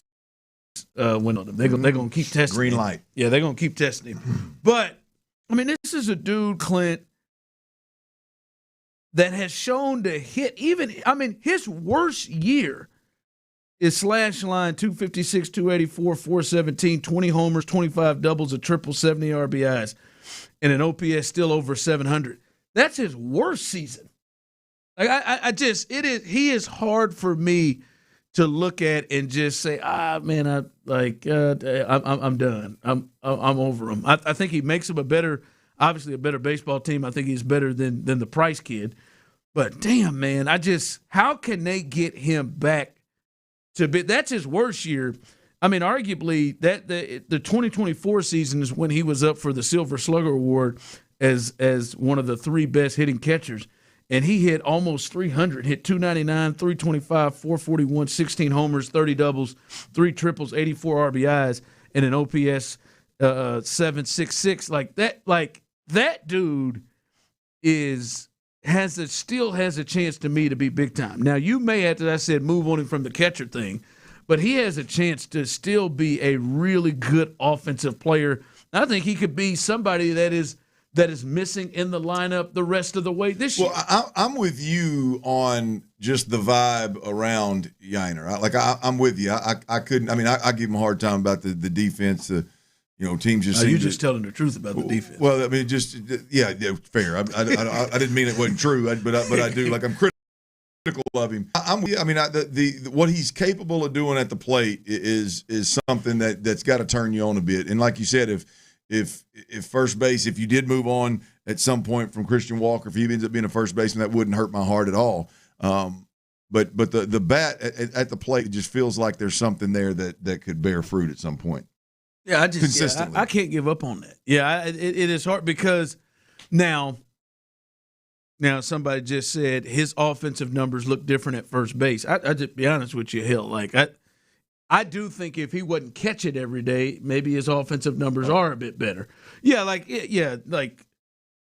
299, 16 home runs, 29 doubles, 3 triples. That is great, especially for somebody who's got a catch that is mostly thought of as a defensive position. You take that over to first base. I'll tell you, if he didn't have to deal with the catching every day and missing a game at least once a week as an everyday catcher, I think his offensive numbers and the wear and tear not having to deal with that would be better.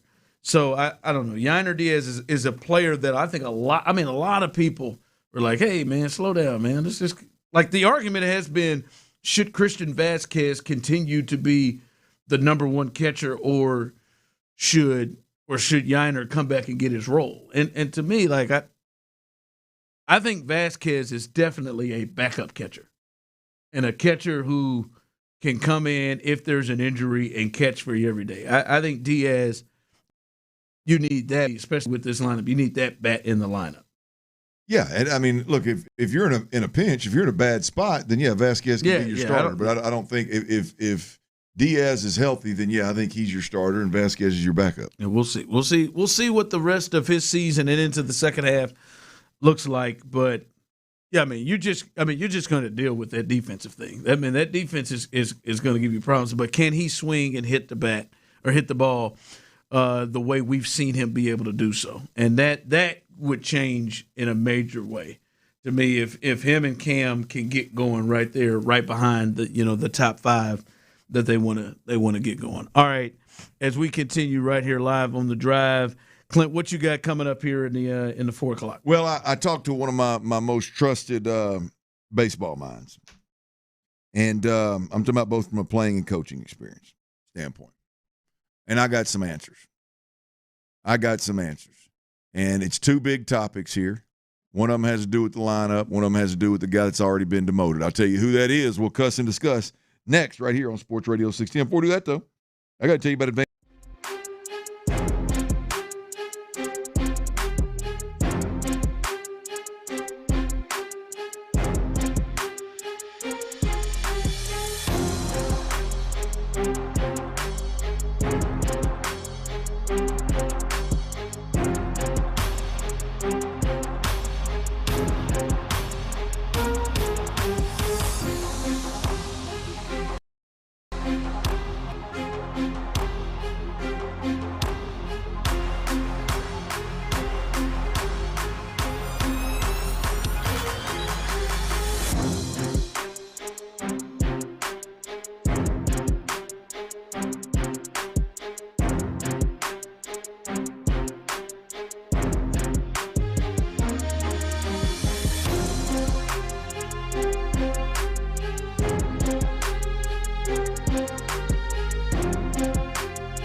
From the West Point Lincoln and West Point Lincoln of Sugar Land Studios, KILT FM Houston on Odyssey Sports Station.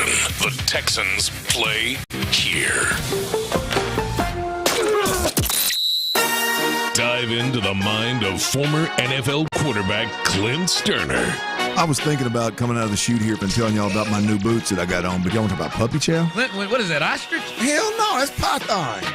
It's Sturdy's Daily. Before we get to that boner. On The Drive with Stoerner and Hughley.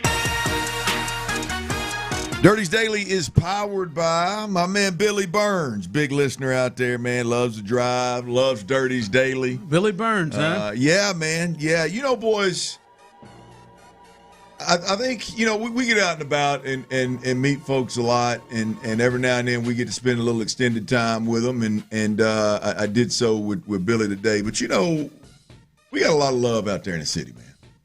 You know what? You know, we got a lot of love out there in the city. I don't ever want that to get lost. You know, we get in this studio and you feel somewhat excluded away. You know, is that right? Secluded, not excluded. Man, either way. I think either one was usable. Right. You know, you feel like you're kind of in a cage and we don't get out and about as much as we used to. But we got a lot of love in the city for The Drive, man, and hear a lot of compliments about the show. You know, my favorite one. What's that? My favorite one involves you boys, obviously, because this is about The Drive. When somebody says, you know, I really enjoy it because I feel like it's the fellas sitting around a table, grabbing lunch, breaking bread. I feel like we're all sitting at a bar, just having a cold beer and talking smack. That's the hope. I said, if you know, I mean, that is the biggest compliment. In my opinion, that's the biggest compliment that we can be paid. I can't speak for the morning guys. I cannot speak for the in the loop group.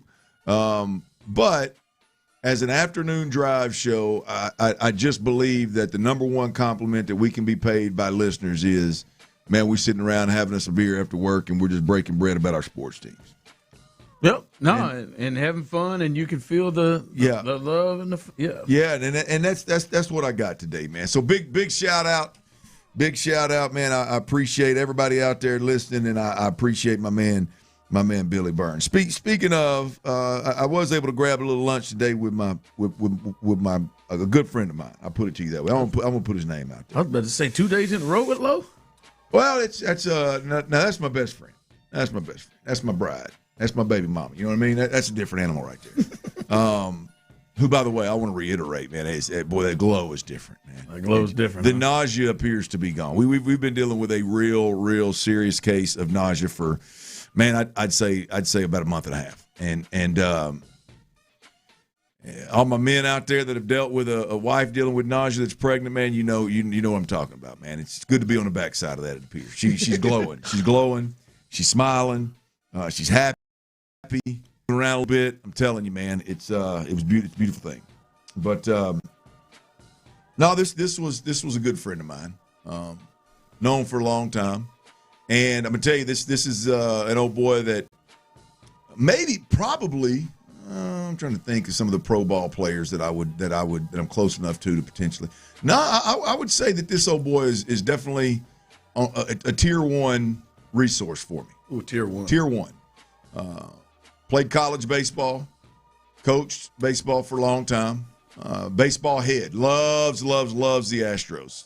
I don't know. I think he spent his whole life around the game. All right, put it to you that way. He would be one of the guys that I would say my baseball heads out there, my traditionalists, my folks that know the game and use every baseball excuse of why stupid decisions are made. I would imagine that there's been times he falls in that category because he is a little bit smarter than the rest of us, Ron. So I'm sitting across the table and I said, hey, I need some help here. I said, I need you to help me make sense of why the Astros lineup, particularly the second half of the bottom half of the lineup, if you will.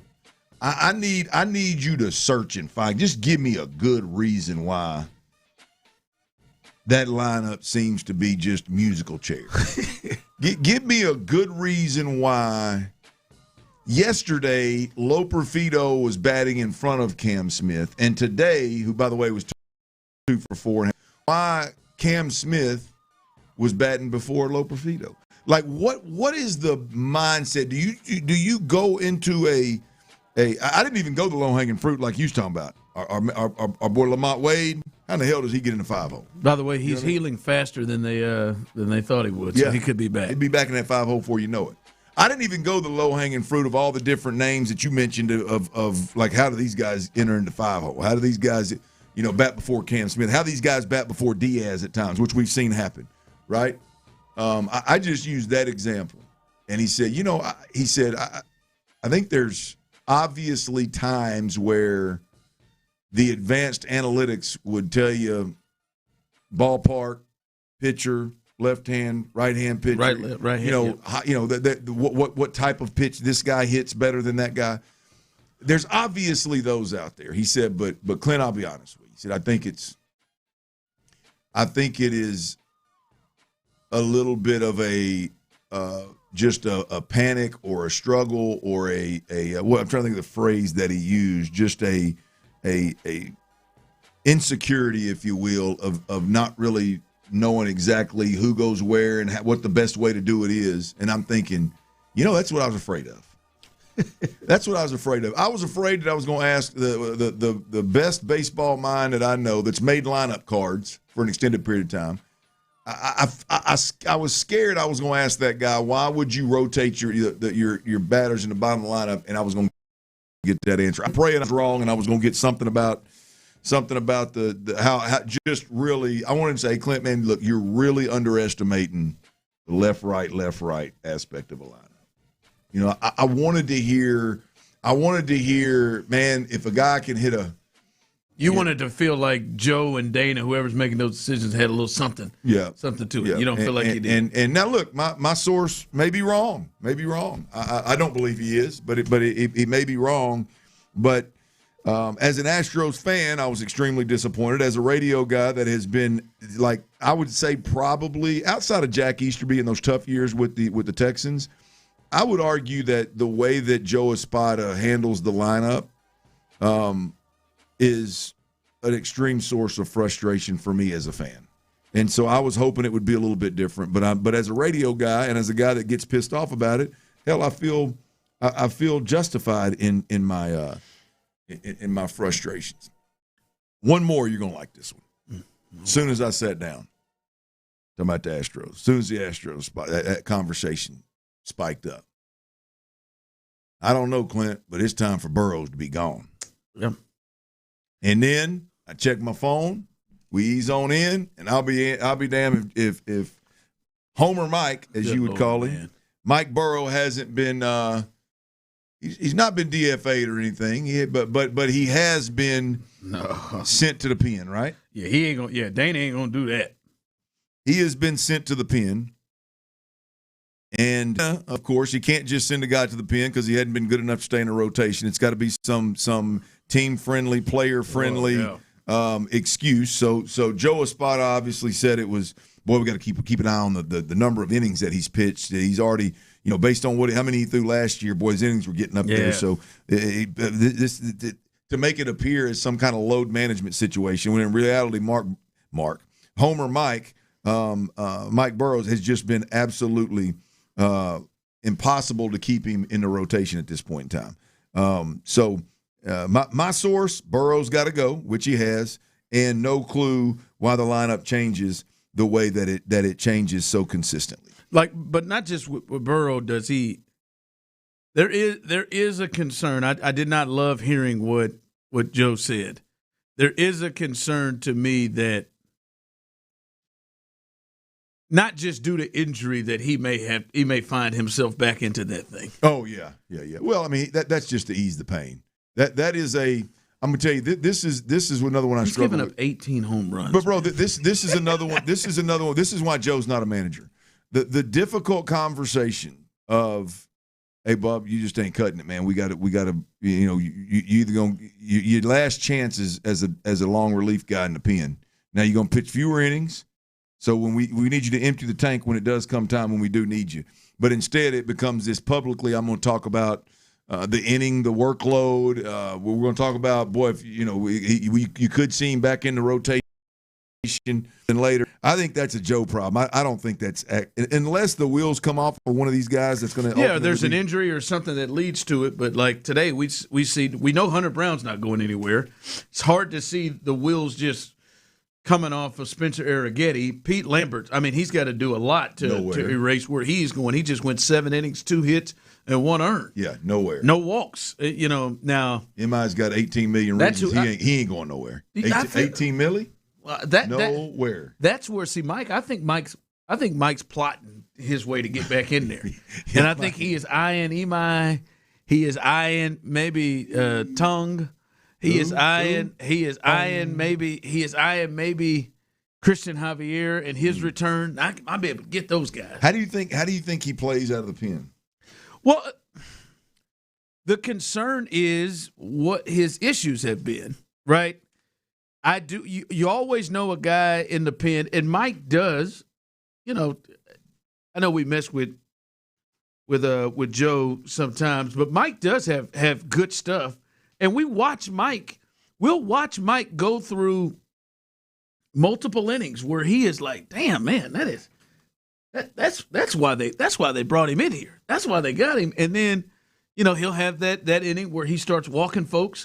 And then the homer is coming. He knows it's coming. And then his homers generally just aren't met with one. Like he's got runners on base. So his stuff should play up.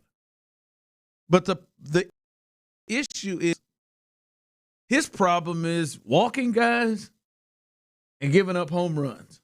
And damn it, that's the last thing you need coming out of the bullpen. So I think he will get – I wonder how they approach it and how he gets opportunities. Is it legit just long relief where it's low leverage situations that they bring him into and let him get after it that way, or are they looking at this and really wanting to bring him in here and be like, all right, we're going to really try to use him as a weapon? Because they used to use Christian Javier in that role as a weapon and not just hey man, you come in here when the game is out of hand. Well, look, if there's any truth to the stuff that Joe Espada keeps talking about and why Joe Espada don't want to give up on the kid, then obviously I would rather see them work through that from the bullpen from a long relief standpoint than from a starter standpoint. Yeah. I mean, with MI being a wild card, you don't know how long he's going to last. You can't have a guy that just chews up innings, but he gives up bombs. So, and as you said, the walks are even another part of it. So, yeah, man, the Mike Burrow thing is interesting. Hope it plays better out of the pen than it does in the starting rotation. But my guy got his hope, man. Mike Burrows is gone, not gone, I shouldn't say that, out of the starting rotation. And I think a lot of people got some hope. I didn't get the answer I wanted on the lineup, so we just got to keep having to deal with that. I'll be honest with you, and this is a mistake of mine. I thought we just went up 2-0 in this Detroit series. I thought we still had game 3 tomorrow. Yeah, they lost the first one.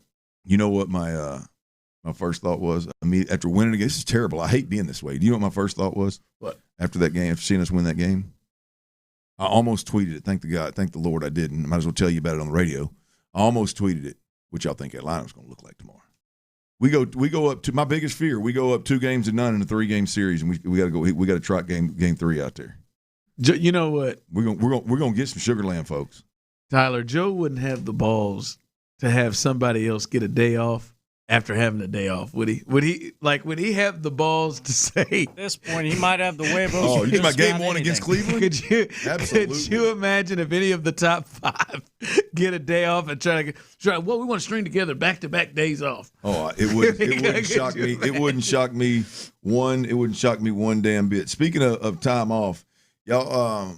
I know we talked about the UFC after the UFC White House Freedom 250 thing. Conor McGregor's getting back in the octagon, boys. Any interest? Does Conor McGregor pull you into UFC potentially? First time in 5 years, I believe. First time back in the octagon. I won't be expecting a lot from him in the octagon, but I will be tuned in and checking it out just to see what comes out of that dude's mouth. The actual fighting. He's just rarely pulled me out to get to a UFC fight anyway. Really? He pulled me out when he went against Mayweather. Yeah.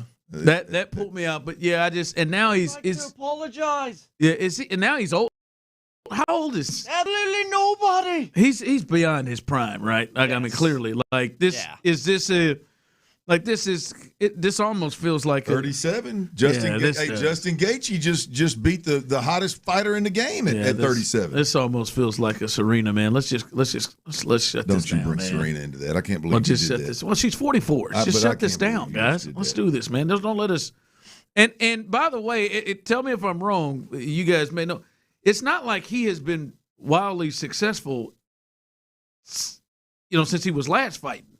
Wasn't he losing fights? Yeah. I mean, he lost to some horses, I think. I mean, it was. I don't know. I don't cover it that damn close. But the thing is he claims to be a changed man, different man right now. Okay. He's I hope he's not on the mic. Well, I don't think he is on the mic. I just think in his life, but I'm sure it's an act. But I don't know why. To be honest with you, I typically despise folks like him, trash talkers like him. I don't know why. Oh, I know you do. I love a good one. There's something about him that I like. There's something that I shouldn't say like is probably too strong of a word. There's something that I find entertaining. I mean, there's something about the loose cannon with that accent. That obviously was a badass at one point. We'll see if he still is. But apparently Conor McGregor is fighting again, for those that want to know, July the 11th versus Max Holloway, UFC 329 in Las Vegas. That's people that does reel in with him coming back. I just not much interest. Somebody on the text line said McGregor has one good win. Overhyped bum is where the text line. That feels a little strong. It feels like a serious UFC guy there. I don't know if that in depth. I know I've enjoyed watching Conor McGregor over the years. He has been a guy that's drawn me into watching UFC, which typically is not real easy to do. But I'm entertained, and he's back in the ring July the 11th. Speaking of UFC, I know this last UFC again, that Freedom 250 at the White House deal.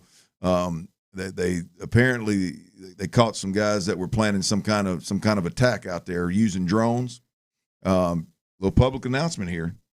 I just saw it was announced that there's a no-fly zone over Edo now, East downtown area. Oh yeah. Now, if you got drones out there, don't fly them drones around where that fan fest is, man. You're gonna get in trouble. It's a big fine. It's big trouble if you fly a drone around that joint. So me and Tyler go down there. We feel safer. That's what me and Tyler are going to go do right there. Yeah, man. Y'all please go down there? Cars usually. Y'all think he's down that direction? I just put Tyler in there. I don't know if he's actually going to go, but I told you I'm going to get me some of this World Cup now. Well, give me some of this. I'm just telling you, don't take your drone now. I don't have one. Those cost too much. But all right. Davis Mills was speaking for the offense, and it all sounds good. But believe them. Should we believe what's coming out of their mouths? We'll discuss that next.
Injury Lawyers, 281-222-2222. The best sports talk around, anytime, anywhere. Hear Sports Radio 610 hosts wherever you go. Live, podcasts, video. It's all at your fingertips 24/7 on the Odyssey app, iHeartRadio app, tune in, and wherever you get your podcasts. Houston's sports leader, Sports Radio 610. The Drive is powered by Mokaram Injury Lawyers. Heard in an accident? Call Mokaram Injury Lawyers at 281-222-2222. Sports Radio 610 presents The Drive with Stoerner and Hughley.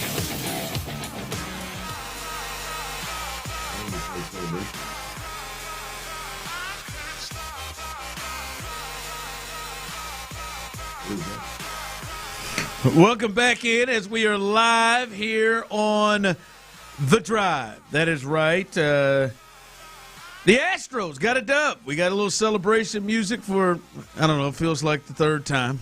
And maybe more. As the Astros win 4-2 behind Big Pete Lambert.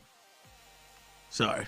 As they get a big dub, they win 4-2, win their second straight series, get the day off tomorrow, and then they'll get ready to host the Cleveland Guardians. But, Clint, I heard this from Davis Mills yesterday, and I thought to myself, this is a game changer.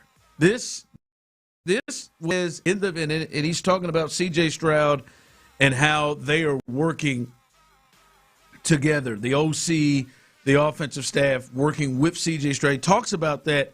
And I thought, to me, Clint, this is a game changer. And even though it feels like they may have some parts that they could still get in the skilled room, this would be something I think would change and help what this team needs. Here was Davis Mills talking about year two in Caley, and he also talks about C.J. Stroud as well here. I think Coach Caley's done a great job really taking inside of all of his players, especially us in the QB room, really kind of building the offense around us and around CJ to things that he does really well and things he's done in the past that he feels really comfortable doing. So, all right, bringing in things. And listen, Davis is probably the third or fourth person we've heard say it. We heard CJ say it the first time. We heard Jerry Shaplinsky say it before. Yes! Nailed that one.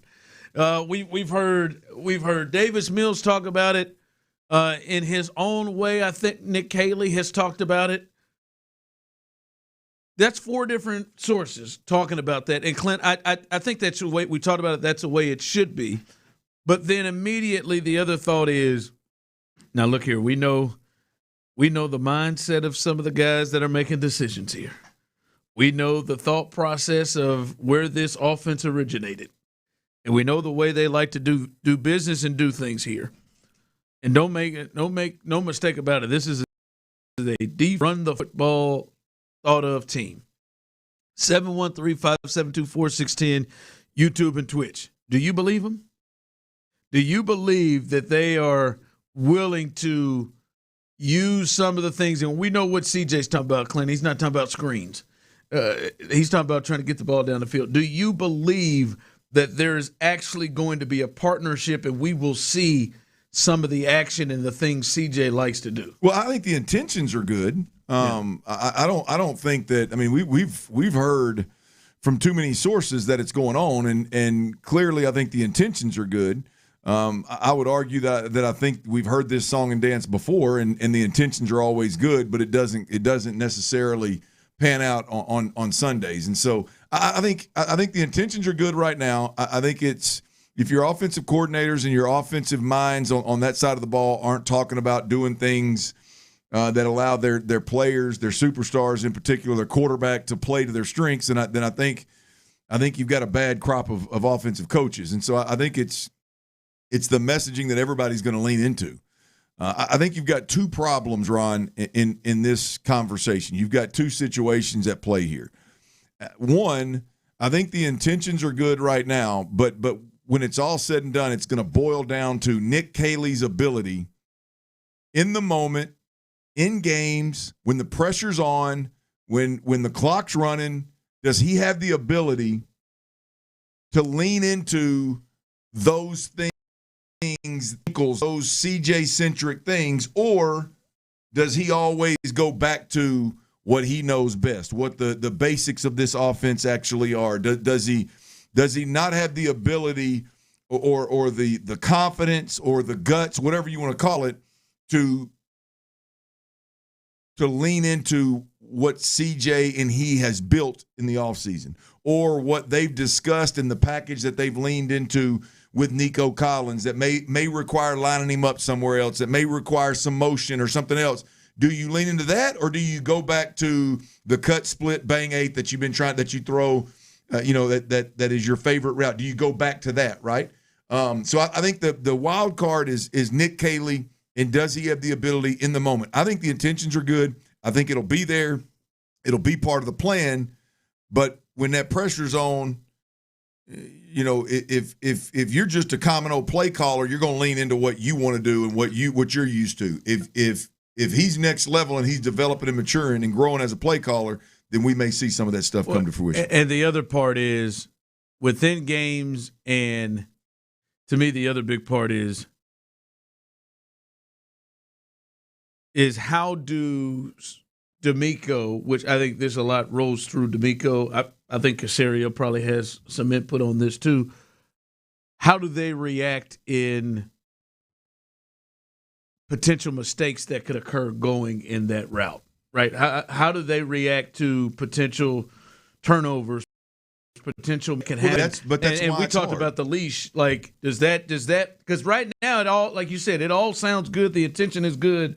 But once they get in it, is it if CJ throws a pick that we pull the reins back on that, or if something doesn't work, they pull the reins back on it, or is this this is what we're committing to, and we know there's probably going to be some nobody's perfect, some issues there, and they continue to roll with what they committed to? Well, it's going to take some guts to call it either way it goes. Now you add the dynamic of maybe the quarterback hasn't played great in the first quarter, or maybe the quarterback isn't seeing it clear for 3 quarters. Do you then have the ability, to your point, do you still have the ability to put it on the table and make those calls? I think it's a wild card. We don't know. We'll see. I think the other wild card, there's 2 of them. I think the other wild card in this conversation is CJ. Does CJ have – because CJ's not talking about throwing hitches now. They're not going in there and meeting with CJ and meeting with Nico and all this kind of stuff to have a better screen game or to have a better quick game. I mean, this is – what do you do well? Is it throwing the ball to the middle of the field? Is it throwing the ball to the sideline? Is it a vertical attack? Is it what do you do well? And let's lean into that. They're talking about some more aggressive stuff, and so that takes you to a place. Does CJ have the ability? When I say CJ in this conversation, it's the whole communication piece. It's the whole protection piece. Does CJ have the ability to go to the line of scrimmage and communicate? And identify and communicate what the defense is doing, what you want to do with your protection, who's who is coming free, who's not accounted for, and standing there and make the throw. That's the other wild card here. So, the question is significantly more complicated than just do they play to CJ's strengths. I think the intentions on both ends are good. But if when rubber meets the road on Sunday, they're not. They stick with it. Well, that's when you go a month into the season, or you get midway through the year, and CJ can look back and go, "Yeah, man. I mean, in crunch time, we're not doing the things that we talked about doing. We're not doing what I do well. We're doing what you like in your system instead of what I do well." Right? That's the fear with a young offensive coordinator: is can you get beyond that? And the other part I talked about is a fear with a young quarterback. Can he get that piece figured out to where they can accomplish this? I don't know. It's 2 wild cards, and they're wild because we just don't know if they can do it or not. I got confidence if David Montgomery gets shut down and gets 12 carries for 21 yards in a game, that they won't stop running it. I think they're going to keep running it. Mm-hmm. I don't think they're going to get off of that. I don't know the other way. All right, coming up, it is Wednesday, 4:40. Our guy B Block, Brandon Scott, he joins us. He'll join us, and we'll get his thoughts on the big stories coming up next. All right, before we do that, though, I got to tell you, man, Look, the summer has arrived. Days are longer. Pools are full. Vacations are booked. And the highways, y'all, they are flooded, man. There's a lot more traffic out there than a typical weekday. This summer, things are rolling, man. Each summer, unfortunately, fatal accidents increase and reckless and drunk drivers flood the highways. And so much so that these days are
sportsradio.com/radio. Paid spokesperson. Time spent on application may vary. Online health questions required.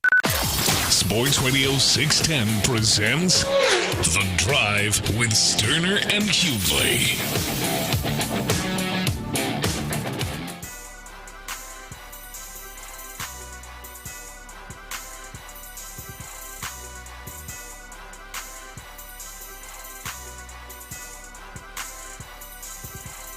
B. Scott, hoping to join us here in just a bit as he joins us every Wednesday at 4:40. Get his thoughts on some of the big stories we were just talking about. This Texans crew, will they actually, when the rubber hits the road, do what they're saying they're potentially going to do? And that is, this offense is going to be not just this is the plays that we run, but this is going to be an offense that is a combination of things, and that they won't be afraid to be aggressive. And like we said, I think you're right. The intentions are good. The conversations they're having are good between the quarterback, the OC, the quarterback coach, and all of that. But I do have reservations of my man in the second quarter threw a pick somewhere in the game. Yeah. Nope. Look, this offense. This offense. Give me that. This offense, for so many reasons, needs to have some really good success in the first couple of ball games. I mean, early in game one, yes, but just overall, I think for D'Amico to relax a little bit and for them to take the step that they need to for this team to be a championship caliber team, they need to have some success early on, or to your point, there's going to be some reins pulled back pretty tightly, I would think. Yeah. I think the big question really is, to me, like, do you believe in the offense or the quarterback? What do you believe in more? That's what all of this is coming down to. Like, do they believe in the quarterback more than the offense, or the offense more than the quarterback? I thought you were asking me. Well, and I think it's a question for both the team and for fans. Can we believe in the merging of the two? No, I think they believe that. They made it loud and clear. I mean, Nick Caley's going nowhere. Shaplinsky's going to be the quarterback coach, and they clearly believe in this offense. As a fan, though, would you be reasonable to not believe in either one? Based off of what you've seen most recently. Yeah, absolutely. So that's the question. It's like, okay, we want to merge in.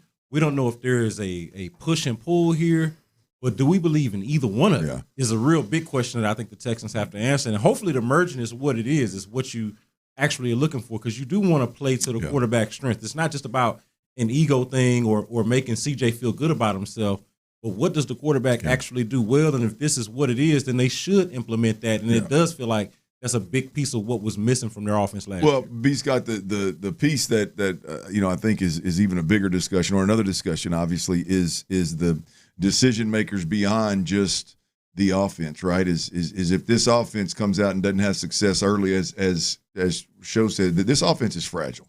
If CJ comes out and turns the football over a few times in the first half of the first ball game against Buffalo, what happens? What does D'Amico think and do then?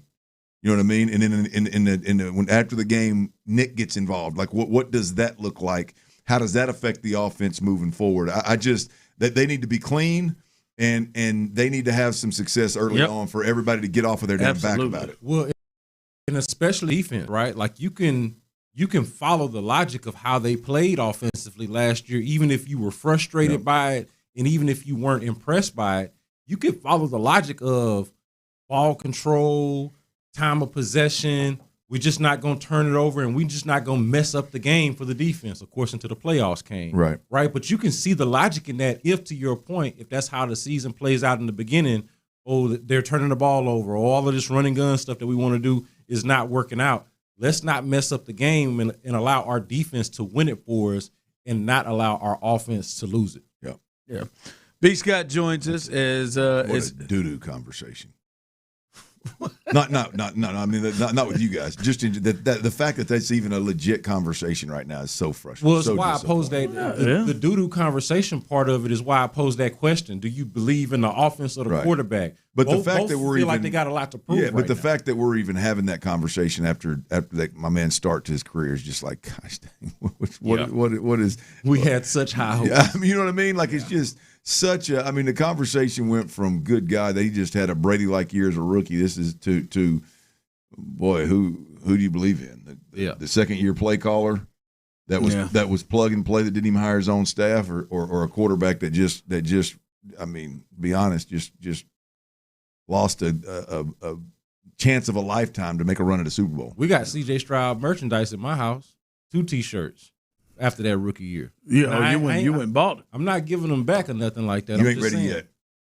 No, I'm not. I'm selling my C.J. Stroud stock, but it is just like you wouldn't go out and buy one now necessarily. Hey, right? Tyler's got a Davis Mills jersey. He can't find it though. Yeah.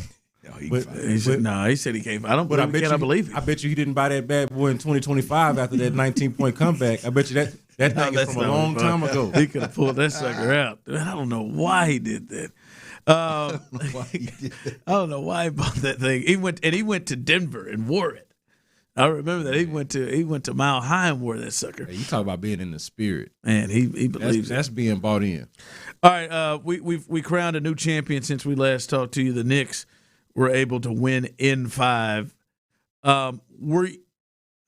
When you watch that series and you watch this thing, and then obviously you compare it to the Rockets, in your mind, seeing how this playoff run went down, and every year is different. Hell, there have been 8 different champions the last 8 years. But when you watch it, what's the number one thing you look at that the Rockets are missing right now when you compare and look at everything that happened? We saw what happened with the Knicks, the Spurs, and all that went down. What for you is the biggest thing you think you need to see different from the Rockets? I don't think the Rockets right now have the complementary shooting that either one of these teams, the Knicks or the Spurs, either team that was in the finals, I don't think the Rockets have the necessary complementary shooting to play at that level. And to be quite honest, I don't think they have the coaching. And credit to Mike Brown, somebody who has been, I think. Did you see this out of Mike Brown? No, look, I think for a long time, Mike Brown has been somebody that's gotten the short, right, but railroaded a time or two in his career. And, yeah, I think he's been a championship-level coach for a long time. And finally, that, opportunity meets preparation or whatever the cliche is, finally happened for him. But, like, a big question for me is, do the Rockets have that? Like, do they have a championship-level coach? They got a coach that's coached in the finals before. Do they really have a championship-level coach? I don't think he would have ever done the Alvarado Brunson thing. They've never played together all season long, and then we're down 20-plus points in the second half. That's the thing that jumpstarts him. I don't know Udoka has that imagination. And he might be, but to me it's still an open question.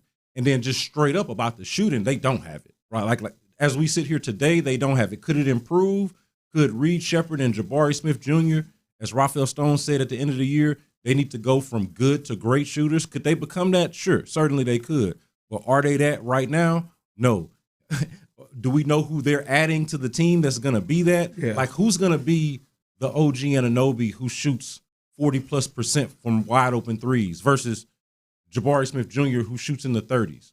Who's going to be the Julian Champagnie who shoots, in the 40s from open threes, whereas Jabari Smith Jr. shoots 38%? Like, who is going to go from pretty good to knock down? When they shoot the ball, you feel really good about it. And Jabari Smith Jr., I'm not trying to pick on him. He improved this past year. The confidence, the physicality, I liked a lot of what I saw. But certain guys like that, especially if you're going to play the way they play, with 2 guys who can't shoot, Alperen Sengun and Amen Thompson, neither guy can shoot. Everybody else on the court, to be. Yeah. Everybody else on the court got to be an elite shooter. Not a good shooter, not an okay shooter, but how KD is an elite shooter.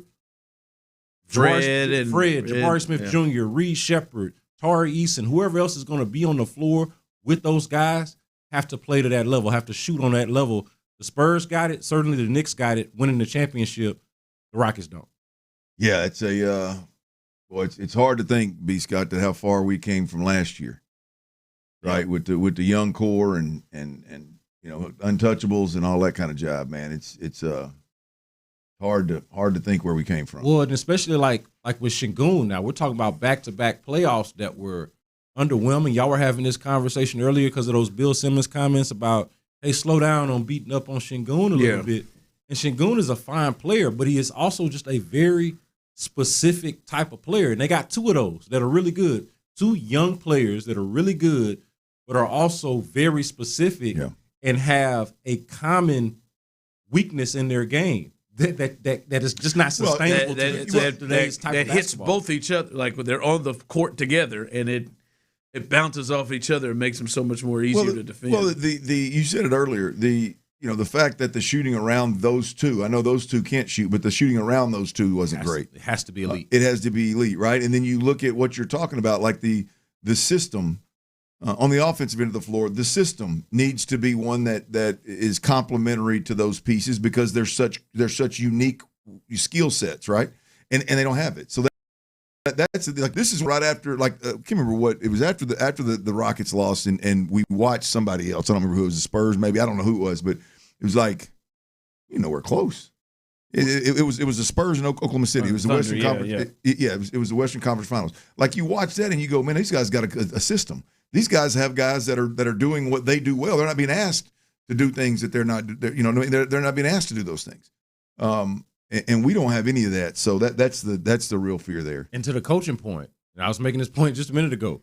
Like, what is the system, right? Like what exactly even is the system? We saw it. They were kind of KD or bust. And when teams decided they were just going to take away KD, nobody seemed to have answers, coaching, players, or otherwise. Yeah. There were just no answers, right? And when we saw it, we saw them kind of solve it a little bit toward the end of the regular season. Then when it came back up again in the playoffs, they forgot what to do again. And then, of course, and that was just in the one game that KD played. Without KD, without Fred VanVleet for the entire season, there was just no offensive identity. There was no cohesion. There was no plan. And this is not just me talking. Everybody who watched them, the experts. People will wonder, have they practiced? Live in game, commentators in game, the experts on television. Like, this was like blind eyes could see that this is just like a structural issue, not just the roster construction, but then actually what are they being asked to do? That's my thing with Şengün and Amin Thompson, and it is tougher with those two on the court together. But I just believe, as you kind of put forth, a better coach, and idea. When I say coach, better coach, just better plan, could make those two guys look a lot different than they do right now. Because if you look at their numbers, Amin and Şengün's numbers, you're like, it's not bad. One of them's been an all-star. One of them has been pretty good. But if you just if they could just reel in Steve Kerr for about just a day to put in his system and see what they would look like in that offense, or Mike Brown or any of these other offenses where Şengün doesn't look like he is working so hard to score and getting the ball in spots that he can do things with. I really think that's a huge deal, and I think Mike Brown of the Knicks has shown that a lot. That Tom Thibodeau to Mike Brown thing looks a lot like what the Rockets are potentially going through. But this is, to me, why the Reed Sheppard point throughout the season was so important, and we beat it to death, right? You heard a lot of people talking about Reed Sheppard, played Reed Sheppard more. Let's be honest about it. That playoff performance that Reed Sheppard put in did not necessarily bask him in glory. It did not justify the crowd, and I was a part of it, saying, hey, Reed Sheppard needs more time and more minutes. He absolutely has to shoot the ball better and more consistently. But just the gravity that he brings, what his skill set brings, is all the more reason why you need it. And this goes back to coaching, right, and personnel. It's all the more reason why you needed to recognize, hey, if we're going to play Şengün and Thompson together as much as we are, we need a guy like Reed Sheppard. No disrespect to Tari Eason or Josh Okogie or whoever the hell else they try to put out there. Yeah. But we need a guy like Reed Sheppard. We don't have enough guys like this to begin with to offset, and it's not to pile on, it's just to offset what we're lacking here and to not recognize that much sooner. The Knicks, funny enough, that they would win the championship, their game, the Rockets game at Madison Square Garden in February or March or whenever it was a perfect example of this. It's like, play Reed Sheppard. You need more shooting. Defense is only going to get you so far in this league and in this game. And so they just did not recognize that they need somebody that will, or preferably if Ime Udoka would just do that. Yeah. All right, that's B. Scott. He joins us every single Wednesday, 4:40. The block is always hot when B. Scott is in the building. Yes, sir. I know he's about to go duck in and really watch this soccer. By the way, I know you was watching. I know you was watching them Stanley Cup Finals. I know you done got yourself knee deep into this soccer, this hockey stuff. The Stanley Cup Finals actually turned out to be more lit than the NBA Finals. It did. Yes. It actually did. Yeah. Now I'm more interested in basketball in the NBA, but just objectively the competition, man. I mean, it was back and forth. Nobody was dominating the other team. It was really good. Yeah. Well, Carolina dominated 5 and 6. All right, a little 5 o'clock fire. We'll get you caught up with the Astros. They got a big dub today. Peter Lambert, big time news in the NBA from its big stars, and that Brendan Sorsby story ain't over. Now Cincinnati is potentially taking hits. We'll discuss that coming up next. Something about Coach D'Amico's minicamp comments really stood out to the OG. I cannot recall a head coach in the NFL at OTAs basically say, we're going to be a badass team. You know, a lot of coaches, we're in pajamas and, a lot to learn. I got a lot of young guys. Nah, man, he's out there saying, we're building a really great team this year. He knows it. Insider access. Exclusive content. Sports Radio 610. The Texans play here. From the attorney Steve Lee Traffic Center, 713, call Lee, 69 Southwest Freeway.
Studios. KILT FM HD2 Houston. On Odyssey Sports Station. The Texans play here. Sports Radio 610 presents The Drive with Stoerner and Hughley. It's the 5 o'clock fire. It is 5 o'clock. Congratulations. Hopefully you're off work. Luckily, Birdie's show team will have the latest. And the latest is, we'll get to the Astros, but I'm telling you, I know Reggie and John Lopez. Hopefully John's feeling good today. I know they are going crazy. The last couple of days, this has been a huge day of the stars coming out in the World Cup. Messi last night, he got up 3 goals in his match yesterday, which now I think he's tied for the most career goals in World Cup history with 16, and now the oldest player to ever get a hat trick. And then I don't know how much Ronaldo did today in Houston. I know they ended in a tie where they were frustrated. But then Kane for England, one of the other stars, he had a couple of goals today. The cat from France yesterday had a couple of goals yesterday. So the stars are coming out during group play right now in the World Cup. Well, that's what you need. There it is. The stars coming out, baby. I saw some little Messi highlights last night. He's good. He's slick with it, ain't he? Yeah, he is. He really had a fourth. The offsides took it off the board. I know England was one of my teams, weren't they? I finally learned what offsides was yesterday at a Mexican restaurant. I still don't know. What is it? Well, like you can't have someone behind the last defender before the ball is kicked in the air down. So if they kick it over your head, you got to chase down one defender to get to it. If they kick it over, you can't already be behind, but you got to be in front of them. If you're in front of them and then it's kicked, they're flat-footed, you can run, you can go past them. Gotcha. I'll be there. They cut that thing close all the time. I'd just be yelling offside with other people. I never got it. I was able to really finally figure that thing out. Well, I think England was my squad, though, in our little pool we got going on. There you go. Yeah. I think, Tyler, am I winning? Am I winning the deal? Am I winning the soccer? I'm in first, actually. Well, England just won, so I just got some points. No, Iraq struggled. That's all right. I hadn't had anyone lose yet. Oh, okay. Well, I don't think I have either. Oh, I guess. Sit your ass down. I'm winning. By the way, they lost to the good old USA. So you sound like you're from London. Well, that's Potaway. That's what Reggie taught me. Yeah. I had a tough one with Iraq. Is that one of your teams? Yeah. I don't think they won. But Germany is one. They won 7-1. So I'm in decent. Did you get something for scoring 7 pints? I think I just got a regular 3 points. Okay. Yeah, I feel like you should be dominated for that. Well, the Astros, however, we got a little day baseball. We got a little celebration music today, which has been few and far between for the Astros, and they win today 4-2. They're now 35-41, and Pete Lambert came up big, seven innings, 2 hits, 1 run. He gave up a home run in that 7th inning.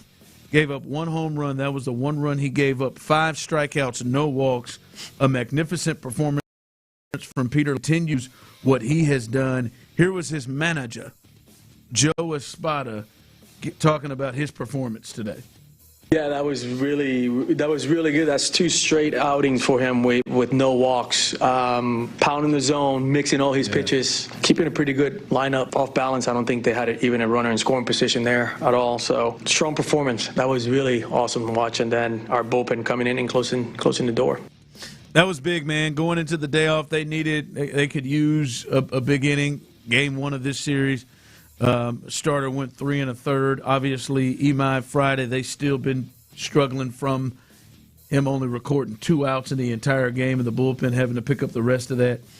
I know Stephen Okert, boy, his arms got to be on fire. Boy, he's been in every one of these games, it feels like. So he got a couple of days off as well.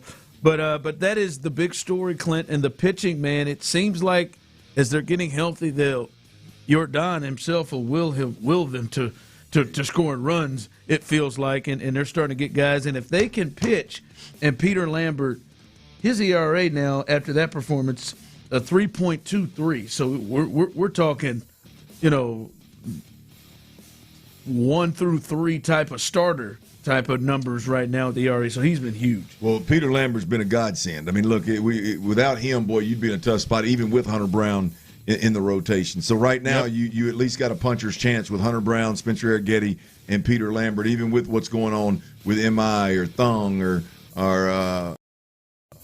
even Christian Javier's injury. So those three guys, having those three guys pitching well, could prove to be big here. Because again, you talked about it, you couple that with, I mean, you got 2 of the top 4 guys, RBI leaders in football. I mean, in football, in baseball. So I mean, this lineup, even though you lose Los Correa, this lineup is still capable of producing in a big way. If you can get that pitching down and at least get guys to where if you get into a battle, whether it be late season or in the playoffs, you at least got guys you can lean into. And it looks like right now Pete Lambert's going to be in the middle of that. Yeah, man. 64 innings. And again, as you said it, you take Hunter Brown out of it, the 2 best pitchers for the Astros from a starting capacity weren't even on the roster to kick off the season. They weren't. So him and Spencer. Well, back to some of the previous conversations we had. I mean, like I can't give. I mean, I like what Peter Lambert's doing. They stumbled up on Peter Lambert. I like what Spencer Arrighetti's doing, but for some reason they didn't think he was good enough to be in the starting rotation to start the season. Childbirth. So, I mean, they were forced into. I think it's that. I think it was that. But they were forced into these guys being in the starting rotation. They stumbled up on something. So hopefully they can keep rolling. Quick news here with the Astros. Burrows. Homer Mike Burrow will move to the bullpen in this series this weekend against Cleveland. Christian Javier will make one more rehab start before joining the Astros. Mont Wade Jr. is recovering faster than expected, so he and Nick Allen could be back soon to the big league club. But it looks like Christian Javier makes one more start, and then somebody else might have to slide over in that rotation. So the Astros are starting to get healthy, and they've won back-to-back series now over the Tigers and Royals. They'll get a day off and see what they do in Cleveland. 5 o'clock fire. See what they do with Cleveland. They'll not be in Cleveland. Cleveland will be visiting the Daikin.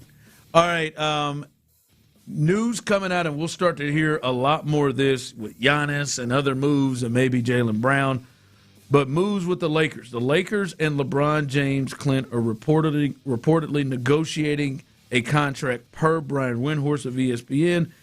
He says, I think the focus right now is making a deal with the Lakers right now. He is allowed to negotiate with the Lakers, and I believe they're negotiating, and I believe they're going back and forth. But the thought is he could be a Laker again. Now, many people thought he may go different spots. We've heard Golden State being talked about. We've heard going back to Cleveland being talked about. Listen, if LeBron goes somewhere, I would hope it's Cleveland or Miami. Him going to a whole nother place, although it would be interesting to see him and Steph Curry, what that looks like, even though they're 42 and 37 or whatever, will be 42 and 37. But, to me it feels like, hey, this is it. Stay in L.A. and play one more L.A. Because to me, I do think this is his final season. I think this will be his last season. I think he retires, and at some point, I hope he makes an announcement before the season.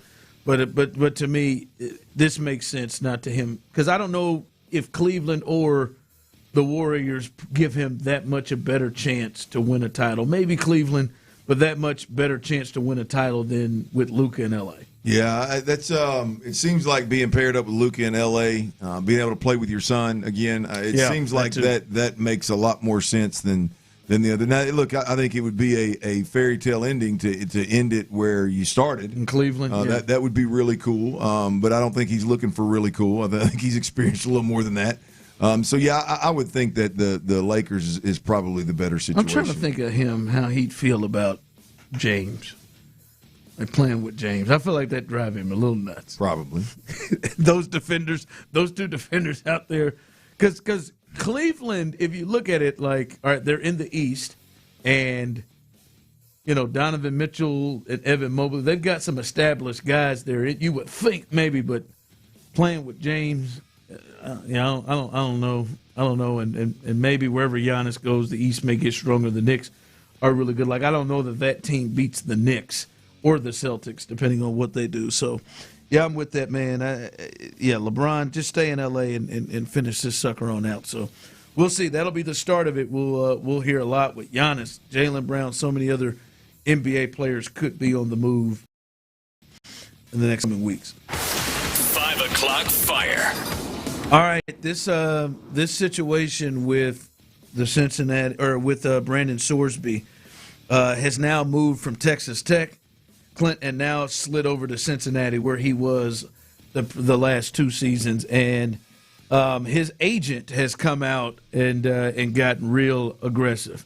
He said his agent Ron Slavin was on our sister station in Dallas, and he said that he claims Cincinnati knew about the gambling addiction and took no action, saying if anybody should be questioned or catching heat, it should be Cincinnati, because they knew for 2 years and never said anything or didn't do anything about it. That's the part of the story that gets lost. So then Cincinnati heard that, and Cincinnati said, we would like to reiterate what we have said before. This school, in the school statement, all of our student athletes receive an extensive gambling education multiple times throughout the year, and we would never knowingly play an athlete who violated NCAA sports wagering regulations. If we ever became aware of his impermissible wagering, we would report to the NCAA and comply with sanctions. It's not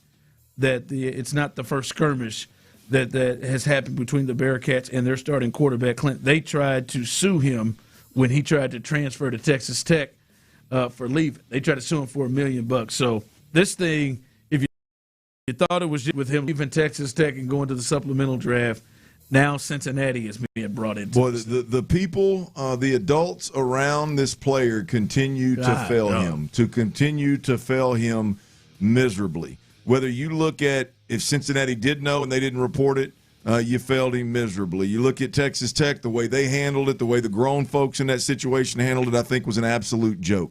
Now you look at his agent, it is for no reason. It's a dead story.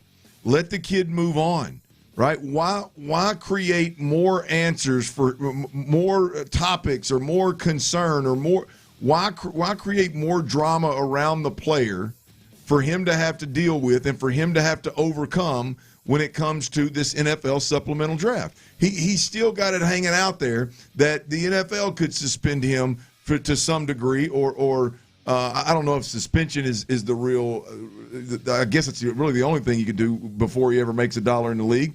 But I mean, this kid needs a clean slate when he walks into the NFL. Instead, you got teams, 2 different teams, and now an agent popping off and creating more drama for the kid to have to overcome once the supplemental draft hits. I'd fire him right now. I don't know who Ron is, but his ass would be fired. Ron? Absolutely, immediately.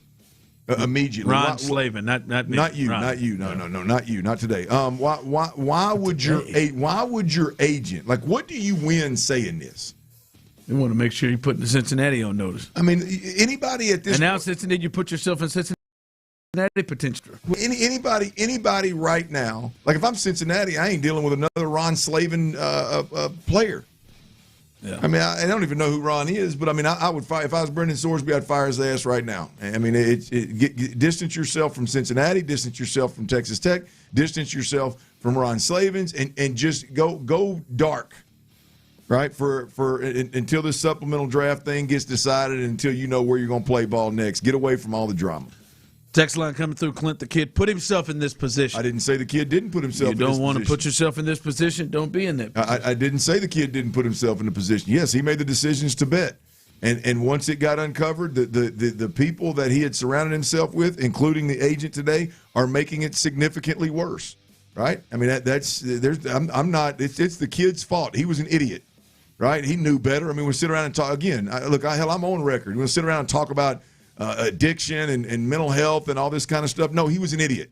And he made some piss-poor decisions over and over and over again. Didn't think he'd ever get caught, and his ass got caught, period. And it cost him money somehow, some way. right? I'm on record. I'm not that cop out type deal. Hold the kid accountable. But the adults in the equation at this point are failing him miserably and making it worse than it needs to be. Instead of just being a kid that made a stupid, failing the entire situation. No question. Instead of being a 17 or 18, 19-year-old kid that made some stupid decisions when he got some money put in his pocket and shouldn't have bet on it, now he's become this guy that's got all these problems. So now any NFL team out there that wants to pick him in a supplemental draft, right? Or let's just put it at his value. His value is going to take a hit because of the gambling.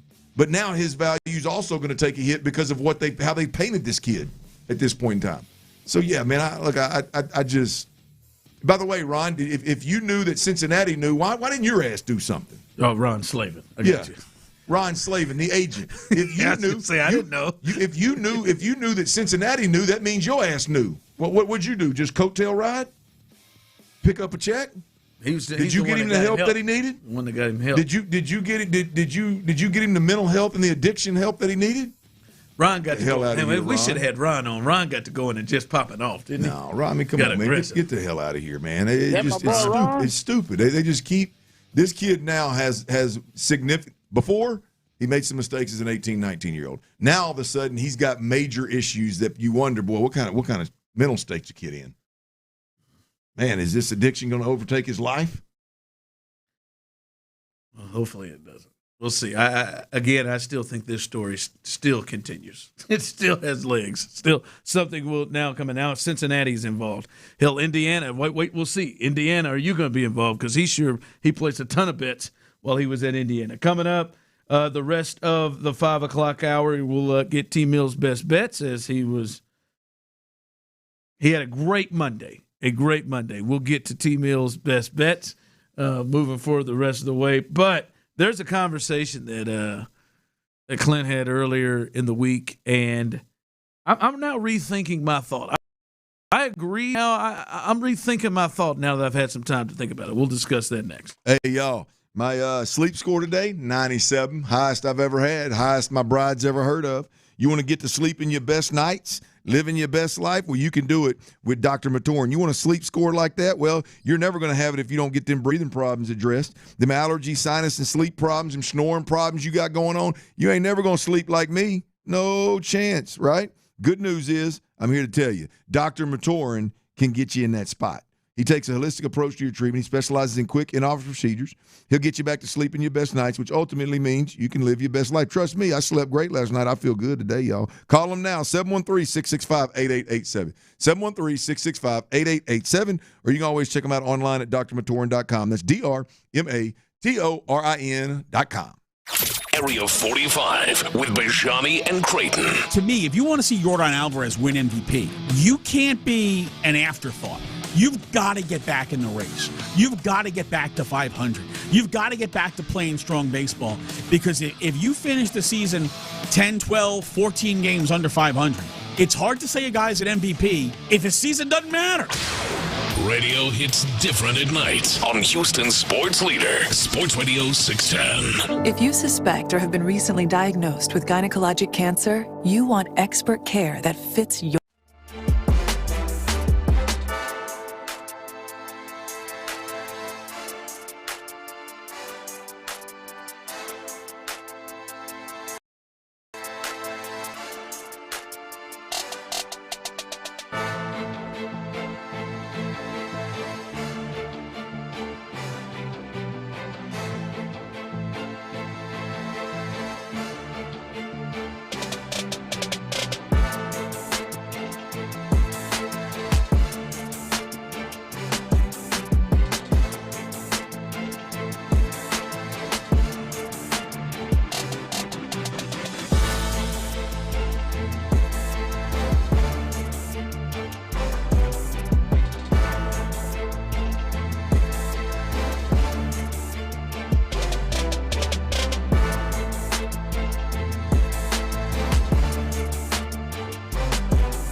Mokaram Injury Lawyers.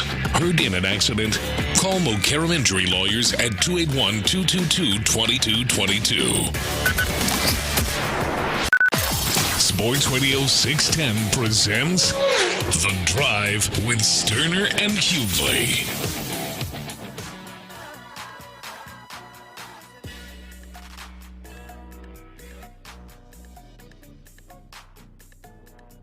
We will get to it. T-Mill's best bets as he 1 for 3 yesterday. It was a good one, though. And he was close without Altuve, I think. No, he wasn't. Nope. He was 0 for 4, wasn't it? Nope. Should have gone Jordan. But damn. Sorry. Hindsight's always 20/20 with that big-ass fella. Yeah, man. He's just big as hell. What he is. But he'll have some of his best bets. He's still 4 for 6 on the week. 66% in the green. See if he can maintain that or push forward on that as well. So we'll do that coming up a little bit later on in the show. All right, Clint, you brought this up yesterday. It's 713-572-4610. YouTube in here. Get your thoughts as well. With the conversation of it's a big year for 4 main guys, and you could argue the 4, some of the outside of the owners, the 4 top guys. A big year for the general manager, Nick Caserio. A big year for the head coach, D'Amico Ryans. A big year for the offensive coordinator, Nick Caley. And a big year for C.J. Stroud, the quarterback. And we had talked it through, and ultimately we got to a point of like, well, all right, if this thing goes south, what could be the repercussions of this? And we thought the repercussions for Nick Caley and C.J. Stroud could be the Texans moving on from them. We did not think that would be the repercussion for D'Amico and Nick Caserio. And with that, I have kind of changed my tune on that, Clint. And that, to me, this organization seems to be getting to the space. Boy, I'm telling you, you hear Hannah. You can hear the passion in Hannah's voice. They want to win a championship. They want to get to a Super Bowl. That's what they're here for. This is no longer, all right, let's get this organization back to a respectable place, because they have done that, right? And we believe Nick and D'Amico at the head of it, they'll keep you in a respectable place and they'll keep you competitive. But I think the next step is not only have they set through this during this regime, they have, much like many of you, set through it through the entire thing. And Tyler, this organization has never gone past the divisional round. That is the ceiling. Checking, Cheryl, checking. Yes. That is the ceiling. That is correct. So that means Cal and Hannah and the rest of the crew, that's what they've dealt with. Since 2002, by the way. And to me, Clint, if it does not result in them going past that, because that's the goal, getting past that step. Yeah. Or even worse, like maybe losing in the wild card or whatever. I know how good they have been and how great it has been that they have changed this organization to where it is. But at some point, if you're trying to reach championships, you just can't keep running it back with the 2 main decision makers to continue to keep doing the same things, because they've tried here, man. It seems like offensively, Clint, they've tried here. We'll do it your way, D'Amico. All right, we'll do it your way, Nick. We'll do it. Like at some point, it's like, hey, man, it's 4 years in a row, guys. Yeah. And I don't. You said Nick's seat could be hot. To me, if that happened and they were fully healthy and there wasn't some sort of catastrophic injury that stopped them, I don't know how you can run it back with those 2 again. If you're really seeking to go to the next level, if you just keep banging your head there. Well, look, I know the Knicks situation has made it enter people's mind that you could possibly move on from coaches and GMs that win 10-plus games, get to the second round of the playoffs. It's even remotely close to a reality here in Houston. I think that when you look at Cal and Hannah, yes, they want to win a championship, but I don't believe that they're anywhere close to even hot seating the guys that we're talking about here. Now, I would say this: we're assuming that the only way this conversation is even relevant is if the Texans, fall short of expectations this year, and it's the offense. It's at the offense's expense, right? Because they couldn't get it done. I do believe that if we're honest, and the ownership would have to look at this thing and go, look, you've not been able to find the right offensive play caller. You've tried 3 different angles of fixing the offensive line, assuming this one doesn't work, and you've gone 0 for 3. I think it's 3. You've had an all-pro caliber quarterback his rookie year, and somehow he's regressed. Like I just at some point I agree with you. Heads have to roll like that. That's hard to do. It's hard to never fix any offensive problems that you've had, and for that to continue to be the reason why you fall short. I'll go even one further. Is like, I've been on the, you and I talk about it all the time. I've been on this train for 2+ years now of the leadership of C.J. Stroud. Like, it's time to take the next step. It's time to take the next step. Like, if they're in the building with him every day, if what I believe is true and the leadership piece, the alpha piece is a real problem, like, why didn't they ever put out the Joe Mixon? Like, we saw the impact Joe Mixon could have from that perspective on a team. Like, why did you not find the Azeez Al-Shaair? Why did you not find the Jalen Petrie? Why did you not find the Will Anderson? Right? Why did you not find the Kamari Lassiter for the offense? Knowing that was possibly an issue with CJ from a leadership perspective. Those are all conversations that come. Forget about the seats getting hot, but those are all conversations that come to the forefront if this thing doesn't work out in 2026. No, absolutely. And it's just, to me, is how long do you keep running that out there, right? Because you could change everything, but their philosophy is maybe what needs to be, like, somebody's philosophy maybe needs to be changed. I'm not saying fire both of them, right? I'm saying, like, that's hard to say though, Ron. Right? The philosophy thing's hard to say because they've tried it all. Right? I mean, they've tried to. They thought their messaging was, hey, let's stretch the field with this QB. Let's bring in Diggs. You got Nico. Yeah. You got this. You got that. You got Tank. And then all of a sudden, they've done a 180 and pull. So, like, philosophy, yeah. I mean, to me, it's more personnel. Like, not being able to get the right guy in here. Yeah, and that's a part of it. Yeah, the personnel and because what they've done is right now they've had a lot of the same coaching staff. Position coaches, position coaches. Like, now they've run through the coordinator, but they've had a lot of the same. They've had 2 coordinators, but Barrett, Danny Barrett or whatever Barrett's name is, he's been here since Bill wide receiver O'Brien, the wide receivers. Like it's just, at some point there's a feel of something, and we've seen it before. Like, Tampa Bay was really successful under Tony Dungy. They made the playoffs, I think, like 3 out of 4 years or something. At some point, they said it just felt like we were hitting a ceiling on a championship. And they changed the culture, but we felt like we were hitting a ceiling on trying to get a championship. And I would think if they go 4 years in a row and not being able to get past that stage, I would think something has to change significantly. And maybe it is the quarterback. Maybe that is a significant enough change. But I feel like the same people who picked that quarterback are going to go pick the next one, and build around the same way, the same way. So, I don't know, boy.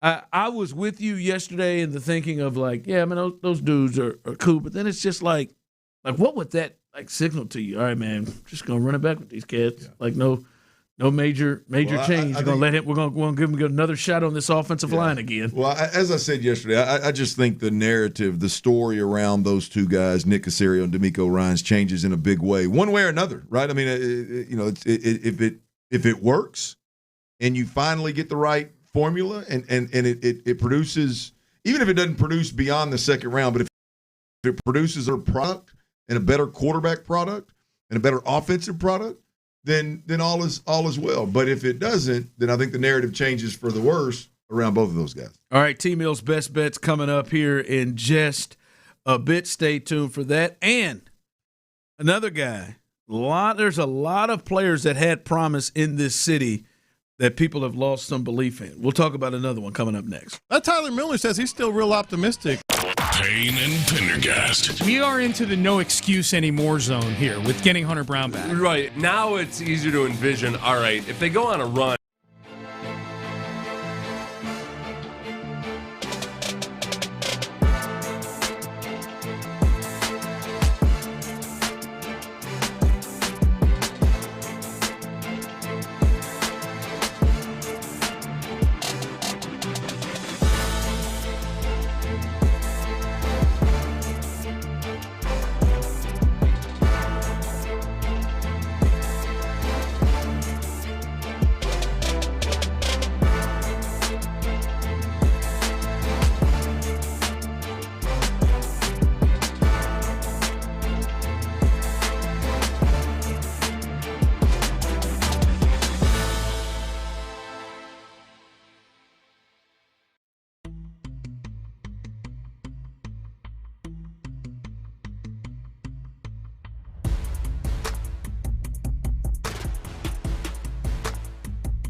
ZipRecruiter.com/team. ZipRecruiter. Sports Radio 610 presents The Drive with Stoerner and Hughley.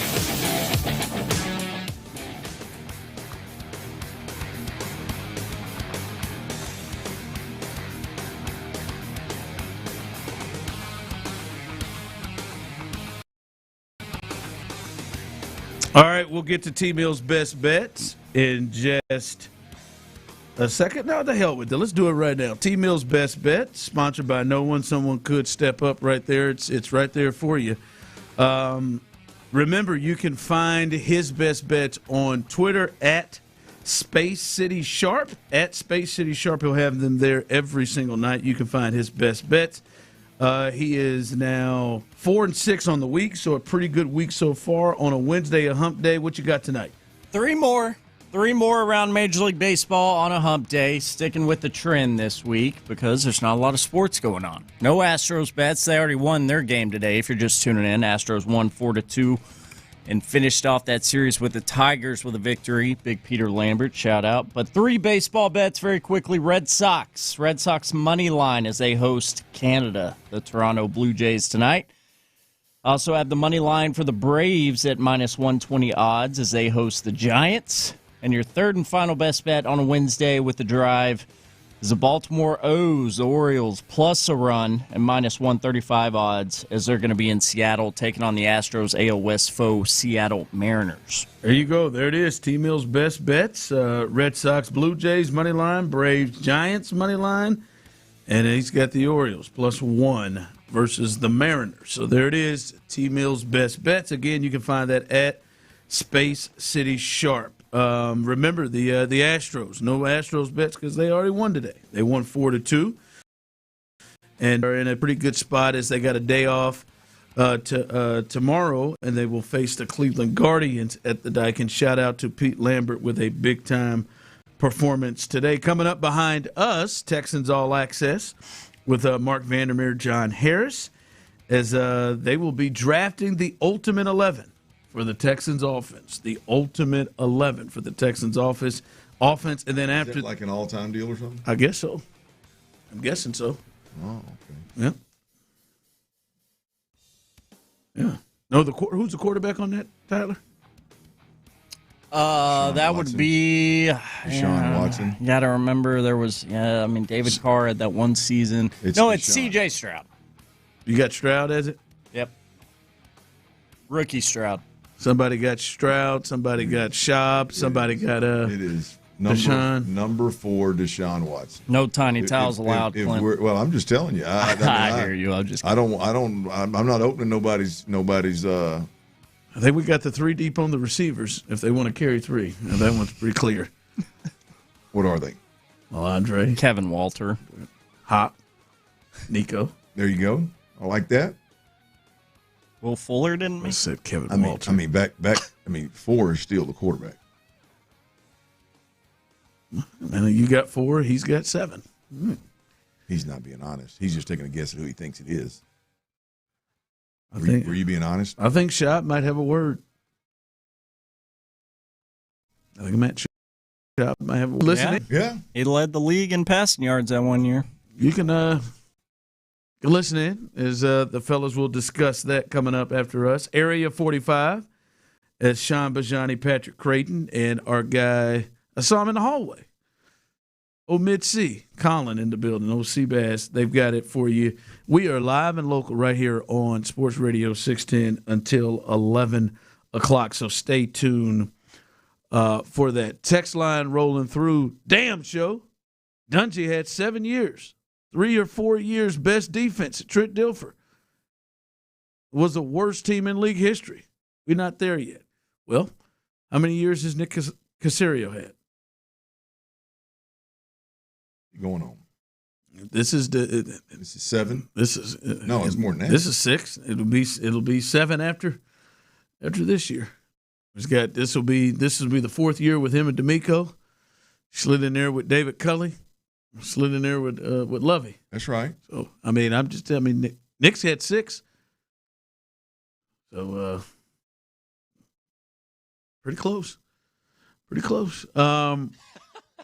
These are my favorites. Since they have all the answers. When will Ron and Clint, when are they going to get coaching and general managing jobs? Because they obviously know it's the easiest thing in the world to do.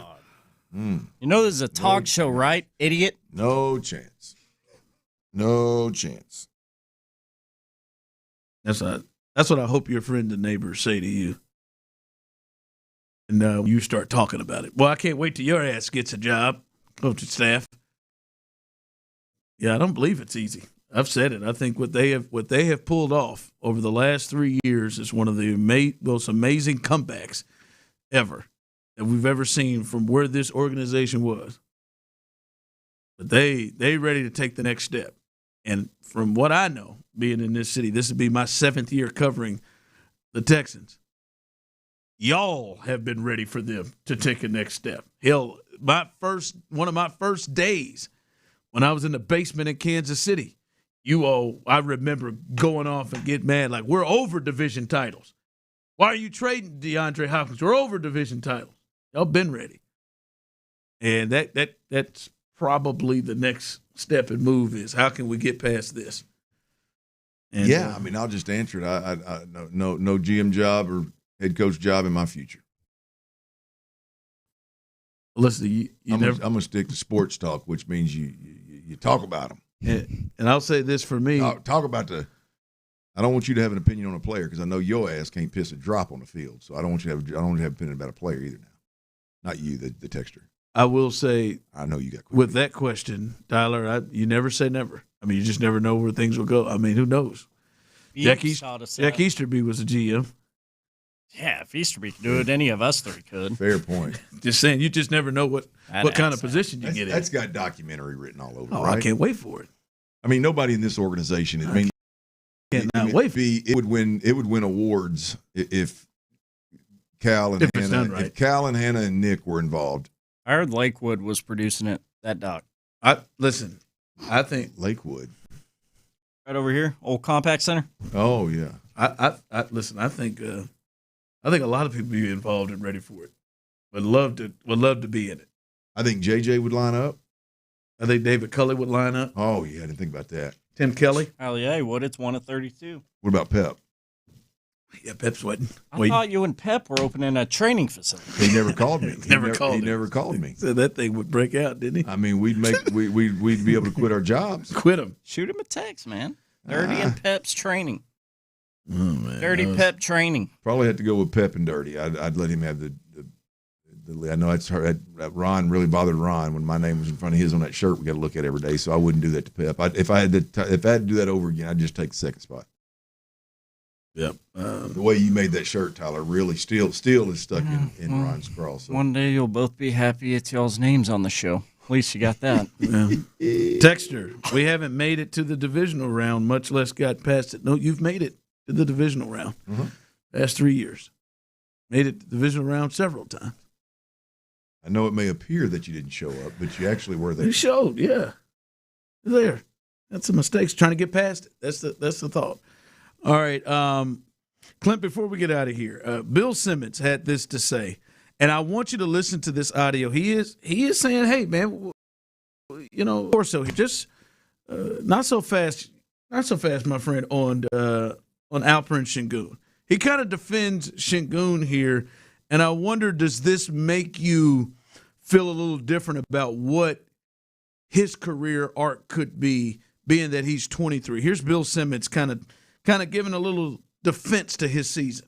I think that's the best kind of asset guy right now who I feel like somebody could get. Like if I was Milwaukee, I would be looking at him. I thought he was in the worst possible state. He had no point guard last year on a team that had no three-point shooting and had Kevin Durant with a burner scandal. And it will all of our butts. Şengün so weird to me. He turns 24 in July. Last season, he was 29 and 6 assists a game. Shot 52%. Without a point guard. I don't know. I feel like there's more there. Right, he talked about his numbers, and he talked about not having a point guard, not having anybody around him who could shoot, and we will add in maybe not having a coaching staff. He was bringing the ball up the floor, for crying out loud. Which he probably shouldn't have been. I mean, what are we talking about here? But also a coach that maybe a coaching staff that didn't always probably put him in the best position possible. Hence him bringing the ball to the floor. Does that make you feel, when you hear that, does that make you feel a little bit different about your thoughts on Şengün after this year? Because I feel like a lot of people are down on Şengün right now. No, I'm not. I mean, I call it down, I guess. I'm not. I don't feel good about it. No. I mean, when you talk about, the kind of how you've couched it a couple of times is being a number two on a team. When I think of number twos, I look at right now there's images out there floating around with Tatum and Giannis as 1 and 2. He ain't even fitting in anywhere remotely close to that in that category, right? And I know that would be obviously 2 all-time greats, but are 2 at least current greats. But I think you got a couple of guys on the Rockets that are really, really good players that have unique skill sets, that are big time hustle guys that are going to put up some numbers that you can say, oh, well, look at their box score. They did this, like Bill Simmons just. You think it's a lot of empty calories? I do, absolutely. Way to put it in the terms that you and I can comprehend, because we try to not do those. Yeah, empty calories. Yes, I think there's through a regular season, I think the stats are going to be stuffed, and then when you get to a point where, okay, now we got to go out there in a 7-game series, another playoff caliber team, and everybody's going to bring their A game, or at least that's the idea at the outset. I think you're going to struggle winning if he's your 1 or 2. Yeah, boy,